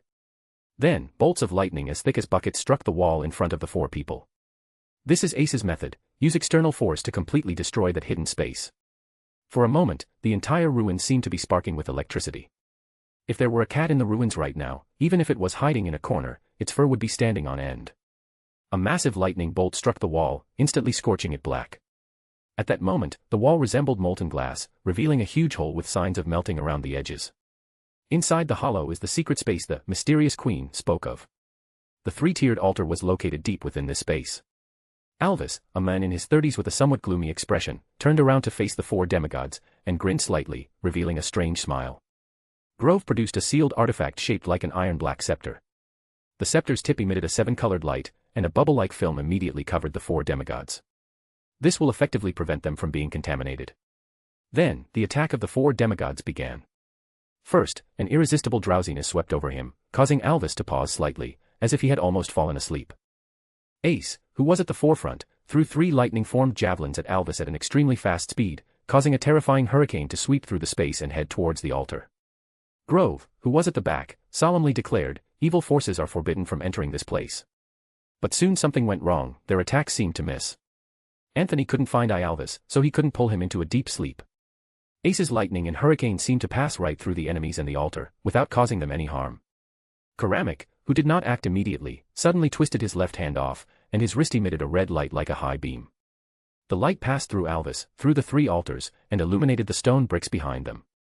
The 4 demigods immediately realized that everything in front of them was an illusion. This is somewhat unbelievable. The 4 who came today are all sequence 3. In the 5th age, when even angels are not often active on Earth, the 4 of them are the top combat force in the human world. Even with such top-tier combat power, they couldn't see that everything in front of them was an illusion. Let's go, Karamic, the organizer of this operation, said immediately. Regardless of what these phantoms are all about, this is very likely a trap, and we must leave this place as soon as possible. Trying to leave? Alvis sneered from the altar. My mission is to keep you here. As he spoke, he walked toward Karamic and the others. As he took his first step, Alvis split in 2, becoming 2 Alvis. When the second step was taken, the 2 Alvis split in 2 at the same time, becoming 4 Alvis. These 4 Alvis either recreated an ancient angel or raised their hands to use demigod-level magic. They ran towards Horomik and the other demigods. Horomik and the others had no choice but to fight back, because their spiritual awareness told them that while their attacks could not harm Alvis, Alvis's attacks could harm them. They then realized that they needed to find the real altar to shut down the trap. Backlund, West End. Odis did not seek out the so-called mysterious queen's subordinates. Instead, after boarding a taxi, he whispered her name again and told Bernadette about the clues he had found and the next steps in the plan. After saying that, the divine figure quickly reappeared in Odis's mind. "I'll head to Grey Rock Street right away." Odis breathed a sigh of relief. It was finally time to launch the final assault on their target. He went to Gar's herbal shop, took away all the spiritual materials that could be used to write spells, and then took a taxi to the East District again. As the sun began to set, Odis offered a sincere prayer for the first time, hoping the battle would end before nightfall. At that moment, he heard exclamations from the street. Odis looked in the direction everyone was pointing and saw a dark patch appear in the eastern sky. In the darkness, there are twinkling stars. Odis's eyes narrowed. It was the starry sky. If there hadn't been the descent of the evil god, Odis would surely have thought it was the goddess of night manifesting herself. Clearly, that was the final stage of the Moor's penitentiary ritual, where the evil god in the stars was about to establish a real connection with the real world. But the gods don't seem to be making a move yet. Fortunately, the ceremony was long enough to give people enough time to react. With some anxiety, Odis finally arrived at Grey Rock Street. The area has been cordoned off by police, who are roughly dispersing residents from several surrounding streets. Because the carriage was moving very slowly, Odis had no choice but to get off and quickly find the building that was surrounded by the extraordinary beings. Not a single mistake, not a single poem, not a single post, not a single piece of content, not a single look. The starry sky and the clear sky is directly above this building. It was a 3-story building, and it looked somewhat dilapidated. The windows on the second floor of the building were tightly closed, and there was nothing unusual about it. It was the building that Klein had drawn after his divination. After Odis arrived, Bernadette's figure appeared on the street. "It's confirmed, she's on the second floor." The surrounding officials and extraordinary individuals all turned to look in this direction, observing this powerful figure from the hidden world. Bernadette was indeed not afraid of being seen, and she didn't even bother with any disguise. Odis was about to ask, "Why haven't we taken action yet?" But looking at the extraordinary beings around him, he seemed to have the answer. The Night Watchers, Punishers, and the royal family all sent only a few Sequence 5 leaders to participate in this operation. In other words, the main force of this operation consisted of only Bernadette, a demigod. In that building, the higher the sequence, the more susceptible one is to contamination, Bernadette added. Ordinary people won't be contaminated in a short time, but we just tried, and even the police used bombs, but they couldn't open the door on the second floor. Finally, she asked, "Do you have any ideas?" "I do have a way." On his way here, Odis had already thought of how to deal with the current situation, but I can only seal off the pollution inside the building. I can't get inside. As long as the contamination inside doesn't spill out, I have a way to destroy the altar, Bernadette said. Odis nodded, "Okay." After he finished speaking, he quickly walked to the wall of the building and began to write rapidly. At first, Icons and the others did not understand what Odis was doing, but after watching for a while, they realized that he was writing a magic circle. Several officials of extraordinary ability were about to step forward to inquire when Bernadette, whose brows and features exuded a certain heroic air, said, "Don't disturb him." Those official extraordinary individuals had no choice but to retreat and continue waiting there. Bernadette is the highest-ranking person here. Although she is not an official Beyonder, several official Beyonder organizations will temporarily obey her orders. At this moment, the royal demigods are covering the retreat of the Queen, Crown Prince, and other important royal figures. The other 3 churches are redeploying demigods here, but demigods aren't like carrots on the street. There's only one demigod in charge of a large parish, and they can't just leave whenever they want. But all 3 churches knew the seriousness of the situation, so their demigods would arrive in an hour or 2 at most. Soon, everyone was amazed by the speed at which Odis drew the magic circle. In the blink of an eye, Odis had already thrown out 2 glass bottles, both of which were filled with essential oil-based spiritual materials. In just 7 or 8 minutes, Odis drew a very complex magic circle on the 4 walls of the building. This magic circle appeared in a secret chamber of the Terransost Empire, designed to ward off the contamination of the outer gods. However, that magic circle had the extraordinary characteristics of demigods, providing a continuous source of power. Since Odis did not have such a thing, he could only make complicated modifications, allowing extraordinary beings to provide power to the magic circle. "Please, all you Sequence 5 and Sequence 6 members, step forward." Odis put away the last half bottle of spiritual materials before saying, "Hurry up, with everyone's strength, we can also seal that pollution." All the extraordinary beings looked at each other, but no one stepped forward. Their spirituality allows them to sense the level of pollution in the room and to seal it off with a magic array. In their eyes, the magic circle had very limited effect, and Odis's words sounded like a joke. Even Ikonzer, who had seen part of Odis's research, didn't quite believe that the magic circle could really be so effective. Just as Odis was about to urge them on, Bernadette suddenly said, "If you have a better idea, tell me quickly, if not, go and help." With the endorsement of the mysterious queen, Sequence 5 and Sequence 6 members finally stepped forward. Odis arranged them evenly around the building and told them where to put their hands. "Listen to my command," Odis said. "When I say begin, everyone, pour your spirituality into the magic circle together. 3, 2, 1, go." 6 Sequence 5s and 10 Sequence SIXs together infused their spirituality into the magic circle. The mystical symbols immediately shone with an ethereal light and quickly became three-dimensional. Immediately, a huge, illusory light shield formed, encompassing the entire building. At this moment, Bernadette began to act. With a slight gesture, the building in front of her was split in two from the second floor, becoming an upper and lower section. The upper part of the building slowly floated up, as if a mysterious giant hand had picked up a building block. The scene on the second floor is clearly visible. The middle section has been quietly opened up at some point, turning it into a sizable space. There was a three-tiered altar, each tier covered with strange-looking symbols. Just a glance at the altar could make one feel dizzy. There were 3 monsters around the altar. They seemed oblivious to the people on the street and continued chanting spells as they slowly walked around the altar. Chapter 188, Chapter 188 Stopping the Unending Musings. The monsters surrounding the altar were once 3 important members of the Moss Penitentiary Order. After the ritual began, they would continuously chant a summoning incantation, which was very long and would take 3 days and 3 nights to complete. When the incantation is finished, the real world and the starry sky are temporarily connected, and the evil god can descend upon Backlund. At the same time, these 3 people must remain in the illusion within the 4th Age ruins, a trap that can fool even demigods and hold back 4 demigods, which requires them to pay a huge price. Without realizing it, they had transformed into monsters with long hair. These monsters all had layers of wrinkles on their skin, like an obese person with layers of fat bound together by ropes. Their skin was bluish and dry, and they were only human-shaped, with little other human characteristics. Only their eyes still gleam with a light of wisdom and madness. They were focused on chanting incantations, as if this was the only thing left in the world, and no one could disturb them. Bernadette noticed that the magic circle had very strong protection, making it difficult to interrupt the ritual from the outside. She thought for a moment, and suddenly a phantom frog with a chubby head reappeared behind her. Quack quack. The frog croaked twice, and one of the 3 monsters circling the altar suddenly became shorter and fatter, turning into a frog as well. But the monster that had turned into a frog continued to hop around the altar, still chanting spells.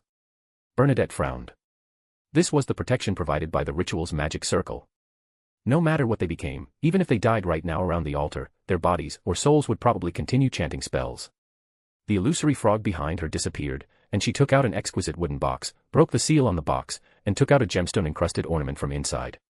The central part of the ornament features a vertical eye made of diamonds, which emits a pure light and gives a very sacred and wise feeling. Bernadette wore it on her forehead, which made her feel somewhat ethereal. For a moment, her skin transformed into a stream of information composed of numbers, symbols, and graphics, but then immediately returned to its original state. This is a level 0 sealed item held by Bernadette, corresponding to Sequence 2, Sage, of the Secret Seeker pathway, so it is called Sage's Forehead Ornament. After putting on the Sage's Forehead Ornament, Bernadette slightly raised her hand, and the mystical symbols on the altar suddenly floated up, as if they were mosquitoes that had landed on the altar but were now being driven away. Bernadette crumpled the symbols into a ball and tossed it into a corner. This action caused the altar to shake noticeably, and the symbol representing the descendant in the center of the altar suddenly lit up. The symbol was very complex, consisting of 3 parts. The middle part was an indicator of knowledge, surrounded by symbols representing the mouth, ears, eyes, and spirit, and on the outer edge were dotted lines arranged in a radial pattern. This symbol seems to represent the idea that knowledge is spread through speech, hearing, sight, and spirit. When this symbol lit up, new mystical symbols appeared on the altar, which had previously been devoid of any other mystical symbols, like weeds growing out of it. The altar became stable again. Bernadette was about to try to turn the altar and the 3 monsters into streams of information when she suddenly heard Odis say, "You can try changing the positions of a few mystical symbols." Bernadette paused for a moment, then asked Odis, "How should we change it?" Odis examined the altar carefully, then took out paper and pen and quickly scribbled, "Change it like this." Bernadette altered the positions of 6 mystical symbols on the altar, following the plan provided by Odis. The altar began to shake rapidly and became unstable.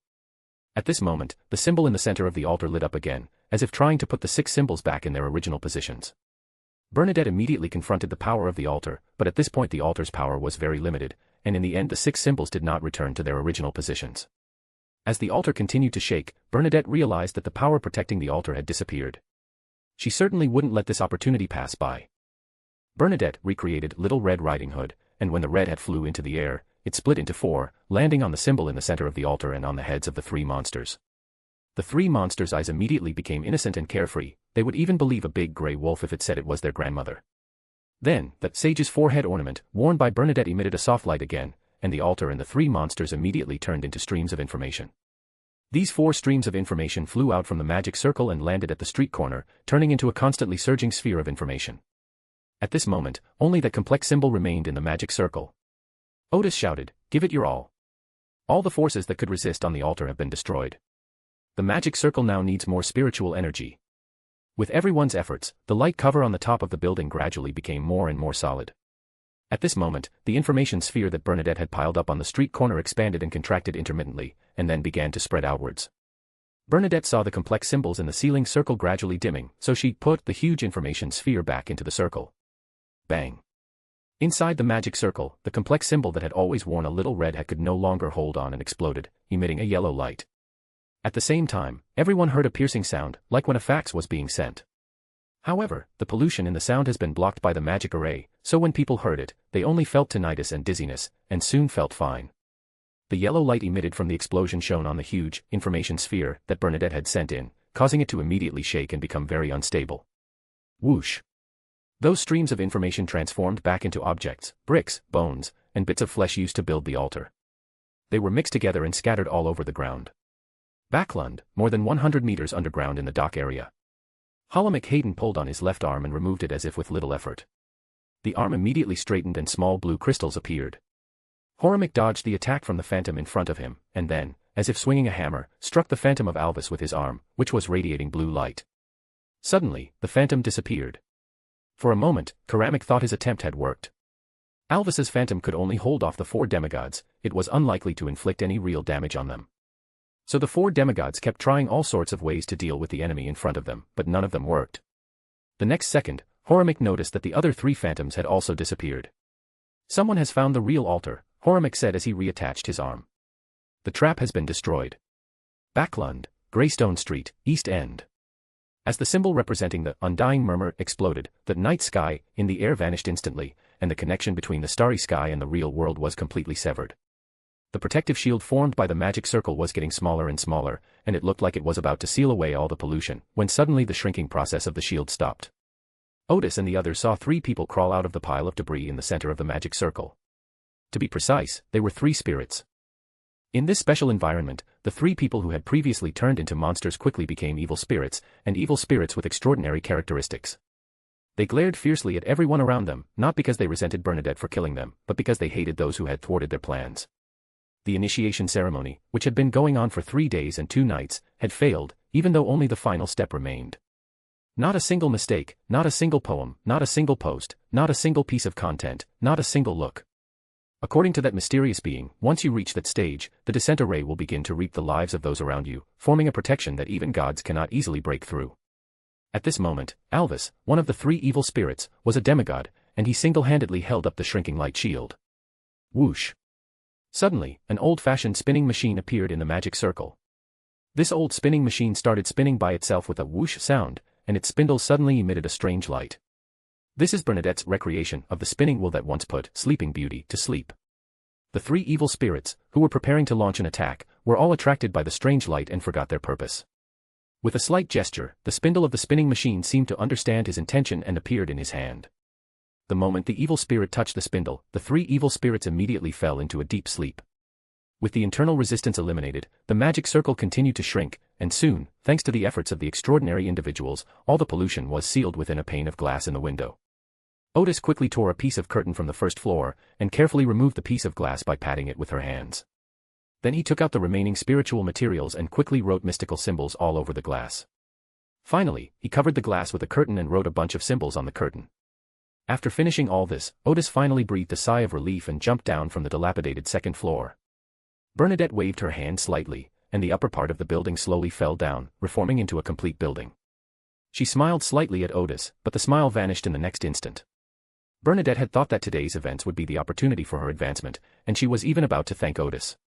But the next moment, her spiritual senses realized that she still hadn't completed the advancement ritual. Bernadette's smile vanished instantly. With an unfriendly expression, she waved at Odis and then became ethereal, disappearing from everyone's sight. Odis didn't have time to talk to Bernadette in detail. He handed the curtains and glass to Ikonzer. The seal on these can last for 12 hours. After 12 hours, there is a high possibility that some pollution will leak out, so we need to reseal them in advance. Ikonzer solemnly accepted it. Okay. At this moment, the expressions of the other official extraordinary beings towards Odis changed somewhat. This guy's magic array had actually blocked the descent of the evil god. Odis did not linger there. He threw a handful of transparent powder at the building, and the symbols at the core of the magic circle vanished without a trace. He then greeted Ikonzer and walked toward one side of the street. The official extraordinary beings immediately made way for him and watched Odis leave with a respectful gaze. Then, Odis walked past the bewildered policemen and saw the blank or anxious crowds outside the street.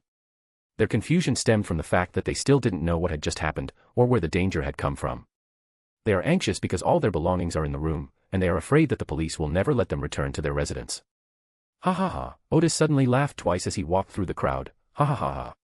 Then, looking at the puzzled people around him, he laughed heartily and strode away. Odis took a carriage to the market and bought 2 geese, a bottle of red wine for 6 pounds, and some fruit and vegetables. Then he returned to the herbalist shop, which was already at dinner time and was about to reach its busiest time. After entering the store, Odis handed Kenneth a list: go to 117 Queen Road, to Viscount Kelton's place, and purchase extraordinary materials according to this list. In the battle just now, Odis showed everyone a powerful magic circle. It is believed that MI9 will soon be able to connect Odis with the leader, who was drawing the teleportation magic circle in the basement. Even if they couldn't prove a connection between the two, they must have considered it a clue and started investigating Odis. It's possible that Odis won't be able to appear in Backlund anytime soon, so Odis decides to purchase a large quantity of spiritual materials to prepare for future plans. After Kana left, Odis stood behind the counter, glancing at the shelves holding herbs and the counter itself, which looked somewhat worn. Just as he was gently stroking the counter, a customer came in. Odis immediately smiled and said, "What would you like?" "Deep sleep flower, okay, please wait a moment." "Yes, I've been busy with some things lately and haven't been in the store much." "Yes, Kana is a good lad, and now he's the manager of this herbal shop." "Hey, manager, for a herbal shop, that's a fashionable title. Do you want me to crush the deep sleep flower you requested? Okay, take care." Then customers began to arrive one after another, and Odis methodically took out herbs and chatted with each customer for a few minutes. Most of the customers at the herbal shop were regulars, and Odis knew almost all of them. Some customers will sit in the shop and have a cup of tea, chatting with each other. The waiting area in the shop is prepared for them. Some people would even offer to help Kana's sister if they saw that she wasn't very skilled at handling herbs. Odis watched all of this with a smile on his face. Chapter 189, Chapter 189 Obtaining the Scroll Professor's Potion Recipe. It wasn't until after 9 p.m. that the herbal medicine shop was basically deserted. At this time, Kana also returned in a carriage from Viscount Kelton's mansion. Odis briefly reviewed the spiritual materials and then paid Viscount Kelton's butler nearly 3,000 pounds for the goods. Odis and his sister Kana carried the spiritual materials to the backyard, and he called Kana to the backyard room. "In the next few days, someone may come looking for trouble. But I will also ask people to help me drive away the troublemakers. Don't be affected, just continue working as usual." Kana nodded, "Okay." Odis took a deep breath. The new year is coming soon, so the herbal shop will close later this year and stay open until December 29th. Pay attention to the pharmacy's mailbox, there may be important mail on the 29th. If there are no important letters, I will come to give you 2 siblings your year-end bonus. Kana smiled and said, "No problem, we don't have any travel plans anyway." Odis patted Kana on the shoulder, "Go and clean up in the front." After Kana left, Odis first put the purchased spiritual materials into the wilderness of knowledge. Then he went to the warehouse and took out a batch of spiritual materials that he had cultivated and raised in the suburbs. He left a detailed list of how much he took for Kana. Then Odis went to the basement, removed the Ahana crystal, destroyed the magic circle, and took away the mask and clothes belonging to Mr. Gard that were placed there. Finally, he returned to the lounge and took with him some of his frequently used items. Just then, the Kana siblings left. Odis went out, glanced at the Gard herbal shop for a couple of seconds, and then took a taxi back to 77 Highland Avenue. Of all his outposts in Backlund, this was the only one that felt like home. Odis took a deep breath and began to tidy up the place. First, of course, they retrieved the valuable Ahona crystal from the basement. Then, they destroyed the teleportation array, and put all the spiritual materials and personal belongings stored there into the wilderness of knowledge. Finally, he destroyed the composite magic circle, here, erasing all traces of his existence.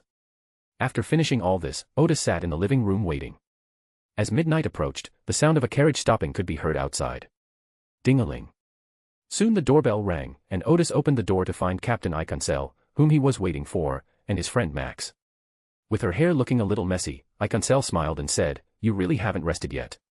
With such a big event happening today, you must not be able to sleep." Odis smiled and invited the two in. "It's so late, I won't offer you tea." The three of them sat down on the sofa, and Iconsel said, "We're not here for tea either." He didn't beat around the bush and took out a cloth bag. Inside is 6,000 pounds in cash, a bonus given to you by Mechanical Heart, Night Watch, and a Punisher. You can discuss the specifics of how to allocate it. Odis was slightly taken aback. The military hasn't made any statement. Now the military seems to be somewhat hostile towards you as well, Max replied. They believe your intelligence was flawed, which led the 4 demigods of Backlund to fall into the trap of the Morse penitentiary. Even their people suspect that it was a conspiracy between you and the mysterious queen. Odis smiled and shook his head. Didn't they consider that without my intelligence, Backlund might very well have disappeared from the map? They must have a reason for doing this, Captain Iconzer said seriously. Archbishop Horimic has received some information that the extraordinary forces now loyal to the lone royal family want to arrest you and send you to MI9 for interrogation. To be honest, we still don't understand why they insist on this. There are certain consensuses among the various official extraordinary organizations that help them avoid conflicts.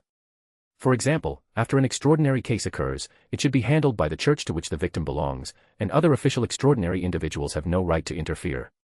There are many other such consensuses, including the fact that an official organization of extraordinary beings has no right to harm, arrest, detain, or try members of another official extraordinary being. Therefore, Odis always regarded her identity as the Mechanical Heart informant as her greatest talisman.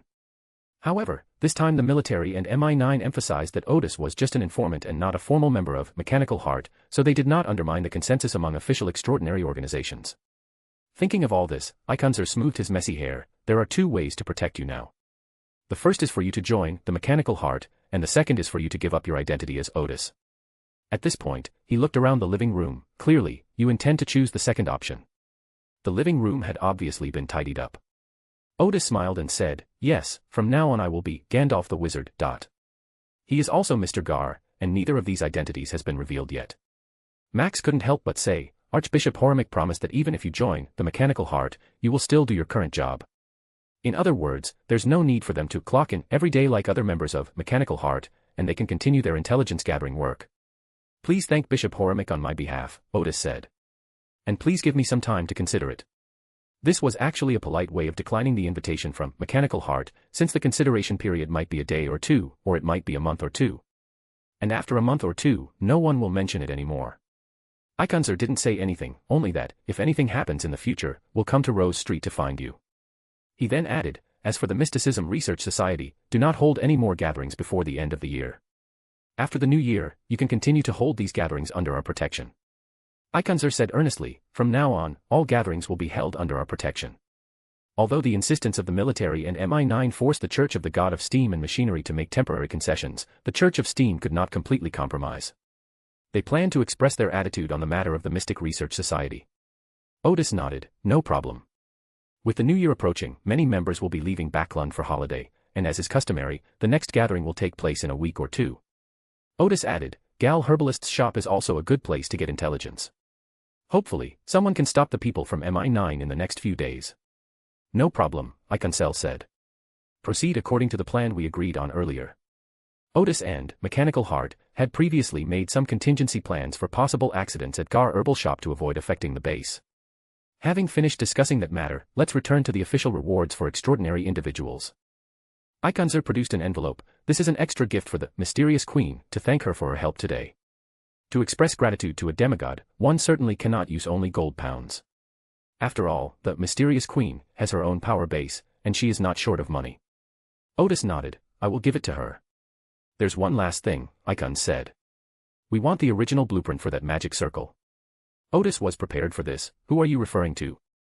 "That was a magic array powerful enough to stop the descent of an evil god. The official extraordinary individuals present today had carefully memorized this magic array before it was destroyed. However, upon returning and restoring it, it was immediately discovered that the magic circle had undergone significant modifications and was basically only applicable to the situation this afternoon. Scholars from various churches who are experts in magic circles all stated that they need the original diagram of the magic circle in order for it to function properly. The reason it is described as having certain effects is because no one understands the mystical symbols within this magic circle, which means that this magic circle can only be used under certain circumstances. Unless Odis can explain the meaning of all the mystical symbols in the magic circle, Mechanical heart, substitute punisher, night watchman, Iconcel stated frankly, and the military as well. Odis smiled to himself, thinking, the Ruin royal family really wants to have their cake and eat it too. Not a single mistake, not a single poem, not a single post, not a single piece of content, not a single look. He said, I can provide the original diagram of the magic circle to the official extraordinary individuals, but I have one condition, it can only be used by Mechanical Heart, Substitute Punisher, and Night Watcher. It cannot be given to the military in any form, or to any extraordinary power that is loyal to the royal family of Ruin. Odis was happy to promote such a magic array free of charge, since evil gods were the common enemy of all normal extraordinary beings, and days without the descent of evil gods were good days. As for the meaning of the mystical symbols within the magic circle, Odis naturally wouldn't explain them. If you wanted to learn about them, you'd have to pay. In this way, in most cases, the official extraordinary beings can use this magic circle to stop the evil god, but each time they use it, they are only clumsy imitations, and cannot completely master this magic circle. No problem. Iconcel agreed readily, as he also loathed the military's shameless behavior in this matter. He said, to express our gratitude, we have also prepared a gift for you. As he spoke, Iconcel took out a slip of paper and handed it to Odis. Odis opened the document and saw, Sequence 6, the Scroll Professor. This is actually a Sequence 6 potion recipe. This surprised Odis, who glanced at Iconcel with some surprise, but Iconcel smiled and said, Backlund owes you a favor. Starting tonight, the church has begun to pay more attention to the study of Odis's magic circle. From headquarters to the Backlund diocese, they have dug out the research materials that Odis had previously provided and started to organize people to study them. At the same time, headquarters decided to lift some restrictions on Odis, show him goodwill, and trade some of his research results when the time was right. They guessed that Odis's research had yielded significant results and he would no longer provide his research for free as before. Fortunately, Odis also likes gold pounds, so we can try trading with gold pounds first. In addition, directly giving Odis the potion recipe for Sequence 6 was also a form of intimidation. They were using this method to tell Odis that the church knew he was now a wizard. Thank you. Odis was a little unaccustomed to the church's sudden generosity. Previously, the Steam Church was even unwilling to provide the potion recipes for Sequence 7 wizards. At the same time, Odis realized, it seems that the scholars of the church have now put aside their prejudices and begun to value my research. Odis put the recipe away. He deserved the reward, or rather, the contribution he had made that afternoon was enough to earn him such a prize. After finishing their business, Iconcel immediately stood up and said, Get some rest. They were very busy today, so they left immediately without stopping. After seeing the guests off, Odis glanced at the room, then put on a soft hat, locked the door, and left. Odis glanced back from afar and waved, as if bidding farewell to the place. It was already late at night when he walked to another street and finally found a horse-drawn carriage. When they were 2 streets away from the Rose Street, Odis alighted from his carriage and walked to the Rose Street. He glanced at the vagrants on the street, found a dark corner, and sprinkled some powder. After the powder dispersed in the air, it all landed on Odis's clothes. Odis's figure vanished completely into the darkness.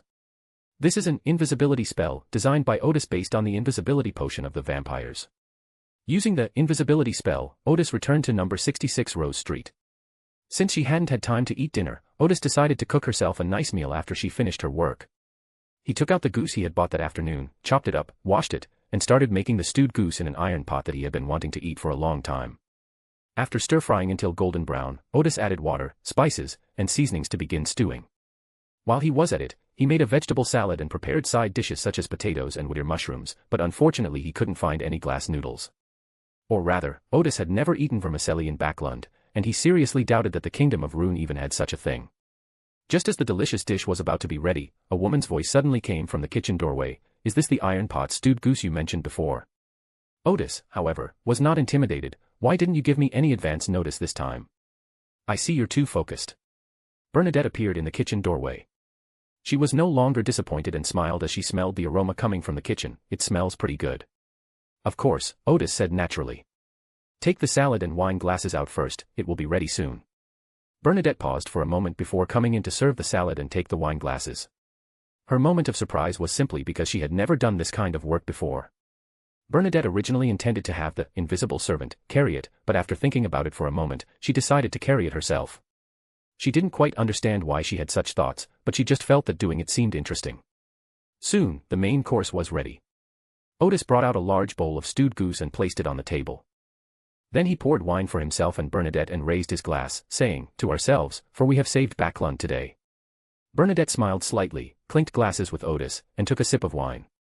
After setting down his wine glass and eating a piece of goose, Odis took out the envelope that Ikonzer had given him. This is a thank you message from the official extraordinary beings such as Mechanical Heart. Bernadette took the envelope, glanced at the contents, and then handed it to Odis. I think you should take a look at these too. Odis took it and saw that it contained some high-level intelligence about the hidden sages and the Moss Ascetic Order. Chapter 190. Chapter 190 Information about the hidden sage. Bernadette looked at the goose meat on her plate. It was clearly inconvenient to eat it with a knife and fork. But if you put the whole piece of goose meat in your mouth like Oedipus and then spit out the bones, that's not very elegant. After thinking for a moment, she snapped her fingers, and the bone in the flesh suddenly disappeared, as if it had never been there. She then used her fork to pick up the goose meat and put it in her mouth. Bernadette nodded. The taste was not bad, it had the rich aroma of stew, but it wasn't as greasy as regular stewed meat. Meanwhile, Odis was intently looking at the documents in his hands. These materials contain high-level intelligence about the Moss Ascetic Order and the hidden sages, representing the intelligence accumulation of official extraordinary individuals. According to intelligence, the most powerful force of the Moor's penitentiary is divided into two parts, one of which is the 10 pillars, which many extraordinary individuals have heard of. The so-called 10 pillars are actually 10 demigods, who are the main force operating the Moor's penitentiary, and their leader is an angel. Any power or industry associated with the Moss Ascetic Order can ultimately be traced back to these 10 individuals. For example, Alvis, who died today, was one of the 10 pillars. After his death, the 10 pillars became the 9 pillars. Odis remembered that although Katlia represented the power of the Moor's penitentiary, at sea, she only truly became a high-ranking member of the Moor's penitentiary and one of the 10 pillars after becoming a demigod. Another extraordinary force, little known to most, is said to be led by an angel and includes demigods as well as middle-order extraordinary beings. This force is directly commanded by the hidden sage. Odis frowned at first, but then quickly realized there might be followers of other evil gods among the 10 pillars, and that hidden power must be completely loyal to the hidden sage.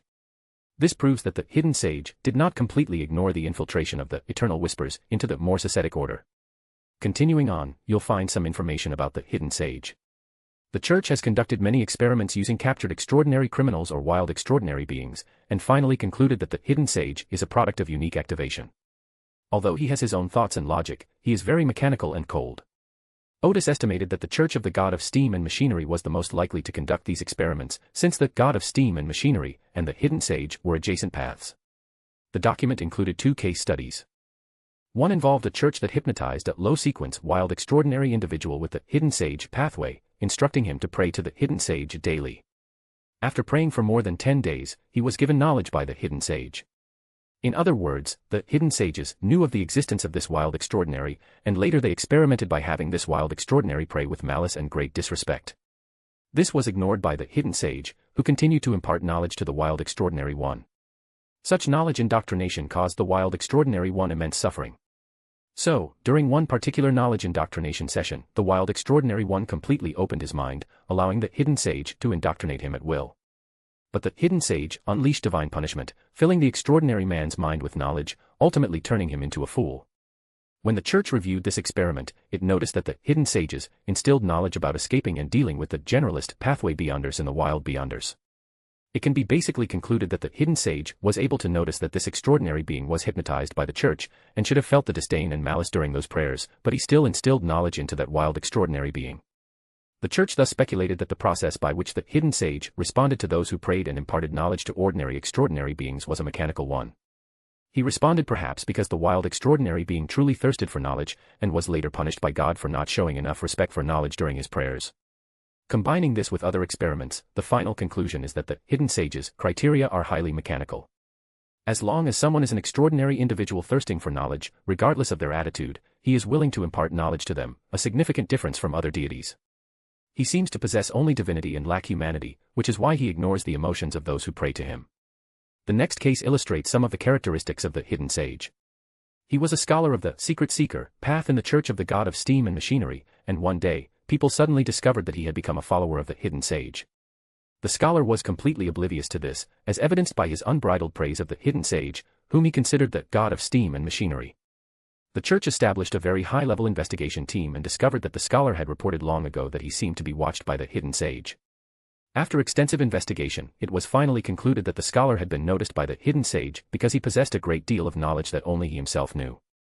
Later, some experiments proved that even if an extraordinary person had never heard of the existence of the hidden sage and had not prayed to him, the hidden sage could still pay attention to people who possessed unique knowledge.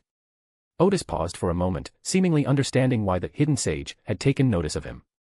He was noticed because he possessed so much unique knowledge, rather than necessarily because he was aware of the wilderness of knowledge. However, it's hard to say for sure. It can only be assumed that initially, it was the knowledge that Odis possessed that made the wilderness of knowledge aware of him. As for whether the other party noticed the wilderness of knowledge later, Odis had no way of verifying it. Odis continued reading, and at the end of the report was a summary of the case. The hidden sage would notice the knowledge a person possessed because, in a sense, he was the embodiment of knowledge. After reviewing all the information, Odis folded up the intelligence provided by the official extraordinary individuals, put it back into the envelope, and handed it to Bernadette. Thank you. This was, after all, a gift of gratitude from the official extraordinary ones to Bernadette. Bernadette smiled and said, "You've become an enemy of the Moss Ascetic Order, so there's no harm in learning more about them." She paused and then said, "The information provided by the official extraordinary individuals is not necessarily entirely accurate. For example, their description of the hidden sage does not match my observations. In my view, as long as someone has enough knowledge, the hidden sage will be able to spot him. It's like there's a standard for every living being in terms of acquiring knowledge, and if you exceed that standard, you'll attract the attention of the hidden sage. However, while the hidden sage can notice extraordinary individuals through many pathways, he can only affect extraordinary individuals through the hidden seeker pathway." Odis pondered for a moment before asking, "So, if a certain extraordinary person possesses knowledge exceeding a certain standard, when the hidden sage imparts knowledge, they can locate that person and provide targeted instruction?" "That's true in theory," Bernadette said. "But the extraordinary path is the first element. Any extraordinary person who follows the hidden sage path will be pursued by the hidden sage. However, in most cases, the indoctrination below sequence 5 is basically unconscious indoctrination by the hidden sage. At this stage, the knowledge lacks focus and is not frequently imparted. It's different when you reach sequence 5. You start to be heavily indoctrinated by the hidden sage, and you either have to endure the pain of knowledge indoctrination or accept the transformation by the hidden sage. If you have mastered a lot of special knowledge before sequence 5, you will be given special instruction by the hidden sage. This situation is rare, but if it does occur, even without the consent of that extraordinary being, the hidden sage can transform the other party and eventually make them a devout follower of the hidden sage. Odis suddenly felt an unprecedented sense of crisis. The mysterious queen looked at Odis solemnly and said, "I estimate that with the unique knowledge you possess, you will receive special attention from him when you become a sequence 6. Odis rubbed his forehead. "Is there any way?" "The Church of the God of Steam and Machinery must have a way," Bernadette said calmly.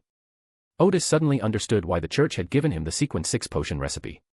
It was both an expression of their goodwill and a way for Odis to seek their help after becoming a sequence 6, thus forcing him to join the Steam Church. This casts another shadow over Odis's plan to escape Backlund. "Of course, I will also help you find the appropriate methods," Bernadette said. Odis nodded, "Thank you. Not a single mistake, not a single poem, not a single post, not a single piece of content, not a single look. As for your earlier question about whether the hidden sages have any authority over secrecy, I believe they do, but not much," Bernadette continued. "In my view, knowledge itself is in a hidden state. For example, people discovered that fire was very useful, so they learned how to make fire. This is the learning and mastery of knowledge. Nature only shows us the characteristics of fire, but not how to use it. Learning and summarizing how to use fire is knowledge that people acquire through continuous observation and experimentation." She paused and then said, "Personally, I believe this is the essence of knowledge. In the beginning, it was not presented directly to us, but rather required people to discover and think about it. Furthermore, knowledge was originally hidden in nature." Odis nodded slowly. "This idea is brilliant. This is the knowledge accumulated by the mysterious queen. She is a person with a similar way of thinking as Odis, so her thinking is similar to Odis's, making her out of place in this extraordinary world." For Odis, these theories felt like kindred spirits, providing a sense of familiarity in this strange world. Odis then realized that he could no longer discuss this topic with the mysterious queen because he had not thought enough about the hidden sage before. He felt that this evil god was somewhat like an intelligent computer, and all its reactions were similar to those of a highly advanced artificial intelligence. To people in this world, it appears cold and mechanical. However, this viewpoint cannot be explained clearly. You can't exactly explain intelligent computers to the mysterious queen, can you? So they started talking about something else, and Odis took out the prize money for the official extraordinary. The prize money for the official extraordinary is a total of £6,000.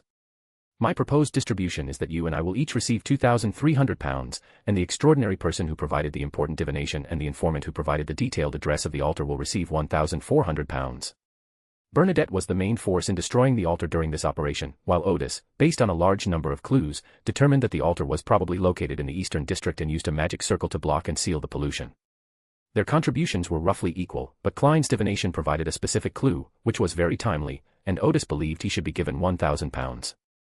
Finally, the informant who provided the detailed address received the remaining 400 pounds. Bernadette didn't seem to care much about the gold pounds. I have no objection. Odis grunted in agreement, counted out 2,300 pounds, and handed it to Bernadette. The matter was considered settled, and the two chatted and drank for a while before finishing a large bowl of stewed goose. Odis filled another bowl and then began to talk about Odis's original intention in inviting Bernadette to meet him. I plan to draw some magic circles in the East District next week, Odis said. I need you to help me conceal my movements and temporarily hide those magic circles.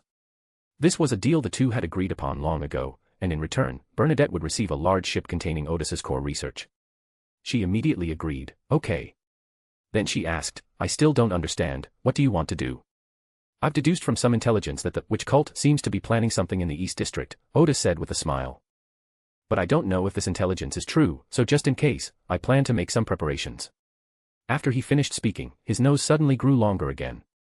Bernadette said with a hint of helplessness, when I was communicating with you, I realized it had been a long time since I had used this spell. However, she was really curious about what Odis was going to do, and at the same time, she had a premonition that Odis's actions were dangerous, so she used this spell. Little did anyone know that Odis was unable to withstand the test. Odis had no choice but to say, I want to save people. His nose immediately returned to its original shape, and then he said frankly, I'm sorry, I can't tell you the source of that information right now, so I have to tell a lie. I probably won't be able to tell Bernadette in the future. Then I won't ask, Bernadette said. If you need my help, pray to me beforehand. Odis nodded, okay. Chapter 191, Chapter 191 There's an extra person in the photo. After finishing their business, Odis and Bernadette chatted casually, and the more they talked, the more they clicked. It wasn't until after 5 a.m. that Bernadette, having eaten and drunk her fill, took her leave. Odis spent the morning catching up on sleep, only getting up in the afternoon. He then used the Ahona crystal he had previously recovered to set up a new teleportation array in the basement. One magic circle leads to a room on the third floor of the Nanma ballroom, and the other leads to a laboratory in the suburbs. With these two escape formations in place, Odis felt safe enough to stay there. After that, he continued to study witchcraft and continued to write the Compendium of Wizardry, and whenever he had time, he continued to think about his plan to escape Backlund. He wasn't too worried about MI9's arrest, because they could only trace it back to Odysseus at most, and wouldn't be able to find Gandalf the Wizard anytime soon. 51 Henry Street. A team of MI9 agents stormed into the herbal shop and quickly subdued the Kaner siblings, as well as a customer who was sitting in the reception area drinking tea. At the same time, they rushed to the backyard and took complete control of the herbal shop. At this moment, Raymond strolled in unhurriedly. Just as he was about to use his extraordinary abilities to interrogate Kana, the customer in the reception area suddenly questioned, is MI9 planning to use the capture of Odis to arrest members of Mechanical Heart? Upon hearing this, Raymond knew something was wrong and quickly said, let him go. The customer coldly produced the land deed and business license for the herbal medicine shop, which Cormand glanced at and sighed helplessly. These documents prove that the herbal shop was the property of the Church of the God of Steam and Machinery, and by convention, no one other than the Church of Steam had the right to dispose of such properties. This is the theocratic system. The authorities have no right to try anyone related to religion or confiscate any property related to the Church. Within religious groups, there are religious courts, where religious figures who commit crimes are sent for interrogation. The government doesn't even have the power to detain them.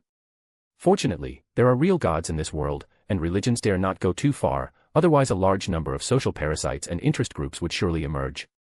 Upon seeing these documents, Raymond immediately gave a wry smile and said, I just have some questions for this young man named Kana. The investigation into this case has already given Cormand a major headache. They finally got permission to conduct a special investigation into the leader, but to their surprise, they failed to capture the leader, and no matter what method they used, they were unable to obtain any information about the leader through divination. At this time, Selt, the head of MI9 who supported Raymond, was also under tremendous pressure from the Steam Church and repeatedly urged Raymond to find and interrogate the leader as soon as possible. Just when Raymond was about to give up, he suddenly heard that Odis had used a special magic circle to block the arrival of the evil god. Recalling the two unusual magic arrays that appeared in the basement of number 199 High Run Avenue, Raymond believed that this must be a clue. So he immediately led his men over, but it now seems that Odis and the Steam Church were already on guard. The previous investigation into Odis had already completely offended Mechanical Heart.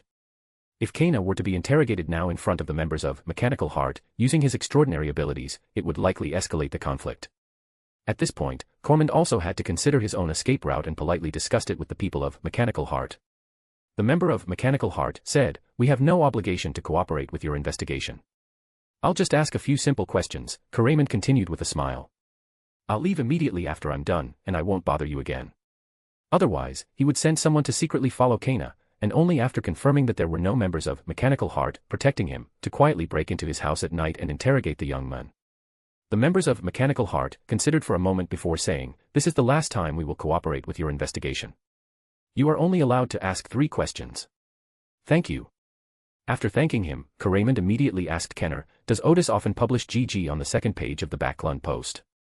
This question was very tricky. It seemed to have nothing to do with leader, and was not detrimental to Odis.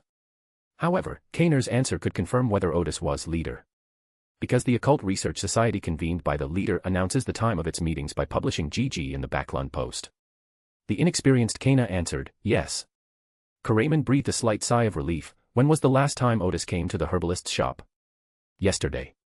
Did he do anything unusual, or say anything important?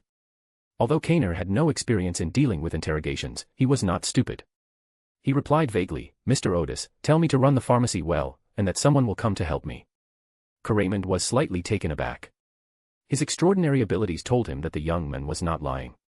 Just as he was about to ask further questions, the member of Mechanical Heart said, "All right, all 3 questions have been asked." Raymond wasn't too disappointed, because the investigation into the leader had yielded new leads. "Next, we must do our best to investigate Odis." For the next 2 days, Odis lived as the wizard Gandalf. These past 2 days, no clients have come to his door. He has been focusing on writing the complete book of witchcraft, which is now more than half finished.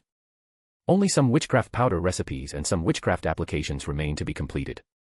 Odis intends to include all 56 spells he has invented in this book, but because he has not yet tested the effects of some spells in actual combat, the book can only be written up to this point for now. After placing the unfinished, complete book of wizardry into the wilderness of knowledge, Odis picked up a newspaper and began to read, intending to relax for the next few days, as he might not have time to rest next week. Ding-a-ling. Odis had just finished reading today's front page when the doorbell rang. He sighed, picked up his staff, and went to open the door. The newcomer was a man in his 30s. Although his clothes were not luxurious, they were still quite tasteful. When Odis saw the man's cross-eyed eyes, he remembered that this was the same infertile gentleman from before. Behind him was a man in his 20s, wearing a silk top hat, a tailcoat, and carrying an ebony cane, a typical gentleman's attire. Odis thought to herself, could it be that this man is also struggling with infertility? Some of the cross-eyed men took off their hats and said politely, "Wizard, thank you very much for the potion you provided." Odis was taken aback. "Your wife got pregnant so quickly?" "Yes." The cross-eyed man wasn't embarrassed at all. "I know a great OBGYN, and it was confirmed a couple of days ago that my wife is indeed pregnant." Odis said, "Oh," indicating that she must have gotten pregnant after drinking the fat pharmacist's potion. If the timing was right, it should have been noticed around that time. At the same time, he realized that the person behind him must be a good friend of the cross-eyed man, who knew about his past struggles with infertility. Otherwise, the cross-eyed man's answer just now would not have been so frank. He smiled and said, "Wizard, my friend is also troubled." "Oh, his troubles are different from mine, but there is one thing he has not been able to solve, so I brought him here in the hope that you can find a solution." Odis glanced at the seemingly shy young man, then nodded, "Come in." The 3 sat down on the sofa, and Odis casually raised her hand, sending 2 teacups flying in front of them. "I just boiled some hot water, so you can drink it without worry." Then the kettle on the fireplace suddenly adjusted its position by itself, and a stream of hot water suddenly sprayed out of the spout, pouring precisely into the 2 people's cups, filling them exactly to the brim, no more and no less. Odis's move surprised both guests. After a few seconds, the cross-eyed man seemed to breathe a sigh of relief. "Thank you for your hospitality. Your witchcraft is truly amazing." Odis said nothing, but simply said to the young man, "Whatever your question is, just say it. Not a single mistake, not a single poem, not a single post, not a single piece of content, not a single look. You have given me hope, wizard." After recovering from his surprise, the young man introduced himself. "My name is Dylan Edmund, and I currently help my father run his fabric shop." He said, "My parents loved my sister and me very much, and our family was relatively well off. I had a very happy childhood and adolescence. My grandfather has a small villa by the lake. It's very cool there in the summer, and we go there every summer to escape the heat. My sister and I spent many happy summers there catching fish and climbing mountains. We still see my uncle occasionally, but he is a very cold person and doesn't seem to like my sister and me very much. Odis did not point out that he was missing the point, but listened attentively. At this point, Dylan's smile suddenly vanished. Starting about 7 or 8 years ago, my family members began to get sick one after another and passed away. My maternal grandfather was the first to pass away. We didn't think anything was wrong at first, since he was already quite old. Later, my mother passed away, which made me realize something was wrong, because she had always been very healthy, but it only took 3 or 4 days from when she fell ill to when she died. The doctor didn't even have time to diagnose what disease she had. Later I noticed that they all passed away 3 years apart. My mother passed away 3 years after my grandfather, and my sister passed away 3 years after my mother. Odis suddenly asked, "Where is your father? Is he still healthy?" After my mother and sister passed away, my father became taciturn. Although he lost a lot of weight, he was still relatively healthy, Dylan replied. My father knew some of the inside story, but not much. A year after our mother passed away, one day my sister suddenly told our father in a panic that someone had been following her. My father and sister talked alone for an afternoon. The next day, my sister moved to my grandfather's villa in the suburbs. When I went to visit her, she refused to see me. I found this later, after my sister passed away, when I was sorting through her belongings. As he spoke, he took out a photograph from his pocket. The photograph showed a woman who looked somewhat like Dylan. Although the woman was the main subject of the photograph, there seemed to be a dark figure standing in the distance behind her. The face of the black figure was not visible, but it was clear that he was quietly staring at Dylan's sister. The figure made the photo very eerie. Photos from this era could only be taken in photo studios, and the backgrounds were all white with no other scenery. Logically speaking, Dylan's sister was not far from the background wall when the photo was taken, so there was no space to capture the person in the distance. However, the figure in the distance still exists in the photo. Odis pondered for a moment and then suddenly looked up. "You didn't see that dark figure either, did you?" "Yes." Dylan wasn't particularly afraid, but looked puzzled. "When I picked up this photo from the photo studio, there was no picture of this person in it, but why is there one now? Also, what exactly is that figure? Why can I see it too?" Odis asked, "Where is that figure?" Dylan casually pointed outside. "It's right outside on the street." Odis looked out the window, where there were normal pedestrians, when suddenly a black figure appeared in his field of vision. Odis immediately turned his head away. In that brief moment, he seemed to have seen evil and depravity. Moreover, even with eyesight enhanced by the potion, I still couldn't make out the person's face. All I know is that there's someone there, and they don't seem like a good person. I'm not even sure if they're even human. Odis looked at Dylan again. "These are the people your sister was talking about, the ones who followed her?" "I think so." Dylan smiled helplessly. At first, I was also very flustered and even tried to get away from him by train or ship. But it was no use. Even though he didn't move his legs at all, he was able to catch up with the speeding train. And he could stand motionless on the sea, moving forward with the ship. Odis was stunned. He had never heard of such a situation before. After thinking for a moment, he asked again, "Didn't you talk to your father?" When father heard this, he turned pale and burst into tears. Dylan replied. Father said it was a curse from mother's family. Mother had said that she had heard from her uncle that as long as the family didn't point out the location of the figure, the other family members wouldn't be able to see it. So they wouldn't be affected by the curse, which is why my grandfather didn't tell my mother about this figure before he died. My mother only told my father, who wouldn't be affected by the curse. When my sister mentioned that someone was following her, my father was very surprised. So he talked to her about the issue seriously and moved to the suburbs to avoid affecting me. But what I didn't expect was that I didn't know that the figure existed, but now I can still see him. Chapter 192, Chapter 192 The Special Features of Odis. Odis's spiritual senses indicated that what was happening to Dylan Edmund was not simple. He thought for a moment before asking, "Did you try to have someone approach that figure and see if you could communicate with it?" "I tried it." A hint of regret appeared on Dylan's face. "I shouldn't have tried it so easily." He paused for a moment before saying, "Under normal circumstances, others cannot see that figure. Only after I point it out can people see him. So I asked one of my servants to take a closer look at the figure. As a result, when I was still some distance away from that figure, he suddenly burst into light blue flames. By the time I ran over to put out the fire, he had already been burned to death. And it was burned very thoroughly, leaving only ashes." Dylan sighed. "From then on, I never dared to let anyone near that figure again." Odis thought for a moment and then asked, "Didn't you go to the church to seek a solution?" "My uncle said that if the church people find out about this, I'll die even faster," Dylan said with a wry smile. "My father also told me to try not to let the church people know about this." They seem to know something inside, but no matter how I ask, they won't tell me. I had no choice but to seek solutions from my father everywhere. We tried many strange methods, such as hiding in a jar for a whole day, but the figure was still there. I suggest you go to the church to solve the problem, Odis said. Relatively speaking, the church, with its thousands of years of history, has seen many strange problems and also has ways to solve them. Odis, who considered himself learned, had never heard of such a thing and was completely clueless.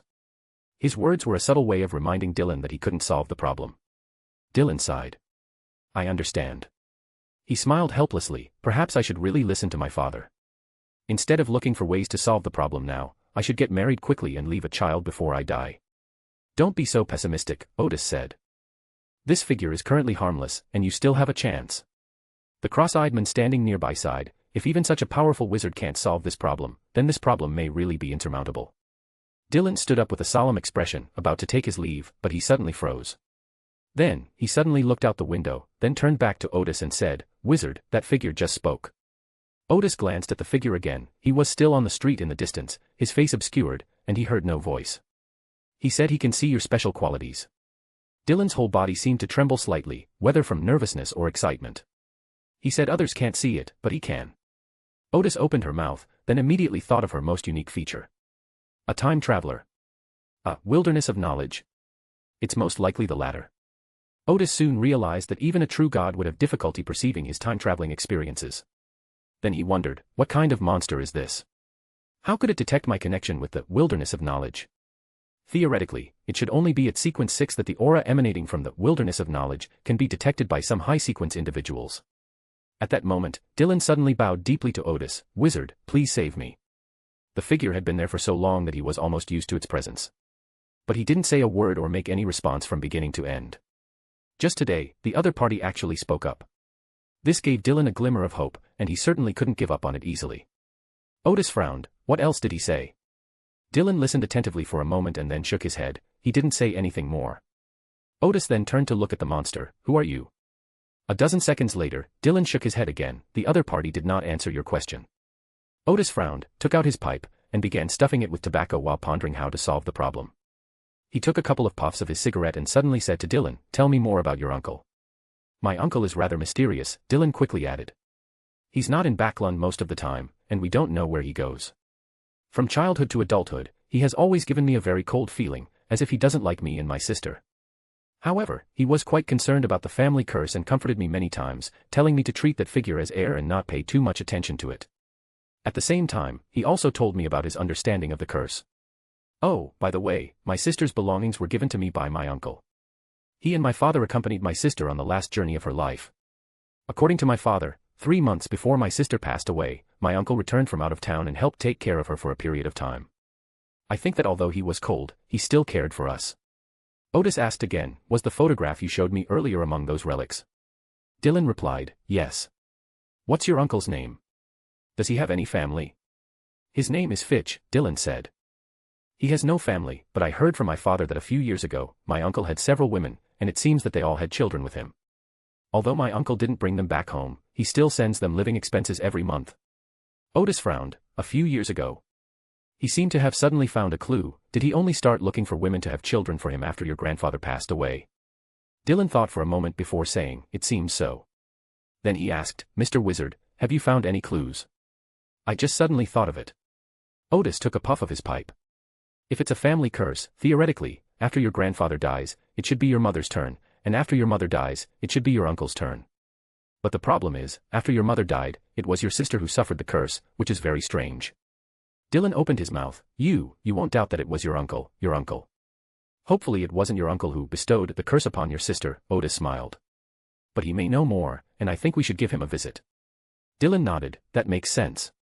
Odis added, you all go outside and wait a moment while I make some preparations. His main task was preparing for battle, and if he wasn't mistaken, Dylan's uncle was an extraordinary who had chosen a path leaning towards evil. After making some preparations, Odis met up with Dylan and the cross-eyed men, hailed a horse-drawn carriage, and headed to the outskirts of Backlund. On the carriage, the cross-eyed man introduced himself. His name was Payne, and he ran a clothing factory. He had always bought fabric from Dylan. They both loved the violin and often chatted together. Over time, they became very good friends. Dylan was somewhat uneasy. I wonder if my uncle is home. He often goes out. What should I do if he's not home? Actually, he was a little nervous, afraid that it really was his uncle who had killed his sister. Odis said, even if he's not home, we must search his room thoroughly and look for evidence. That might be your only hope of survival. He was now almost certain that Dylan's uncle, Fitch, had tampered with the curse. When he gave Dylan's sister's belongings to Dylan, he must have completed some kind of ritualistic process, transferring the curse onto Dylan. Dylan paused for a moment, then said, okay. Things had developed in a way that completely exceeded his expectations, and at this point he had no choice but to listen to the wizard.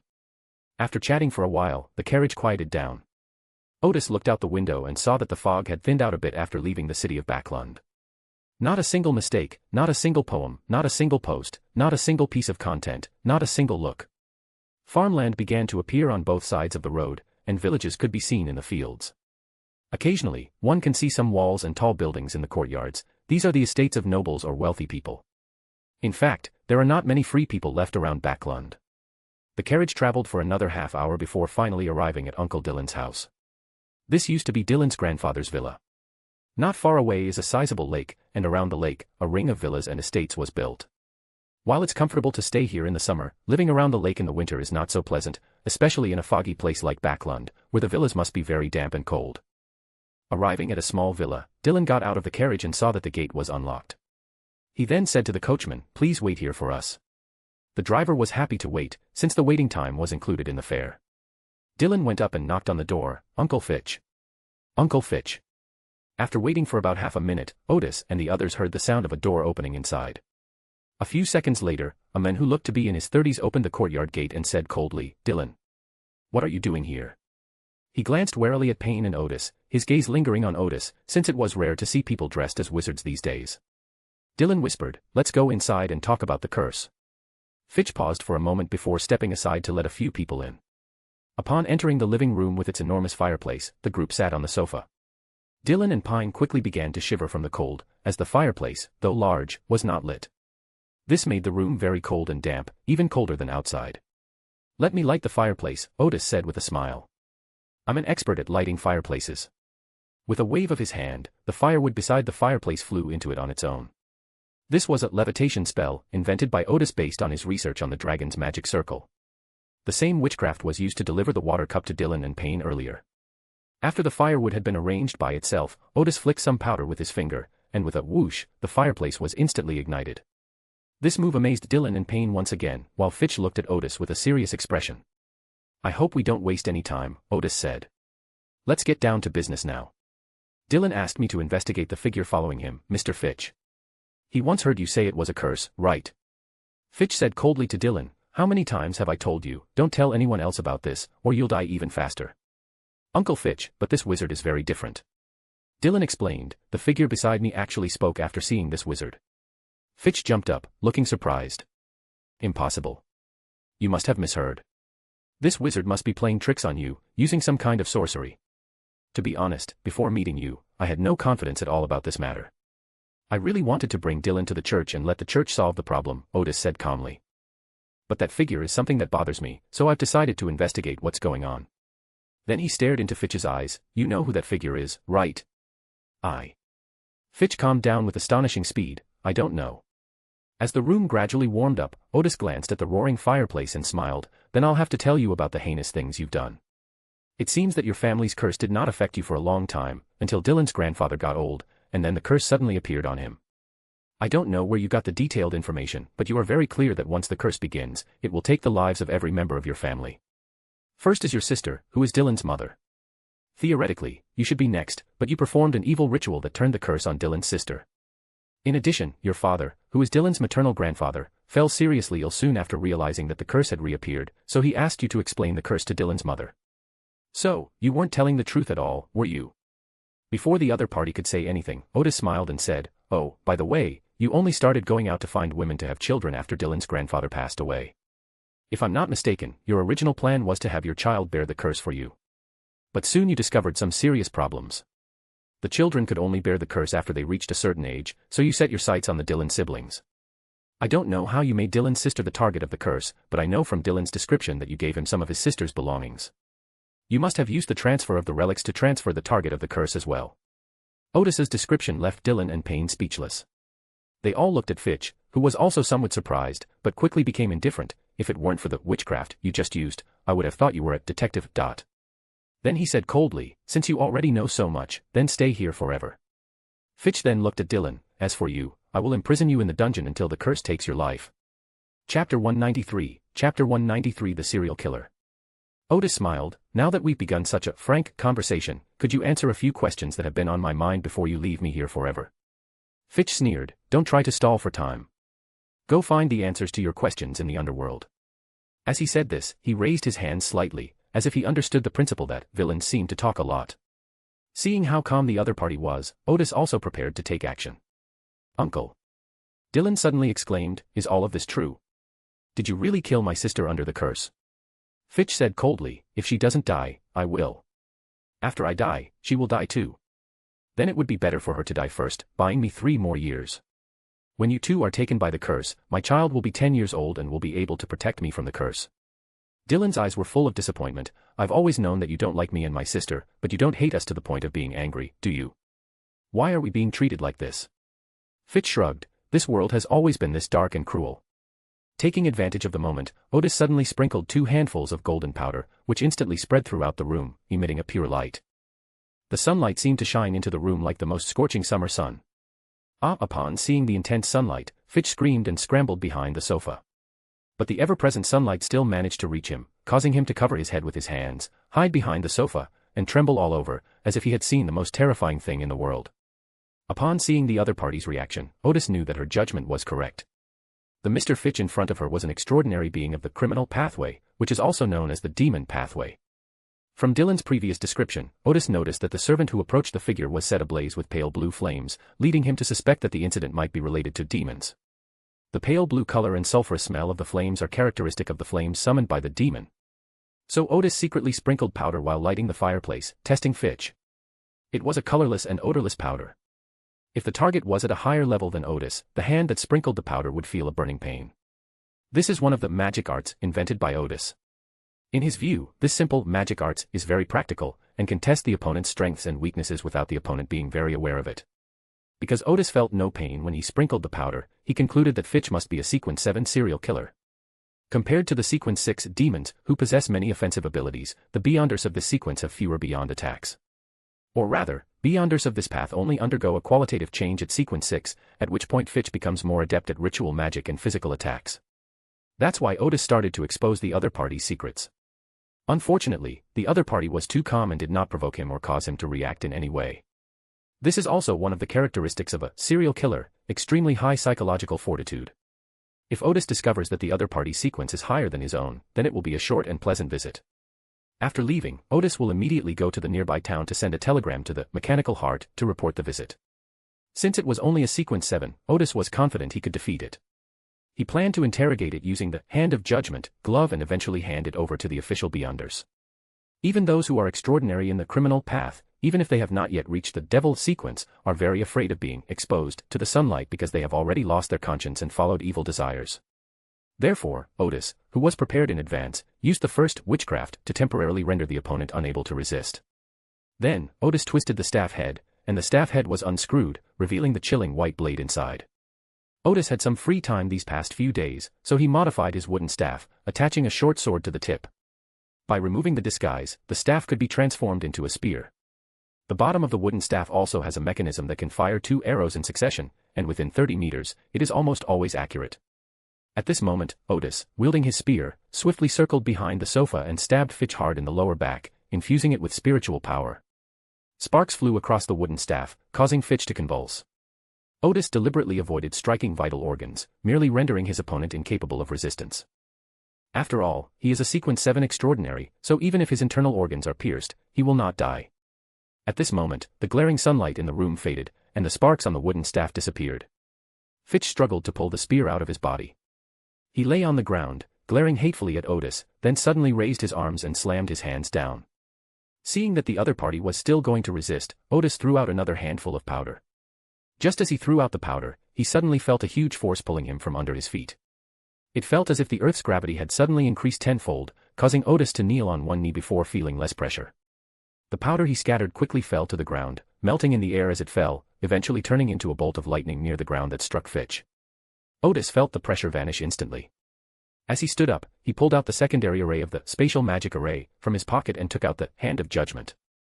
In that instant, Odis became extremely majestic, and under immense pressure, the severely injured Fitch immediately stopped struggling. Dylan and Payne, unsure how to react, quickly lowered their heads, not daring to look at Odis, and even had the urge to kneel and bow to her. Odis infused the Hand of Judgment with spiritual power, as if raising a spiritual whip before Fitch's unprotected spiritual body. How do we break the curse on Dylan?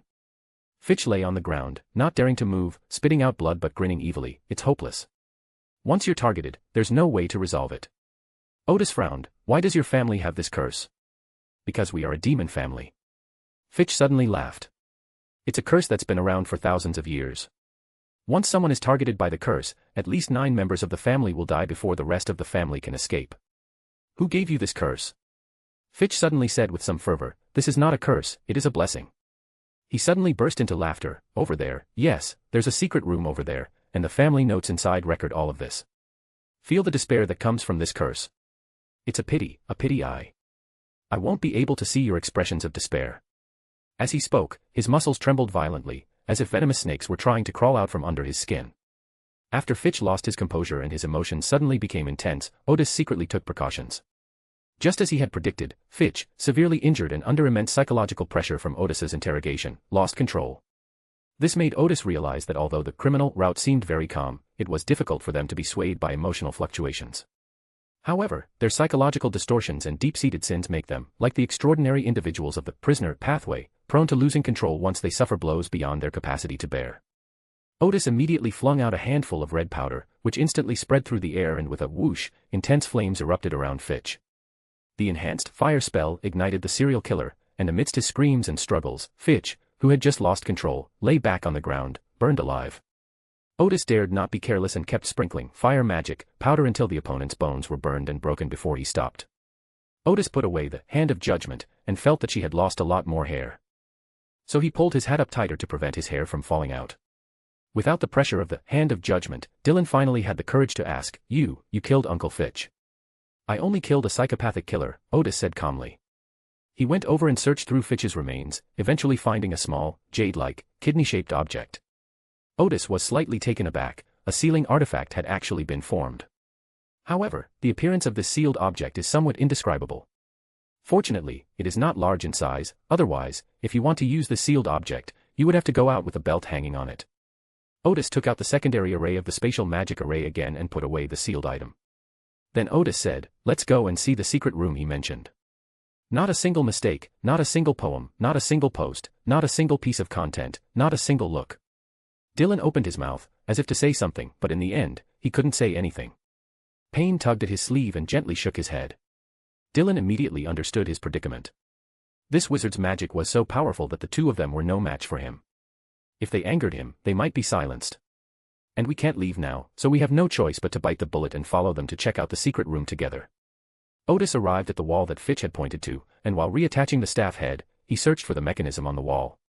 Odis soon discovered that the oil painting hanging on the wall must have been moved frequently, and one corner of the frame looked like it had developed a patina from being touched so often.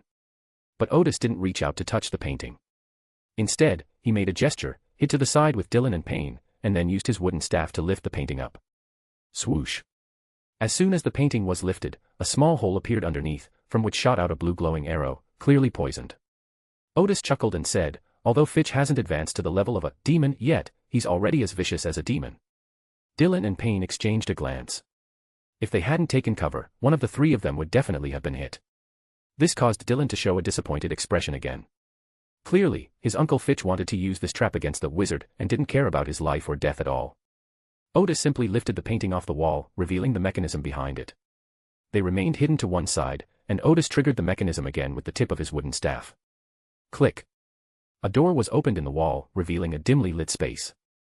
Odis waited cautiously for a while, and when there were no other traps, he held his staff horizontally and came to the door of the secret chamber. Inside, there are steps leading down, and a faint smell of blood can be smelled at the entrance. Odis took out the secondary array of the spatial magic circle again, put away his staff, and took out a shield. I will go to the bottom of the stairs first, give you a signal, and then you can go down. Dylan and Payne had no objections and nodded immediately. Odis held up his shield and carefully descended the stairs, but there were still no traps on the stairs. At the bottom of the stairs is a large space with a rough architectural style, containing 4 rooms side by side without doors. Odis waved to Dylan and Payne, then went into the underground space first. He arrived at the doorway, which smelled of blood, and sure enough, he saw a dissected corpse inside. The corpse was missing internal organs and leg muscles, and apart from the obvious pain on its face, there was nothing else abnormal. When Dylan and Payne, who were following behind, saw this scene, they immediately felt nauseous. Odis said to Dylan, "I hope Fitch didn't treat you to a big meal." Dylan seemed to understand what Odis meant, and this time he really vomited.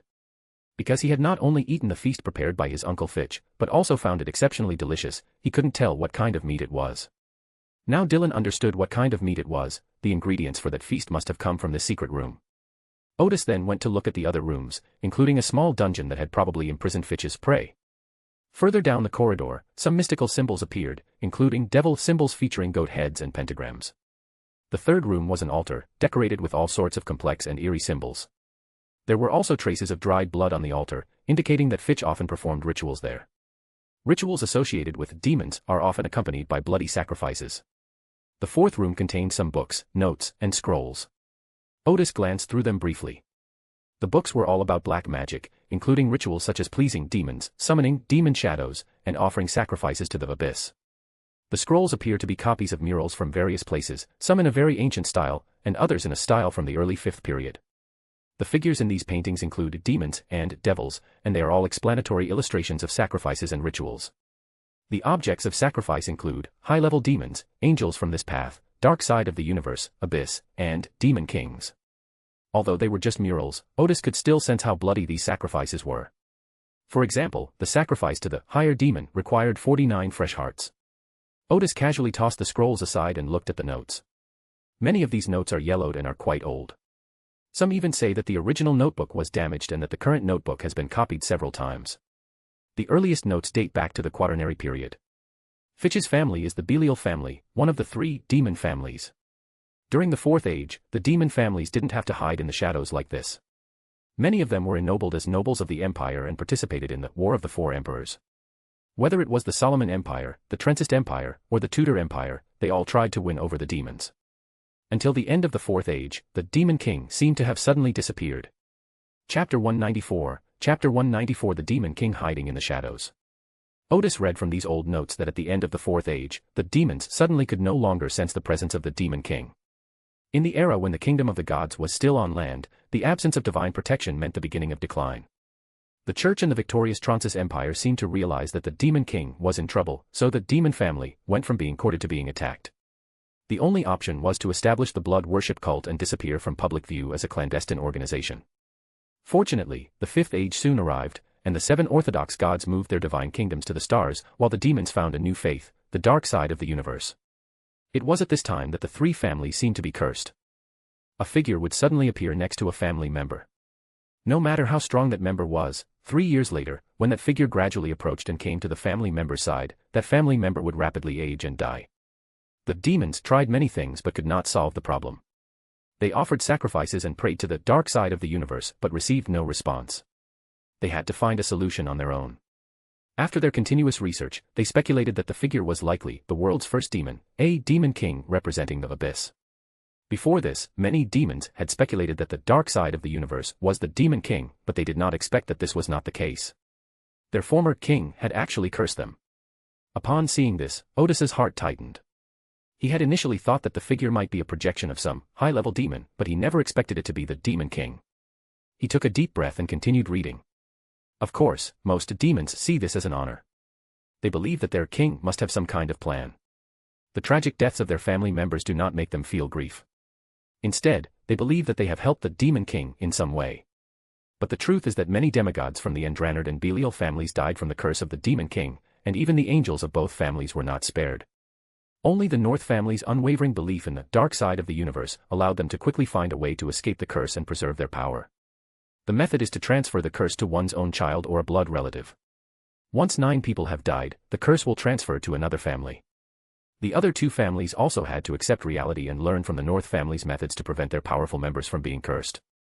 However, by this time they had been severely weakened and could only rely on the North family. The blood worship cult had become a secret organization led by the North family. Odis never imagined that the decline of the two demon families was due to this curse. This left Odis unsure whether the curse was good or bad. The notes no longer delve into high-level secrets. After their decline, the Andranard and Belial families mostly revolved around the North family, becoming their vassals. Some of them went into seclusion in various parts of the northern continent. They still had some contact with the blood worship cult and would occasionally carry out small-scale blood sacrifices, but they had basically broken away from the blood worship cult. But the curse did not let them go, and it has followed them like a shadow for more than 1,000 years. Dylan's maternal grandfather's branch was a branch of the Belial family, and they hadn't had any powerful extraordinary beings for decades. The curse struck them at that time. Dylan's grandfather's father had several children in succession to deal with the curse, but before he could gather 9 people, he died in an extraordinary battle.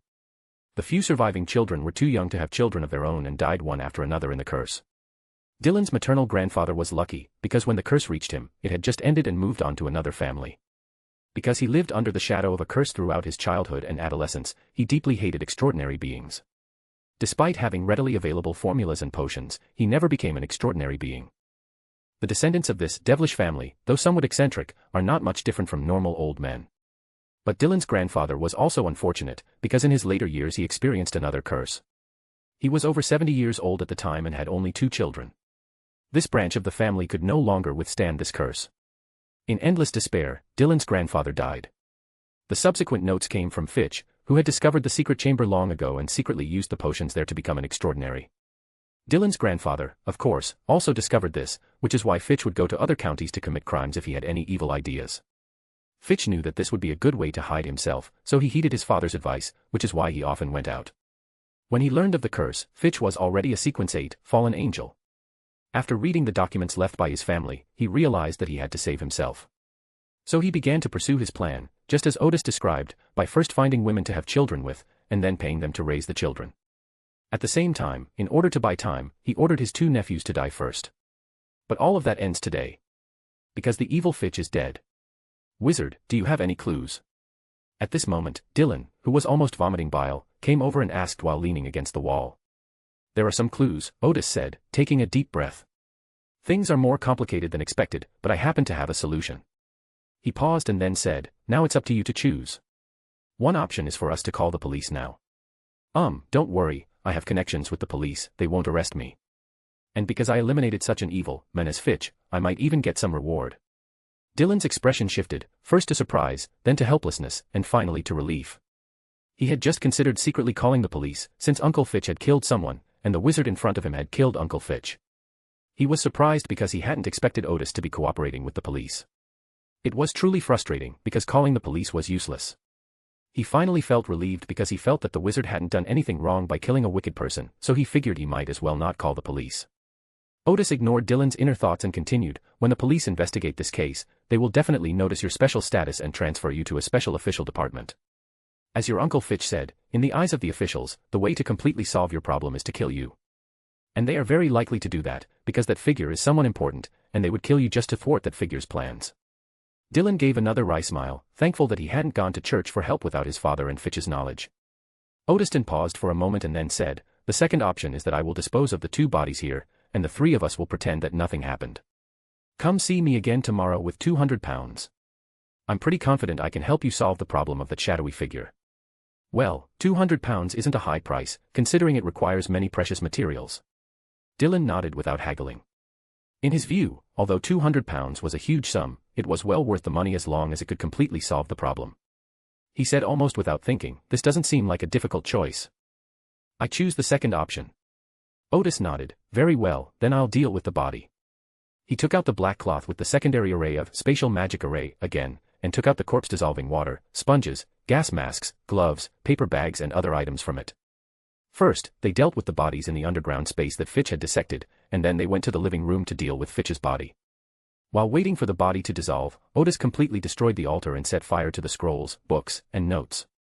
Wearing gloves, they put the sponge, soaked in yellow liquid, into a paper bag, and the 3 of them boarded a horse-drawn carriage to return home. Inside the carriage, none of the 3 spoke, they remained silent. After the wizard got off the carriage, Dylan said, today's experience felt like a dream. Actually, when you told me about your curse, I knew that something strange was going to happen. Payne smiled helplessly and said, fortunately, it ended well. we found the right person and were not harmed. Not a single mistake, not a single poem, not a single post, not a single piece of content, not a single look. If it weren't for finding such a powerful wizard, Payne would likely have been killed by Fitch. So the next day, Dylan brought enough money and went with Payne to Gandalf's place again. Gandalf the wizard welcomed them in as he had yesterday, and the three of them sat down on either side of the coffee table, just as they had done yesterday. Dylan and Pine were both drawn to the dark top hat on the coffee table. It looked very nice, but it was thicker than a normal top hat and looked quite sturdy. Odis picked up the top hat. The solution is in this top hat. Although we've tried to use the lightest materials, it's still heavier than a normal top hat. He handed the top hat to Dylan. You try it on. Dylan was taken aback. This is your solution. Believe me, this solution is unique. Odis smiled confidently. Although some people may have simpler ways to solve the problem, you will never meet those people in your life. Dylan recalled the scene of the wizard's battle yesterday, took a deep breath, and put on his top hat. Odis and Payne looked at Dylan, awaiting his response. Dylan paused for a few seconds before asking, How can I tell if this top hat is effective? Odis smiled helplessly. Why don't you go and see if the figures outside are still there? Oh, right. Dylan looked out the window, then exclaimed in surprise, they're really gone. Odis breathed a sigh of relief. This was exactly his idea for the god-avoiding array, although at the time he intended to avoid the gaze of the god of steam and machinery. After slightly modifying that magic circle, he created the magic circle for this top hat, which, in theory, could sever Dylan's connection with the Demon King. However, since this involved the gods, Odis wasn't entirely confident until Dylan put on the top hat. Take it off and try it out, Odis said again. Dylan took it off. That figure has appeared again. This proves that the top hat is useful, but for the next few years, or even decades, you will have to keep it with you at all times, Odis said. Even when you're sleeping. Dylan smiled and said, this is better than death. Odis slowly nodded, then looked out the window and said, if you wear this hat, I won't be able to see you. Do you want to have a chat? Dylan suddenly sat up straight. The figure said, okay, I didn't expect you to solve the problem with such a solution. This reminds me of some humans in the Second Era, who always fantasized about challenging the majesty of the gods with their own weak strength. Odis paused for a moment, then said, thank you for reminding me. In other words, this magic array has some effect, but its effect is limited, and it is easy to anger the gods. This disappointed Odis somewhat, meaning that the magic circle he had designed could not escape the gaze of the god of steam and machinery. Or rather, the god of steam and machinery may not notice him for a short time, but will find him again soon. Dylan continued to convey the meaning that Demon King wanted to express. For me, this is also advantageous. Even if you can't see me, I'm still hiding in Dylan's shadow. The only difference is that Dylan won't die because of my existence. Odis seemed to understand. This isn't a curse. You just want to use the demon family to hide. This reminded him that the Demon King did indeed seem to be hiding from the evil god in the starry sky. Yes, but no matter who it is, they cannot withstand the corruption of the abyss. At most, they will die after 3 years under my influence. Dylan looked somewhat surprised, but still faithfully conveyed the words of the Demon King. Odis praised, that's a very clever idea. You must have used some means to make it impossible for even the gods to see you hiding behind an ordinary person.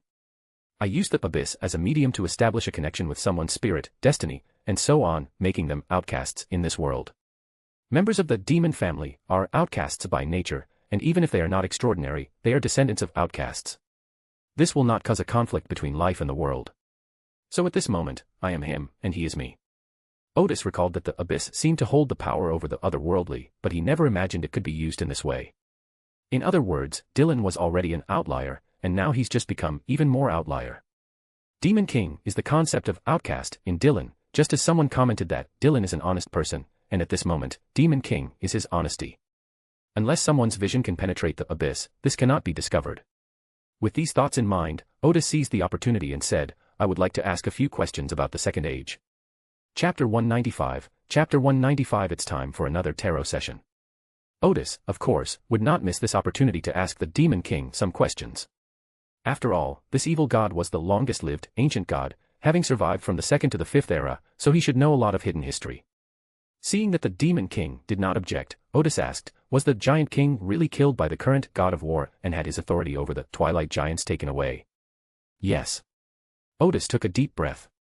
This was a conjecture he had previously made, and now it had finally been confirmed. So he asked again, was the divine war about the progenitor of the vampires during the 2nd era part of the progenitor of the vampires plan? Yes. Dylan didn't know what they were talking about either, but he faithfully conveyed the Demon King's meaning. It was Lilith who used Amabella, but Lilith made a serious misjudgment and did not complete the resurrection according to his plan. This was also one of Odis's conjectures, and once this conjecture was confirmed, the history of the Second Age suddenly became much clearer. In exchange, it's my turn to ask a question. Odis was taken aback. What question can I answer? What do you? Odis didn't know how to answer for a moment. Am I an extraordinary one? Am I a time traveler? How should I describe myself? Before Odis could answer, Dylan conveyed the words of the Demon King, I understand. Odis was taken aback. What the hell do you understand? So he asked, you said before that I was special, so what makes me special? You are not a physical entity. Odis was taken aback, not a physical entity. It seems you haven't realized this yet. Perhaps you're not at a high enough level to retrieve some of your memories. Odis paused for a moment, recalling his previous association with the wilderness of knowledge, and suddenly realized that things might be more complicated than he had guessed. But now he's more worried. Can every deity see the special qualities in me? No, I have authority over body fluids, so I can perceive that your essence is fabricated, or rather, simulated. Odis opened his mouth, then suddenly had a bold idea. Could I be a consciousness generated from the wilderness of knowledge? He then dismissed the idea, because he had memories of his time travel and was undoubtedly a time traveler. Then the Demon King asked again, are you going to stay in Backlund forever? No, that's not it, Odis laughed. It's just that I have no way to escape. There will be a way. Odis then asked, is my fate influenced by some force? Lately, he has been encountering some high-level events. First, there was Triss's attempt to escape, 0-08, then the unending whisper, tried to descend into the real world, and now he has encountered the Demon King. Yes. Odis took a deep breath, just as I expected. Then he asked, who influenced me? Have no idea. Odis was stunned, you don't know either. I am not omniscient and omnipotent, said the Demon King. All right, let's end our conversation here. If we continue, I risk being exposed. We'll have another chance to talk later. He paused and then said, you are the most knowledgeable and the most outstanding wizard I have ever seen. In that instant, Odis's spirituality seemed to churn within her body like boiling water. Then his spirit felt an unprecedented comfort, the sensation of the potion being rapidly digested. The next second, Odis immediately realized that the potion in her body was almost completely digested. This is the power of the gods. A single word from them is more effective than all of Odysseus's performances. Somewhat agitated, Odis tried to calm himself down. One last question, why did you answer all those questions I asked? Why did you help me? This Demon King, a symbol of fall, actually answered so many questions, and even seemed harmless. Crucially, he even proactively helped Odis digest the potion. That sounds really weird. We've met before, you just haven't remembered. And now, to answer your question, it's simply about trading and investing. Odis was taken aback, investing in a sequence 7. Dylan paused for a few seconds before saying, he just chuckled twice. Odis took a deep breath, I understand. He rubbed his forehead in frustration. He had been wondering what had affected him, which was why he had encountered 3 high-level events in a row. Odis recalled his previous exploration of the Trencist ruins with Bernadette, which made him wonder, could it be that the magic circle failed to block the power of the Starry Sky Evil God, and allowed the Starry Sky Evil God to affect me? Then he thought it was unlikely, because at that time the Starry Sky Evil God had not yet established a connection with the real world. Odis suddenly thought of the narrow-necked glass bottle on the stone platform, and he now suspected that it might be that narrow-necked glass bottle that was influencing him. He decided to find an opportunity to talk to Bernadette about this issue and then return to the Quaternary ruins to confirm his conjecture. Mr. Wizard, may I wear the top hat? Dylan asked, sitting opposite him. Odis snapped out of her reverie, sorry, I was daydreaming. Here, put your hat on. He then said, you must keep my conversation with the being today a secret. Dylan and Pine both said it was no problem, and then Dylan paid the £200 note, thus completing the commission. Odis handed Dylan an envelope. You will definitely have to take off your top hat when you get a haircut, but as long as it doesn't move more than a meter above your head and 3 meters around you, it's fine. Even when you're sleeping, you should find something to hang it up so that it's always above you. Also, this hat needs maintenance every year. If I'm still in Backlund then, you can come to me for maintenance. If I'm not in Backlund, go to Gar's herbal shop at 51 Henry Street and find manager Kenner to help with the maintenance. The envelope contained the design sketches for the top hat, as well as instructions on how to care for it. Kana once helped Odis complete the creation of the flaming arrow, so a little maintenance shouldn't be a problem. Dylan had some concerns. When I'm getting my hat serviced, won't I be able to get the protection I need from the hat? Actually, it's alright if you occasionally stay away from this top hat, Odis smiled. Because you still have more than 2 years until your death. As long as the total time you spend without the protection of this top hat within the next 20 years does not exceed this time, you will be safe. Dylan died because of the corruption of the Demon King. This top hat can effectively block this erosion, so Dylan's total exposure time should not exceed 3 years. After seeing Dylan in pain off, Odis fell into deep thought once again. It is very dangerous to always encounter high-level events like this. Events related to 0-08 and Demon King seem to be without any danger. But who can say for sure whether Odis will be so lucky next time? Odis thought for a moment and realized that there was a Serpent of Fate in Backlund. Should he go and try to change his luck? But then he thought about it again. It seemed that the Serpent of Fate had just been rebooted and its power was very limited.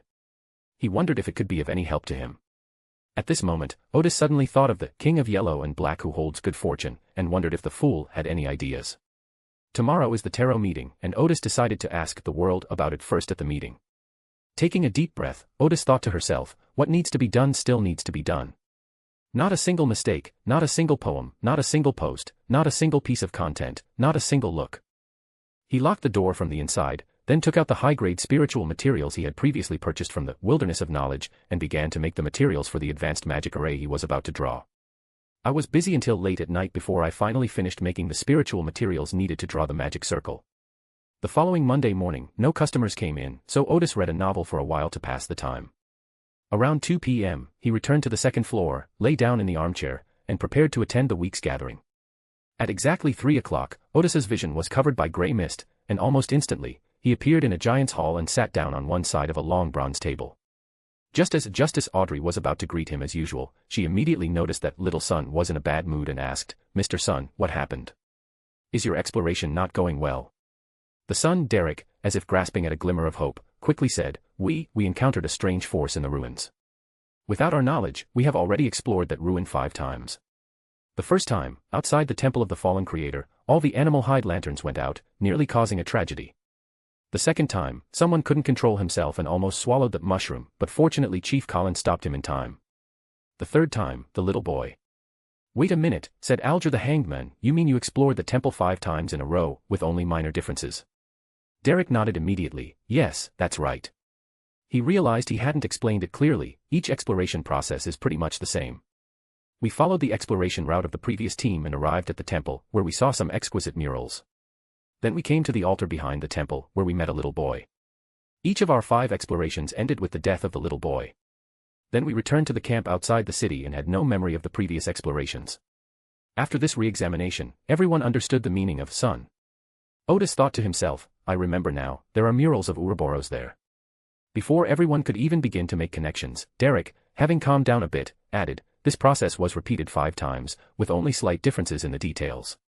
If it weren't for Mr. Fool's reminder, I wouldn't even have known that I've been living the same life all this time.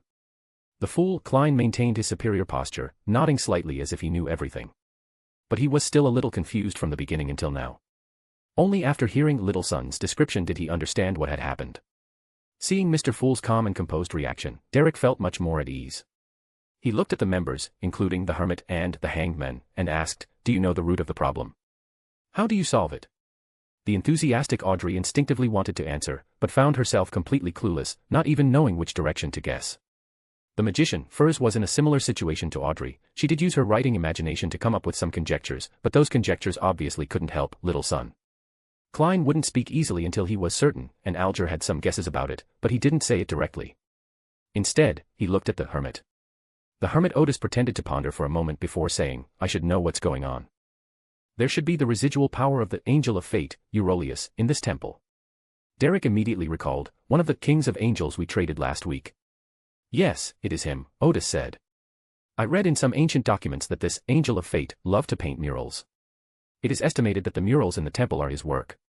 It is said that wherever he left murals, they are accompanied by some high-level strange powers of Path of Destiny. He paused for a moment and then said, as for how to end the loop, the clue should be with that little boy. Then everyone remembered that Little Sun had indeed mentioned a little boy. In a dark and gloomy temple where monsters could appear at any moment, there was a little boy. It sounds very strange. Alger seemed to have made a connection. What's that little boy's name? Derek replied, he said his name was Jack. Alger turned to Justice and said, didn't I mention that I once chased an Aurora Society listener at sea? His purpose in going to sea was to find the sanctuary of the true creator. Audrey thought about it carefully. It seems like that happened. That was a long time ago, before Little Son joined the Tarot Club. Alger added, that listener also took his child out to sea. The child's name is Jack. Derek was somewhat taken aback. You mean, that Jack came from your world to the vicinity of Silver City? Immediately afterwards, his heart was filled with joy, because this meant that the area where Silver City was located had not been completely sealed off, and there was still a chance to connect with the world where the Hanged Man and his people lived. I can't give you a definite answer. Alger thought for a moment and then said, you could try to mention places like the Sunia Sea and the Kingdom of Rune to the little boy. Maybe that could help you get out of your current situation. At this moment, Odis said again, things are becoming clearer. It was the appearance of this little boy named Jack that triggered the power in the mural, causing you to fall into a cycle. He smiled slightly and said, of course, this is just my guess, but it should be close to the truth. After all, the previous exploration team also entered the temple and saw the murals, but they did not encounter the little boy or get caught in the loop. Chapter 196, Chapter 196, Angel of Fate, Eurolius. The other members almost all nodded slowly at Odis's guess, finding it quite reasonable. The previous exploration team encountered similar situations, except that they did not encounter the loop or the little boy. Therefore, there may be some connection between the little boy and the loop. The son Derek was the first to react. Mr. Hermit, thank you for your explanation. I didn't expect you to resolve my doubts so easily. Well, to express my gratitude, I will provide you with several extraordinary main materials when I return to Silver City. What are your needs? After hearing what the Hermit said, he also felt that the little boy was the key to the cycle. The other members of the Tarot Club also remarked that the Hermit's help was timely, because the information the Hermit had just released about the Angel of Fate sounded very advanced, and most importantly, his judgment based on his own insights and knowledge was invaluable advice. Even if the Hermit takes the opportunity to demand a large sum of money or extraordinary materials from the little son, everyone will only condemn the Hermit in their hearts, since only he can solve this problem. Moreover, this problem urgently needs to be solved by Little Son. But the Hermit said it like that, clearly intending to help the little son, making everyone feel that the Hermit was very reliable. After hearing Derek's words, Odis smiled and waved his hand, saying, I'm helping you not because I want your extraordinary materials. I do have that need, but let's trade next week. My help just now was out of kindness from friends and companions, and I did not accept any reward. He certainly knew the principle of helping others to the end, so since he had chosen to help in the first place, he decided to be generous and ask for no reward. However, this is on the premise that the other party is not an ungrateful wretch, and knows that they owe a favor, and favors are harder to repay than gold. Clearly, Xiao Taiyang is a good young man with high moral standards, so there's no need to worry about him reneging on his debts. If it were Alger the Hanged Man or Klein, Odis would never have been so generous. Sure enough, Derek's eyes reddened with emotion. Mr. Hermit, your help has simply... I don't know how to thank you enough. Odis smiled and said, let's resolve your current crisis first. Justice, Audrey said, Mr. Hermit, you are a noble gentleman. The magician first nodded, clearly agreeing with the assessment. You flatter me, Odis said politely. Klein and Alger didn't say anything. These two old hands certainly wouldn't be moved by something like this. Then Audrey said, Mr. Hermit, could we trade information about the King of Angels separately? For example, could we trade information about the Angel of Destiny first? No problem, Odis said. We can trade them separately, but I must remind you that the information on each Angel King is worth 800 pounds. Because I only have detailed information on the 5 Angel Kings here. Information on Adam cannot be traded for the time being.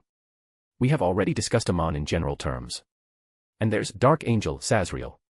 I lack detailed information about him, so I can't make a deal with him separately.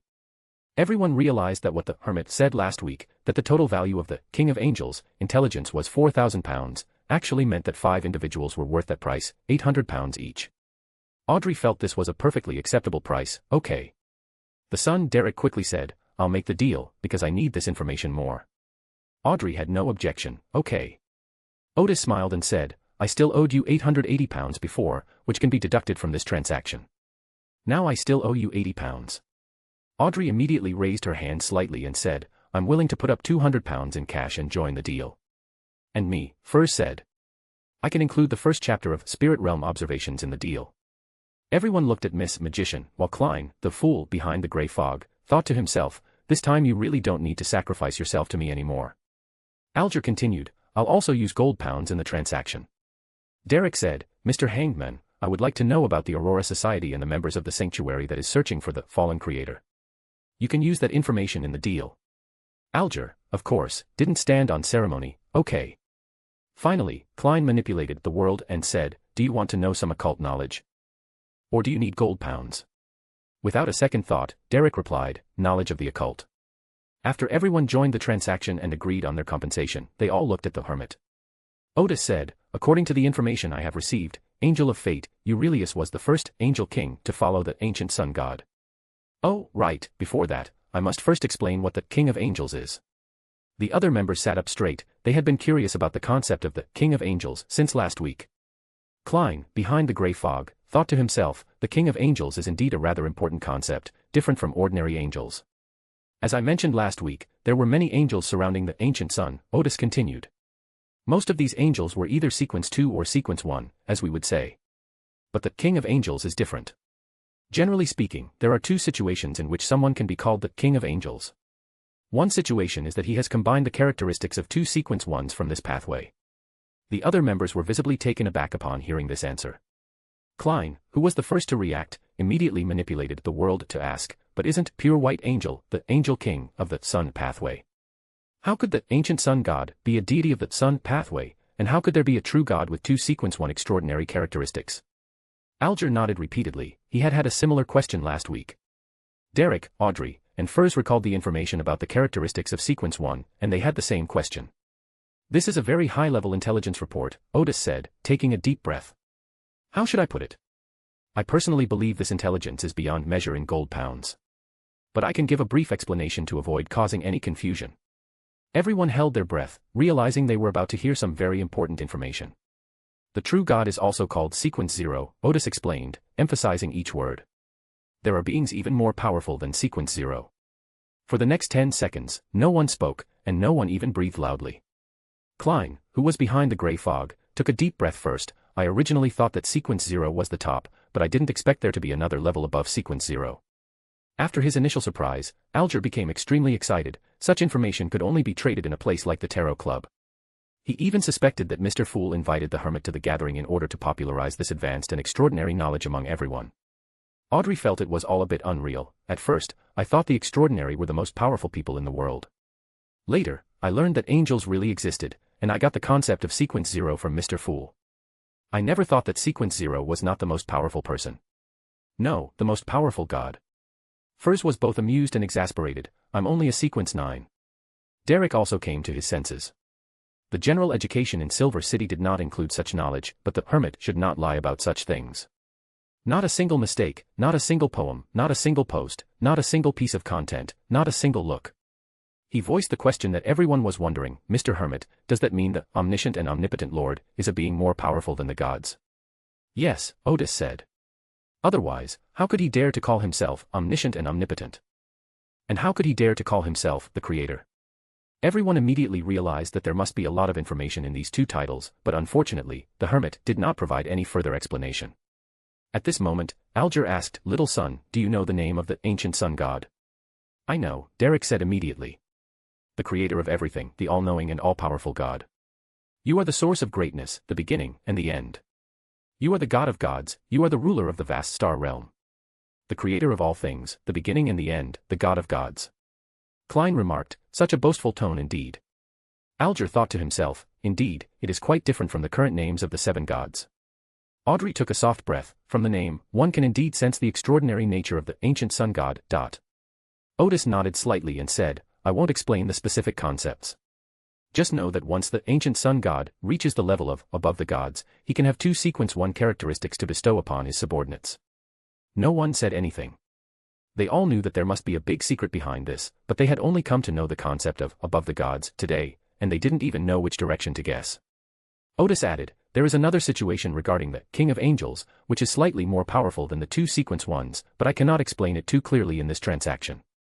All you need to know is that those 8 angel kings fall into one of these two categories and are even more powerful than the archangels. Because another situation requires explaining the concept of uniqueness, Odis will not provide an explanation in this transaction.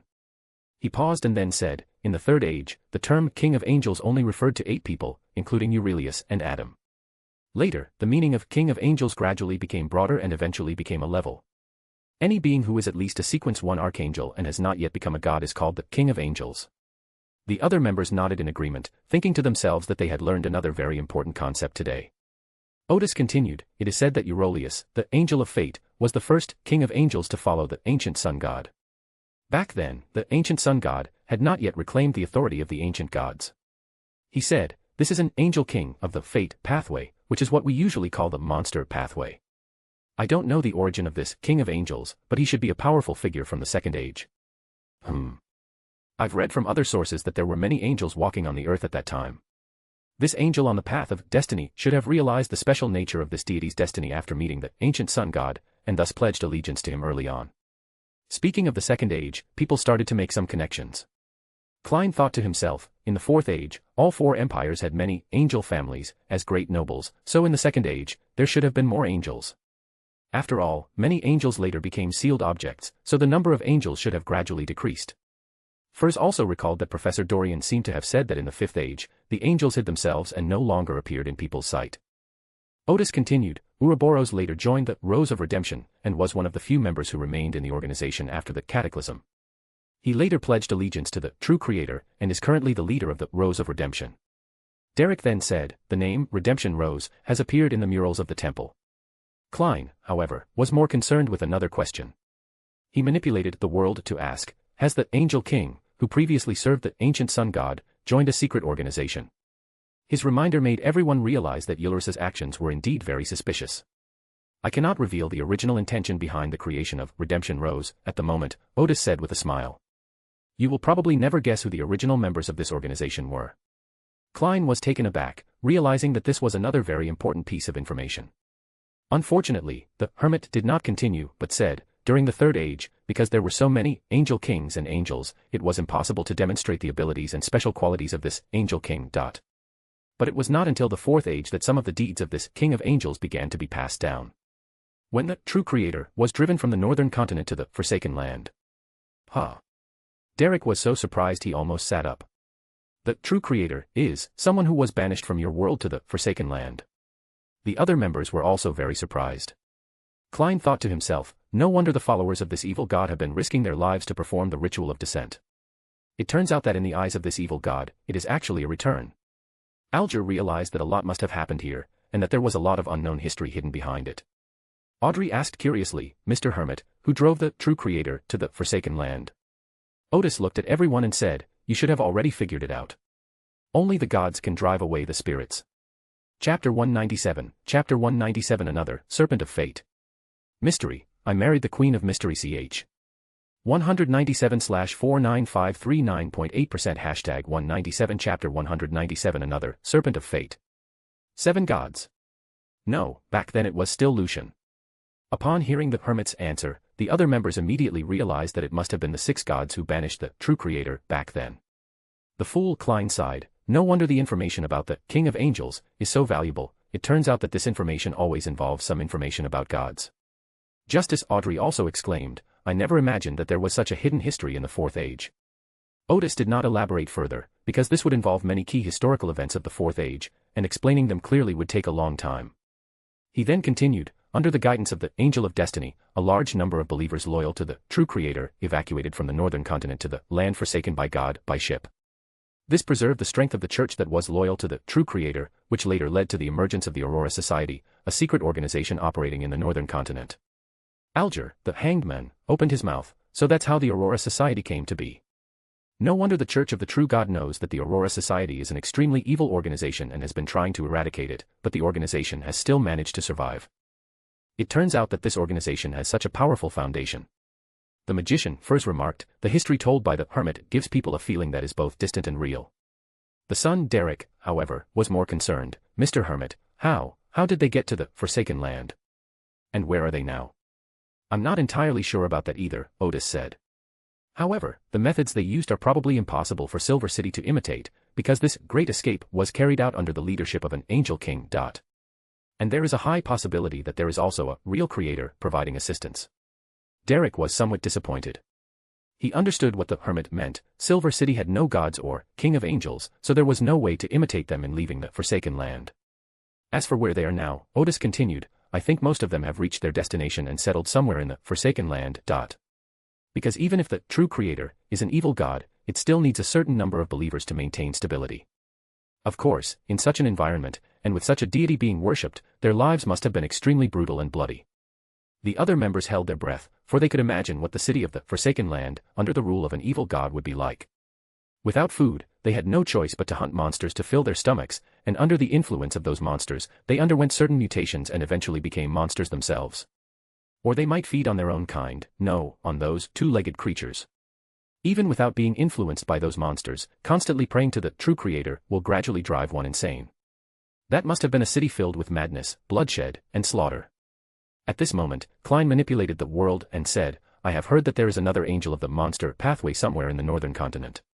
He knew perfectly well that the angel was in Backlund, inside Dr. Allen's wife's womb.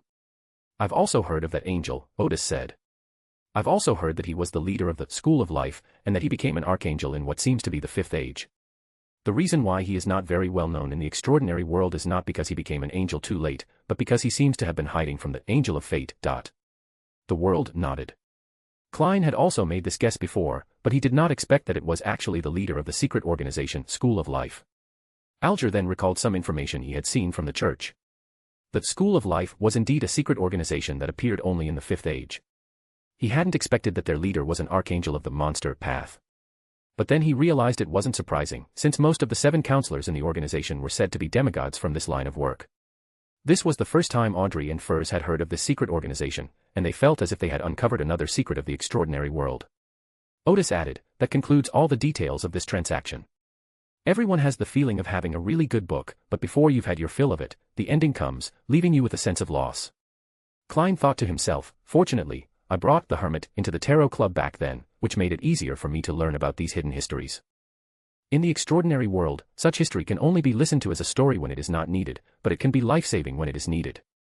Just like the cycle that Little Sun encountered, if no one in the Tarot Club knew anything about the Angel of Fate, Eurolius, then they wouldn't know how long they would have to go through the cycle before they could break free from it when a certain opportunity arises.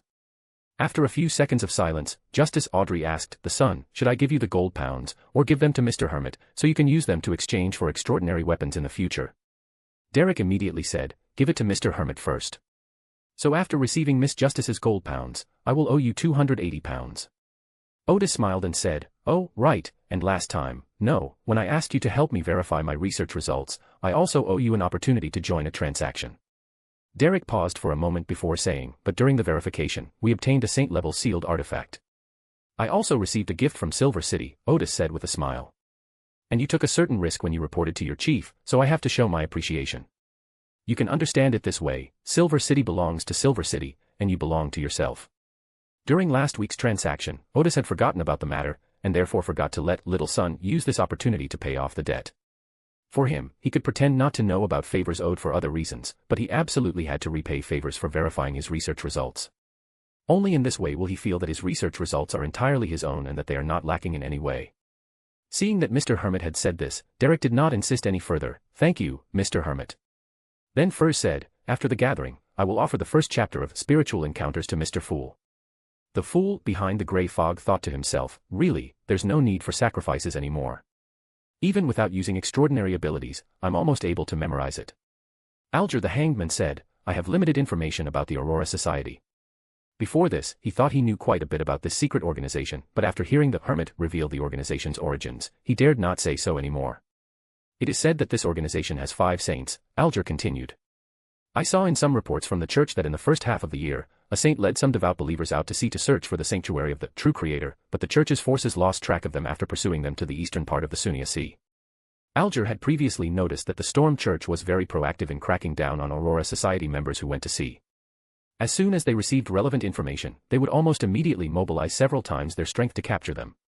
The ocean was the domain of the Church of Storms, so most of the Aurora Society believers who went to find the sanctuary died at sea. They also have 22 divine messengers, Alger continued, all of whom are code names with letters, such as Mr. Z. These divine messengers are at least sequence 7 with special abilities, and the strongest are several sequence 5. However, the person who went out to sea to find the sanctuary of the true creator was not a divine messenger, but a group of extremely fanatical believers. According to some intelligence I have obtained, their main members are 3 extraordinary individuals, namely a sequence 7, a sequence 8, and a sequence 9. Jack's father is the sequence 8 listener. Derek nodded, thank you for the information. Since the little boy Jack reached the temple, it's highly likely that the 3 extraordinary beings also survived and are probably somewhere in the temple. Finally, it was the world's turn. Klein pondered for a moment before manipulating the world and said, I accidentally obtained some very advanced information. The fall of the ancient sun god triggered the Great Cataclysm. Not a single mistake, not a single poem, not a single post, not a single piece of content, not a single look. Was the Great Cataclysm caused by the fall of a god? The other members immediately realized that this was indeed a very high-level intelligence report, so they turned their attention to the world. Derek immediately asked, Mr. World, how did he fall? I don't know. The world shrugged.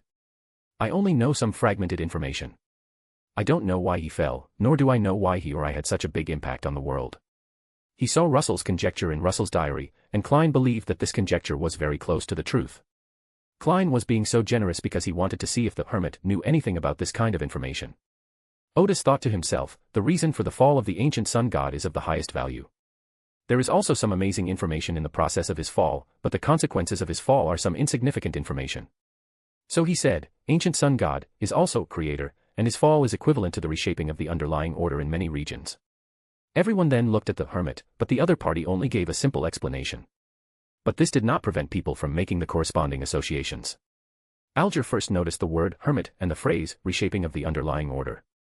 He seemed to see the scene of the creator creating the world.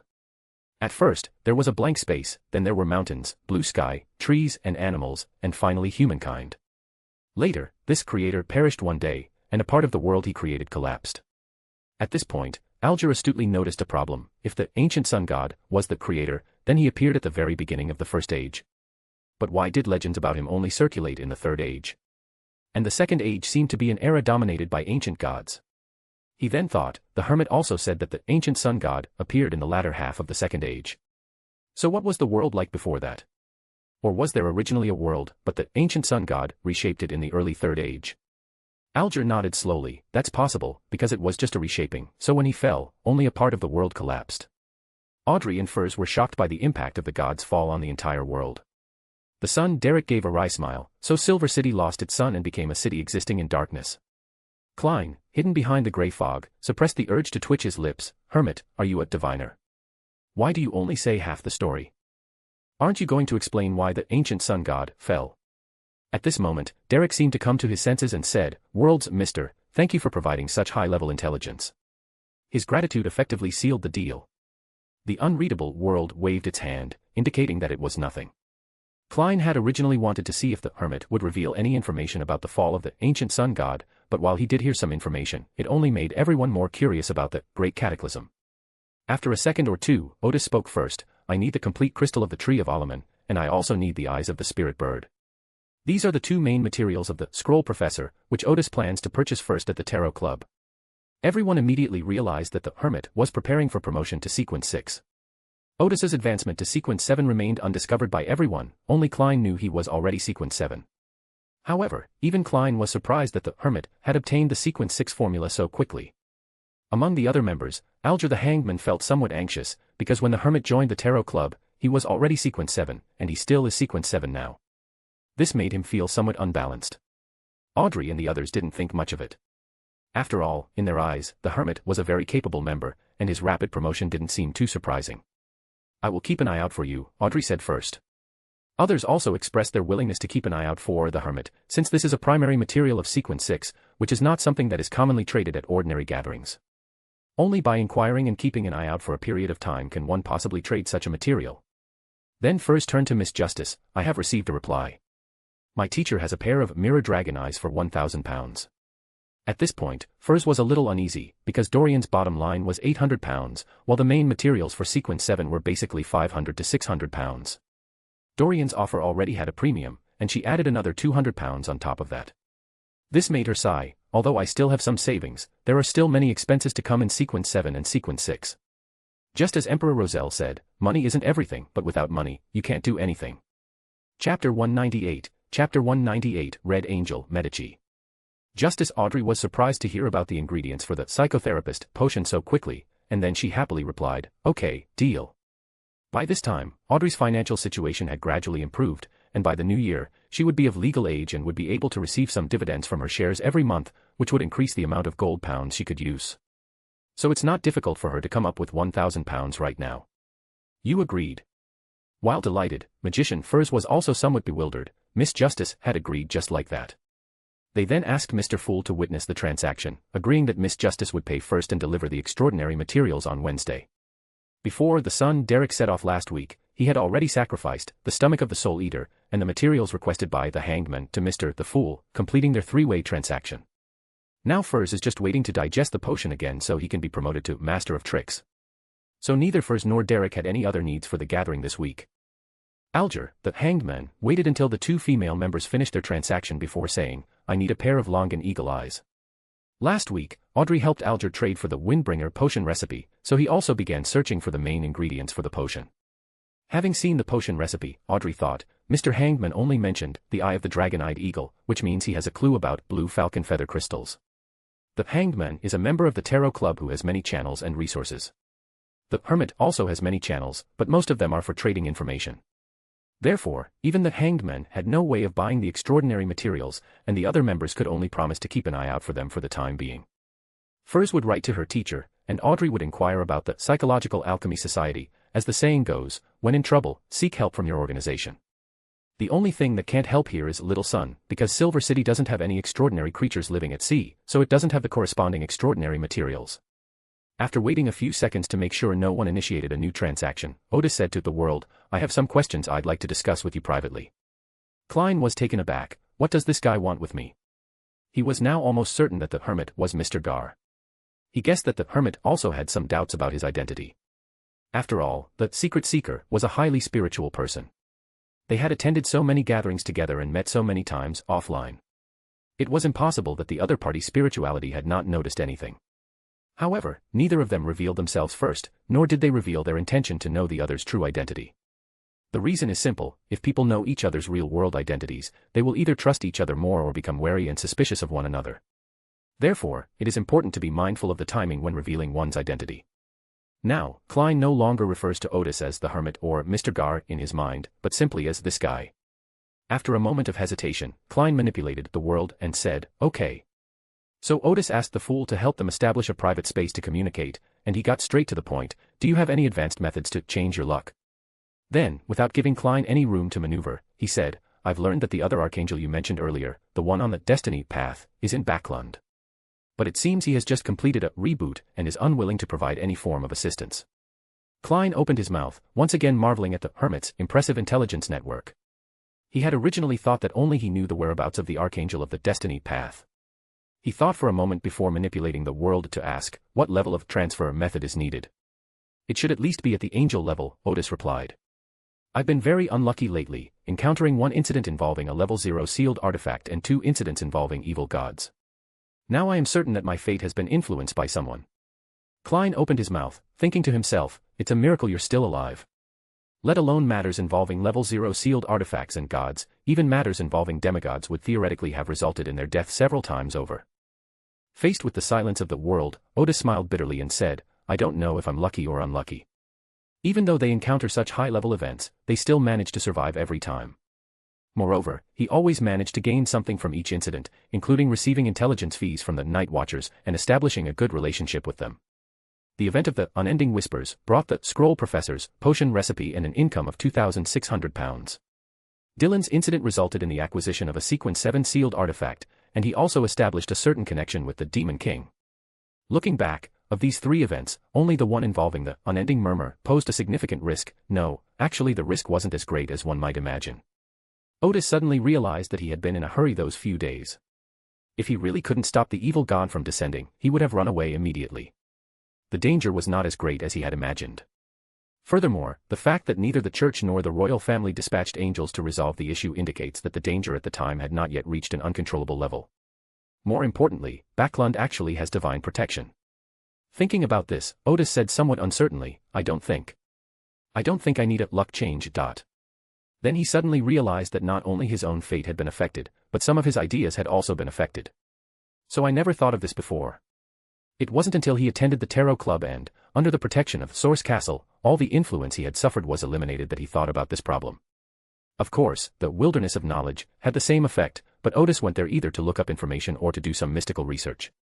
He has recently started experimenting with his newly invented witchcraft using a central simulator, and has no time to consider these issues. Klein, manipulating the world, nodded, "Okay. He had no good ideas either.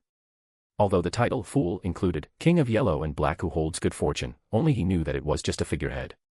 After their private conversation ended, everyone noticed that the Hermit was deep in thought and wondered what the two had discussed. Seeing everyone's expressions, Klein smiled somewhat helplessly. Just now, it was basically the Hermit asking and answering his own questions. He manipulated the world and asked, "Does anyone know the whereabouts of the mermaid?" Just as Klein expected, only Alger the Hangman said, "I've heard that traces of mermaids have been found deep in the Sunia Sea." The world nodded. This was similar to the answer he had received from Miss Sharon. Then Klein manipulated the world to say to the Hermit, "I want to trade information about Red Angel Medici, including the whereabouts of his descendants." During his mission with Miss Sharon last week, he encountered a fourth-age evil spirit who mentioned some information about Medici and Medici's descendants. Klein was eager to verify the authenticity of that intelligence. Odis, who had been pondering who had influenced her, snapped out of her thoughts, okay, same price as before, £800. The world nodded and looked at the other members. Does anyone else want to join the deal? Me. Audrey was the first to raise her hand. I'm willing to pay £150 to join this deal. This was another piece of information about an Angel King, which she certainly wouldn't miss. And me, Furs said, I used the spiritual realm observations. The world coldly interrupted Miss Magician's wishful thinking, I only accept cash payments. Furs was intimidated by the world's imposing manner. Fine, okay, then I won't join the deal. £150 was a huge sum of money for her. Although her current savings, plus the £200 she just earned from Miss Justice, amount to a total of £900, at the Sequence 7 level, £900 simply won't last long. You can join this deal for £80, the world added, but you can't ask questions. Even a small amount of money is still money to him. If the magician earns an extra £80, he can save £80. Not a single mistake, not a single poem, not a single post, not a single piece of content, not a single look. Although Klein is currently quite wealthy, thrift is a virtue for him. Furs was still a little reluctant to part with the money, but she didn't dare to refuse the world's invitation. Okay. Alger then added, I'll also contribute £150 to the deal. He only needs to set aside money to buy one main material, and has some savings to satisfy his curiosity. When it was finally Derek's turn, Odis said, I can help you pay for joining this deal. Then he said to the world, give me a total of £650. Derek did not refuse. Thank you, Mr. Hermit. World nodded and said, no problem. After agreeing on how to pay the fee, everyone looked at the Hermit. Like the Angel of Fate, the Red Angel Medici was also one of the earlier angels to follow the ancient sun god, Odis said. The Second Age was a very chaotic era, and it is very far removed from our time. Information about some of the ancient gods from that time is now rather vague, and information about the angels at that time is almost entirely blank. So I don't know where Medici's origins lie. Is he a subordinate of the ancient gods? Or has he always acted alone? However, according to some intelligence, he seems to be a mythical being born, meaning that he was born as an angel. Klein thought to himself, it's already quite good that we've come this far. Alger exclaimed, born an angel. Ah, what a lucky life. The other members also expressed varying degrees of amazement. After all, in their memory, they had never seen anyone who was born an angel, let alone born a demigod. Odis continued, this should have been quite common in the Second Age, as we have previously discussed, where excess extraordinary pathways could be eliminated through reproduction. Especially at the angel level, they already have a certain ability to choose which part of the characteristics to expel, so Medici may have been born by expelling extraordinary characteristics. Klein smiled to himself, thinking, it's commonly known as a free gift with a potion. His experience was similar to that of the Angel of Fate. Odis continued. Nothing about him was left behind in the Second and Third Ages, when angels were as numerous as clouds. At the end of the Third Age, Medici also joined the Redemption Rose, and did not leave the organization during the Fourth Age. Klein frowned. 2 Angel Kings had already joined this organization. Could it be an organization established by angels and Angel Kings who served the ancient sun god? Was their goal to overthrow the ancient sun god? But did they have any hope of success? Derek bluntly asked, Mr. Hermit, what exactly is the Redemption Rose organization? He had wanted to ask during the last round of trading, but he hadn't found the opportunity. The other members also had their own guesses and were very curious about it. Odis smiled and said, this is a piece of information I just received while gathering intelligence about the fall of the ancient sun god. In my opinion, just knowing the list of members of this organization is already more valuable than the information about the King of Angels.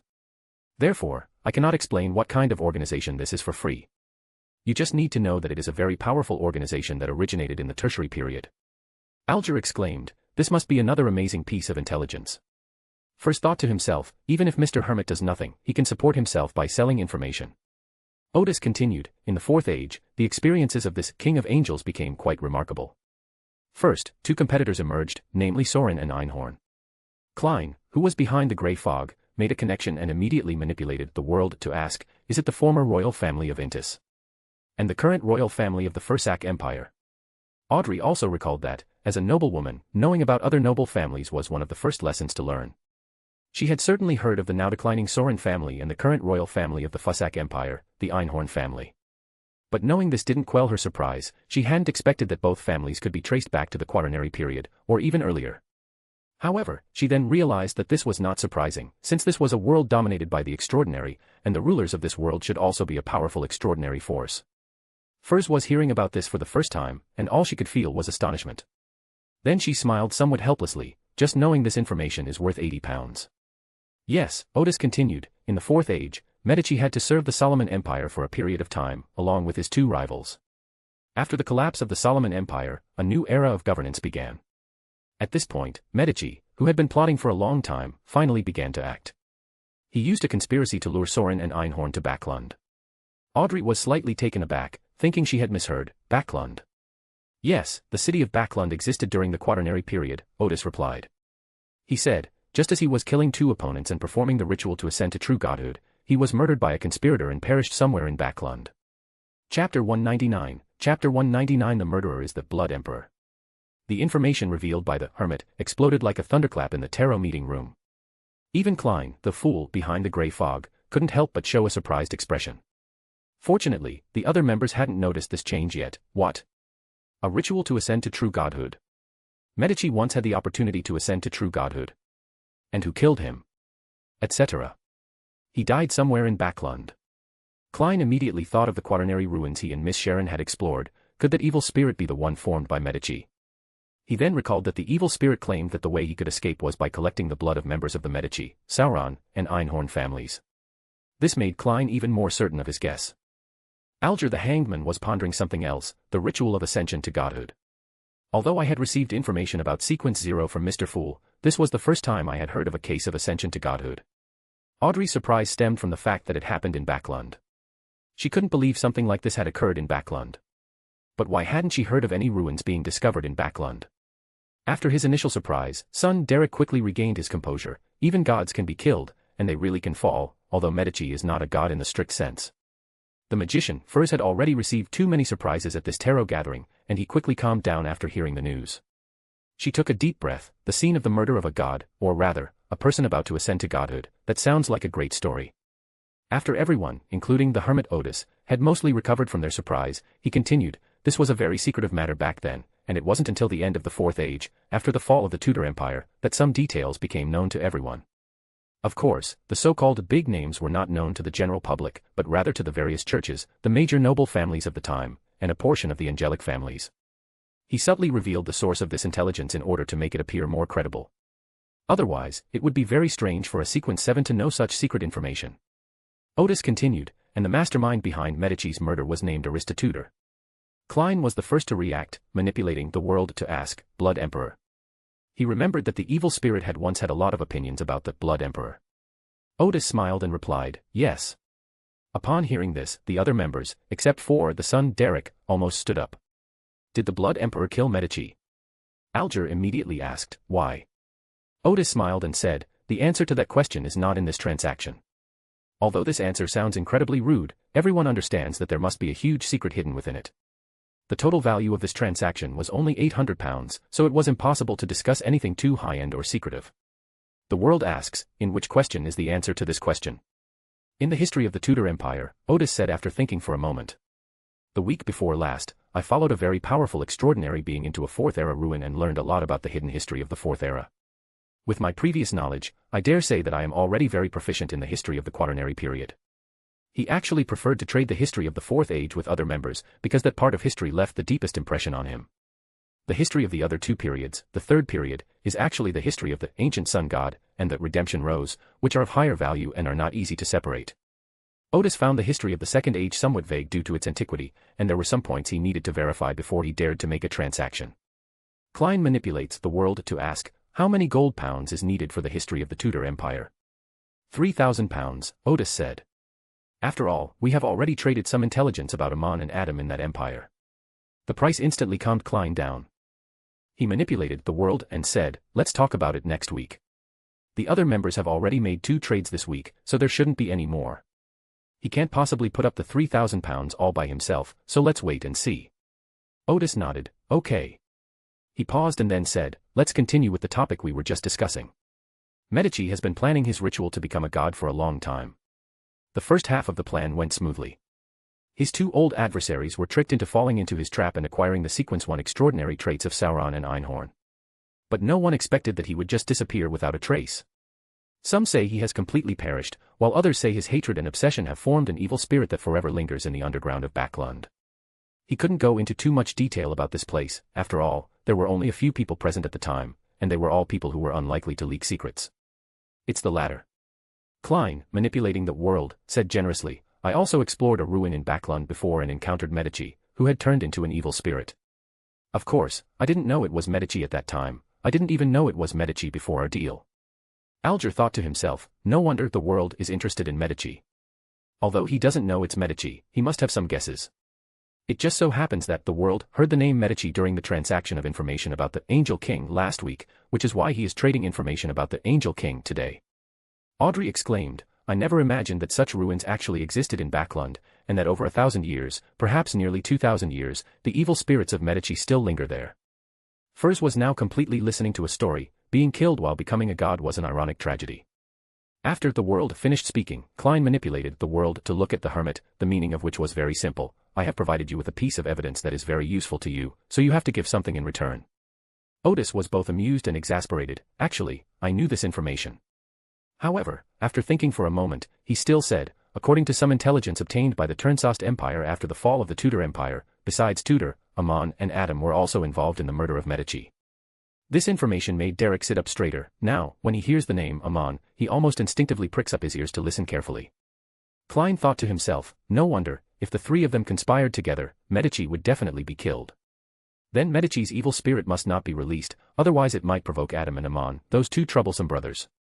Audrey was now very curious about the history of the Tudor Empire, but she didn't have enough money to complete the transaction this week and would have to wait until next week. Odis continued, as for Medici's descendants, it is said that because Medici's legion was fighting the Byron Empire in the south at the time, after learning of Medici's death and that Terransost had chosen to support Sorin and Einhorn, they hid at sea. According to some scattered intelligence from the 5th epoch, it seems that there are still descendants of Medici in present-day Bansi port. Klein was slightly taken aback, this was somewhat different from the information he had received. So he asked, is it only available in Ponzi port? I'm not entirely sure either, Odis said with a slight smile. After all, there hasn't been any trace of the Medici family descendants for a long time. Then Klein asked the hanged man, where is Binzi? This was the place name he heard from the evil spirit that resembled the Medici family. It was said that descendants of the Medici family lived here.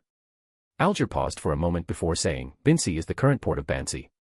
He paused and then explained, Pinsi is the old name, and with the change in accent, it has gradually become known as Ponsi Port. Klein thought to himself, I see, then it all makes sense. He manipulated the world and said, I have no more problems. Odis smiled and said, then, this transaction is now concluded. The aftermath of this deal was simple. Justice Audrey and the hangman Alger each paid £150 for the world, the magician first paid £80 for the world, and the hermit Odis paid £150 on behalf of the son Derek. Not a single mistake, not a single poem, not a single post, not a single piece of content, not a single look. In the end, Klein calculated that he only needed to pay £270, which was a very good deal. After this round of transactions concluded, no one initiated any new transactions. Then we moved on to the free discussion session. Spoke first, I received some information, though I don't know if it's accurate, that a ritual to summon an evil god was disrupted in Backlund last week. At that time, extraordinary events suddenly increased in Backlund, and the changes in the entire city could not be hidden from the spirituality of the extraordinary beings. Hugh obtained some intelligence from MI9 and learned that someone was going to perform a ritual to summon an evil god. I've heard about this too, Odis said with a smile. The altar for that ceremony was very well hidden, it took 2 or 3 days to find it. Fortunately, the ceremony was not completed until the altar was found. As someone with a reputation for being well-informed, it would be strange if he hadn't heard about this, so Odis simply and openly released some of the information. Having received no relevant information, Alger thought to himself with a purely spectator's mindset, something so dangerous actually happened in Backlund last week. Audrey smiled and said, thanks to the official extraordinary individuals, the danger was resolved before I even knew about it. Odis replied, it's not entirely thanks to the official extraordinary individuals. I've heard that 4 unofficial individuals played a significant role, they were the ones who found the location of the altar. At this point, he glanced at the world, intentionally or unintentionally, to show that he was also aware of the other party's background. The world pretended not to see it, still sitting there quietly, as if it lacked the presence of living people. Audrey noticed the Hermit's subtle movements. Was Mr. World among the 4 unofficial extraordinary individuals? And it was very likely that Mr. Hermit was also among them. He must have recognized Mr. World during the operation. She then began to speculate further, could it be that Mr. Fool had given them orders to defend Backlund? Just as Audrey was lost in thought, Furs asked, what kind of ceremony takes so long? Alger also realized something was wrong. He read in some materials that although the preparation time for this kind of ritual was a bit long, the actual performance was not very long. After all, it's unlikely that an evil god would be so cooperative as to wait there for several days before descending. This is a special ritual. It is said that the evil god that is about to descend does not belong to our world, Odis explained simply. This answer surprised Klein, he hadn't expected to face such an enemy. Other members also had various associations based on the description of not belonging to our world. But before these associations could fully develop, Odis added, it's best if everyone doesn't actively seek to understand this matter. The extraordinary one who destroyed the altar reminded me that some knowledge about that evil god is corrupted simply by being aware of it. This description made everyone even more curious, and Klein remembered that Russell and Mr. Dorr seemed to have discussed such a question. The Hermit's reminder made everyone give up on trying to learn more. After a few seconds of silence in the hall, Alger said again, there are new clues about the Elven treasure I mentioned before. I can now basically pinpoint the location of that island. Who among you is interested? We can collaborate on this exploration. The hanged man's generosity had a reason, he knew the island was extremely dangerous, and he couldn't explore it alone. Finding partners at sea is not only risky, but also prone to internal strife. The Tarot Club members are different, with Mr. Fool's testimony, at least there won't be internal strife or betrayal. Klein, who was already making preparations for sailing, manipulated the world and said, let me tell you again before we go on the mission, if I have time, I can explore with you. Count me in too, said Odis, who was also preparing to leave Backlund. But whether I can go or not, we'll have to wait and see. He was afraid that he would be caught and brought back as soon as he left Backlund. Alger was very satisfied with his 2 partners. The world seemed to be quite capable, and the Hermit knew ancient Elvish script, so they might have to decipher some ancient Elvish documents later. I will continue to gather intelligence, Alger said.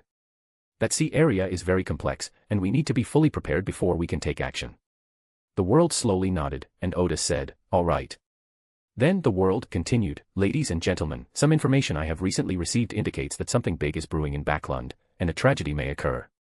Audrey asked with concern, what's the big deal? The world simply shook its head, I don't know. Furs was also quite concerned, where could this potential tragedy occur? The world glanced at everyone and said, I can't give you a definite answer. I've also received some relevant information, Odis added, someone spotted the witch cult Saintis in Backlund. Chapter 200, Chapter 200 The storm is brewing. Everyone was taken aback upon hearing the Hermit's reminder. Even Klein, the fool who initially warned everyone, was wondering to himself, the witch cult was involved in this matter. The next second, he suddenly thought of the lady wearing the gemstone ring. Klein felt that this woman was both familiar and dangerous. It was she who killed Talim, the noble riding instructor, with a curse. Moreover, this woman appears to be Prince Edsac's lover. Justice, Audrey asked, Mr. Hermit, what does the Saintess of the Witch Cult mean?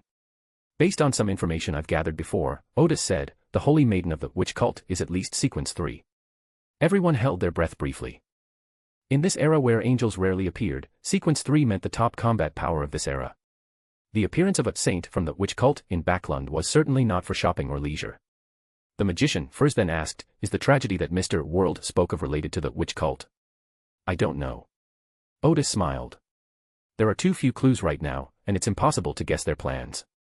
Things became even more confusing, and the other members had a bad feeling, but they didn't know where the disaster was coming from. Klein thought to himself, this guy's information network is really impressive. With his cooperation, this matter has indeed raised everyone's awareness.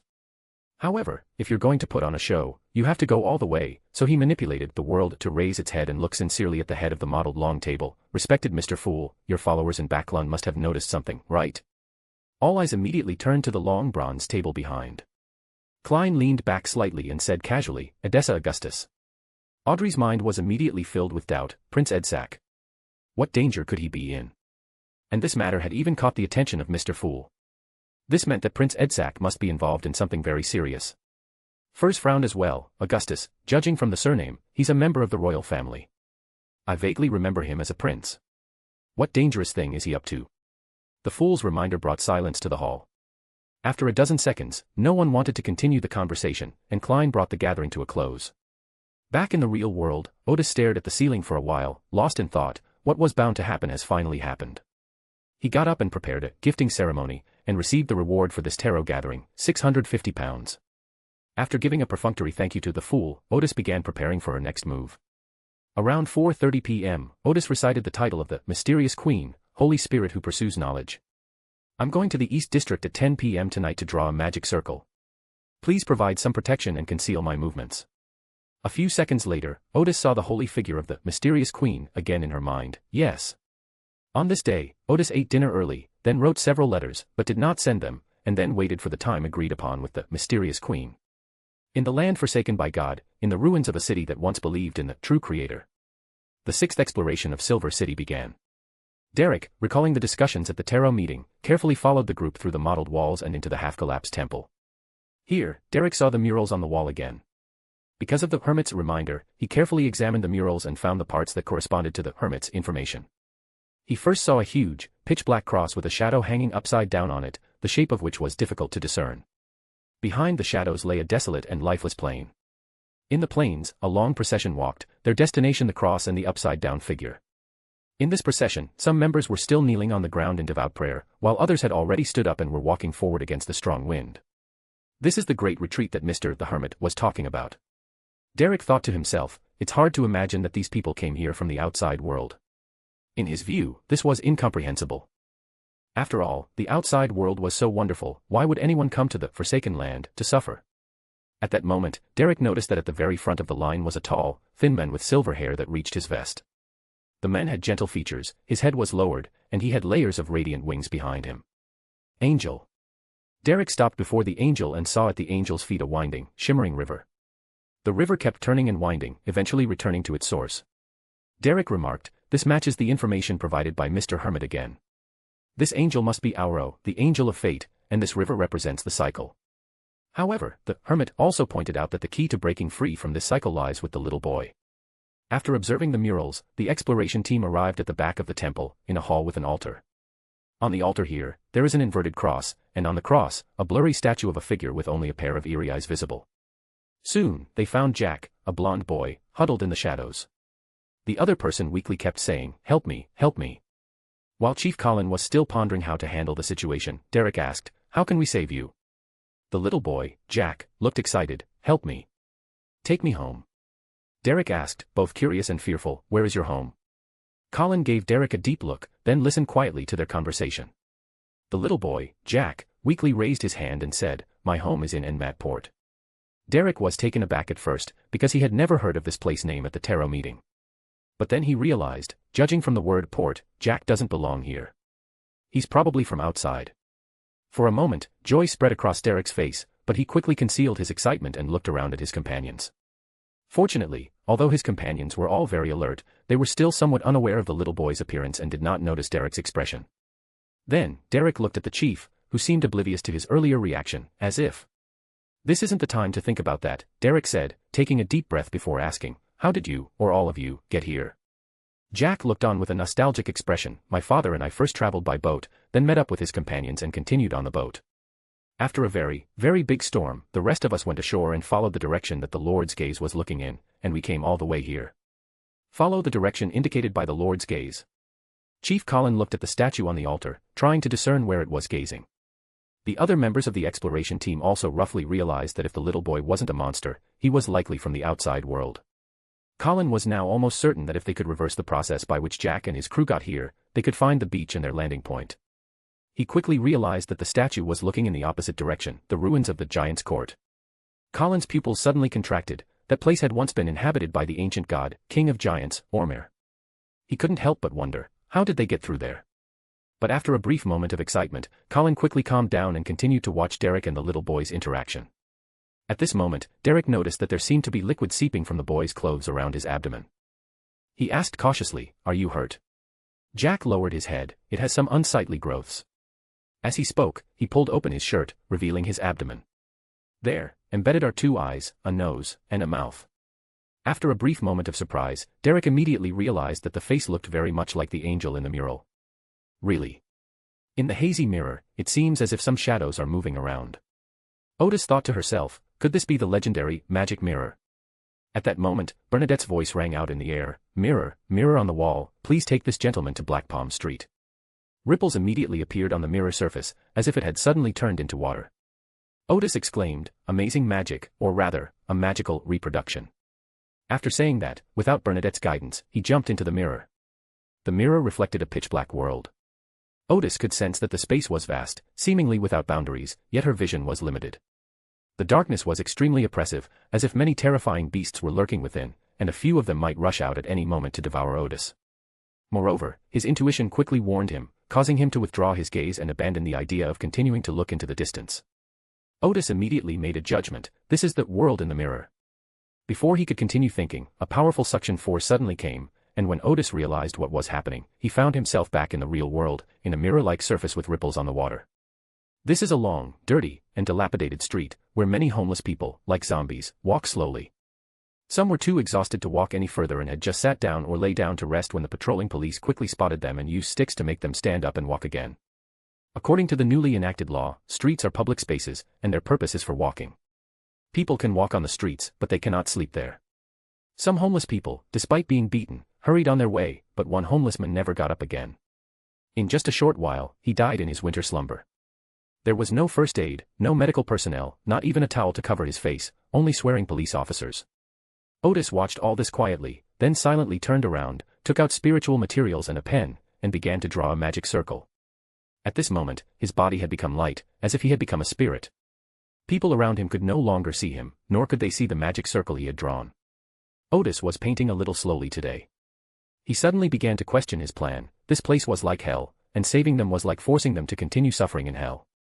Chapter 201, Chapter 201 The Witch Triss. Just as Odis was questioning his own plans and objectives, he suddenly thought of the old Kohler, whom he had never met. Then Odis's eyes hardened. Even in hell, some people still hold on to hope for the future. Even if we cannot save their souls and bodies, we must save that hope. Next, Odis wrote with lightning speed, drawing one magic circle after another.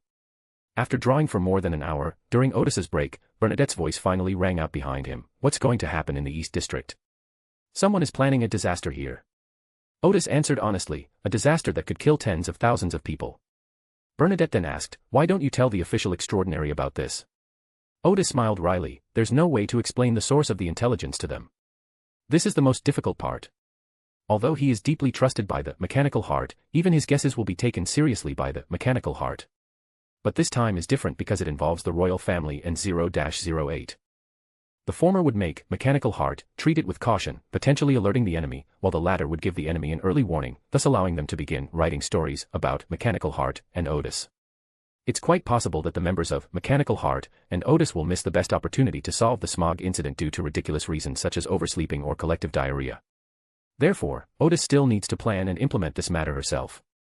Besides, Odis has no intention of exposing the royal family's conspiracy or cracking down on the witch cult. She just wants to save some people who shouldn't have died like this. They are straw stalks, teetering on the brink of collapse in a gust of wind. But now that someone is going to cut it off in advance with a sickle, Odis can no longer pretend not to know. Bernadette asked again, "There must be a huge conspiracy behind this, right?"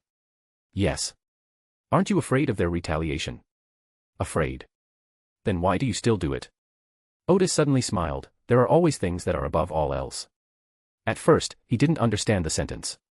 But when he realized that it might anger the king of the country and even make Adam take notice, he suddenly understood how absurd the underlying logic of this world, which was based on the extraordinary, was.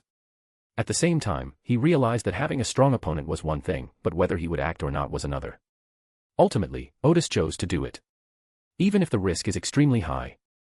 Bernadette paused for a few seconds, then asked, "What kind of enemies might I be facing?" Odis thought for a moment, "The Witch of Despair."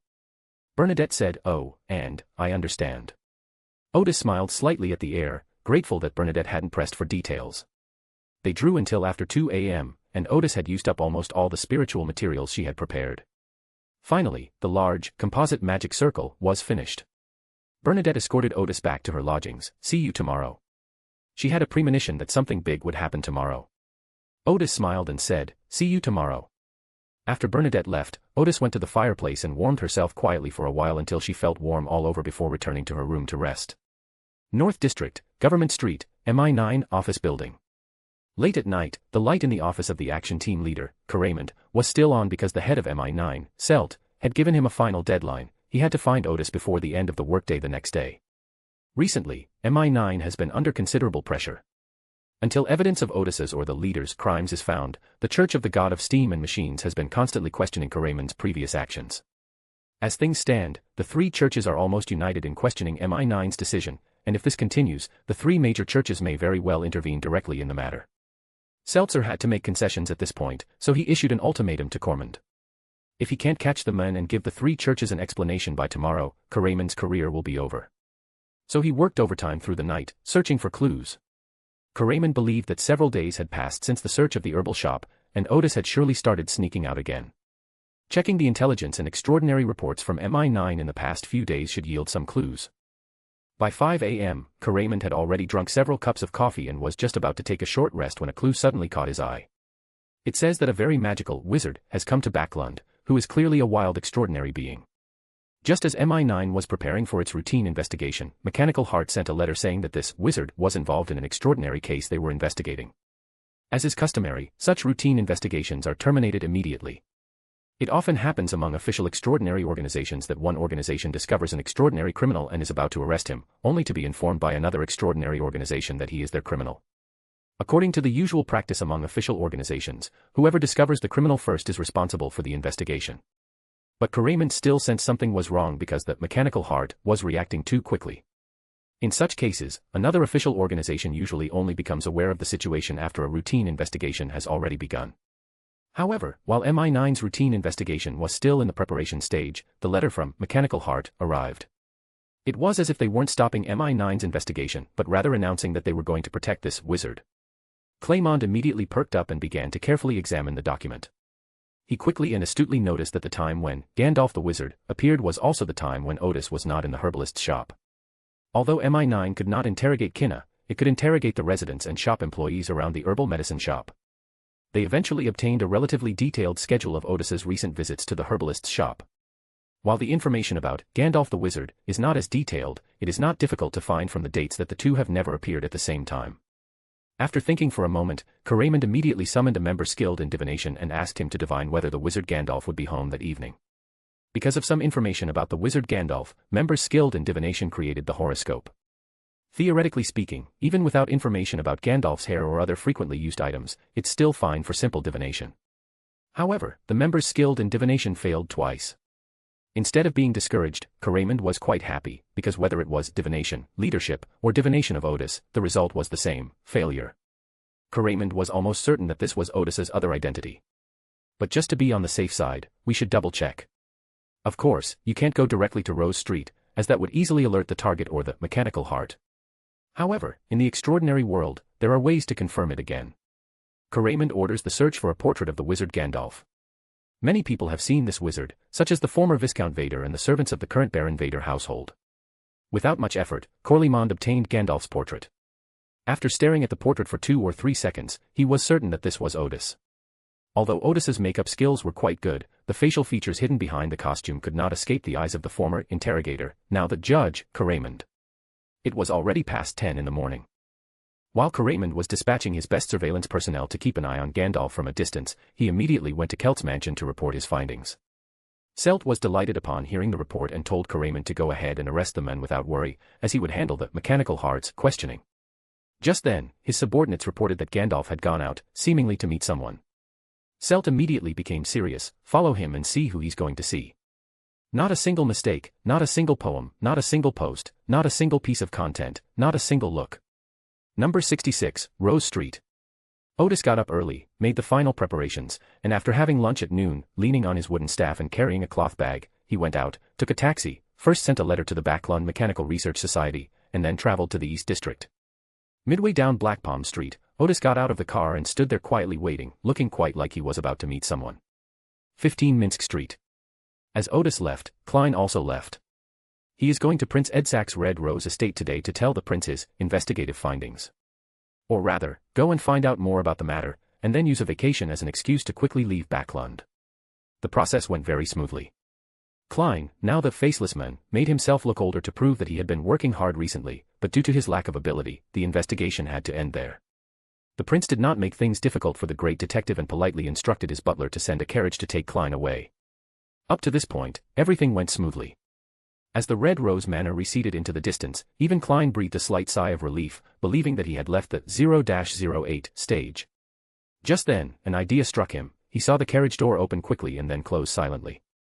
Before Klein could react, a figure flashed out, a woman dressed in a heavy black dress and wearing a sapphire ring.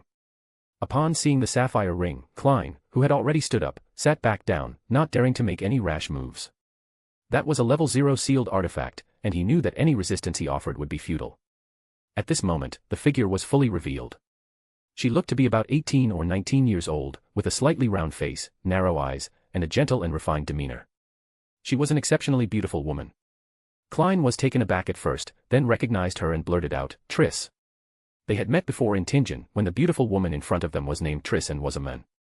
Triss wasn't surprised. Instead, she exclaimed with delight, "I knew you knew me. Otherwise, it would be impossible to miss meeting you time and time again due to various coincidences." Klein asked cautiously, "What do you want to do?" Triss smiled and said, "It's simple. Report me to the Night Watchers, Punishers, and Mechanical Heart as soon as possible. Let them come here and arrest me." Klein was initially bewildered, but then quickly realized, Triss would rather be locked behind the Karis Gate than stay at Red Rose Manor. He then asked in a deep voice, "What are you afraid of?" Triss paused for a second, then widened her eyes, "Someone is manipulating my life. They even changed my name, making me, call me Trischik." Chick. Klein immediately recalled an entry from one of Roselle's diaries, the name of the primordial witch is Chick. As terrifying speculations flashed through his mind, Triss raised her right hand, letting her slender white fingers slowly slide down her side. The gesture was so alluring that even the distracted Klein couldn't help but swallow. Triss chuckled with a hint of mischief, "If you can inform the official Beyonders about this, and I happen to run into you before they arrest me, I wouldn't mind showing you what true pleasure is." After she finished speaking, she disappeared, and the carriage door opened and then closed. It took Klein a second or two to come to his senses. What am I thinking? What am I looking at? Who dares? Even the fool wouldn't be able to withstand it if he suddenly awakened as the primal witch. Klein quickly broke free from the allure and began to try to save himself. He's back in the spotlight of 0-08, and this time, 0-08 will definitely delve deeper into Detective Sherlock and find a way to get rid of him. Klein took a deep breath, snapped his fingers, and a dry branch on a large tree not far away was ignited. The flames quickly rose, and Klein's figure disappeared from the carriage, emerging from the flames by the roadside. Snap, snap, snap. Klein snapped his fingers repeatedly, his figure flashing through the sparse, withered trees as he made his way to the nearest church at top speed. In addition, as he ran, he took out the Azek copper whistle from his pocket, put it in his mouth, and blew it. Without a sound, white bones gushed out of the ground like a fountain, and a skeletal messenger over 4 meters tall took shape. He had just found Mr. Azek's trail, but because of 0-08, he hadn't dared to contact Mr. Azek. Now, he couldn't care less about that, he had to do everything he could to save himself. Klein temporarily stopped to flash, took out a pen and paper he carried with him, and wrote down a word, "Help." After the messenger disappeared, he assumed a praying posture, briefly recounted Triss's situation, and then entered, above the grey fog, to send to Audrey, reminding her, as the fool, that Chick was the name of the primordial witch. Just as Klein was about to continue his escape, his eyes narrowed as he saw several flaming meteorites falling rapidly, engulfing the entire forest. After cursing a few times in his mind, Klein was overwhelmed with despair. Just then, a change occurred before my eyes. The various colors suddenly became richer and overlapped together, as if forming a strange oil painting. A figure emerged from the rich colors. He was of medium build, with bronze skin and rather soft features. Klein exclaimed with delight, "Mr. Azek." Azek waved his hand, indicating that now was not the time for reminiscing. He grabbed Klein's arm and led him into the depths of rich color. Everything around me seemed like a phantom, rushing past rapidly. Klein had just breathed a sigh of relief when he suddenly felt Azek's hand gripping his arm tremble violently, as if his strength was very unstable. Then Klein felt his body sink, and the rich colors gradually faded and disappeared. He was somewhat dazed, realizing that he was in an ancient ruin, with an upward passage leading deep into the rock wall and out of sight. The next second, a figure appeared not far away. He had only one eye, and his features were like those of a classical sculpture. Klein narrowed his eyes, it sang well. Chapter 202, Chapter 202 The Great Smog of Backlund. Klein seemed to see in his mind the figure with a slightly high hairline, wearing a black trench coat. But soon, Klein suppressed the burning hatred in his heart. Compared to Insangwil, he was still too weak. At this moment, Azek said in a deep voice, "You should leave here first and head upwards." Klein glanced at Insangwil again, then quickly turned and sprinted upwards. He used the faceless man's ability to transform into Zangwell's appearance, ascending upwards while constantly divining the location of the exit, escaping in the right direction. If you encounter a door, use the master key to open it and continue forward. As he walked, he came to a hall with thick stone pillars. As soon as he entered, Klein's spiritual senses detected the danger and he immediately hid behind the giant pillars. Just then, a clear female voice reached Klein's ears, "Mr. A, are you ready?" Klein was slightly taken aback. "Mr. A from the Aurora Society." Mr. A said in a hoarse voice, "All right." Their subsequent conversation made Klein increasingly alarmed. Mr. A was going to prepare a ceremony here to bring down the true creator. The woman known as Lady Despair went to Backlund to provide Mr. A with enough life to maintain the passage for the true creator to descend. This also serves to divert the attention of the official extraordinary individuals and cover up the consequences of Triss's escape. After Lady Despair left for the East End, Klein had a bad feeling. At this moment, Mr. A's ritual began, "Give your life for the coming of the Lord." Thump, thump. 4 members of the Aurora Club committed suicide, sacrificing their lives. Klein took a deep breath. For him, the best option at this moment was to slip out of the hall while Mr. A was focused on the ceremony and continue his escape upwards. But suddenly, a slightly exaggerated smile appeared on his lips.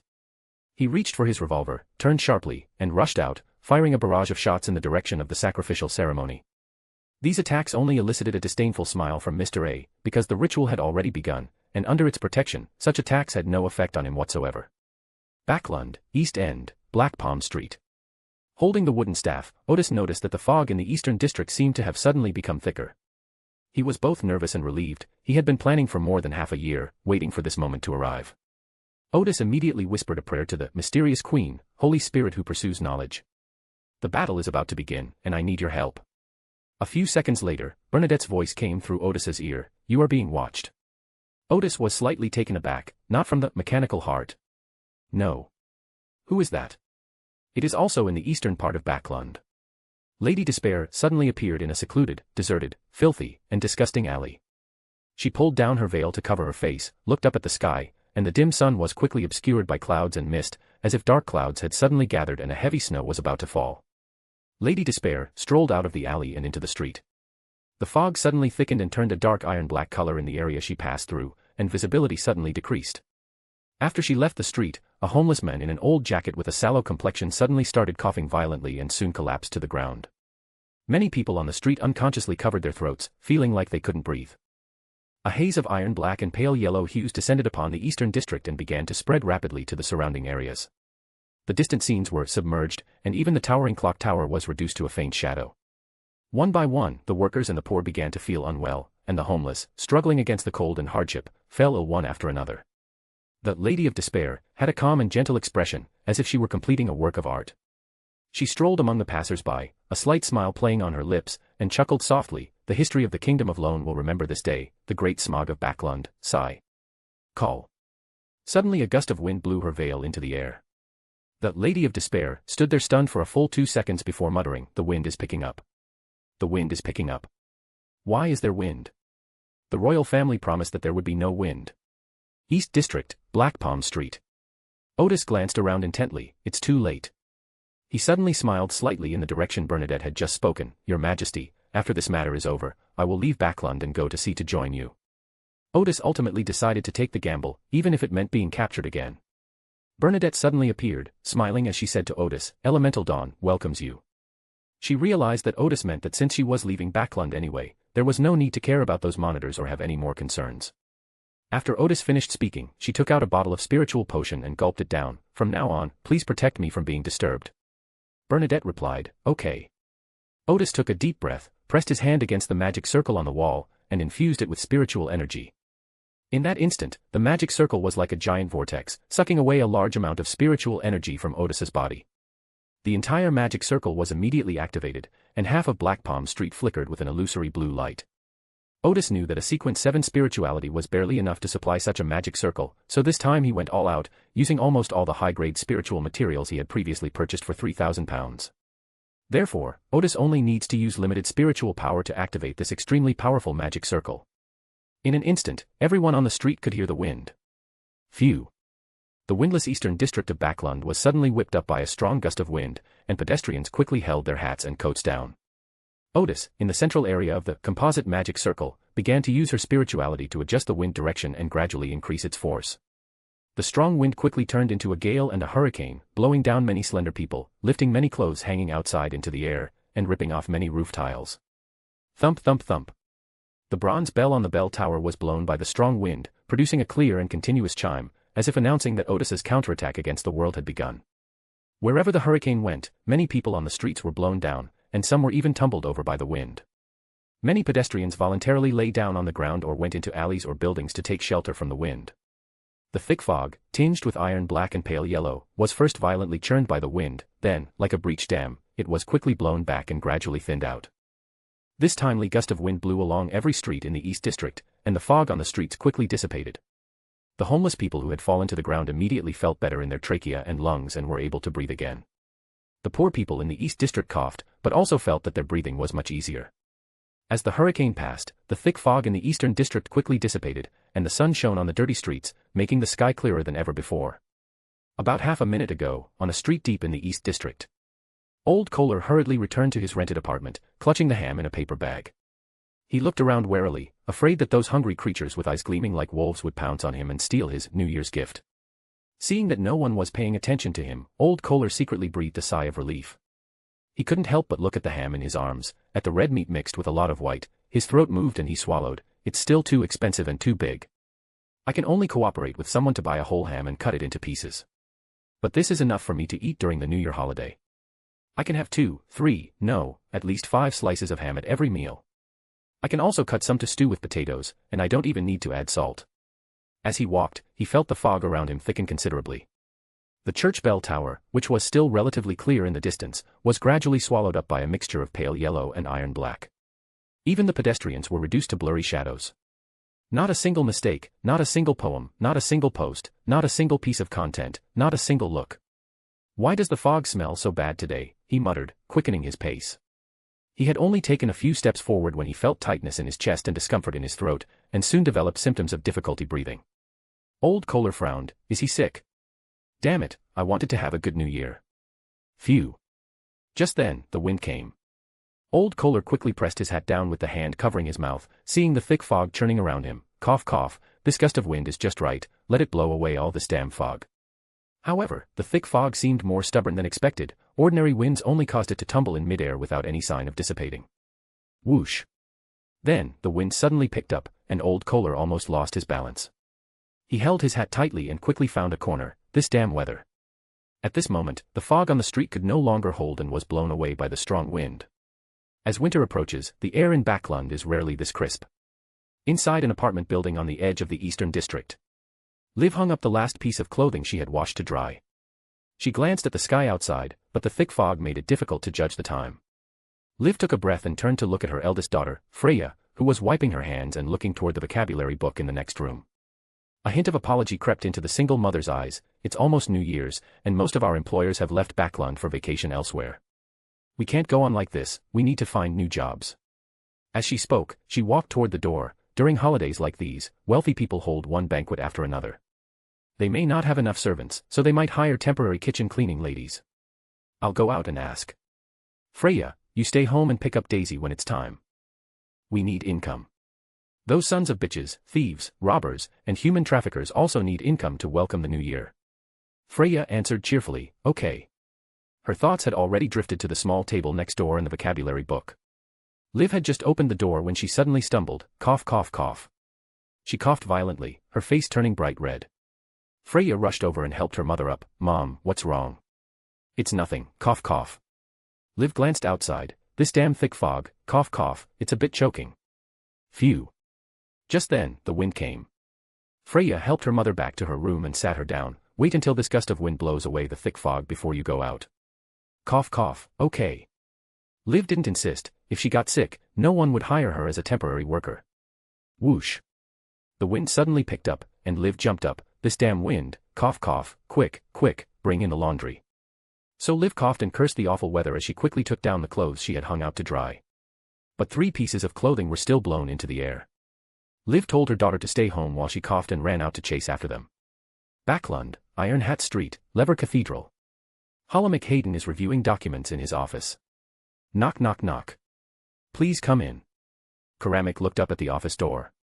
Captain Iconzer, his hair disheveled, rushed in. Archbishop, we received a letter from Odis saying that the witch cult is carrying out sabotage operations in the eastern district of Backlund. Karamic grunted in agreement. Mobilize manpower immediately to handle this. The letter also said that the witch cult would send out demigods. Iconzer said as quickly as possible, and this letter wasn't given to me or Max directly by Odis, but was given to the receptionist who told me to give it to me at 1:30 p.m. At this point, Odis had been gone for more than half an hour. Horamic immediately realized something was wrong. Odis had never provided information in this way before, as if he was deliberately trying to escape the sight of the mechanical heart. He asked Iconcel, what did the people keeping watch find? The report from half an hour ago was that Odis was on Black Palm Street in the East District, Iconzer reported. The members monitoring Odis carry a sealed artifact that allows them to contact the Mechanical Research Society every 20 minutes. Just as Horamic was about to make arrangements, a civilian official hurried over. Your Excellency Archbishop, an urgent telegram from headquarters. Horamic Hayden quickly took a look at it. The contents read, prevent Odis Gard from leaving Backlund. If necessary, arrest him. Odis must escape Backlund. Horamic said to Iconzer, gather all the members and head to the East District immediately. He picked up a soft cap from the coat rack. I'll go first. On a street in the eastern part of Backlund. Lady Despair was stunned for a moment, unable to understand why the wind was blowing in Backlund today. As the rulers of this city, the Royal Angels had already made the winds blowing from the north bypass Backlund in advance, and the Church of Storms should not have reacted so quickly. She leaped lightly to the top of a building and saw that the wind was blowing from the west, carrying the thick fog towards the suburbs. Lady Despair leaped across the mirrors and quickly found the source of the strong wind. Seeing the streets bathed in a sea blue light, she was stunned, never expecting that the source of the wind was actually an enormous magic circle.